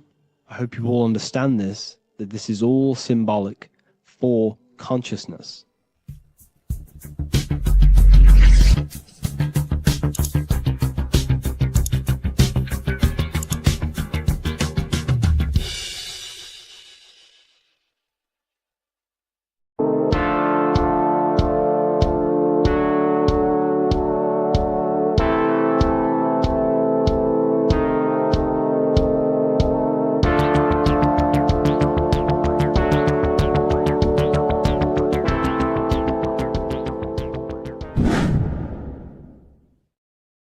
Welcome back, people. We're back with another video.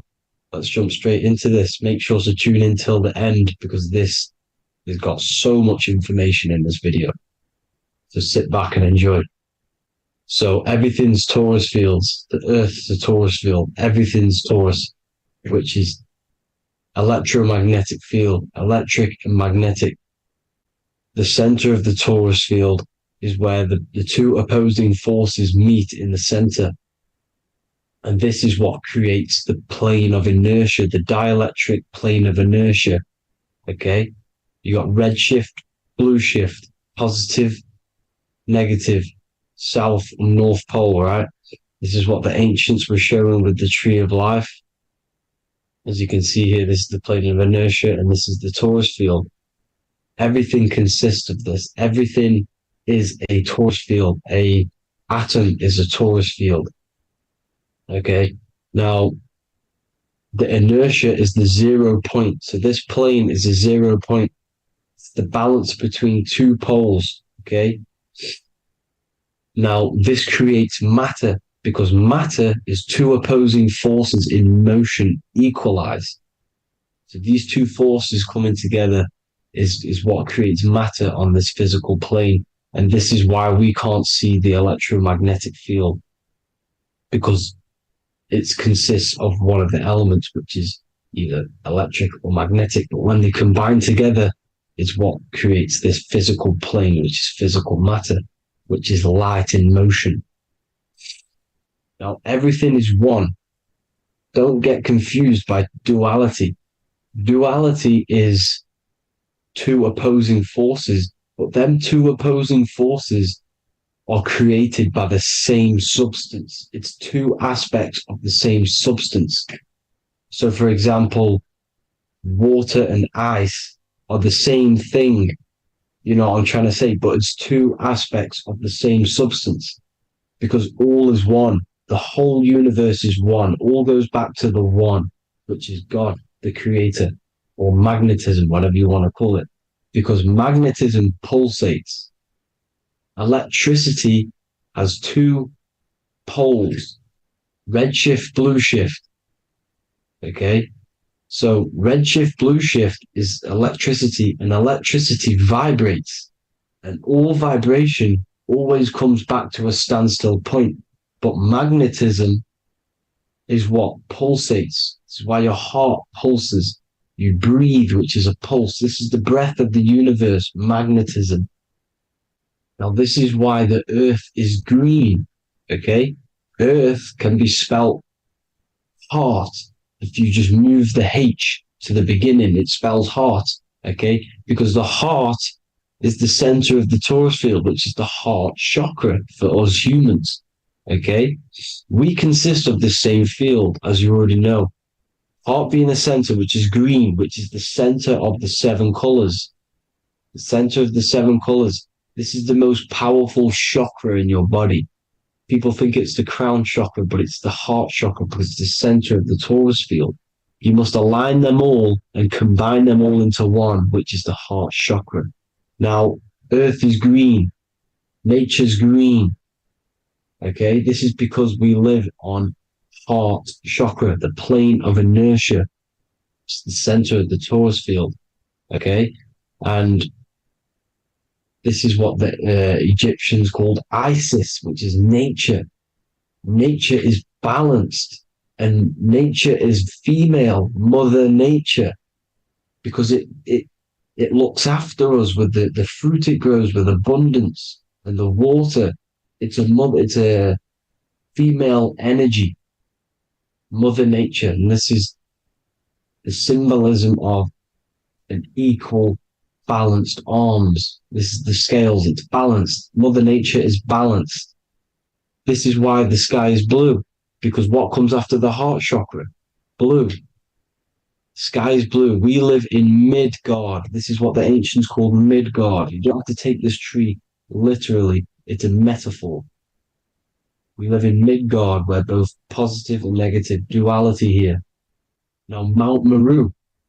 Mount Meru was known as the center of the earth, okay, or known as Hyperborea. And this is the North Pole, the electromagnetic North Pole. But when I say Mount Meru, it's not an actual mountain. They weren't saying there was a real mountain in the center of the earth, a magnetic rock. No. The plane of inertia, okay, there's something called a hyperboloid. That's what it's called, a hyperboloid. And this is the center of the torus field. And this hyperboloid is what is in the shape of a mountain, you see? So if I go to this next one, they say Hyperborea on this map. Why do they call it Hyperborea?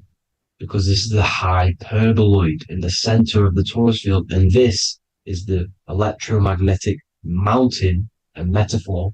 Mountain, what they're metaphorically saying, this is the electromagnetic mountain at the center, the double vortex, the center of the torus field, which is the North Pole.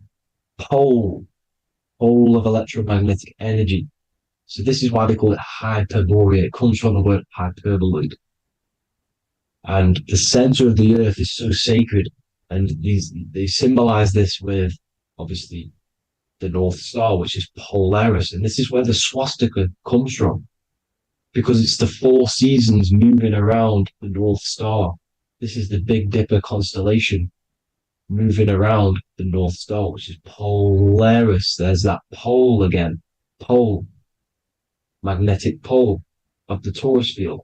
And this is where the green, emerald green, aurora borealis comes from. It comes from this center hyperboloid at the center of the earth, where the most electromagnetic energy is stored.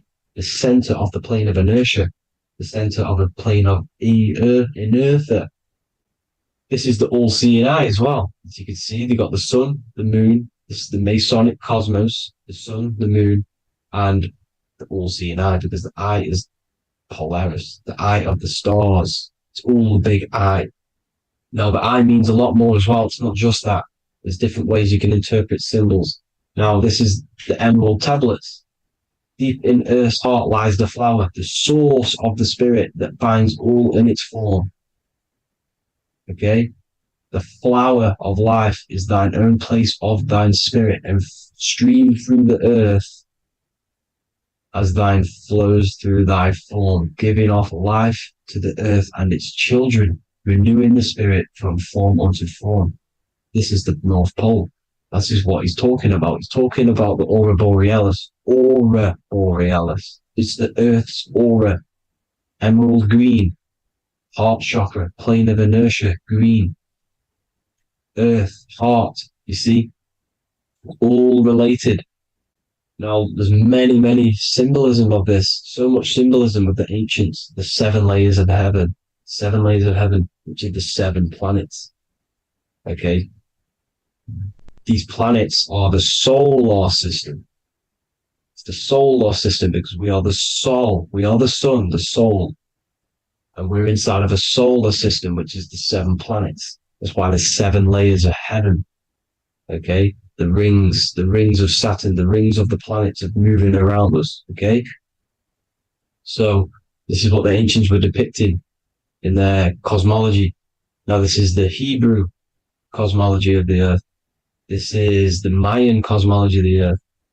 You see, it's all an enclosed system. We live inside of a giant torus field. All is atum. It's what the ancients said, ancient Egyptians said. All is atum. Atoms are torus fields. Don't be tricked by the modern science today with the current model of an atom. It's completely wrong. They're hiding the torus field. They're hiding the electromagnetic field, which is in everything. Absolutely everything is in motion, and motion comes from this field. And you see, this is upside down, but this is I think it's pretty sure it's candles, but the 7 candles, the 7 planets, the 7 Elohim. You see? It all goes back to the stars and the heavens.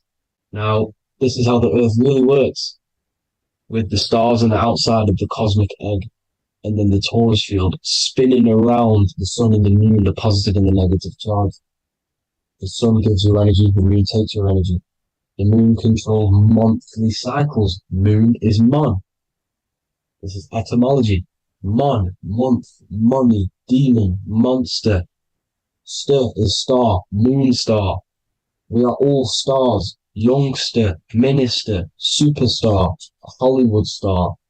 We're all stars. We come from the stars, which is heaven. Our soul comes from the stars. You see? We are the universe, the image of man made in the universe. We are a microcosm of the universe. The universe is a macro. We are micro. We consist of everything. The body, mind, and spirit. The sun, the soul. Moon, the mind. Earth, the body. Body, mind, and spirit. We have 12 systems in the body, which are governed by the 12 zodiac signs. Starting at the Aries, which is the ram, the ram of God, all the way down to Pisces and Capricorn, kneecap. It all goes back to the stars. We are the stars. We are the universe. Everything is inside of us. Everything. Like I say, the Temple of Solomon, the Temple of the soul, and man. The soul, the temple is the body. The soul is the soul, and the man is the mind. The temple of the soul and the mind. Body, mind, and spirit. We consist of the 5 elements: air, spirit, water, earth, and fire. We consist of everything. We are the universe. We're made in God's image, which is the universe. You see? Now, everything goes back to the stars. The ancients worked with the stars because the stars govern everything. They govern the systems in the body. They govern your life. This is why your zodiac is so important, your sign. Each zodiac has a specific element associated with it as well. Aries, which is the first sign, the Ram of God, which is a fire sign. Fire, first. F-I-R, this is etymology. The cerebrum, ram, which is in the brain. Aries, the ram, controls the head, the face, and the nose upwards. So it controls the cerebrum. The Torah, which is, I'm pretty sure it's a Hebrew Bible, which is the Taurus. Tornado comes from the Taurus field. You see? Everything's inside of you. It all goes back to the Taurus field, and the Taurus field is everything. Now, like I said, 12 zodiac signs, 12 systems, 12 cranial nerves in the brain, the 12 disciples of the Bible. All symbolic. Have to read the Bible properly. Now, this center, at the center of the earth, right?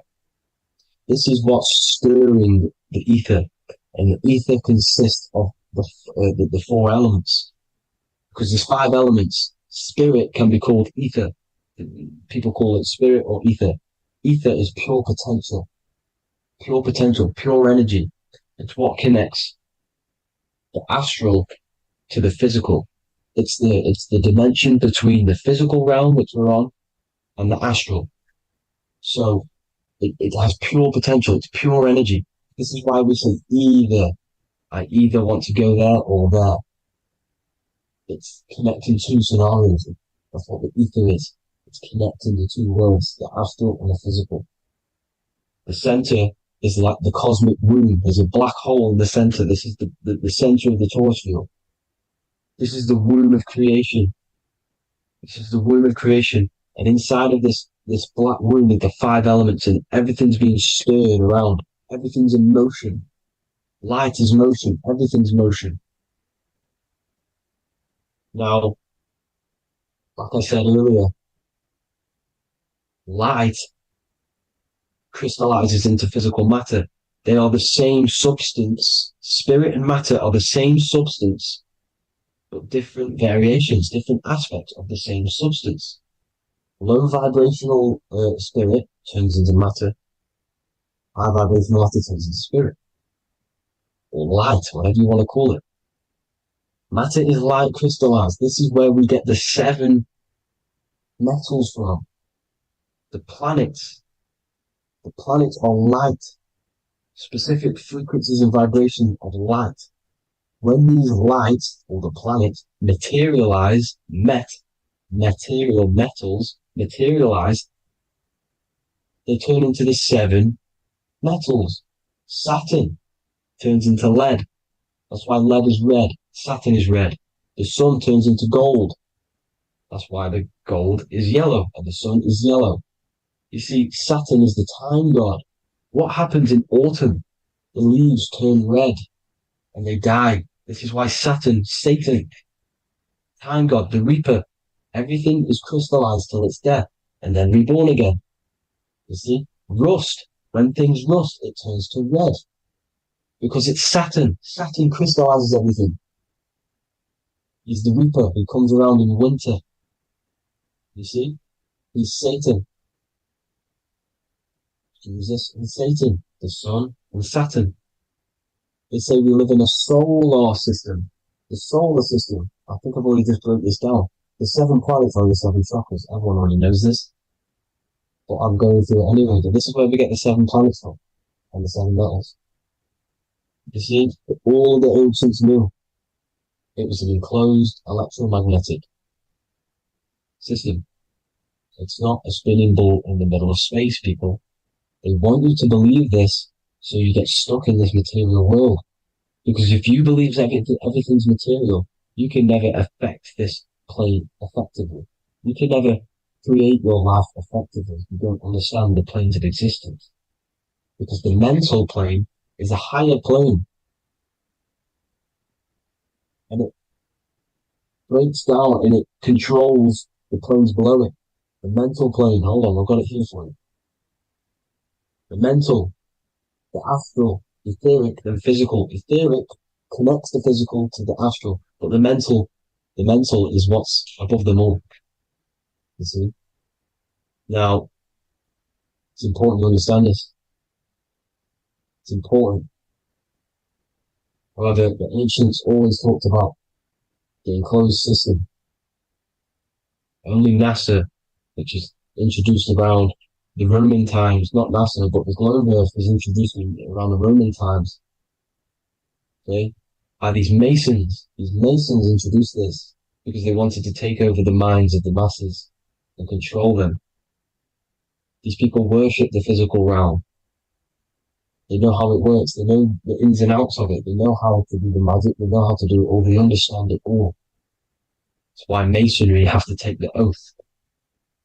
The oath of not speaking. You're not allowed to speak about anything you learn about in Masonry.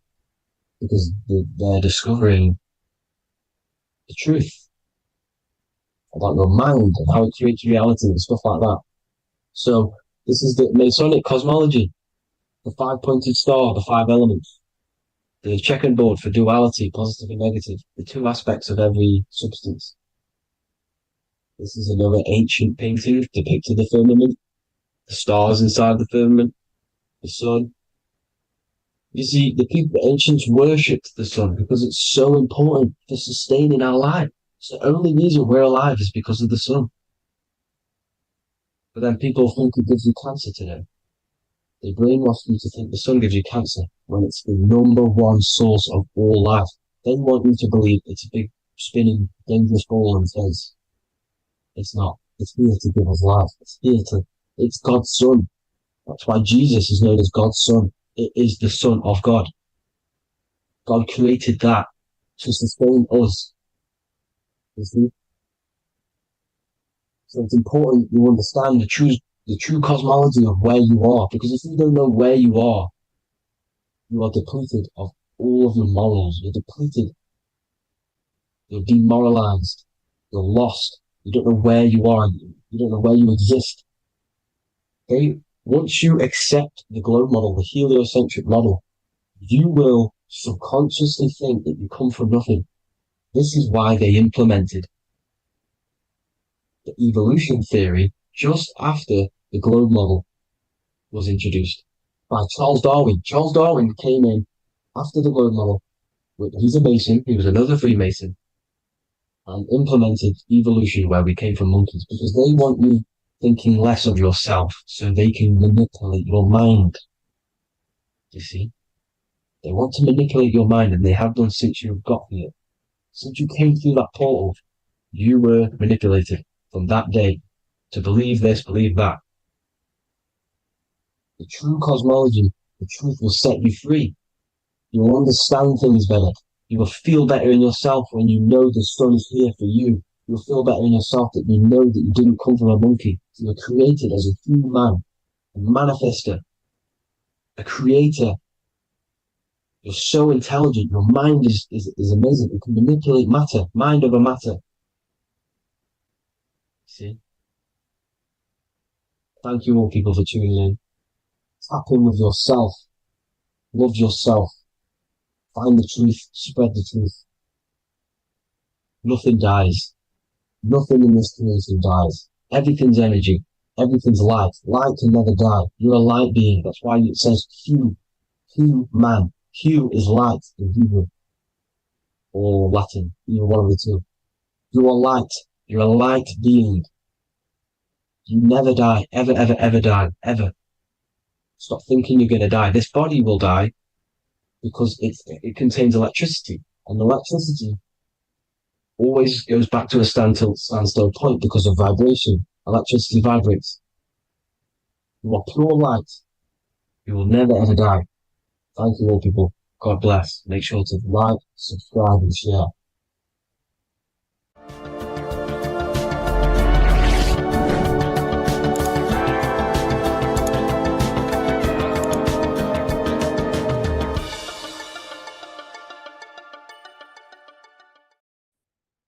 What if I told you that you are under a spell and this spell is controlling you in every aspect of your life and you don't even realize it? Spells are not what you've been taught. They're not fantasy magic wands that are casted over you. No, no, no. Spells are much, much deeper. A spell is a belief system that is installed into your subconscious mind, which holds power over you. Okay? If I install a belief into your mind and that belief holds power over you and controls you, that is you under my spell. A spell is a belief that someone has installed into you. Okay? You have a subconscious mind.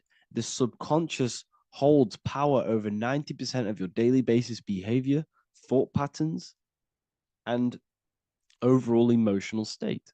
Because the subconscious is the back end of our mind, the mind that we don't really have access to. It's the shadow self where all of our programs, all of our memories, all of our traumas, all of our everything that we've ever experienced is recorded and kept in this vast database called the subconscious.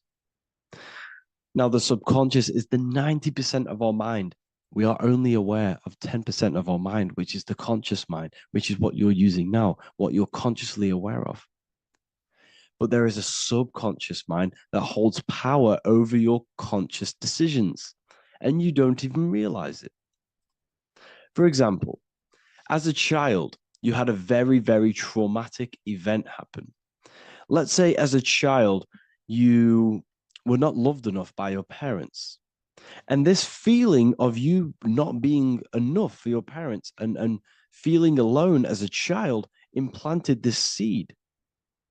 And this seed was planted by your emotions, a strong emotion. And over time, as you grew older into an adult, this seed grew and grew and grew. And what this seed grew into is you being very needy, you always seeking validation from others.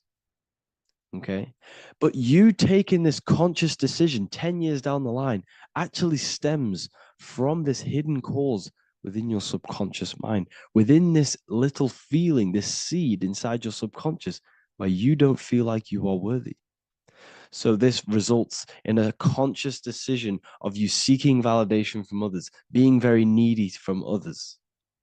Okay. This is what the subconscious is. The subconscious holds power over us. For example, posting on social media. Why are you actually posting on social media? If you take a selfie with your new watch, new car, and you go and post that onto your social media, why are you actually doing that? On the deepest root cause, it's not because you just want to post a picture. No, it's much deeper. It comes from a subconscious belief or a subconscious emotion of you seeking external validation, whether you believe that or not. But that's what it is. If you're posting on social media, you're seeking attention, you're seeking validation from others on a deep level, on a subconscious level. You may not even realize this because it's subconscious. Now, this is what a spell is. Money is a type of spell. Remember, money doesn't actually exist. Money does not exist. Money is a physical object inside of the material plane. But the physical object has a belief in the mental plane. See, the mind is the highest plane. This is the root cause of reality, the mental plane. Okay? So our belief in our mind has given this piece of paper value and a meaning. But in reality, it's just a piece of paper with a belief behind it. But this subconscious belief behind this piece of paper is controlling your daily basis behavior, is controlling your emotional state and controlling your life without you even realizing it. Without you even realizing that it's all an illusion. Money does not exist. It's the belief that gives the piece of paper a power. And the way we break the spell is by realizing that the money doesn't actually exist. The whole world is under the spell of money, and it's controlling all of us. But the spell is the belief. Once we all wake up and realize money has no value, it doesn't actually exist, it's only a belief. There is no actual money. That's how we break the spell. The spell is broken when we figure out that we are under the spell, under the belief, under the illusion of this piece of paper having value, and it's controlling our lives. That's why the word money has mon within it. Mon is moon, and the moon represents our hidden aspect of our mind, our subconscious, and the sun represents our conscious mind. So you have two versions of yourself. You have the self that you show to everyone, the conscious mind, and you have a shadow self called the subconscious, which is the hidden aspect of you. For example, do you really love your partner who you're with, or are you just with them is there a subconscious fear of being alone? Do you really want to be with this person, or is it stemming from, are you staying with them because it's stemming from this fear of being alone, of being lonely? Or are you just with them because you have a subconscious sexual addiction? And all of your conscious decisions are actually coming from this little seed of wanting sex or not being alone. You have two versions of yourself, the conscious mind and the subconscious, the shadow self and the self that you show to everyone else. Okay? And the subconscious is what's holding power over you. When you drive your car, you don't consciously have to think about changing gear. You've done it that many times. It's on autopilot. That's the subconscious doing it. You can be walking down the street. Your conscious mind can be thinking about what you're going to cook for tea later, but your subconscious mind is controlling your body and walking your body. You don't have to think about moving the body. You just do it because you've done it that many times. It's a program. It's a belief in the subconscious that's giving this movement power. You see, the subconscious holds a lot of power over you. Our beliefs hold power over our daily basis behaviors and actions. Okay, like I said, posting on social media, this is seeking external validation. There's a subconscious stem, there's a subconscious urge bringing this desire into conscious reality. So we must break the spell of our emotions controlling us, our traumas from a child controlling us. For example, another example of this, let's say you were in a car crash years ago, and this car crash led you to having a very traumatic event, very traumatic emotion you felt in that car crash. You felt a lot of pain. That was impressed into your subconscious. And even to this day, you're probably scared of going into trains, going onto cars, going inside of vehicles. And you might not even be aware that it's actually stemming from this event that happened 10 years ago. That's the spell. That's the spell that's holding power over you. And you don't even realize it. You realize the spell when you realize you're being controlled by this old belief, this old trauma. That's what a spell is. A spell is not something I cast over you with a wand like Harry Potter. Spell's much deeper. It's the hidden aspects of our mind that hold power over us, that control us. Okay? So how do we get rid of the spell? How do we break the spell? By installing new belief systems, by installing new programs into our subconscious. The subconscious is impressed by repetition and emotion. Everything you do on repeat, for example, tying your shoelaces, you can be looking up into the sky, closing your eyes, thinking about what you're going to create for tea while doing your shoelaces. You've done it that many times, you don't have to think about it. That's the subconscious taking over. Okay? That's the repetition aspect of the subconscious. For example, you could probably run down your stairs. You know exactly how to run down the stairs. If I tried to run down your stairs, every staircase is different. I'd probably fall over. But you've done it that many times, you know exactly how to do it.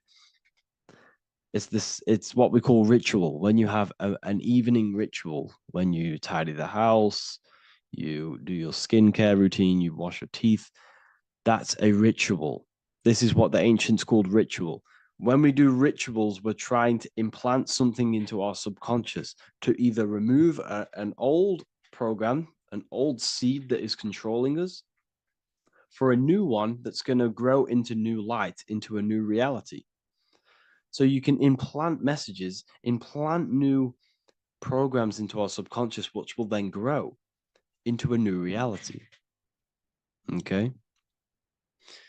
Because if I tell you something over and over and over again, every single day, for example, if I say, you do what I say every single day I repeat this statement into your ears, about a month or 2 months in, you're going to start to believe in that statement and you're going to start to be under my spell.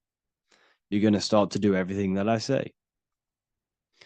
So this is what spells are.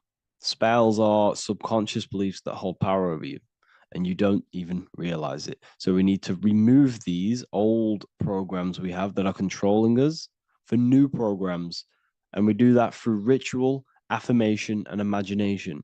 Repetition and emotion is key to impressing the subconscious. They are the two ways that spells are created, that programs are created. The subconscious only knows the now, and it only knows you. So every word you say is a spell. So when you call someone else a name, you're calling yourself a name, because your subconscious takes everything you say as truth, because it only knows you. It doesn't know anyone else. So every night we can do affirmation. We affirm the reality we want. This is what we call a ritual. We sit down or we stand up, whatever it is. You affirm the reality you are, I am statements. And then you imagine that reality. And you do this over and over again, every day, twice a day, 3 times a day, however many times. And this will cause repetition. This will install a new belief system into your subconscious, which will then start to show in your external reality. It will start to put you under a spell of the new program. For example, if I install into my subconscious that I believe that I am rich, every single night I affirmate that I am rich, I am wealthy, I am free. And then I do a ritual. I start to imagine this reality. Every single night, I do these 2 things on repetition, and I start to feel the reality and imagine the reality. Over time, I'm going to start to believe that I am rich, that I am free, and I am wealthy without having the physical reality. And what this will do is that it'll implant a message deep within your subconscious mind. It will plant the seed of this belief. And this belief over time will grow into 90% of my thoughts, 90% of my actions, 90% of my words. My words, my thinking will change due to this new belief. I may not even realize it, but I'm looking for more opportunities to make money. I'm speaking to more people because of this belief that I've installed. This belief has triggered new ways of thinking. My mind, my conscious mind, is now only operating to fulfill this belief. And my conscious mind might not even be aware of it.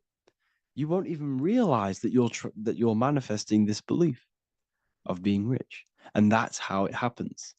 You implant the belief within your subconscious. You implant the spell into your subconscious, which will then gain control over you. So we need to make sure we're removing the negative spells, the negative programs that are controlling us, for new regenerated ones, for new ones that are going to create new realities, a better life. Okay? You don't want negative traumas, negative seeds controlling you and growing into your life. If you don't cut them off, they will continue to grow and grow and grow. Your anxiety will get bigger and bigger and bigger. Your depression will get bigger and bigger and bigger. But it's all actually stemming from one belief system or one trauma. Okay? So this is important. Everything in this physical plane is an effect of the higher planes. It's a shadow of the mind. Everything we think, all physical objects, began as a thought, then an imagination, then energy, then a physical reality. So we must change the mental plane. We must plant seeds into our mind to change down into our physical material life. It's about manipulating this higher plane so we can create change and effect in the physical external material plane. That's what magic is. This is what spellcasting is. This is all what it is. It's not fantasy. This is the manipulation of the higher planes of consciousness, which your mind has access to. You have access to these higher planes. Okay? This is exactly what I teach in my university. I teach different rituals. I teach specific rituals to get rid of certain things, certain belief systems. I teach all different rituals, all different ways for you to create your own reality and live the best reality you want. We also have all of these different courses. We have activating the inner eye. This will teach you exactly how to lucid dream and activate your inner vision of imagination. We have the sexual alchemy course. This will give you the power of transmuting your sexual energy into creativity.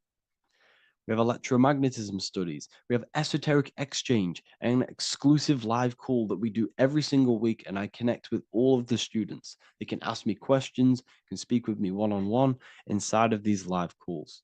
We have the real numerology section. We have the health section. We have a lecture section. Look at all of these lectures we have on occultism, symbolism. All of these lectures are designed to gain you power, to give your personal power back to you, to make you realize things about you. We have a meditation section. We have a library section where you can download all of our library, all of our books, different books on occultism, symbolism, Freemasonry, astral projection. And of course, we have the Manifestation Mastery course, which teaches you exactly how to create reality so you can live that desired reality that you want. This is the last chance to lock in the price of $55 a month. This is less than $2 a day. You can really level up your life because the price is going to increase as the value of the university increases, because there's a new symbolism course coming out. And if you join now, you'll get this course for free, because obviously when this course releases, the price will go up. The symbolism course will teach you the language of esoteric and occult symbolism. I'll leave the links in the description. Make sure to leave a like, comment, subscribe to the channel if you want to see more content. Thank you all, people. Have an amazing day.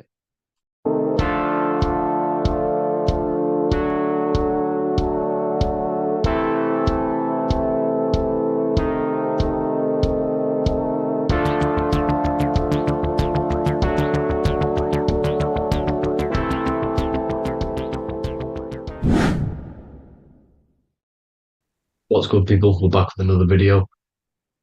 This is going to just be a quick video. Manifestation, magic, bending reality. So let's jump straight into this. So you have a conscious and a subconscious part of your mind. The conscious is what you're conscious of, what you're actually doing, where you can choose or not.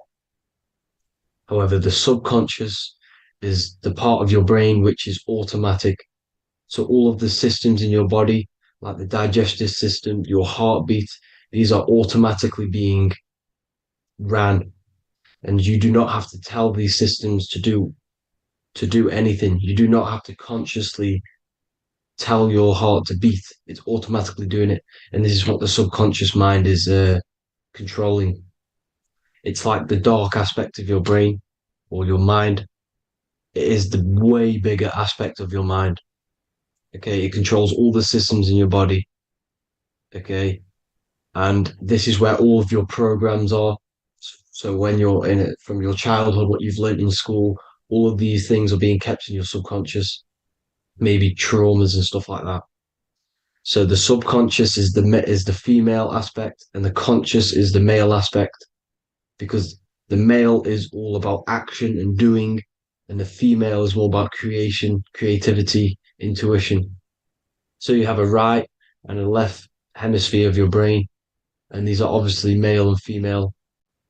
The right side of your brain is your female. It's to do with creativity, imagination, intuition, insight. Okay. And this is one of the most important sides of the brain. This side of the brain is the most attacked by the elites, whatever you want to call them. This side is one of the most important, because obviously your intuition is a massive part of reality. And if you don't have intuition, then you lose track of the things around you. You can't consciously feel if things are wrong or right. They don't want you to have intuition or creativity or imagination. They want you in the left side of your brain, which is just reasoning, logic, and basic things. So they just want you to tell you what you want, tell you what to learn, and then that's it. They don't want you thinking for yourself, which is the right side of the brain. So whatever the conscious side of your mind impresses the subconscious side of your mind. So if you do affirmations, for example, if you consciously do affirmations every day, you're reprogramming your subconscious mind. You're impressing a vibration and a word into your subconscious mind, and therefore it will reprogram it. So the male and female aspect are symbolized by the Star of David as well.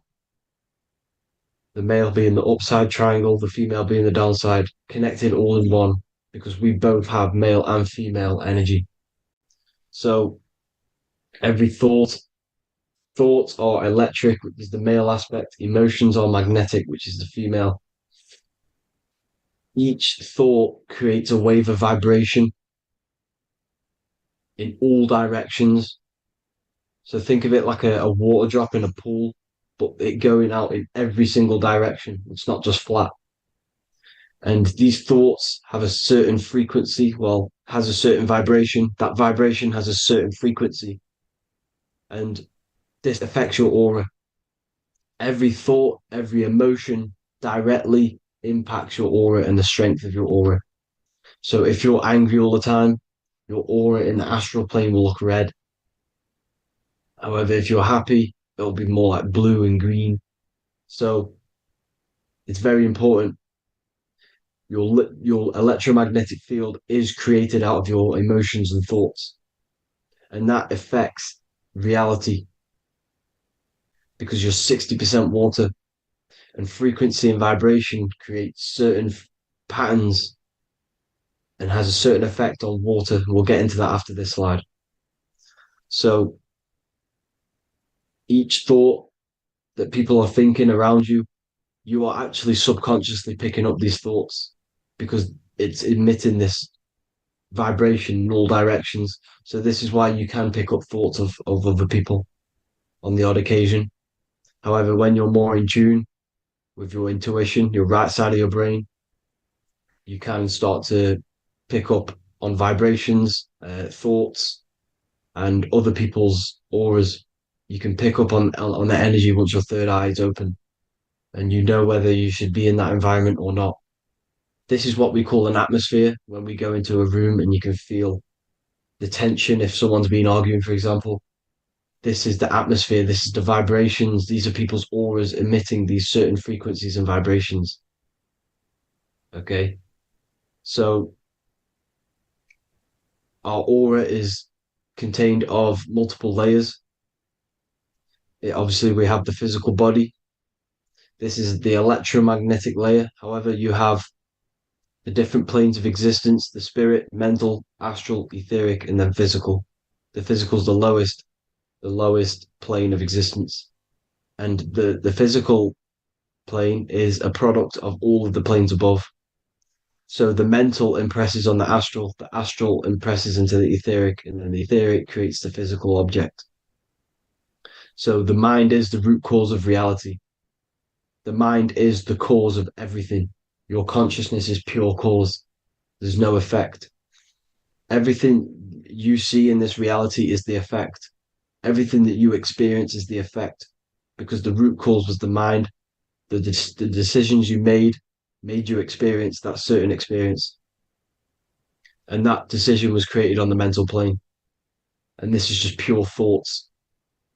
And thoughts are things. If it exists in your mind, it is a thing. It's a certain frequency. So if you have a certain level of thoughts, if you're thinking positive, for example, you're going to have a strong aura, you're going to have a higher vibration, and that attracts like. Like attracts like when it comes to thoughts and vibrations and electromagnetism. So if you're thinking positive all the time, speaking positive, doing positive, you're then creating a higher vibration, and that's going to attract people on that similar frequency to you. Everything is electromagnetism, frequency, and vibration. Everything.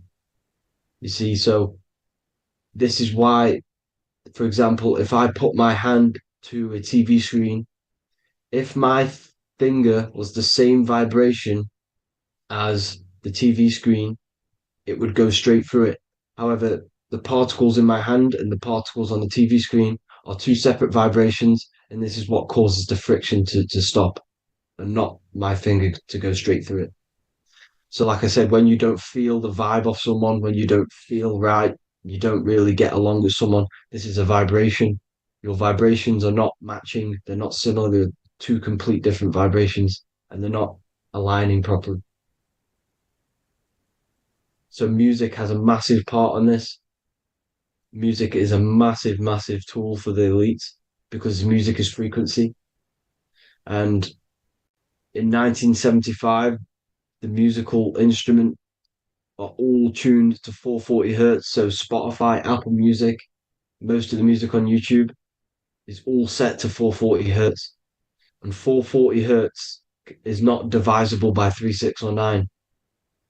And when you can't divide a frequency by 3, 6, or 9, it's not a natural frequency. As you can see here, this is 432 hertz. This makes a nice geometric pattern.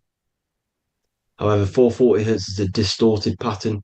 So when you listen to this, this actually shuts off the whole right side of your brain. Like I said at the start, this is the most attacked side of your brain. It's to do with creativity, imagination, intuition. When you listen to 440 hertz, it shuts off the whole right side of your brain. And obviously shutting off all of these forms of your brain. Music is very, very powerful tool for the elites because it's the only thing which can enter your soul or your ears without consent, your body without consent. Everything else has to be through consent. You choose whether to eat something, you choose whether to drink something, but frequency, you're going to hear it no matter what. This is why it's so powerful. And music influences the body in many different ways. It's the most powerful imitator of everything. It directly affects all listeners. It directly affects intentions, gestures, movements, and actions. It stimulates your mind, and certain songs, certain catchy songs, can reprogram your subconscious mind, invoking certain emotions. This is why when you listen to slow beat songs, it makes you feel more sad. When you listen to upbeat songs, you feel more energetic.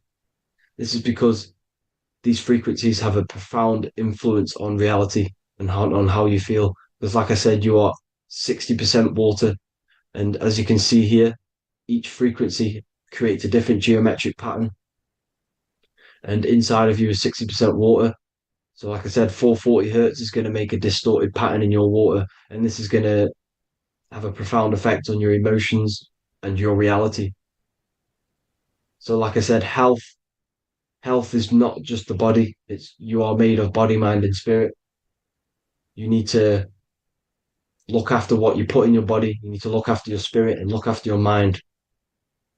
It's very important to keep all these in balance because once one of these are unbalanced, it affects the other two. So if you're eating wrong, it's going to affect your spirit and mind. If you're thinking wrong, it's going to affect your body and spirit. These are all interlocked. You have to look after them all. So it's very important you understand music. Stop listening to low vibrational music.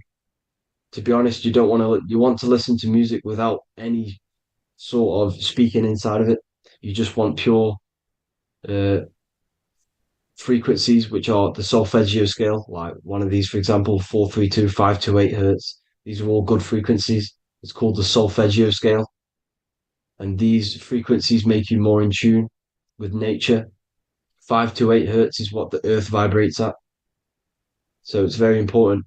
And the Rockefellers are the one who changed this to 440 hertz. The Rockefellers, one of the elite families. So if you want to manipulate reality, it's very important to have your chakras aligned and having a high vibration, because the higher your vibration, the more powerful your words and your intentions are on reality. So the lower your vibration, the harder it is to affect reality because you're on a lower state of consciousness. Like I said, you have the mental, astral, etheric, and physical. Everything is a product of the one above. As above, so below. This is what Hermes Trismegistus was saying in the Egyptian days. This is where it comes from. As above, so below. If you affect above, it directly affects below. So like I said, meditation helps on this, helps align your chakras. Think positive, feel positive. Like I said, your feelings are magnetic, your thoughts are electric. So once you combine these two together, you're then creating an electromagnetic frequency. And that will have profound effect on reality. So the law of cause and effect. every law, so the law of cause and effect, every effect has the root cause. Like I said, your mind is the root cause of everything. Every decision you make is having a different effect on reality. Everything happens for a reason due to the root cause, which is your mind. You choose everything that happens in your life. Okay? So it's very important you understand this and you constantly make the right decisions, the good decisions to have good effects on your reality. You have to be very conscious of this law because nothing escapes this law. This is the law of all consciousness. So think about it. Imagine a massive ball of consciousness.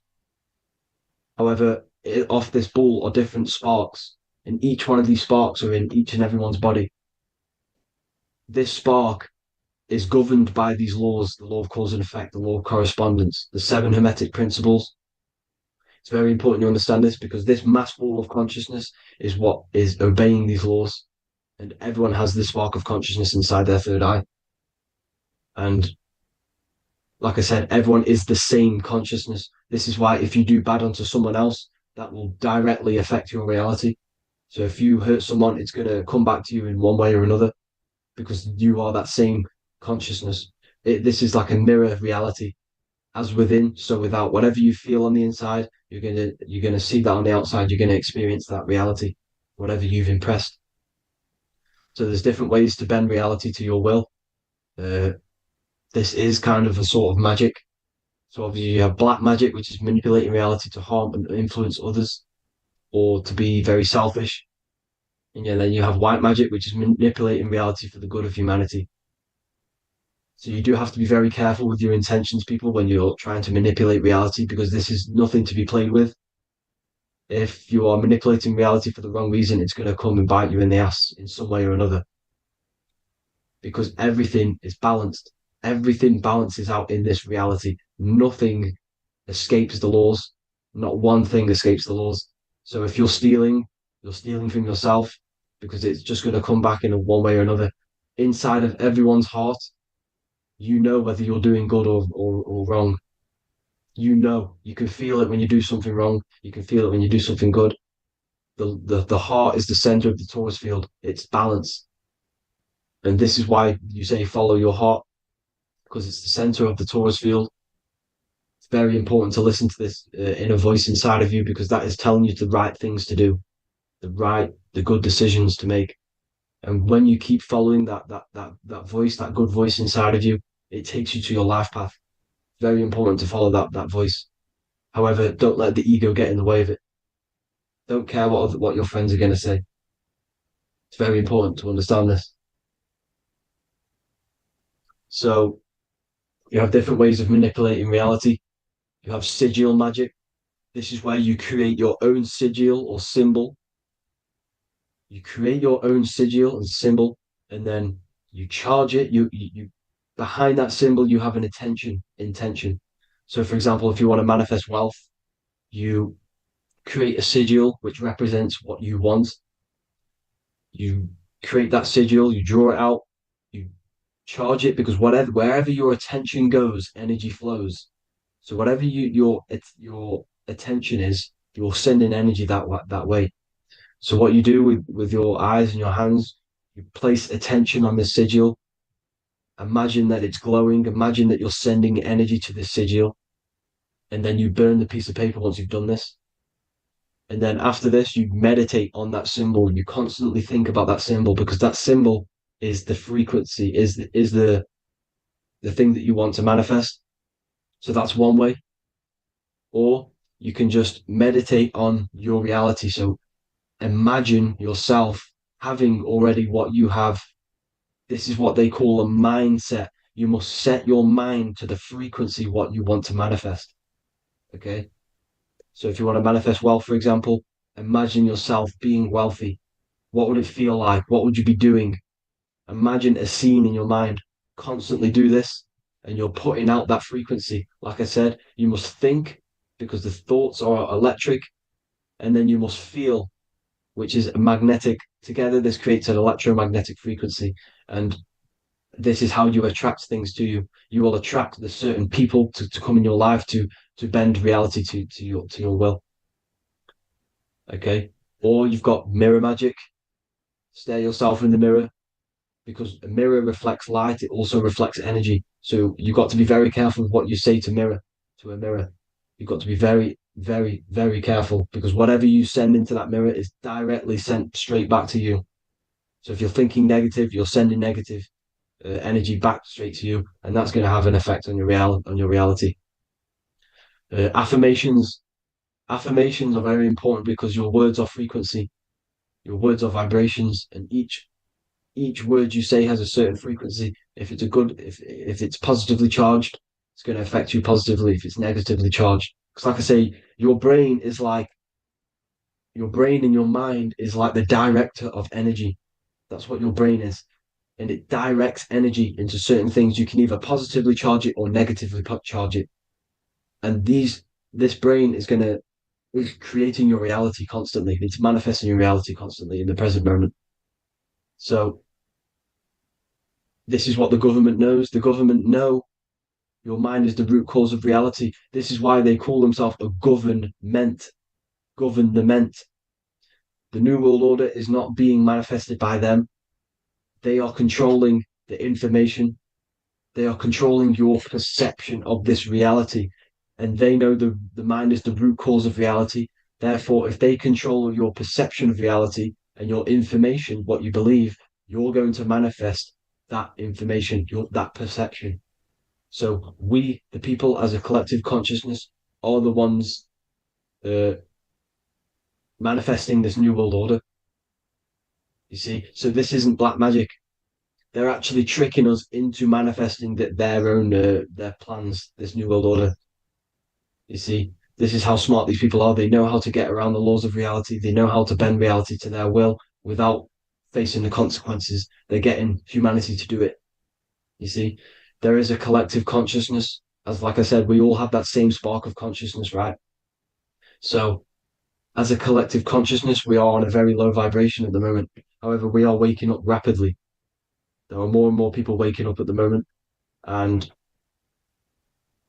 light always chases away the shadow. Light is a lot more powerful than darkness, you see. So one person waking up has a massive effect than one person being asleep. It has a profound effect. Because like I say, the light always chases away the darkness. It's more powerful. The light is always more powerful. High vibrations are more powerful than lower. So that's it for this, people. I hope you all enjoyed. This is a short, quick video. God bless you all.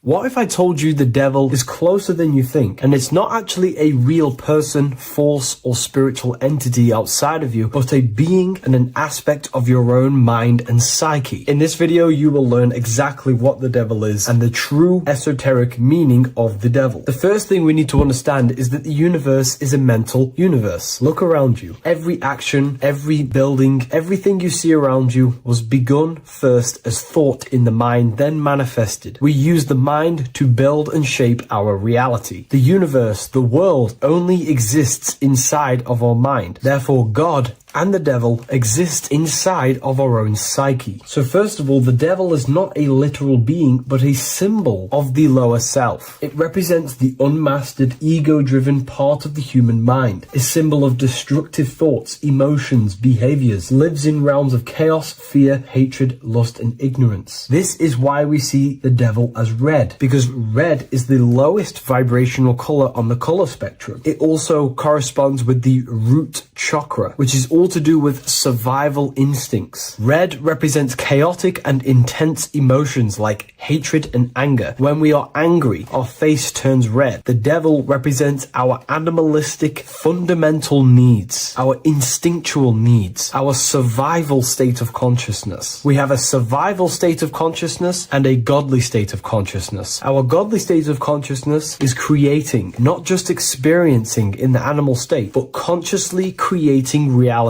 This is why we see the devil with a goat head, an animalistic head, and the head is where the brain is. The animal head represents living off instinct, the part of our mind that lives on urges, impulses, and instincts, eating, sex, power, ego-driven actions, and ego-driven thoughts. Animals are only aware of themselves. Animals live on instinct. They have no ability to consciously create like humans. This is our lower desires for the material world. That's not to say the material world is evil. However, when our consciousness is only seeking material things, this leads us down a path of self-destruction, because nothing material can ever satisfy our soul. Everything material is temporary. Therefore, the devil represents the part of us that seeks only material desires, only material fulfillment, the ways of thinking where we only think about ourselves and ego-driven thoughts. It also represents the unchecked, unconscious self, where we have no mastery over our thoughts, over our emotional impulses, and no mastery over our actions. We're living in instinct and impulsive states, which causes chaos, selflessness, destruction, and keeps us bound to our lower material 3D state of consciousness. It's important to recognize that the word devil was never present in the earliest Gospels. Instead, what was mentioned was a spirit of evil. This distinction is crucial because it underscores that the idea of the devil, as popularly conceived, does not actually exist as an independent entity. Rather, it is a personification of the lower aspects of the human mind, a facet of our own consciousness. The term spirit of evil was not meant to denote a specific deity or being, but rather any force of negativity, whether it manifests as a destructive thought, emotion, or action. A spirit is a force, an energy, and we have three forces that create our reality: thoughts, emotions, and actions. We have full control over these three aspects, which transform and mold reality. A destructive thought, a destructive emotion, a destructive action is a spirit of evil, and it originates from the darker aspects of the human psyche. So now, because we're on the topic of the devil, we have to look at the pentagram, which is obviously connected to the devil heavily. The upright pentagram represents spirit, air, water, earth, fire. Upright, which represents spirit, the most important element on top of the earthly elements, showing spiritual principles over material principles. As spiritual beings as we are, we have to put our spirit first, our higher self first, and material things second. Why? Because material things never satisfy us long term. Seeking material fulfillment will leave us feeling unfulfilled in the long run and very unhappy, and we can lose ourselves in illusions. We have to put our spiritual principles first. Seeking wisdom, knowledge, connection to the divine, and connection to our higher self is what gives us true fulfillment in our hearts and souls. But when we see this pentagram inverted, we now have spirit on the very bottom, which now represents earthly principles on top of the spiritual principles. We're putting our earthly elements on top of our spiritual element, which this inverted pentagram represents no longer caring about spirit, no longer caring about our invisible internal world, and only caring about this external body, food, sex, material things, cars, money, and all the things outside of us, the world outside of our mind. This is what true Satanism is. Satanism is not worshipping an external deity, but it is worshipping the self, only fulfilling the ego's desires. This is what true Satanism is, and we have all been conditioned to live in this state. Satanists want us to believe that there is an external deity called Satan or the devil, and the reason they do this is because they trick us, making us believe that we are not Satanists, while they are actually conditioning us to be self-seeking, ego-driven people, where we only care about sex, food, material things, and money, which is actually conditioning us to be Satanists. 80% of the population today are unknowingly involving themselves in Satanism, which is ego-driven thoughts, actions, and emotions, dwelling and living in this state where we only care about ourselves. When we are spiritual, we realize we are all one. We are all one consciousness family, and we need to do things that help and contribute towards our collective experience, helping others instead of seeking to serve only the self. The angel is depicted with wings, which represents elevation, higher self. The devil is represented with an animal horns, which is on the ground. A goat is on the ground, which represents the lower self. This is the elevated mind and the lower material mind. Horus, the bird, higher self. Set, the ground animal, lower self. Jesus and Satan. These are two forces, two characters that exist within the human psyche, not real entities. They are forces of our minds, and there is a battle between our higher self and lower self all the time within our own minds. There's always a part of us that's telling to do one thing and another thing, to do something bad and to do something good. There is this battle inside of our own consciousness. Here we have the human spinal column. The human spinal column is showing you the higher and the lower self. The higher self represents the head. The head is where the mind is. This is the creative essence of the universe. This is where all material things begin as a thought in the mind. We create with the skull, with the brain. This is our higher self, the heavens, connected to the heavens, the sky. And the lower end of the spinal column is where our reproductive organs are, where our gut is. Our reproductive organs and our gut is all to do with survival. The lower end of the spinal column, lower instinctual 3D based consciousness. The lower end of the spinal column is where our lower self dwells. Eating, consumption, power, and sex, lust. These are all emotional forces and instinctual based organs that are not inherently evil, but when we dwell and live off this lower end of the spinal cord, it keeps us in low states of consciousness. Our goal to raise to our higher mind is to balance this, not to overeat, not to abuse power, not to abuse sex and lust, but to master these organs and gain the ability to say no to these organs so that we can raise to our creative side of consciousness. Instead of dwelling in our instinctual nature, we can turn to our creative nature and consciously become a builder and constructor of reality. This is the true way of raising consciousness. This is the stairway to heaven, out of the animal consciousness to the higher consciousness. To wrap all of this up, it's all about gaining control over our instinctual lower nature and allowing our spirit to rule over our body and not our body ruling over our spirit or mind. The moment you let a thought become instantly an action is the moment you are an impulsive person. We are all trained to be this way. It is okay if you are in this state. The moment you let a thought turn straight into an action without questioning, that is the mind controlling you and you not controlling the mind. We need to gain control over the mind, and we do this through many different ways, through meditations,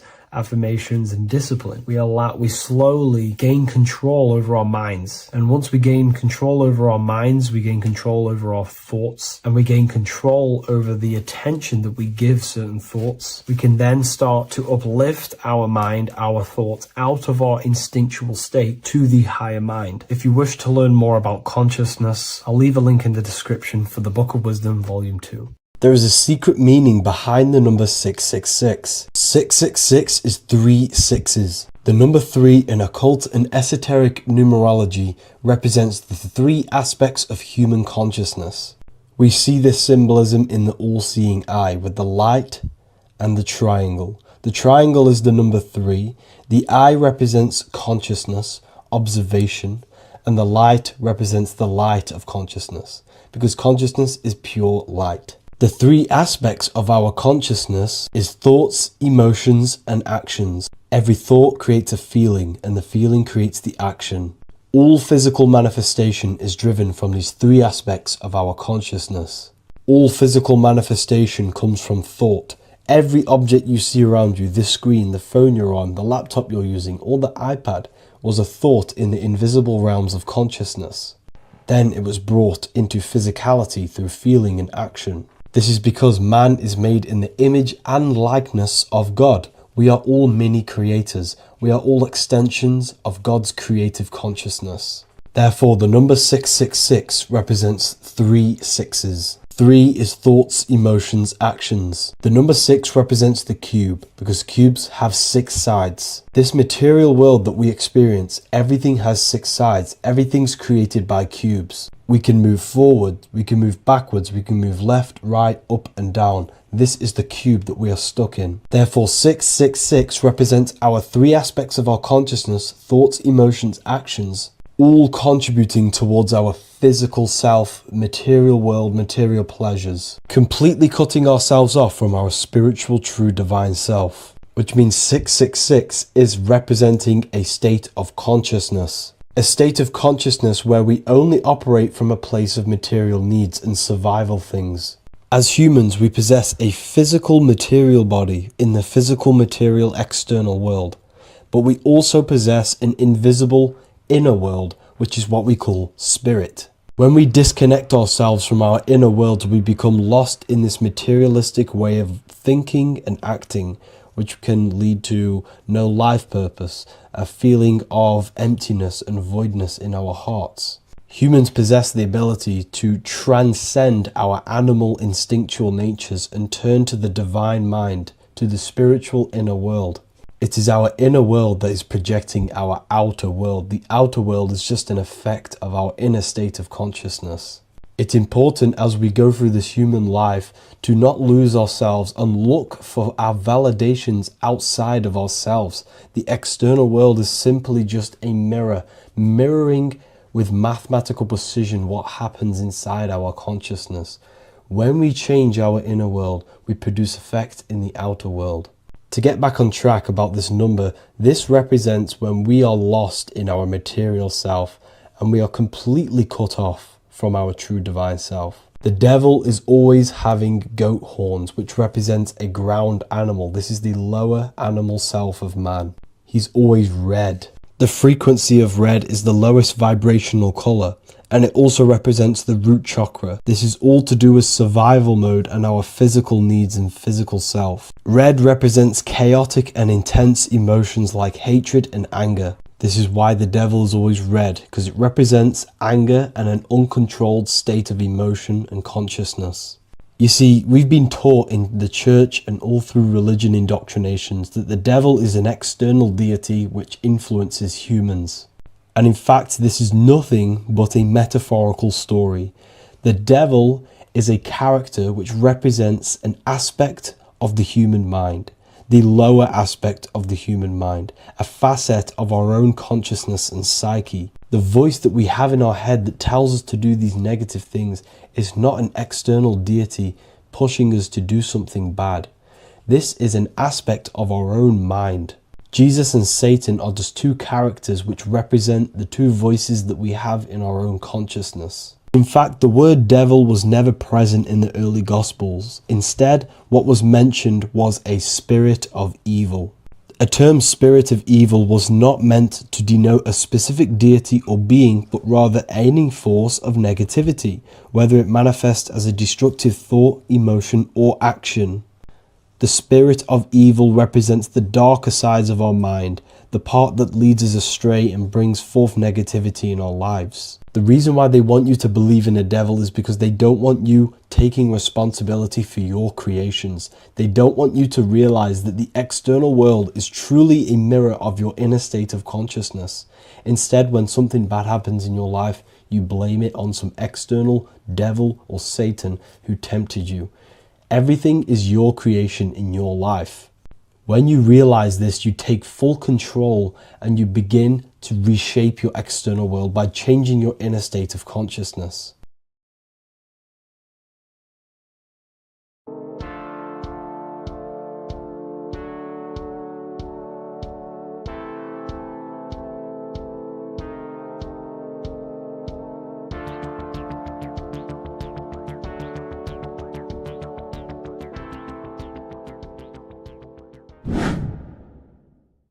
The earth has become a realm in order to trap souls within so that they can harness our electricity, our energy. Even the Bible is talking about how this realm is controlled by the wicked one in John 5:19. We know that we are the children of God and that the whole world is under the control of the evil one. Ephesians 6:12. For our struggle is not against flesh and blood, but against the rulers, against the authorities, against the powers of this dark world, and against the spiritual forces of evil in the heavenly realms. So the Bible is telling us that this is not the only world. There are other worlds, there are other realms that we can go to, considered as heaven.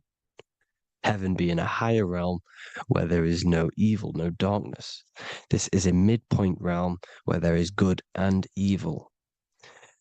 Now, we're going to explain how the soul trap is how it's working and how your soul is being harnessed for its energy and how you are tricked to come back to this realm after death. What you need to understand is first is that you are the invisible intelligence behind the physical body. You are the mind and soul. The soul is the true you, the good you. It is pure love, pure bliss, eternal, never dies. The mind can be corrupted though.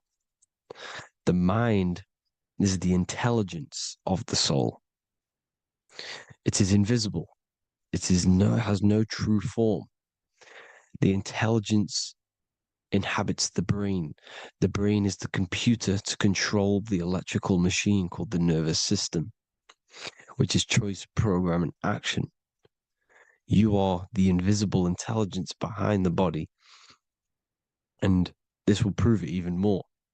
You do not even see into the external world. You are seeing an image produced by the brain because the light is being sucked through the retinas of the eyes. The image is produced in the visual cortex at the back of the brain. What does this mean? This means that we are the consciousness in the center of the brain, in the pineal gland, that is experiencing the program being ran by the central nervous system in the brain. This is the sigil of Lucifer. Lucifer in Latin is Lucy. Lucy is light in Latin. Lucifer is known as the light bearer. This is how the eyes work, people. It's not a demon or a devil. The sigil for Lucifer is how the eyes work and how the left eye is controlled by the right brain. The right eye is controlled by the left brain. There is a crossover. It's the same with the body.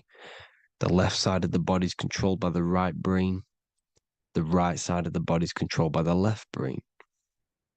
There's a crossover with our hemispheres in the brain.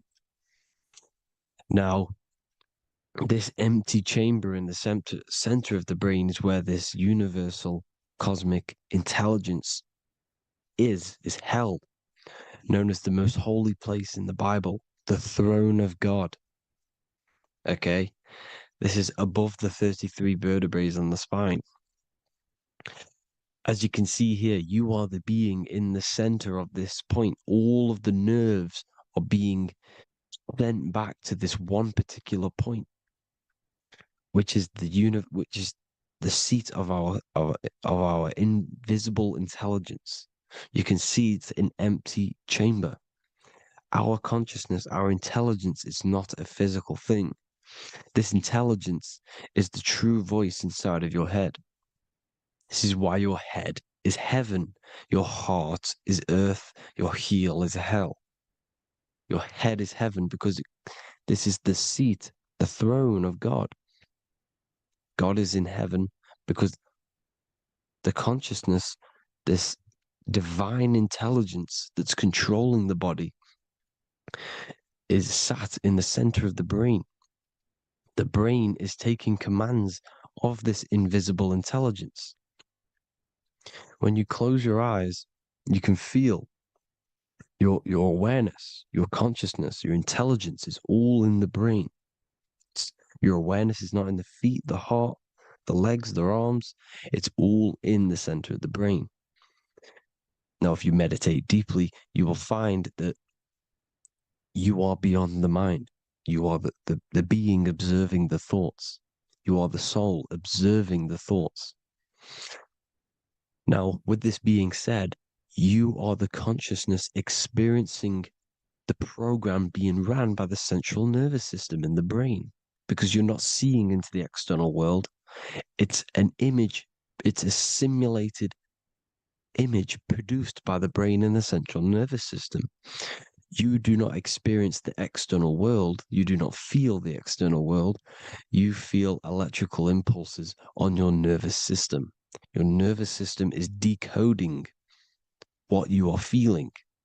So the only thing that you truly feel is the electrical impulses on your nervous system.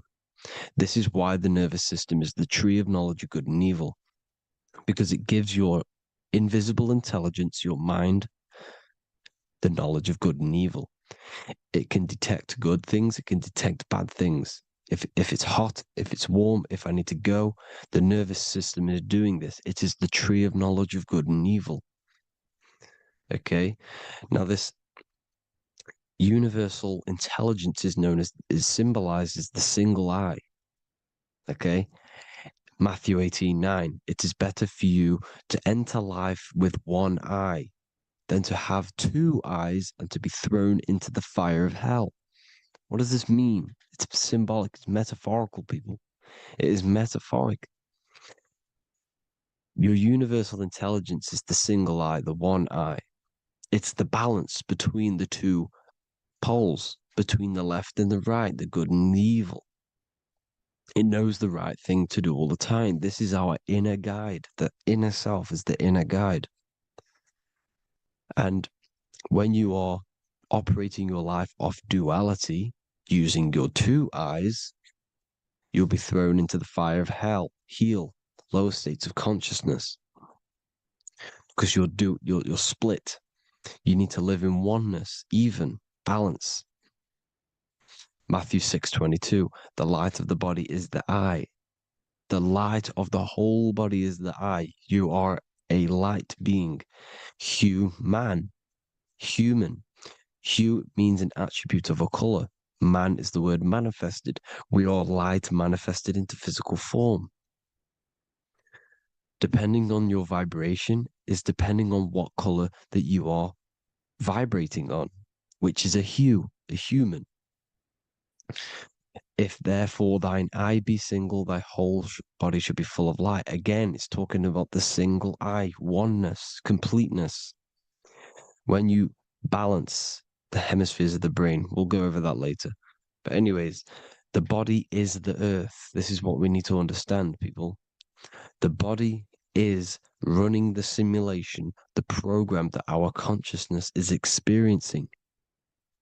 So when we leave the body during death and astral projection, we leave the earth. This is how it works. The body is the vehicle for the earth, for this realm. Everything exists within our mind. You have the soul, mind, and body. The soul is the observer, the watcher, the true being.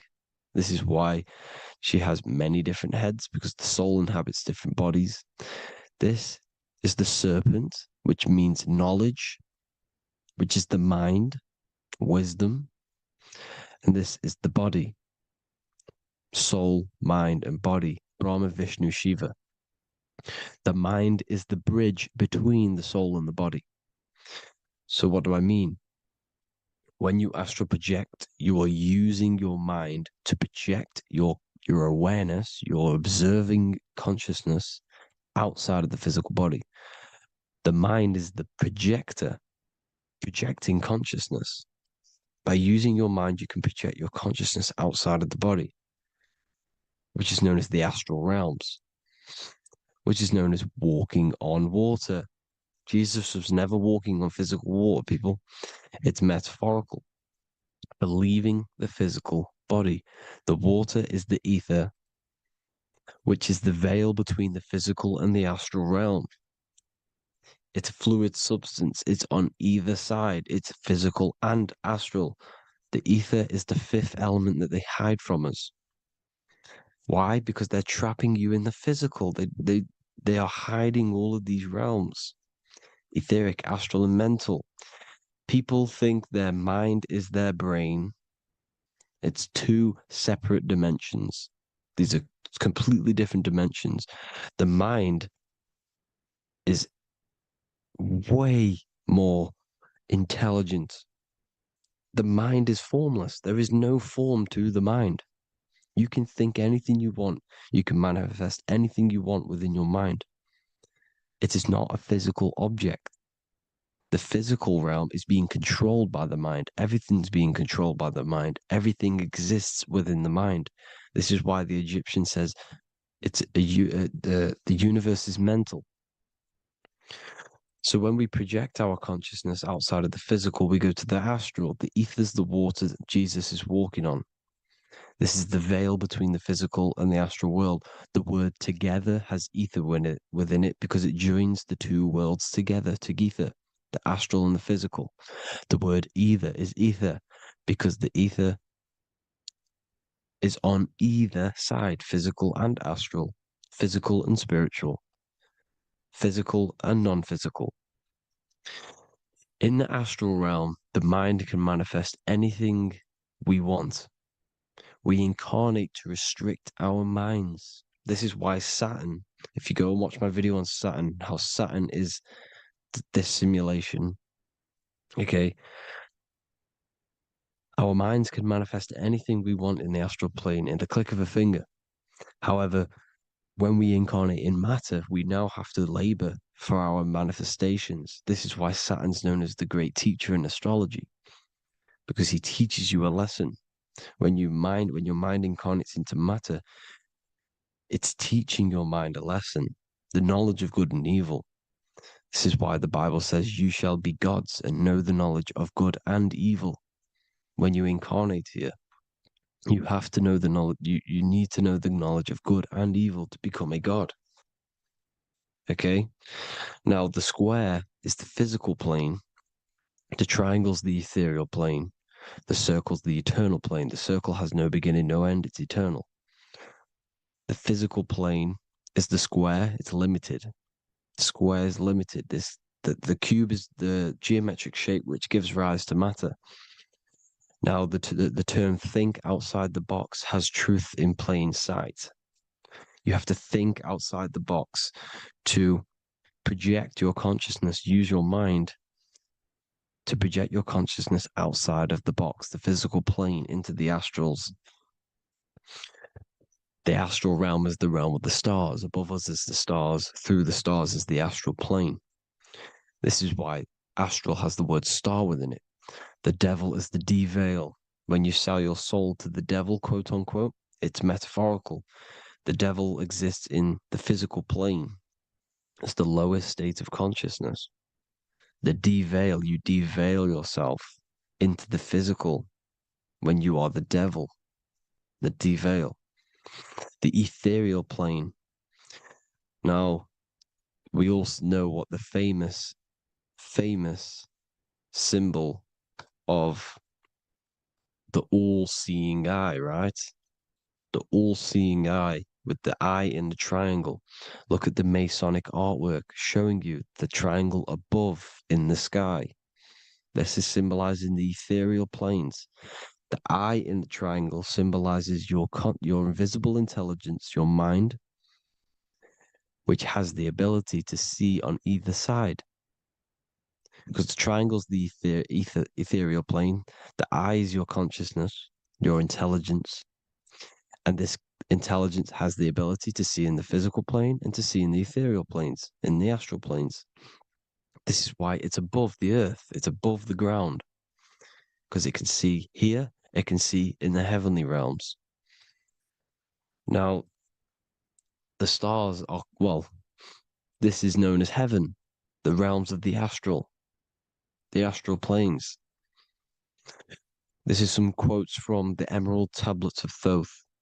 Out of the darkness ye must rise upwards, one with the light and one with the stars. Man is in process of changing to forms that are not of this world. Grows he in time to the formless, a plane on the cycle above. So there's other worlds. The Bible's telling you there's other worlds, there's other realms.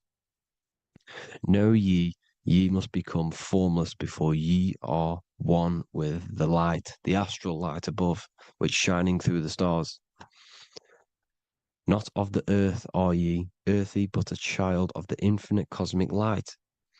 You are the invisible intelligence controlling the physical body. The body's not you. It's the vehicle that your soul lands in when your mind projects your consciousness into that realm. Free from the body, I flashed through the night. Unlocked at last for me was the star space. Wow, that's powerful. The star space, the astral planes. This is what he's talking about. We are all a star. We descended from the astrals, which is the star. We are all a star. Look at the ancient paintings of Jesus' birth. It's the star beaming his consciousness down into the physical plane. Here's another one. Here's some Freemasonic artwork showing you, again, the ether, that invisible intelligence, the I, manifesting itself inside of here, in the physical realm, where the people are. You see? It's the same here. This is Jesus. Here's the bird symbolizes the Holy Spirit, your invisible intelligence, descending into the waters, the ether, the ethereal, everything. The ether's the base of all physical matter. Here's Truth in Plain Sight. Mr. Bean, the famous TV program in England, in the UK. He begins the program like we all begin the program from falling from the stars. He falls down with a beam of light. And this is Truth in Plain Sight. This is false. The aliens don't exist. They're a lie, alien. But this symbolizes the star beaming our consciousness. And when we die, this star will suck us back up. Just like this UFO is doing. It's Truth in Plain Sight. So, this is some more Freemasonic artwork. Going from duality to singularity. Sun, moon, masculine, feminine. Right hemisphere, feminine, left hemisphere, masculine. The consciousness in the center, the balance point. Here's another more Freemasonic artwork. The two pillars, left and right hemispheres, and the invisible intelligence between the left and right hemispheres, the light of the body. This is why light's coming off it. Because it's light, it's pure light. The blazing star. The stairs go from the checkered board, the duality, up to oneness, in between the sun and the moon, the masculine and the feminine. This is symbolizing going into oneness. What did the Emerald Tablet say? You've got to become one with the stars, one with the one with the self. Balancing the two hemispheres so that you can gain, because when the two hemispheres are balanced, you can gain a more deeper connection with your invisible intelligence. Same with the chakras. When the chakras, the 7 seals in the Bible, these are 7 seals because when you conquer the 7 chakras, when you balance the 7 chakras, you then gain a more deeper connection with your internal self. Because your mind is not filled, it's not being ran, it's not being dominated by these 7 deadly sins, the 7 seals, the 7 chakras. These are 7 energy centers which are concealing our true form. Balance makes us have a stronger connection with our true cosmic intelligence. Heaven is even. This is why Jesus is pointing at the heart. The even point is the heart. You got to balance the chakras and live from the heart because the heart is the earth. You're in good and evil. The body manifests the lower and the higher self. The higher self is in the higher parts of the body. Wisdom, intuition, expression. The lower self is in the lower parts of the body. Sex, food, and power. This is how they are trapping your soul, people. Like I said, the mind is the bridge between the soul and the body. So by tricking the mind, not giving it the right knowledge, and keeping the mind stuck in the lower 3 centers, thinking about power, food, and sex, this is low vibrating energy. It's going to keep your mind addicted to the physical realms. Okay? This is why you need to go even, balance, heaven. Okay? I will explain the soul trap in a second, how it fully works. But I'm telling you all the science behind it so you can understand When you are doomed, you are domed. This is the dome, the firmament, the mind. Ment is mind, firm is firm. A firm ment is doomed under the firmament. You must have a loose mind, an open mind to expand your consciousness beyond the stars, beyond the ethereal barrier. You have to vibrate higher than this world. Your consciousness must be expanded more than the physical plane. You need to learn how to astral project. You need to learn how to leave the body, how to operate outside of the body, so that you, when you do leave the body, you will have recognition. You'll have knowledge. You'll have practice. But this is as above, so below. The woman's belly is the earth. It's as above, so below. It's a microcosm of the macrocosm. We are the children in the womb. We are the people in the earth being ready to be born into the heavenly realms. As above, so below. It's a microcosm, macrocosm. Everything is in everything on a bigger and a smaller and a larger scale. Now, when the baby figures out that there is a world beyond its mother, what happens? The baby starts to move around and tries to get out of the mother. Because once it starts to hear the external world, starts to hear people, it's going to wonder, what's outside of why am I in here? What's outside? So the baby will force its way out of the mother. It's the same with our minds, as above, so below. When our minds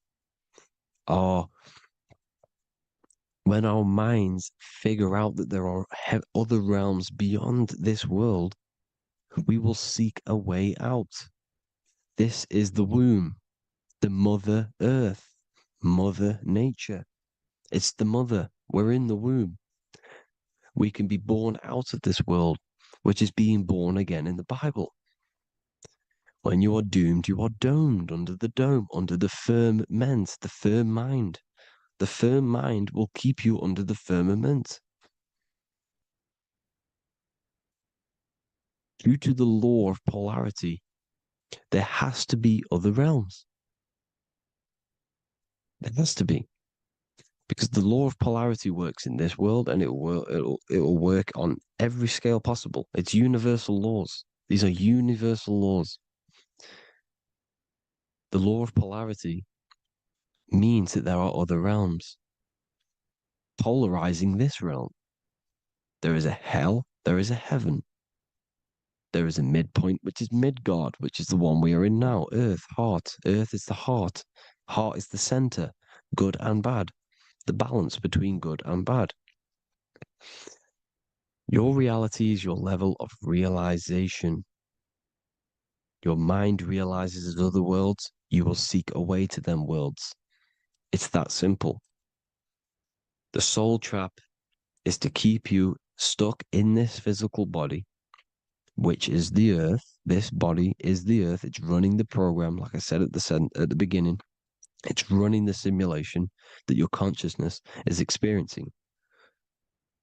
You are an electromagnetic being, and you're hidden in a cage, your rib cage, and you're stuck in cells, a prison cells. You're in cells.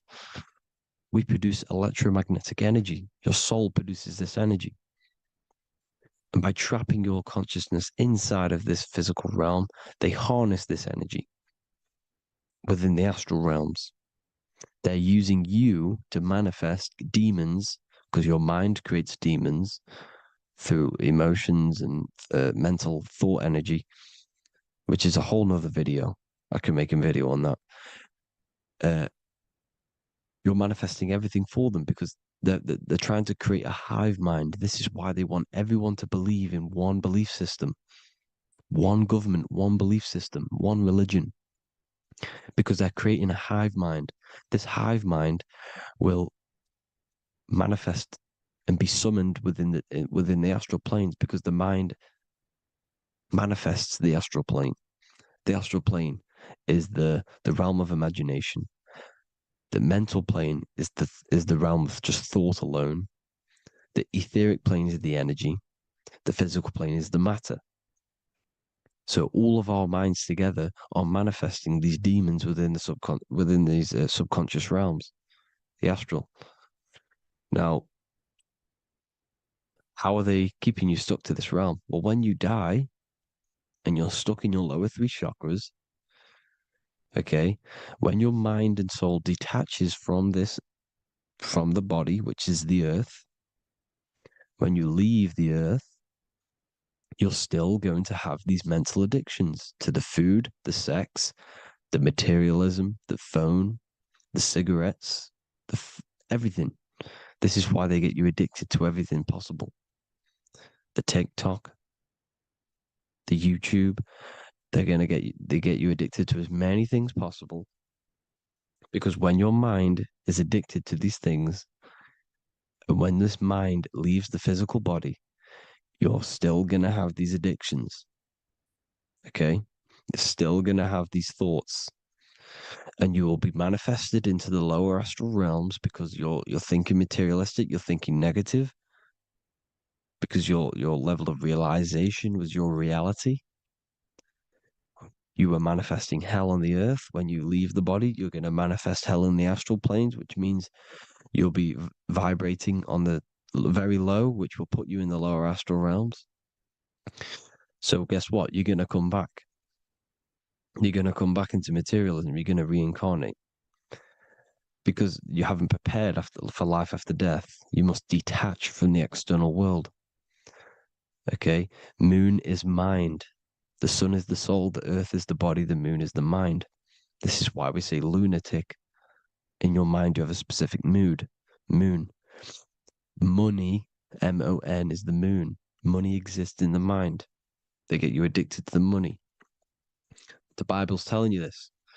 Do not conform to the pattern of this world, but be transformed by the renewing of your mind. It's telling you. Of this world, but be transformed by the renewing of your mind. Who knew that the Bible was this deep? Matthew 16:26, what good will it be for someone to gain the whole world yet forfeit their soul? James 4:4, don't you know that friendship with this world means enmity against God? Therefore, anyone who chooses to be a friend of this world, of the world, becomes an enemy of God. John 4:4, dear children are from God and have overcome them, because the one who is in you is greater than the one who is in the world. It's talking about the invisible intelligence. It's greater than the physical world.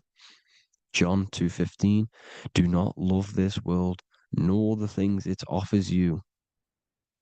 Because this world will create you to, if your mind has attachments to what this world offers, sex, money, and power, pretty much, you will reincarnate here. You will come back here. Because when you leave the body, your mind will still have these addictions. Do not love the world, nor the things it has to offer you. All of this is in my newly published book. The paperback versions are now available. Finally, for all the people who have been waiting, the Book of Wisdom. All of this knowledge is inside of the Book of Wisdom. The paperbacks are available. There's worldwide shipping. You can get it anywhere, pretty much, any country. My new website, it's amazing. There's going to be some amazing products coming on the new website. But I thank you all for the support. Before I leave, I need to explain what is going on with the soul trap. Like I said at the beginning, the mind's the bridge between the soul and the body. The body's the realm. By tricking your mind with false knowledge, they are keeping your soul stuck to this realm. They get you addicted to all the physical things, and that is it. As soon as you're addicted and you die, you're going to come back.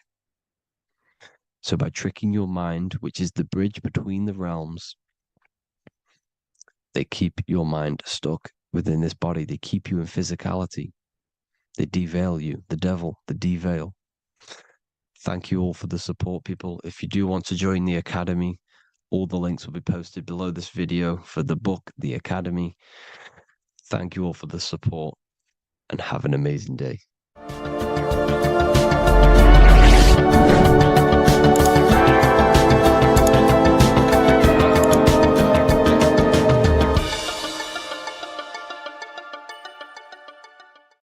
Geometry. This is the study of nature, of the codes, the mathematical codes behind physical reality.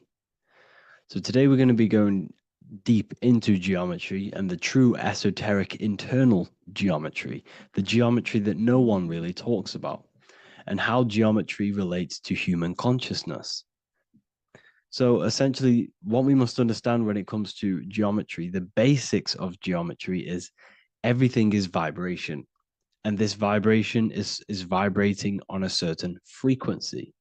And this certain frequency creates a geometric shape, which is why in nature we see all of these different geometric shapes. All matter takes form in shapes. So if we put sand on a plate and we vibrate the plate on a specific frequency, we see that the sand goes into specific geometric shapes and patterns. So essentially, matter is energy condensed. It's energy vibrating on a low frequency, vibrating at a certain frequency. So matter is condensed energy. And each geometric shape is manifesting and showing a specific energy. Some shapes carry more energies than others. For example, the cube is what traps energy. A square is what traps energy.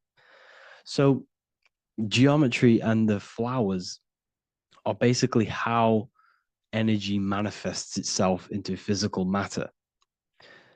We are in a world made out of energy or light. Light is energy.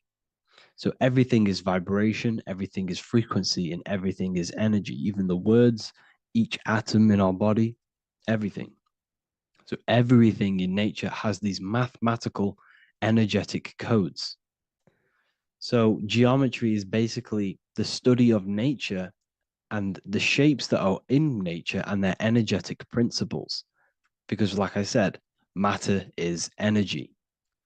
So this is what we call cymatics, when we place water in a petri dish and we shine light on top and we vibrate the water. And we can capture, this creates certain patterns. Each frequency, like you see here, has its own pattern. So what we are seeing here in the physical plane is essentially energy condensed into physical reality. We see it in the turtle. We see it in every single form in nature.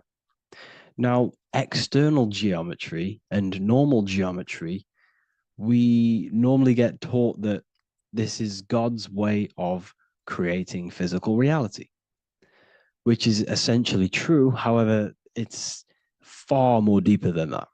Far, far, far more deeper. Okay, so what geometry truly is, it's not God's codes to reality. What we must understand is what the brain truly is. And what we must understand is that we are not in the world. We are not in the universe. The universe is us ourselves. And the world is produced by our brain itself. Okay? So the way you must understand how the brain works, so what you visually see, so geometry is to do with what we visually see. And what we visually see is heavily connected with our eyes, which are an extension of the brain. The eyes are the brain. And essentially how we see is energy enters the eyes, and each eye goes to the optic nerve. And this energy is transferred into electricity, which travels to the back of the brain, to the visual cortex of our brain. And this is where the image is produced, what we see. Therefore, the world outside of us is truly inside of us. It's a projection from within the brain. The brain is an energy condenser, a decelerator, an energy decelerator. Everything outside of us is basically formless energy. It is formless energy vibrating at a certain frequency. So what the brain is, it's sucking in this energy, this light, and turning that frequency, that code, that light code, into a physical reality. It's condensing the energy and turning it into a visual image inside of the brain. Therefore, everything outside of you is not what it looks like. Everything outside of you is basically energy, infinite energy. And our brain is condensing this into a physical reality and projecting it outwardly, which you experience your visual field. Okay? And the ancients knew this. So this is basically called the sigil of Lucifer. Lucifer is known as the light bringer. Lucifer in Latin means to bring the light. This is the sigil of Lucifer, which shows the visual field and the brain. We also see this in the Google Play symbol. It's a powerful symbol showing you the visual field, which is basically a symbol that tells you that reality is inside of the brain. The brain is what produces reality, but consciousness is not produced in the brain. The brain is essentially a consciousness downloader. It's a computer, and it's a reality simulator. The body is a simulation of physical reality. You are inside of the body experiencing the body simulation. The body produces this reality. It's a piece of technology. So Lucifer is to bring the light. Lucifer is the light being produced in our brains. Okay? So this is why they say Lucifer can tempt you. Lucifer can be the devil because it represents physicality. It represents the false light. Lucifer can trick you because it represents the physical world can trick who you truly are. So now that you understand how the brain is basically an energy decelerator and it creates and simulates a reality to your consciousness, you are no longer a person in a universe. You are the universe itself experiencing itself. Therefore, geometry is heavily linked in with the brain. Geometry is essentially how your brain and how your eyes decode energy. So what you are seeing is the mathematical codes of your brain creating reality. So what they teach you is the external is that geometry is God's way of creating this world, and these are the mathematical codes God's created. But now I'm telling you the internal. This is the truth. Geometry is how your brain mathematically condenses energy and light into a physical reality. So therefore, your brain is a computer program. So now geometry is nothing outside of you. Geometry is not something created by something else. It's created by your brain. Your brain produces these patterns through mathematical codes by breaking down energy into physical reality. And this is why you see geometry in everything around you. This completely changes your view on geometry. It's in your ear, it's in your face, it's in everything. Geometry is everything. Okay? So now that you understand this, now, as we were talking about the visual field earlier, the ancients knew about this. The ancient Egyptians knew about this. We can see this symbolism inside of the casket, the Egyptian casket. See, this crossover represents the visual field. This represents the back of the brain. This is the left hemisphere, the right hemisphere. And now some of the most simplest teachings in geometry is that straight lines are masculine and curved lines are feminine. And we even see this in the human body. The feminine human body is curvy and the masculine human body is liney. And even with the genital reproductive area, we have a line and a curve, 0 and 1, the binary code of all creation, 0 and 1, because that's basically all that exists. Nothingness and one, nothingness and God, nothingness and consciousness. That's all that exists. Now that I've told you that, the basics of geometry and the line and the curve and the feminine and the masculine, what do we have here? You see this stick here? This is a curve. And what's the right hemisphere? The right hemisphere is the feminine, the feminine energy, the feminine aspect of our brain. Then we have a straight line. This is straight lines. Now this represents the left brain. So the Egyptians are showing you the left masculine brain and the right feminine brain because of the curve and the straight line. And this is the visual field, the crossover. So there's a crossover in the brain. The left eye is connected to the right brain. The right eye is connected to the left brain. Okay, so the left eye is connected to the right brain. The right eye is connected to the left brain. The solar and the lunar. So, like I said, everything outside of you is basically energy. Your body is basically a holographic avatar, condensed energy produced by your brain. There's nothing actually outside of you. Your 5 senses are electrical threads of light. And when you touch something, this is basically electrical signals in your nervous system, which are reporting back to the brain. Therefore, what you touch is actually, you're not touching. The feeling that you feel when you touch something is not the true feeling. That's your nervous system you're feeling. You're feeling your nervous system in the brain. It's electrical signals to your brain. So the 5 senses do not decode, well, what you're experiencing as the 5 senses is not outside of you. This is your brain interpreting electrical signals. You don't experience the world, you experience your nervous system and your brain. The nervous system is an extension of the brain. So this is the truth. This is not woo-woo spirituality. This is true consciousness science that I'm teaching you here. Okay? So nothing is truly outside of you. It is a universe. You yourself are the universe, the fabric of the universe itself. The only thing that exists outside of you is essentially energy. That is it. And your body and your brain condenses this energy into reality. So when we look into architecture, why is architecture, the ancient architecture, so important? Because what did I tell you at the beginning?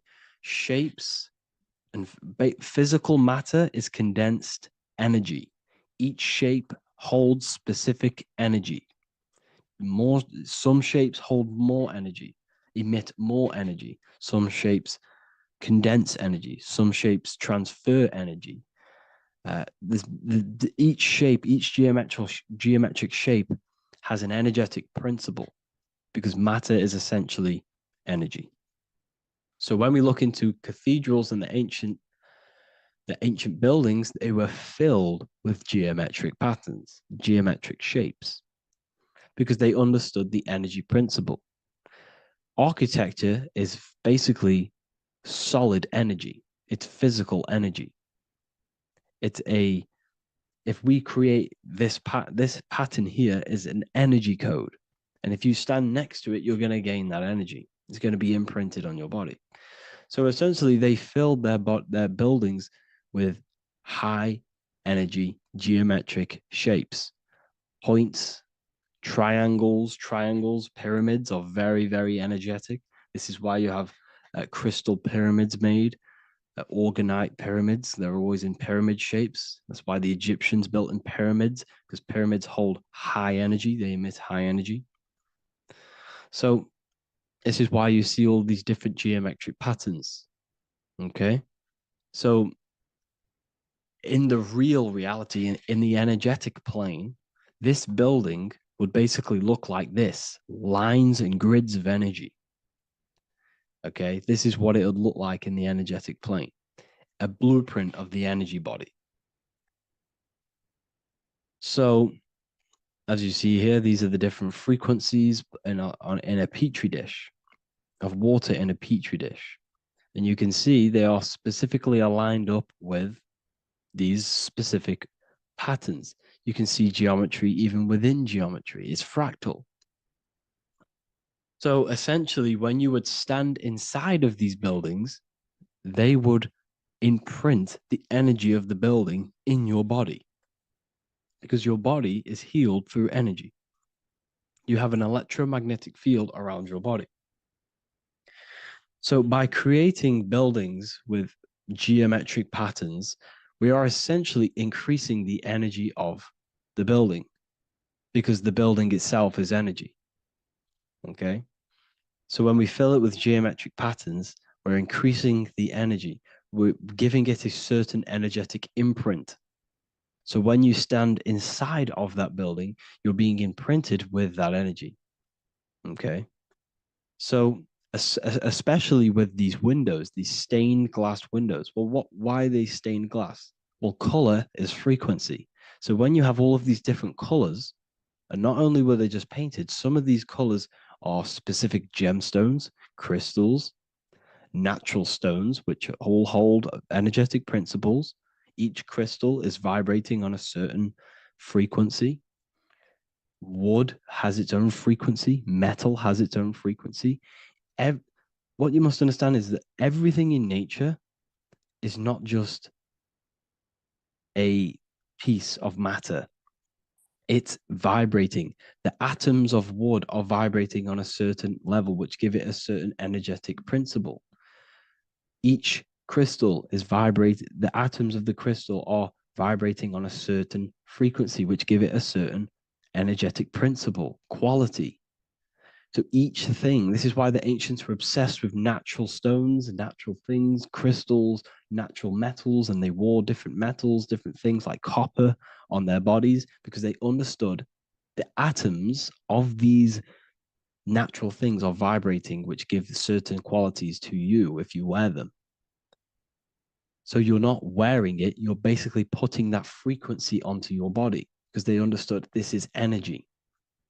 If I put copper on my body, I'm not putting copper on the body. I'm putting the frequency and the energy of the atoms onto my skin. And that frequency of them atoms are going to vibrate my skin, that frequency, and heal my body. So this is why this is so important. So each building is an energetic code. Okay. So when you stand in these buildings, it can heal your body. This is why when people walk into these ancient churches, they feel like they've met God. They feel a certain way. They feel so amazing when they enter these churches. They feel holy, for example. It's not because God's there. It's not because these man in the sky dwells in these holy places. It's because the energy of these buildings affect our consciousness. They increase your energy. They raise your vibration. They heal your body. They heal your cells. They imprint the water in your body, especially with these stained glass windows. Like I went a bit on a tangent there, but these stained glass windows were encoded. Well, they use different gemstones, different lights, different colors. And when the sun would shine through this window, well, what's the sun? The sun is light. Light is energy.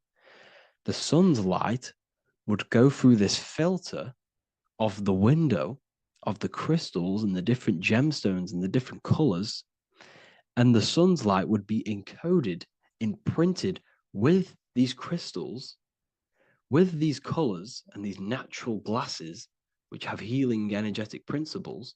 And when you are inside that building, the sun's encoded energy of the window would be imprinted into your body, into your energy field, and it will heal your energy field, and it would heal your body, your cells on a cellular level. Because your body is what? 60 to 70 to 80, some people say 80% water. And water is encoded with vibration. If you say certain things into water, it gives it a specific geometric pattern, like I broke down in the beginning. If you say love to a water and then freeze it, it will go to this. If you say hate, it will go to a distorted pattern.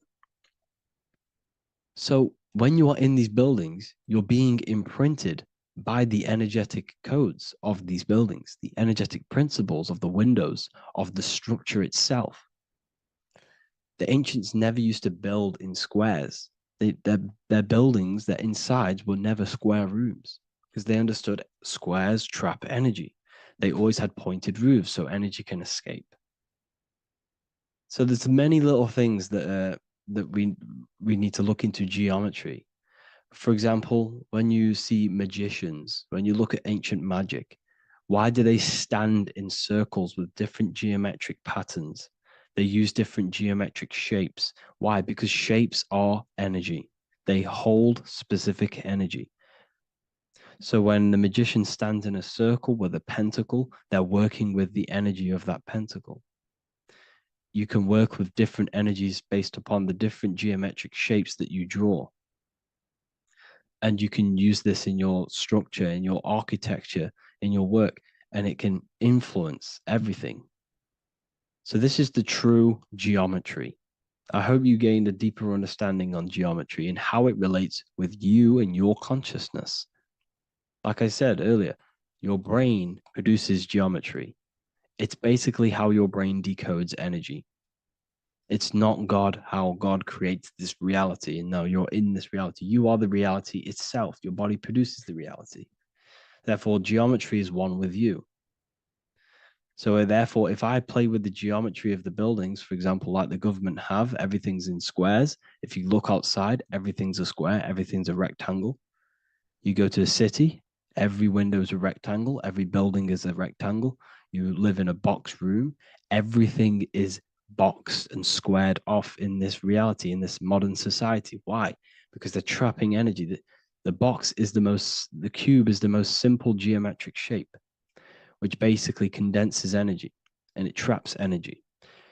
And if you subconsciously see squares all the time, your phone's a square, your TV screen, everything's a square, your keyboard, your desk. Go and look at the ancients. They never used to build in squares and cubes. And if you go into nature, you'll never see squares and cubes. Nature doesn't create squares and cubes. Everything in the modern society is squares and cubes to simple your consciousness down, to dumb your brain down. So the ancients built very, very complex structures. Why? Because they understood what we see affects our brains, because our brains decodes reality and creates reality. If you see a sophisticated building, this is going to give you a sophisticated mind and raise your IQ levels over time, subconsciously. I'm not saying if you look at this building, you're going to become smart. I'm saying if every single building in your environment, ment is mind, mental, every single building in your environment was this complex and complicated, it would increase your IQ on a subconscious level. It'd make you more complex, make you more intelligent. So they've dumbed everything down. They've dulled everything down. Look at everything. Everything is being dulled down. So anyways, I hope you all gained a better understanding on this. If you want to gain more occult knowledge and esoteric knowledge, make sure to read the Book of Wisdom, Volume 2. If you're inside the university, you can get this book for free. Go to the general chat area and follow the instructions and you can order yours for free. Truly life-changing stuff.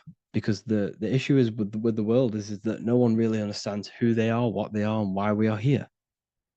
That is the issue for people's depression, for people's wrongdoings. They don't understand who they are, what their emotions are, what their mind is, what their body is, what reality is. This book gives you that. This book gives you the sense of understanding, the sense of well-being that will give you a better life because you understand life and what life is.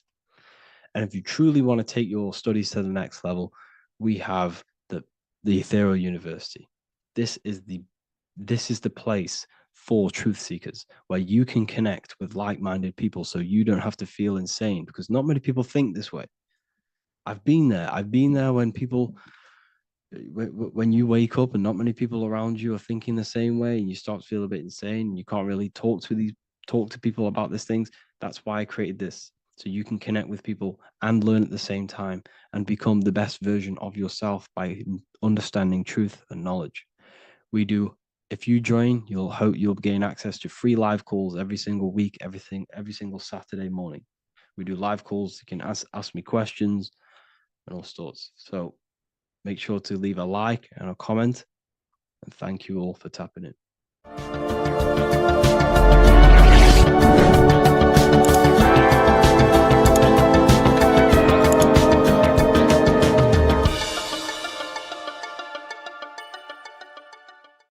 So depression doesn't actually exist, and in this video I'm going to show you how depression is actually a choice. And I'm going to give you some solutions on how to deal with it.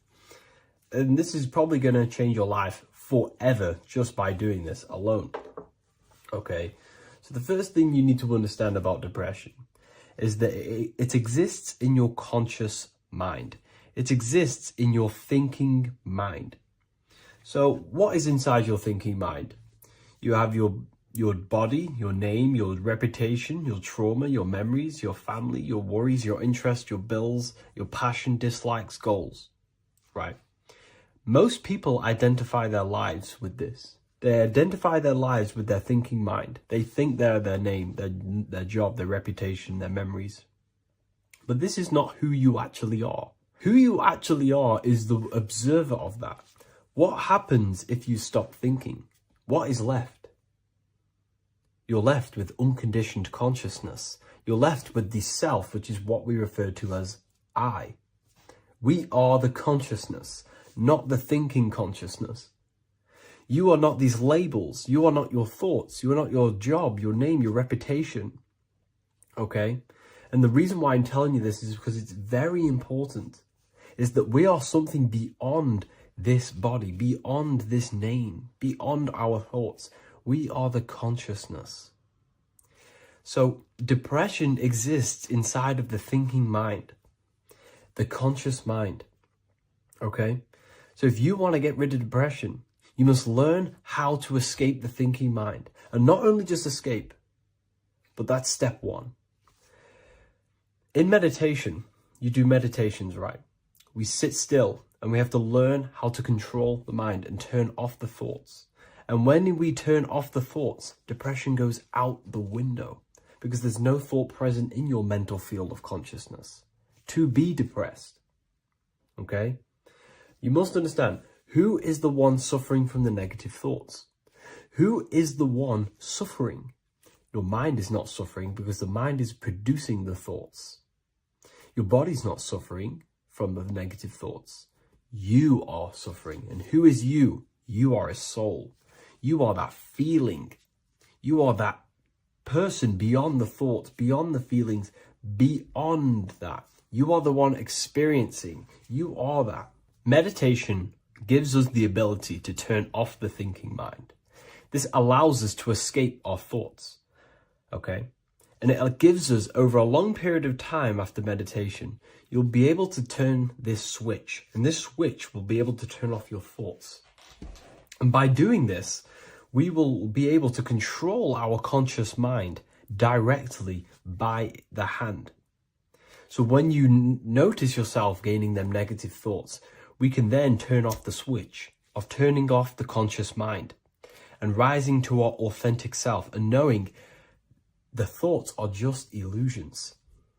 Now, let me tell you something that's very powerful. Most of your thoughts are coming from beliefs. Most of your feelings are coming from beliefs. So if you have a feeling of lack, this is coming from a belief that you don't have much. If you are feeling alone, this is coming from a belief that you are alone. So what we must do is restructure ourselves. We must restructure the subconscious mind. And we do this in many different ways. We can do this with meditation. We can do this with visualization, visualizing our desired reality as if we are living it. We can do this with affirmation. Now, a lot of people think, oh, I'm trying to speak something into existence with affirmation. No, you're not using vibration to try and change reality with what a lot of these new age people will teach you. Vibration, your words will not have much an impact on reality. That's the truth. But what they do have an impact on is reprogramming and recrafting and refining your mind. If you repeat, I am wealthy all day long, your subconscious mind, that word will be lingering inside your subconscious and you will start to mold that into your conscious. You'll start to be consciously thinking about this. Most of your thoughts are coming from your subconscious. So if you want to get rid of depression, you got to figure out the trigger. What are you depressed about? What are you feeling? What are the beliefs that are making you feeling and thinking this way? And that's what you must restructure.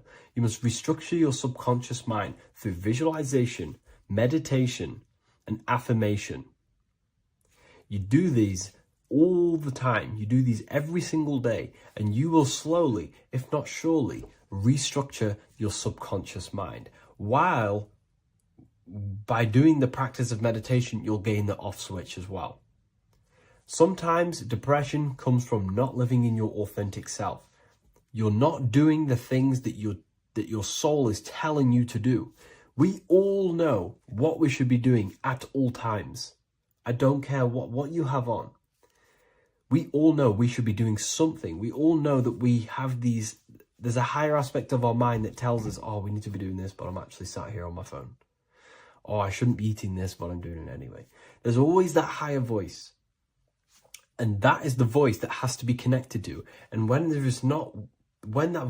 your body's not acting out the voice of the soul, then the soul becomes sadder, and suffers more and more and more.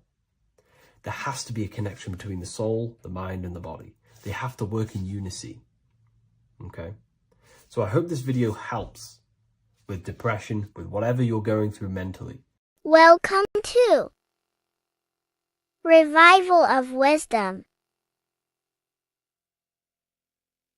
Welcome people, we're back with another video, and this video is about Freemasonry and the connection to the Illuminati. Please, as always, to make sure to hit that like and the subscribe button and turn on the notifications to never miss a video.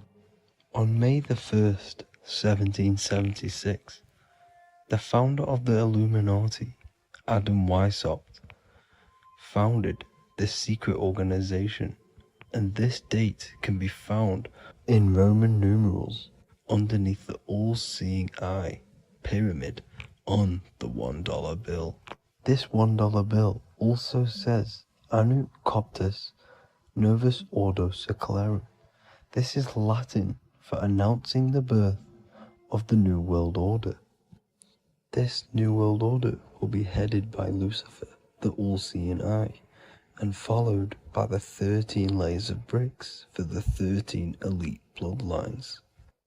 So your Orsini's, Rockefellers, Rothschilds, Soroses, and the other 9 elite families. So when Adam Weishaupt created the Illuminati, he made it consisting of high-level degree Masons, French and Latin philosophers, and many more powerful people to all become one society.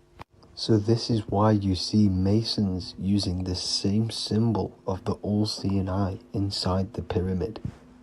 But not all Freemasons are part of this Illuminati secret society.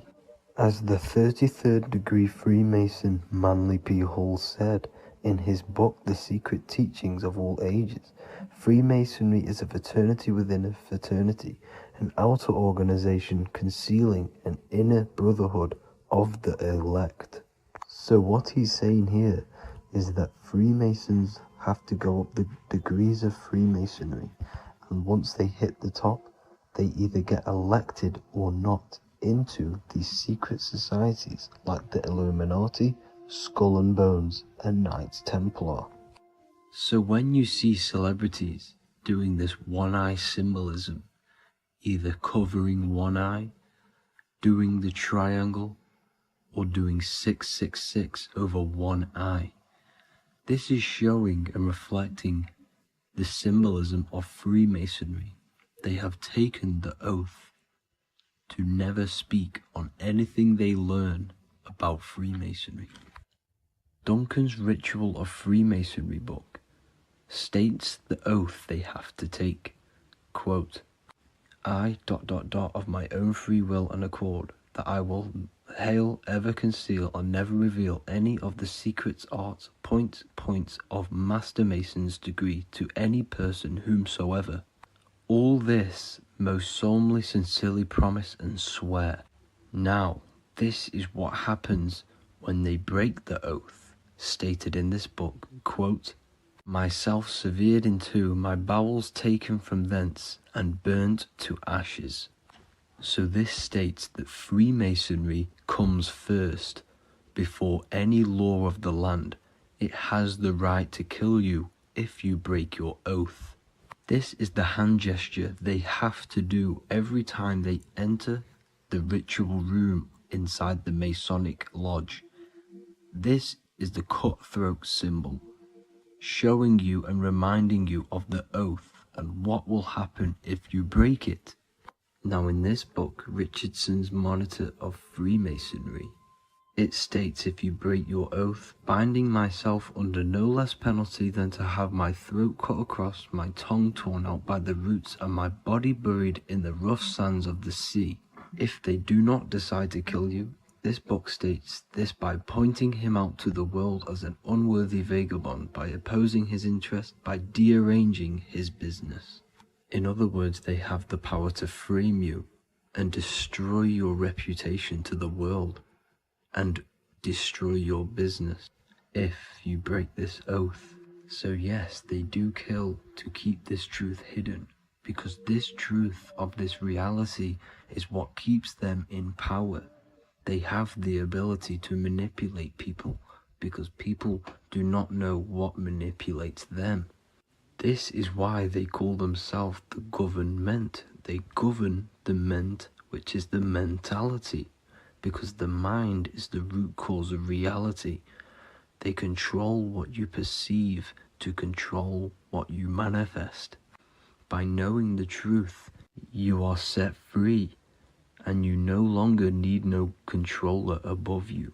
So this is why they are willing to kill and do whatever it takes to keep the truth concealed within these high-level degrees of masonry and these secret societies.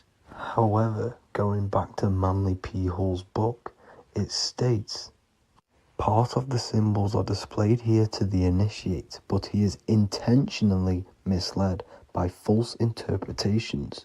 So this is saying even Freemasons are intentionally misled and told lies to conceal the truth, to make sure the truth is hidden in the high degrees of masonry. So that's it for this video, guys. Thank you all for tapping in. Please leave a like and a subscribe. God bless.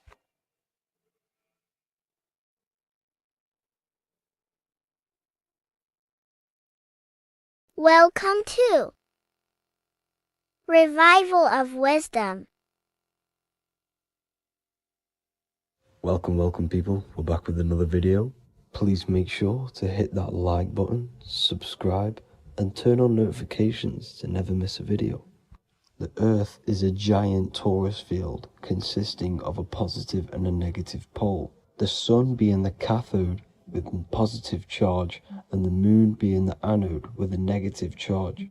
This is why the Sun rules over the day, giving you lots of energy, and the Moon taking your energy from you, making you go to sleep. Now, the plane that we live on is called the plane of inertia, and at the center of this plane of inertia is the North Pole. This is where the two electromagnetical energies meet.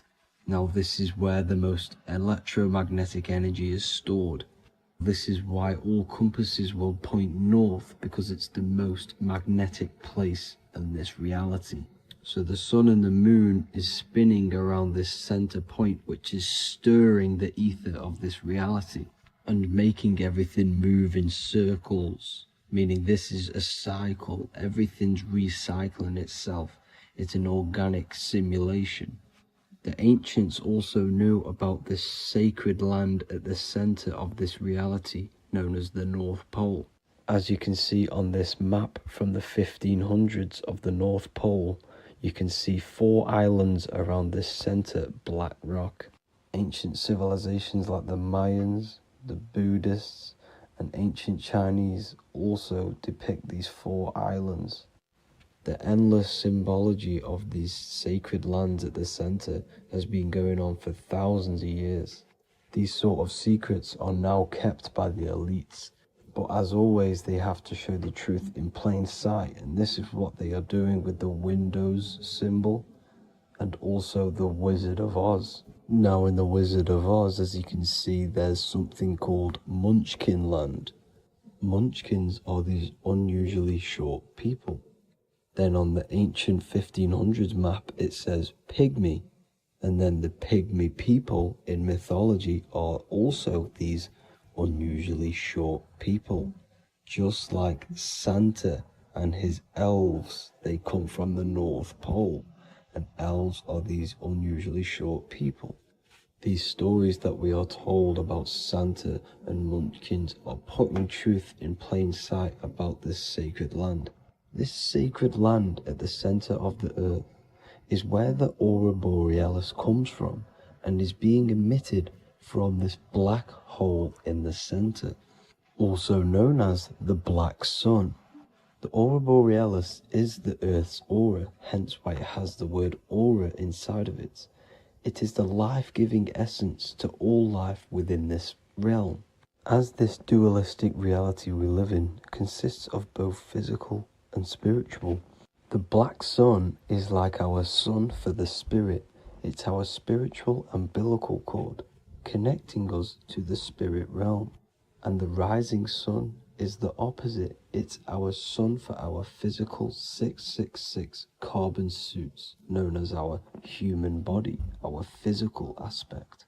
As it states in the 40,000-year-old emerald tablets, deep in Earth's heart lies the flower, the source of the spirit. The flower of life is as thine own place of spirit, and streams through the earth as thine flows through thy form, giving off life to the earth and its children.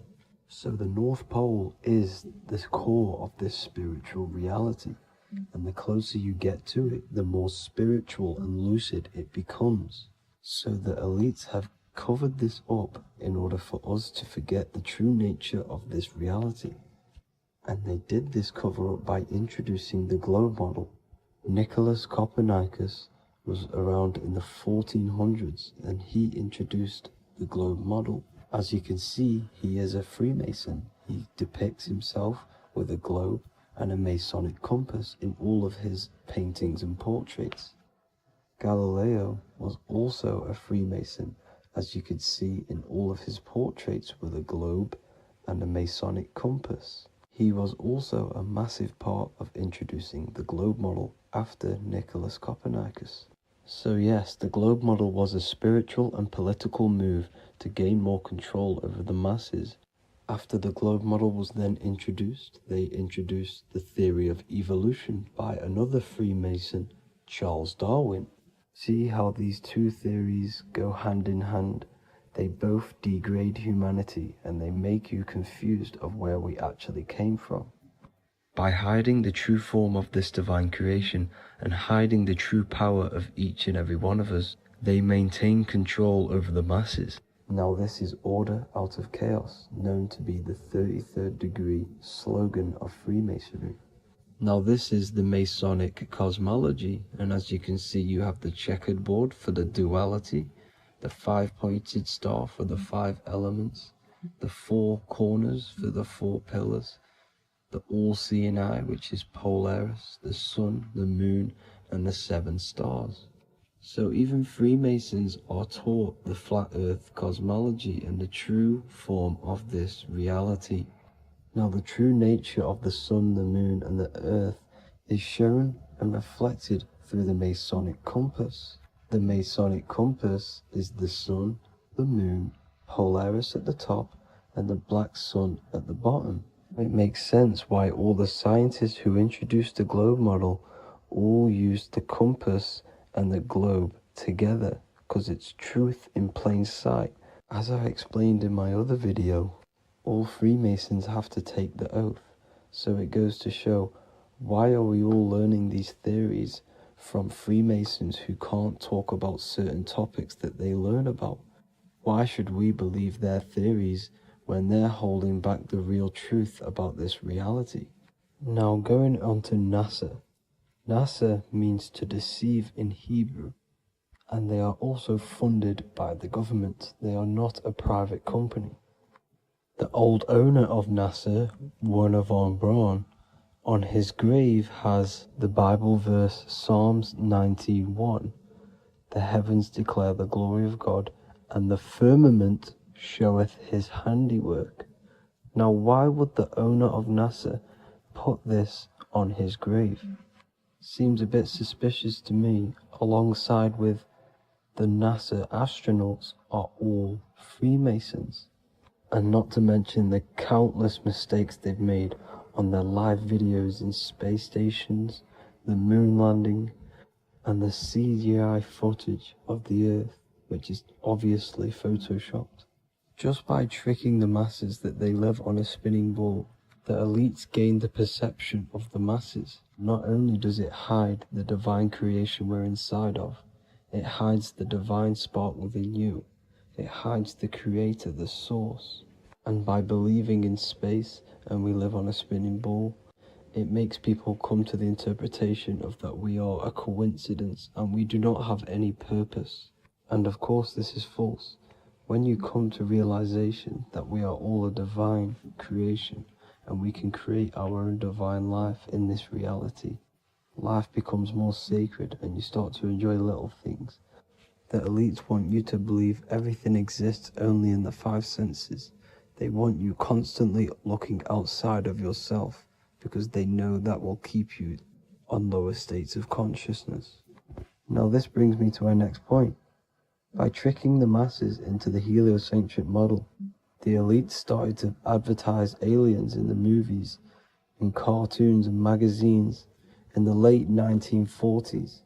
Now this is subconsciously programming us about aliens and extraterrestrial threats, which then they can use to their advantage. And this is something called Project Bluebeam. They are more than likely going to fake an alien invasion to push this 2040 agenda, which is for one government and one ruling currency. That's it for this video, guys and girls. Hope you all enjoyed. Please make sure to leave a like and a comment. God bless you all.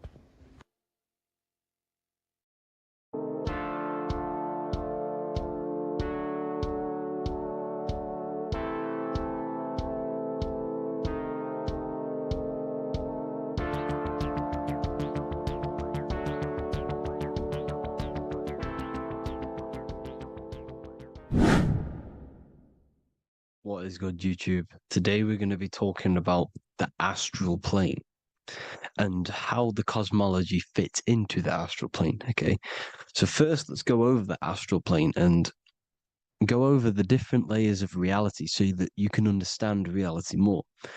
You are a multi-dimensional being. You are not in these, you are in all of these realities at the same time. They all interweave into one big reality. But there are different planes. They are different vibrational dimensions. There are different dimensions of reality. The mind is the root cause of reality. We're living in the mind of God. Everything is being thought into existence from the root cause, from the universal mind. This is why the ancient Egyptians said, all is mind. We're living in the mind of God. And we are a microcosm of this mind. This is why we all have the same mind. This mind is the world of thoughts. Now, this world of thoughts is just the thought alone. For example, it is the thought of a chair. But then when you start to imagine this chair and you start to mentally see the chair, you're now manifesting the thought, the singular thought, into some sort of form. So now you're imagining the chair. You're imagining the form of this chair, which is then manifesting into the astral plane. The astral plane is the world of thought forms manifesting.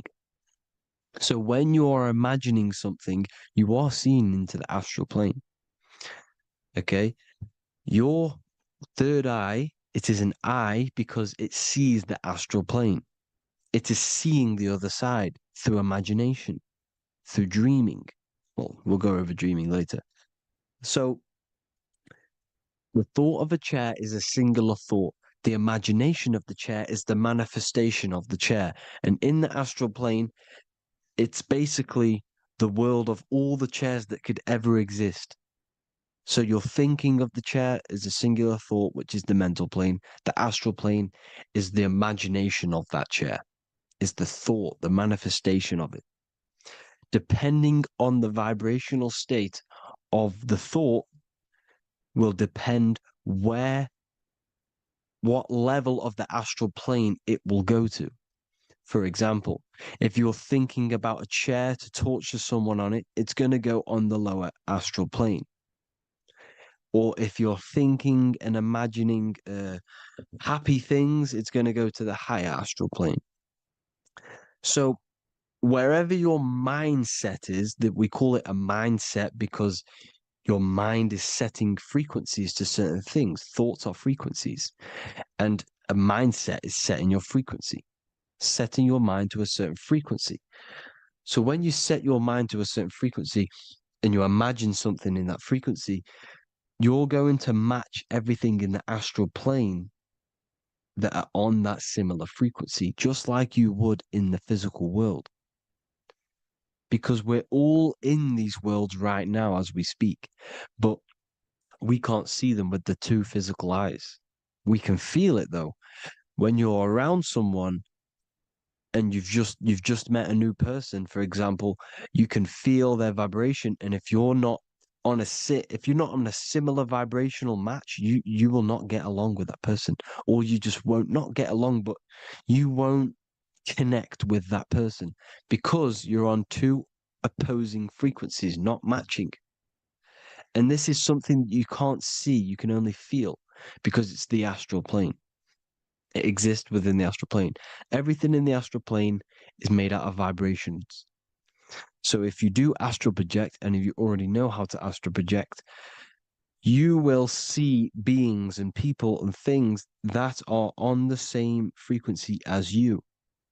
This is why before you astral project, you need to sort your vibration out before you astral project, because you are projecting your consciousness into this. It's the mind. The mind is the bridge. It can move between realities. You are a observer. You are a observing soul which observes different realities. And the mind is the bridge between all of these different realities. The mind can choose. If you want to project into the astral, you set your mind to it, you can. Okay? So let's not get off track. The lower astral plane is where demons are. The higher astral plane is where heavenly beings are. Heaven and hell are kind of a real thing. The etheric plane is a powerful substance, the ether, the fifth element that they don't tell us about. If you type in on Google the 5 elements, they will try to remove it with wood or metal because they don't want you knowing about the ether. Ether is the energy double behind all physical objects. So the ether is very important. It is the 5th element. It is part of the physical world, but it's also part of the astral world. It is on either side. You see how they're showing you the truth in the language? Ether and either are the same word. The ether has 1 foot in the astral and 1 foot in the physical world. It's a substance that connects the physical to the astral world. It is the either. It's on either side of reality. It's on the other side. Other, either, same word. Ether is connecting the physical to the astral plane. It's the world of frequency. Frequencies, EMFs, torus fields are in the etheric plane.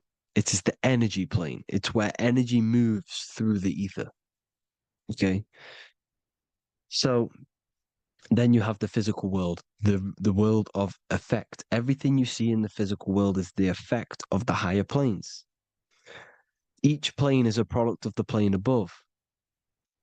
So, and it melts into each plane. The physical plane is the lowest plane, it's the most densest, and the highest is the most fluid. This is the most fluid, this is the most dense. This is where we get the saying, as above, so below from. As above, so below comes from the different planes of reality.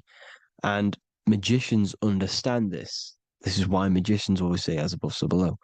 Because they understand if you manipulate the higher planes of reality, you manipulate the lower planes. Because the astral plane is a direct copy of the physical world, but in the astral plane. It is mirrored. The physical world is mirrored in the astral plane. They are both the same world, but just different vibrational states of the world. Kind of. It's hard to put this in words, people. So just try and understand. The astral plane is the double. It is whatever happens in the astral plane happens in the physical plane. This is why magic works. This is why demons work.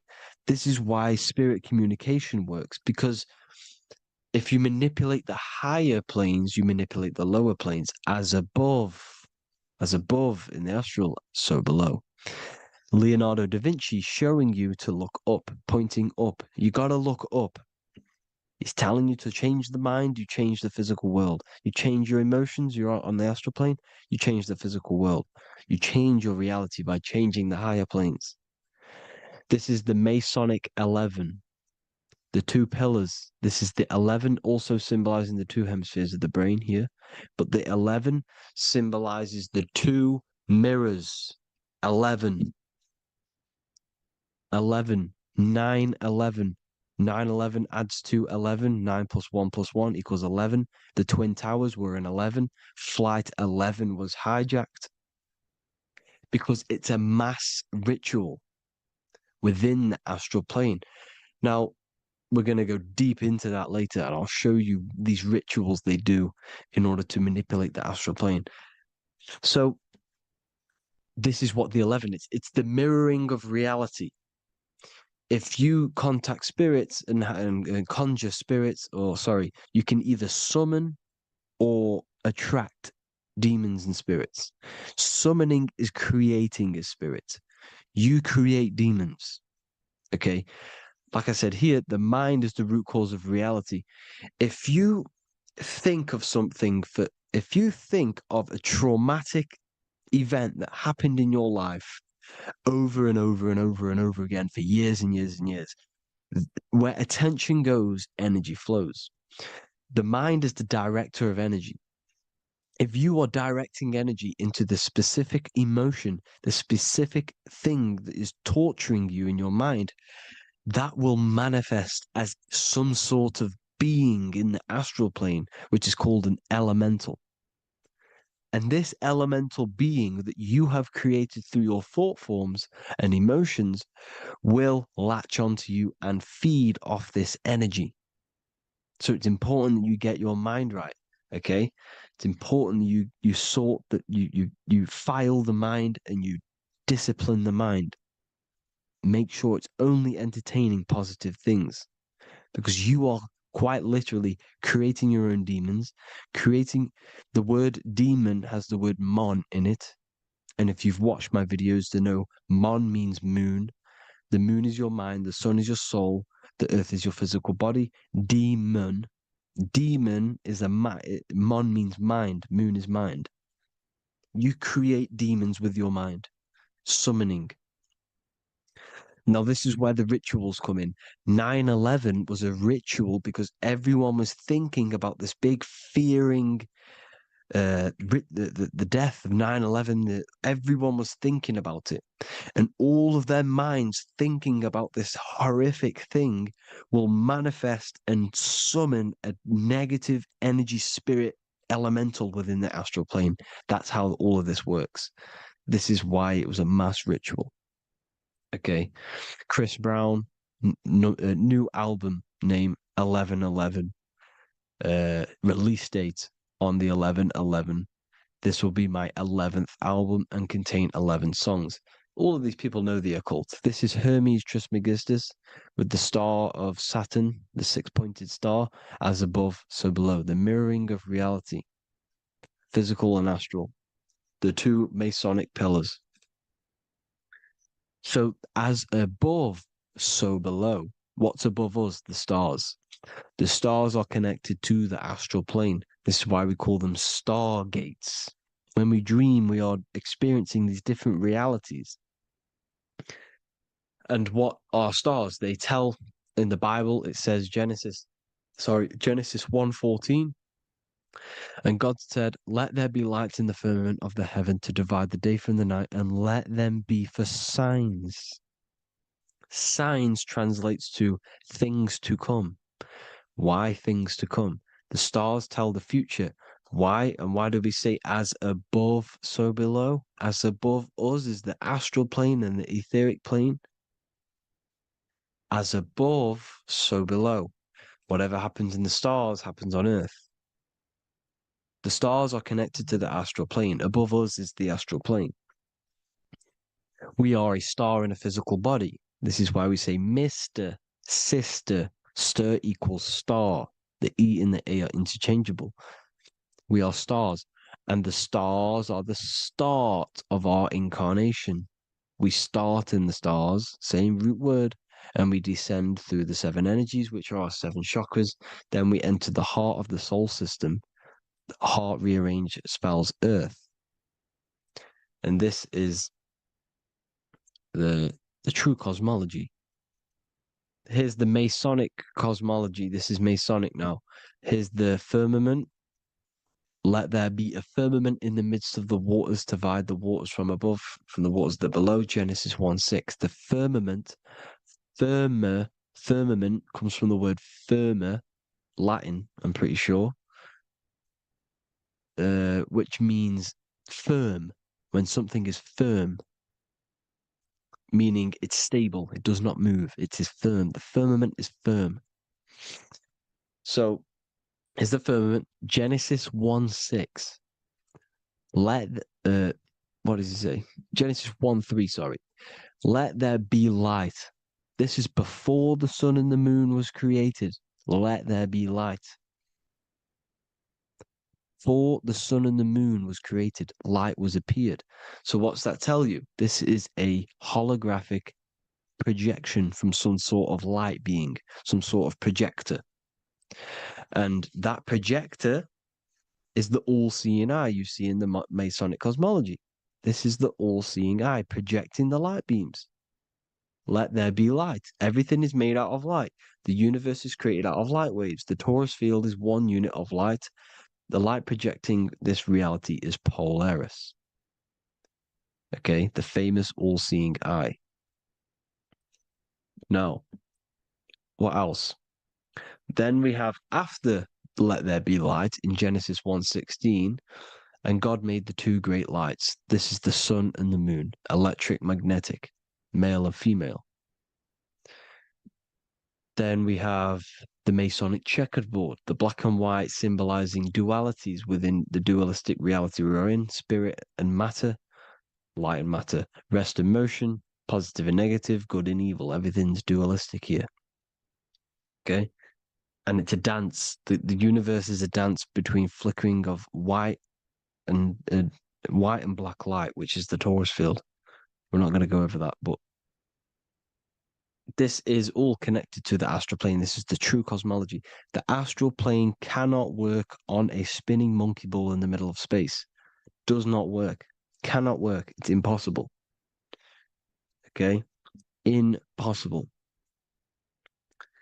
So, even in the Quran, it says, Allah has made the earth for you as a carpet, flat. Quran 15:19. And the earth we have spread out like a carpet, set there on mountains, firm and immovable. It is immovable. In the Quran, it also says 65:12, it is Allah who has created the 7 heavens of the earth. The 7 heavens meaning the 7 layers of heaven, the 7 planets.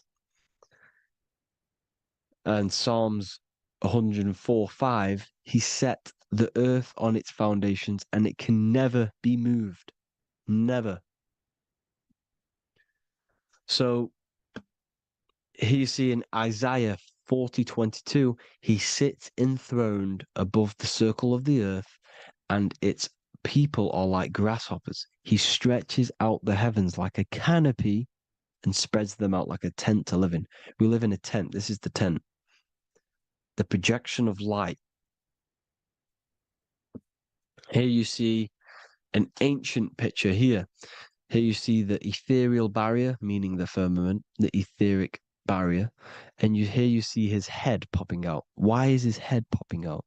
Because your head is heaven. Your heel is hell.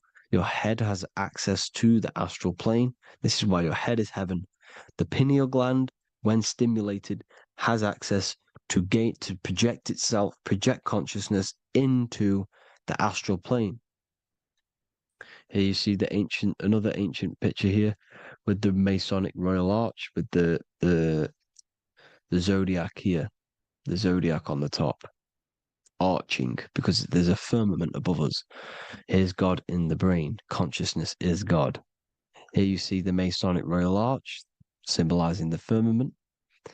George Washington above the Masonic Royal Arch. These are the stars. This is Polaris projecting reality. Here's ancient churches with the dome. Polaris projecting reality with Jesus. Disney World is under the dome. The seven layers of heaven, ancient paintings, all depict if you go and look at the ancient paintings, they'll all depict the firmament, the arch above us. This is where we get interesting. The Masonic Royal Arch has the 6-9, which is Cancer.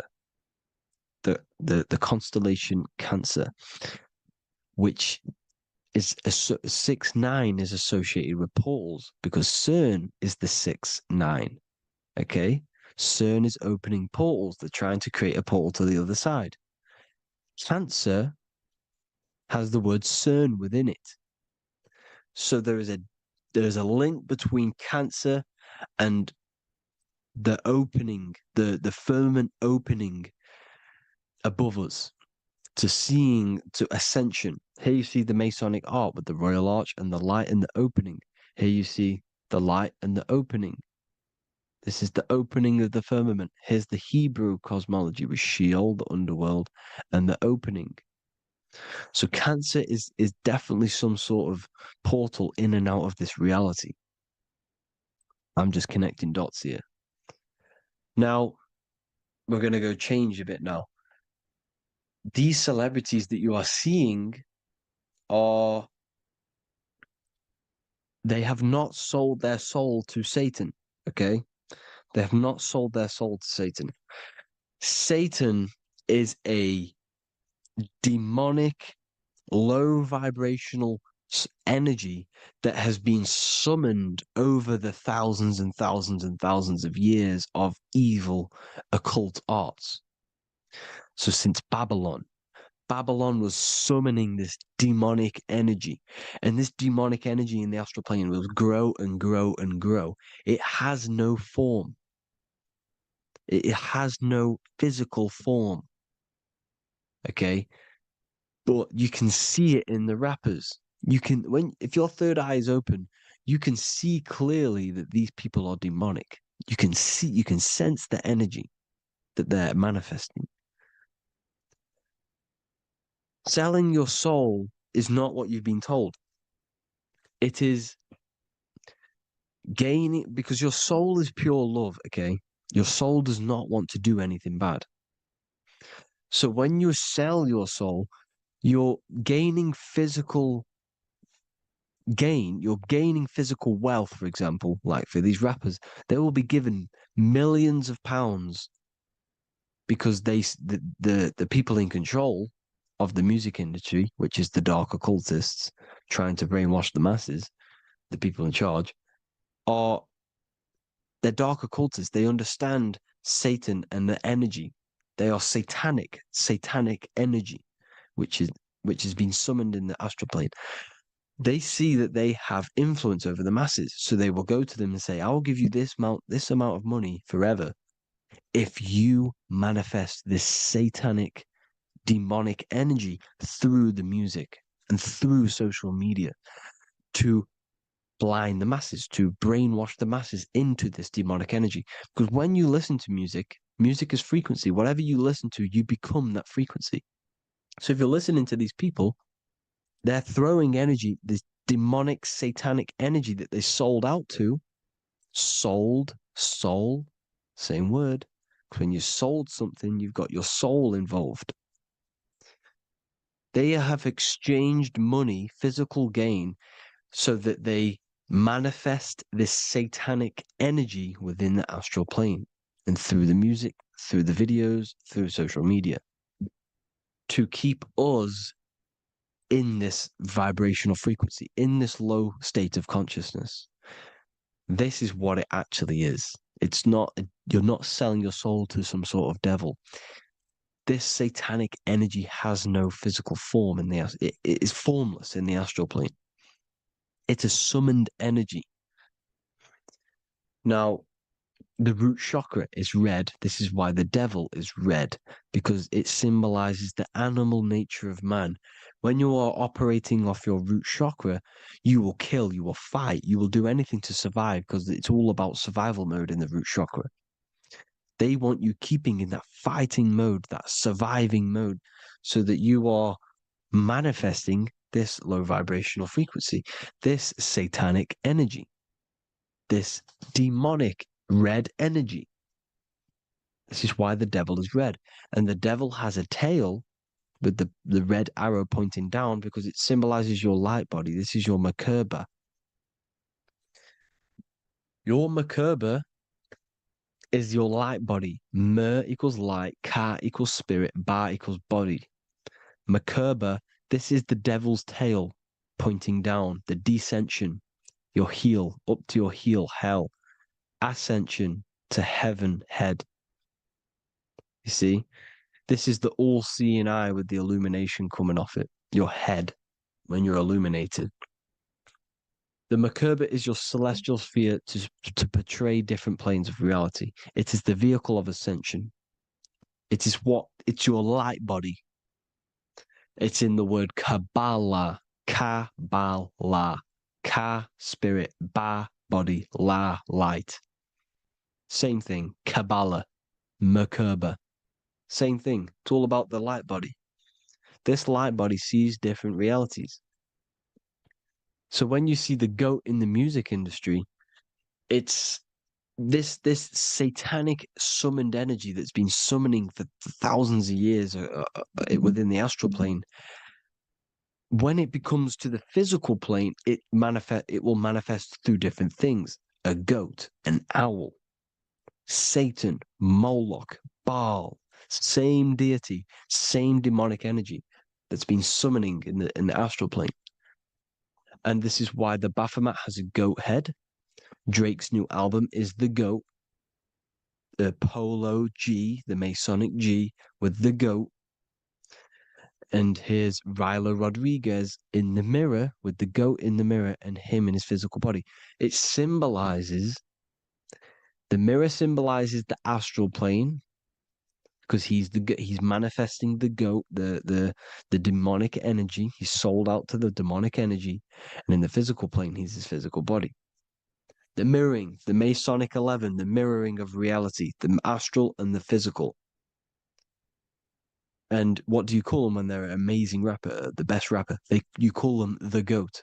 Because the goat, you're the goat because you're manifesting the goat energy, the satanic, demonic energy within the astral plane. So Baal, Moloch, all the same thing.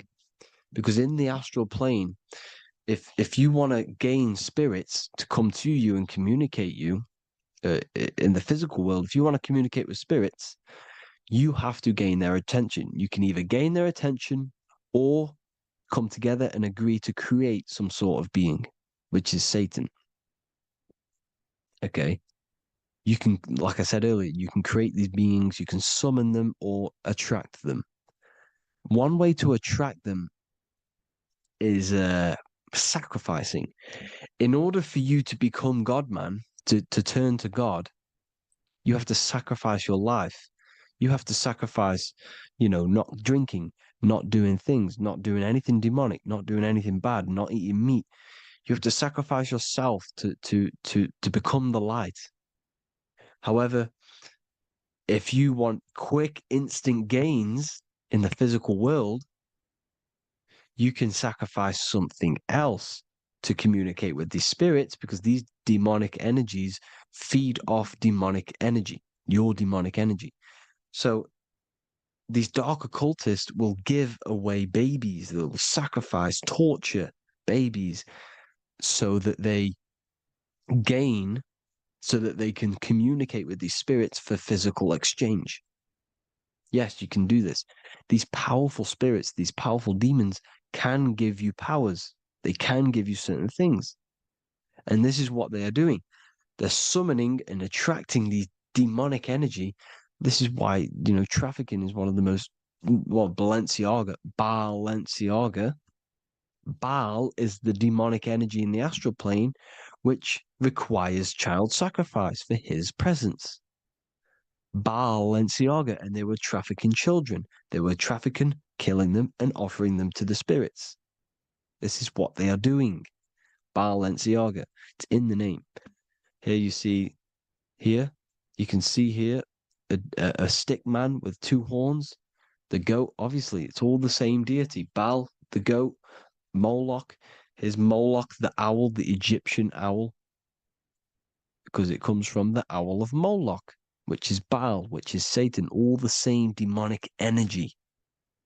And it's on the dollar bill, a tiny dollar bill, on the $1 bill. All the same thing. Bohemian Grove, they worship the big owl, Moloch. It's all the same thing. It's all one big demonic energy which has been summoning in the astral plane. And it's trying to take over Earth, the physical plane. That's what it's doing. So I hope you all gained a deeper understanding of the astral plane and what's actually going on in the world. Please leave a comment if you can to help the algorithm. Drop a like if you like this content. And hope you all learned something today. And God bless you all. Thank you all.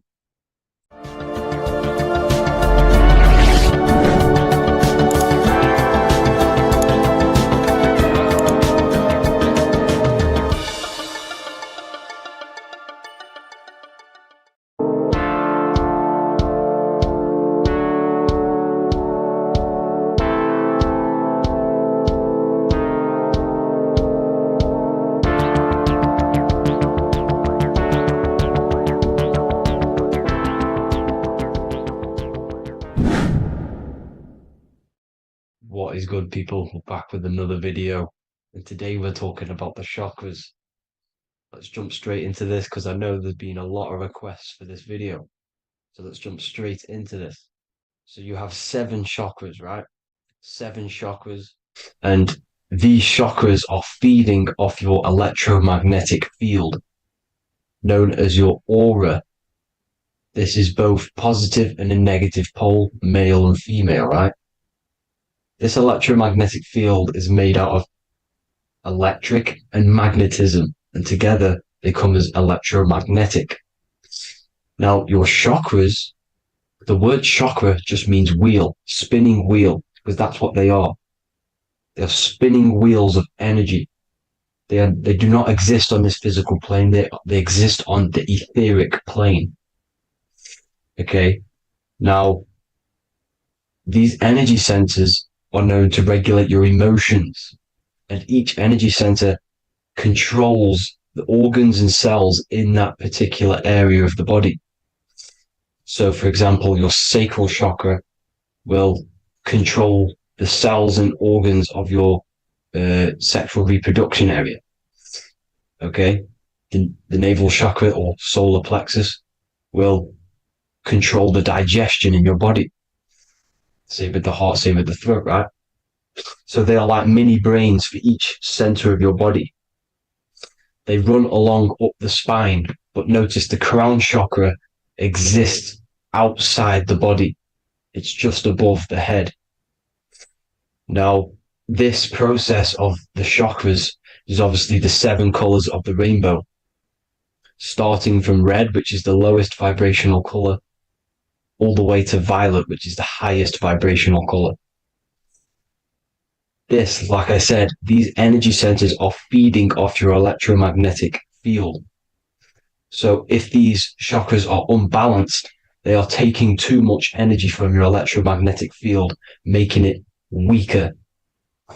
Now, this is the North Pole. As you all know, the Earth is flat, and we live inside of a giant torus field.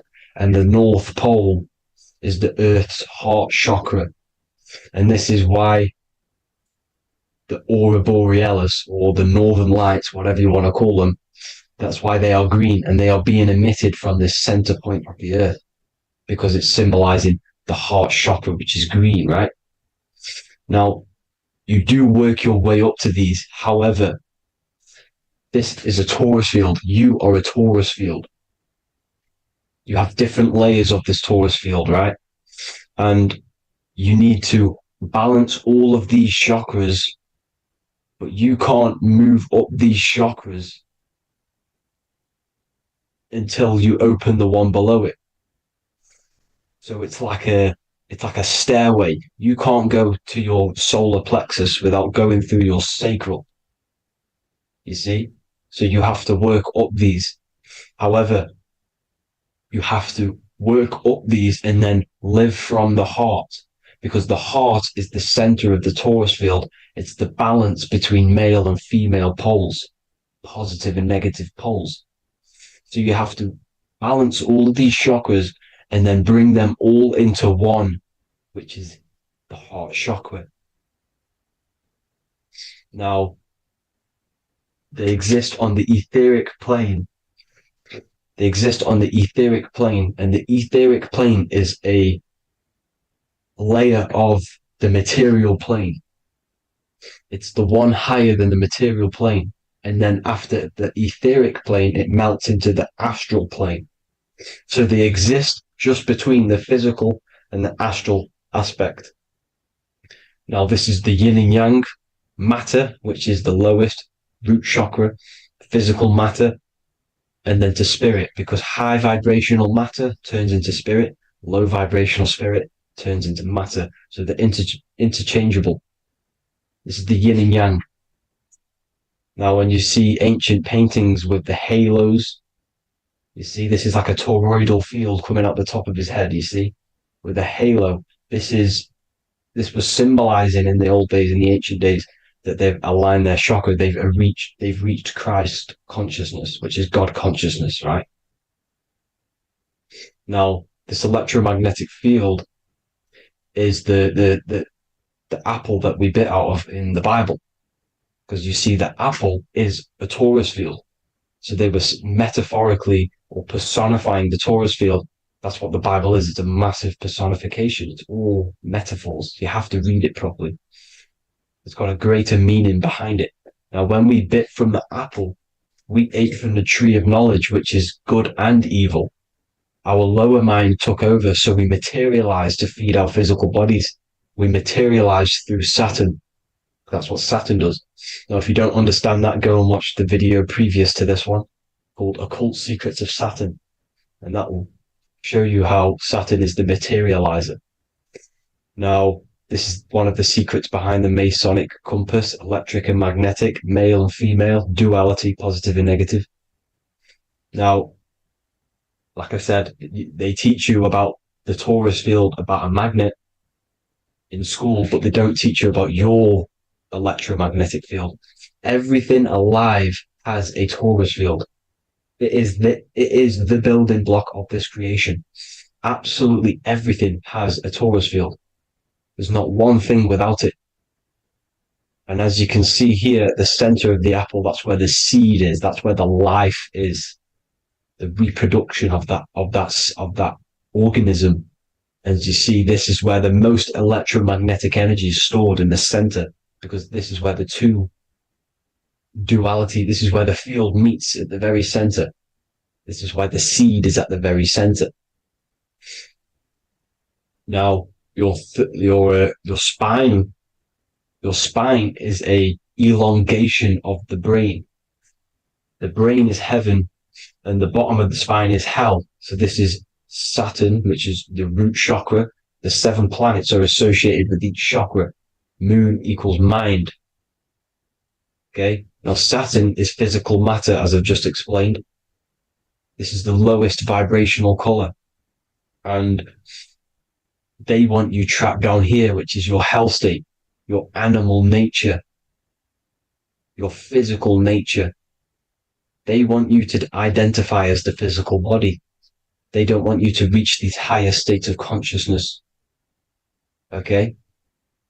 Now, in the brain, you have 12 convolutions. Now, this is what they were symbolizing in the Bible with the 12 disciples. And obviously in the Bible, it says the upper room where Jesus met with his disciples. This is heaven, the brain, the higher states of consciousness. Now this is your North Pole. This is Jacob's ladder. Okay, this is why you have 33 levels of Freemasonry, because it's symbolizing the 33 vertebrae, which are these little things here on the back of your spine. Because once the Kundalini energy from the bottom of your spine rises to the top, this is when you get enlightenment and opens your third eye. Spiritual enlightenment. As you can see here, this is Jacob's ladder. This is the Kundalini symbol, right? And they're even showing you this in the medical symbol. They're putting it in your face. The serpents are wrapped around the spine. Now the serpents symbolize how the energy moves around the spine, because it's a torus field, you see? At the center of the torus field, it wraps around the center pole. It wraps around it, and this is how the energy moves up. So they're symbolizing it with the serpents. Okay? Now, every religion has a sacred river. For the Egyptians, it's the River Nile. For Christianity, it's the Jordan River, right? This river is the canal, the energy canal at the center of your spine, all the way leading to heaven, to the Holy Land. This is the chamber which the energy rises up, right? Now, they used to say the gods descended from heaven to man. This is just heaven. This is the mind state. And they said the gods were connected by a rainbow bridge. That's the chakra system, the rainbow bridge. Okay. Now, the ancients called this place Midgard, Earth, where both evil and good live, right? Midgard. But you can go to heaven, which is a pure mind state, because once you're in heaven, nothing negative can ever bother you. That's completeness, pure Christ consciousness. Now, this is why Jesus dies at 33. He didn't actually die, but it's symbolizing the death of the physical body. Not the death of the physical body, but his consciousness rising above the physical body to, as I said here, matter to spirit. Matter died off and he came spirit consciousness. This is symbolized by the 33 vertebrae, which is obviously the 33 levels of Freemasonry. And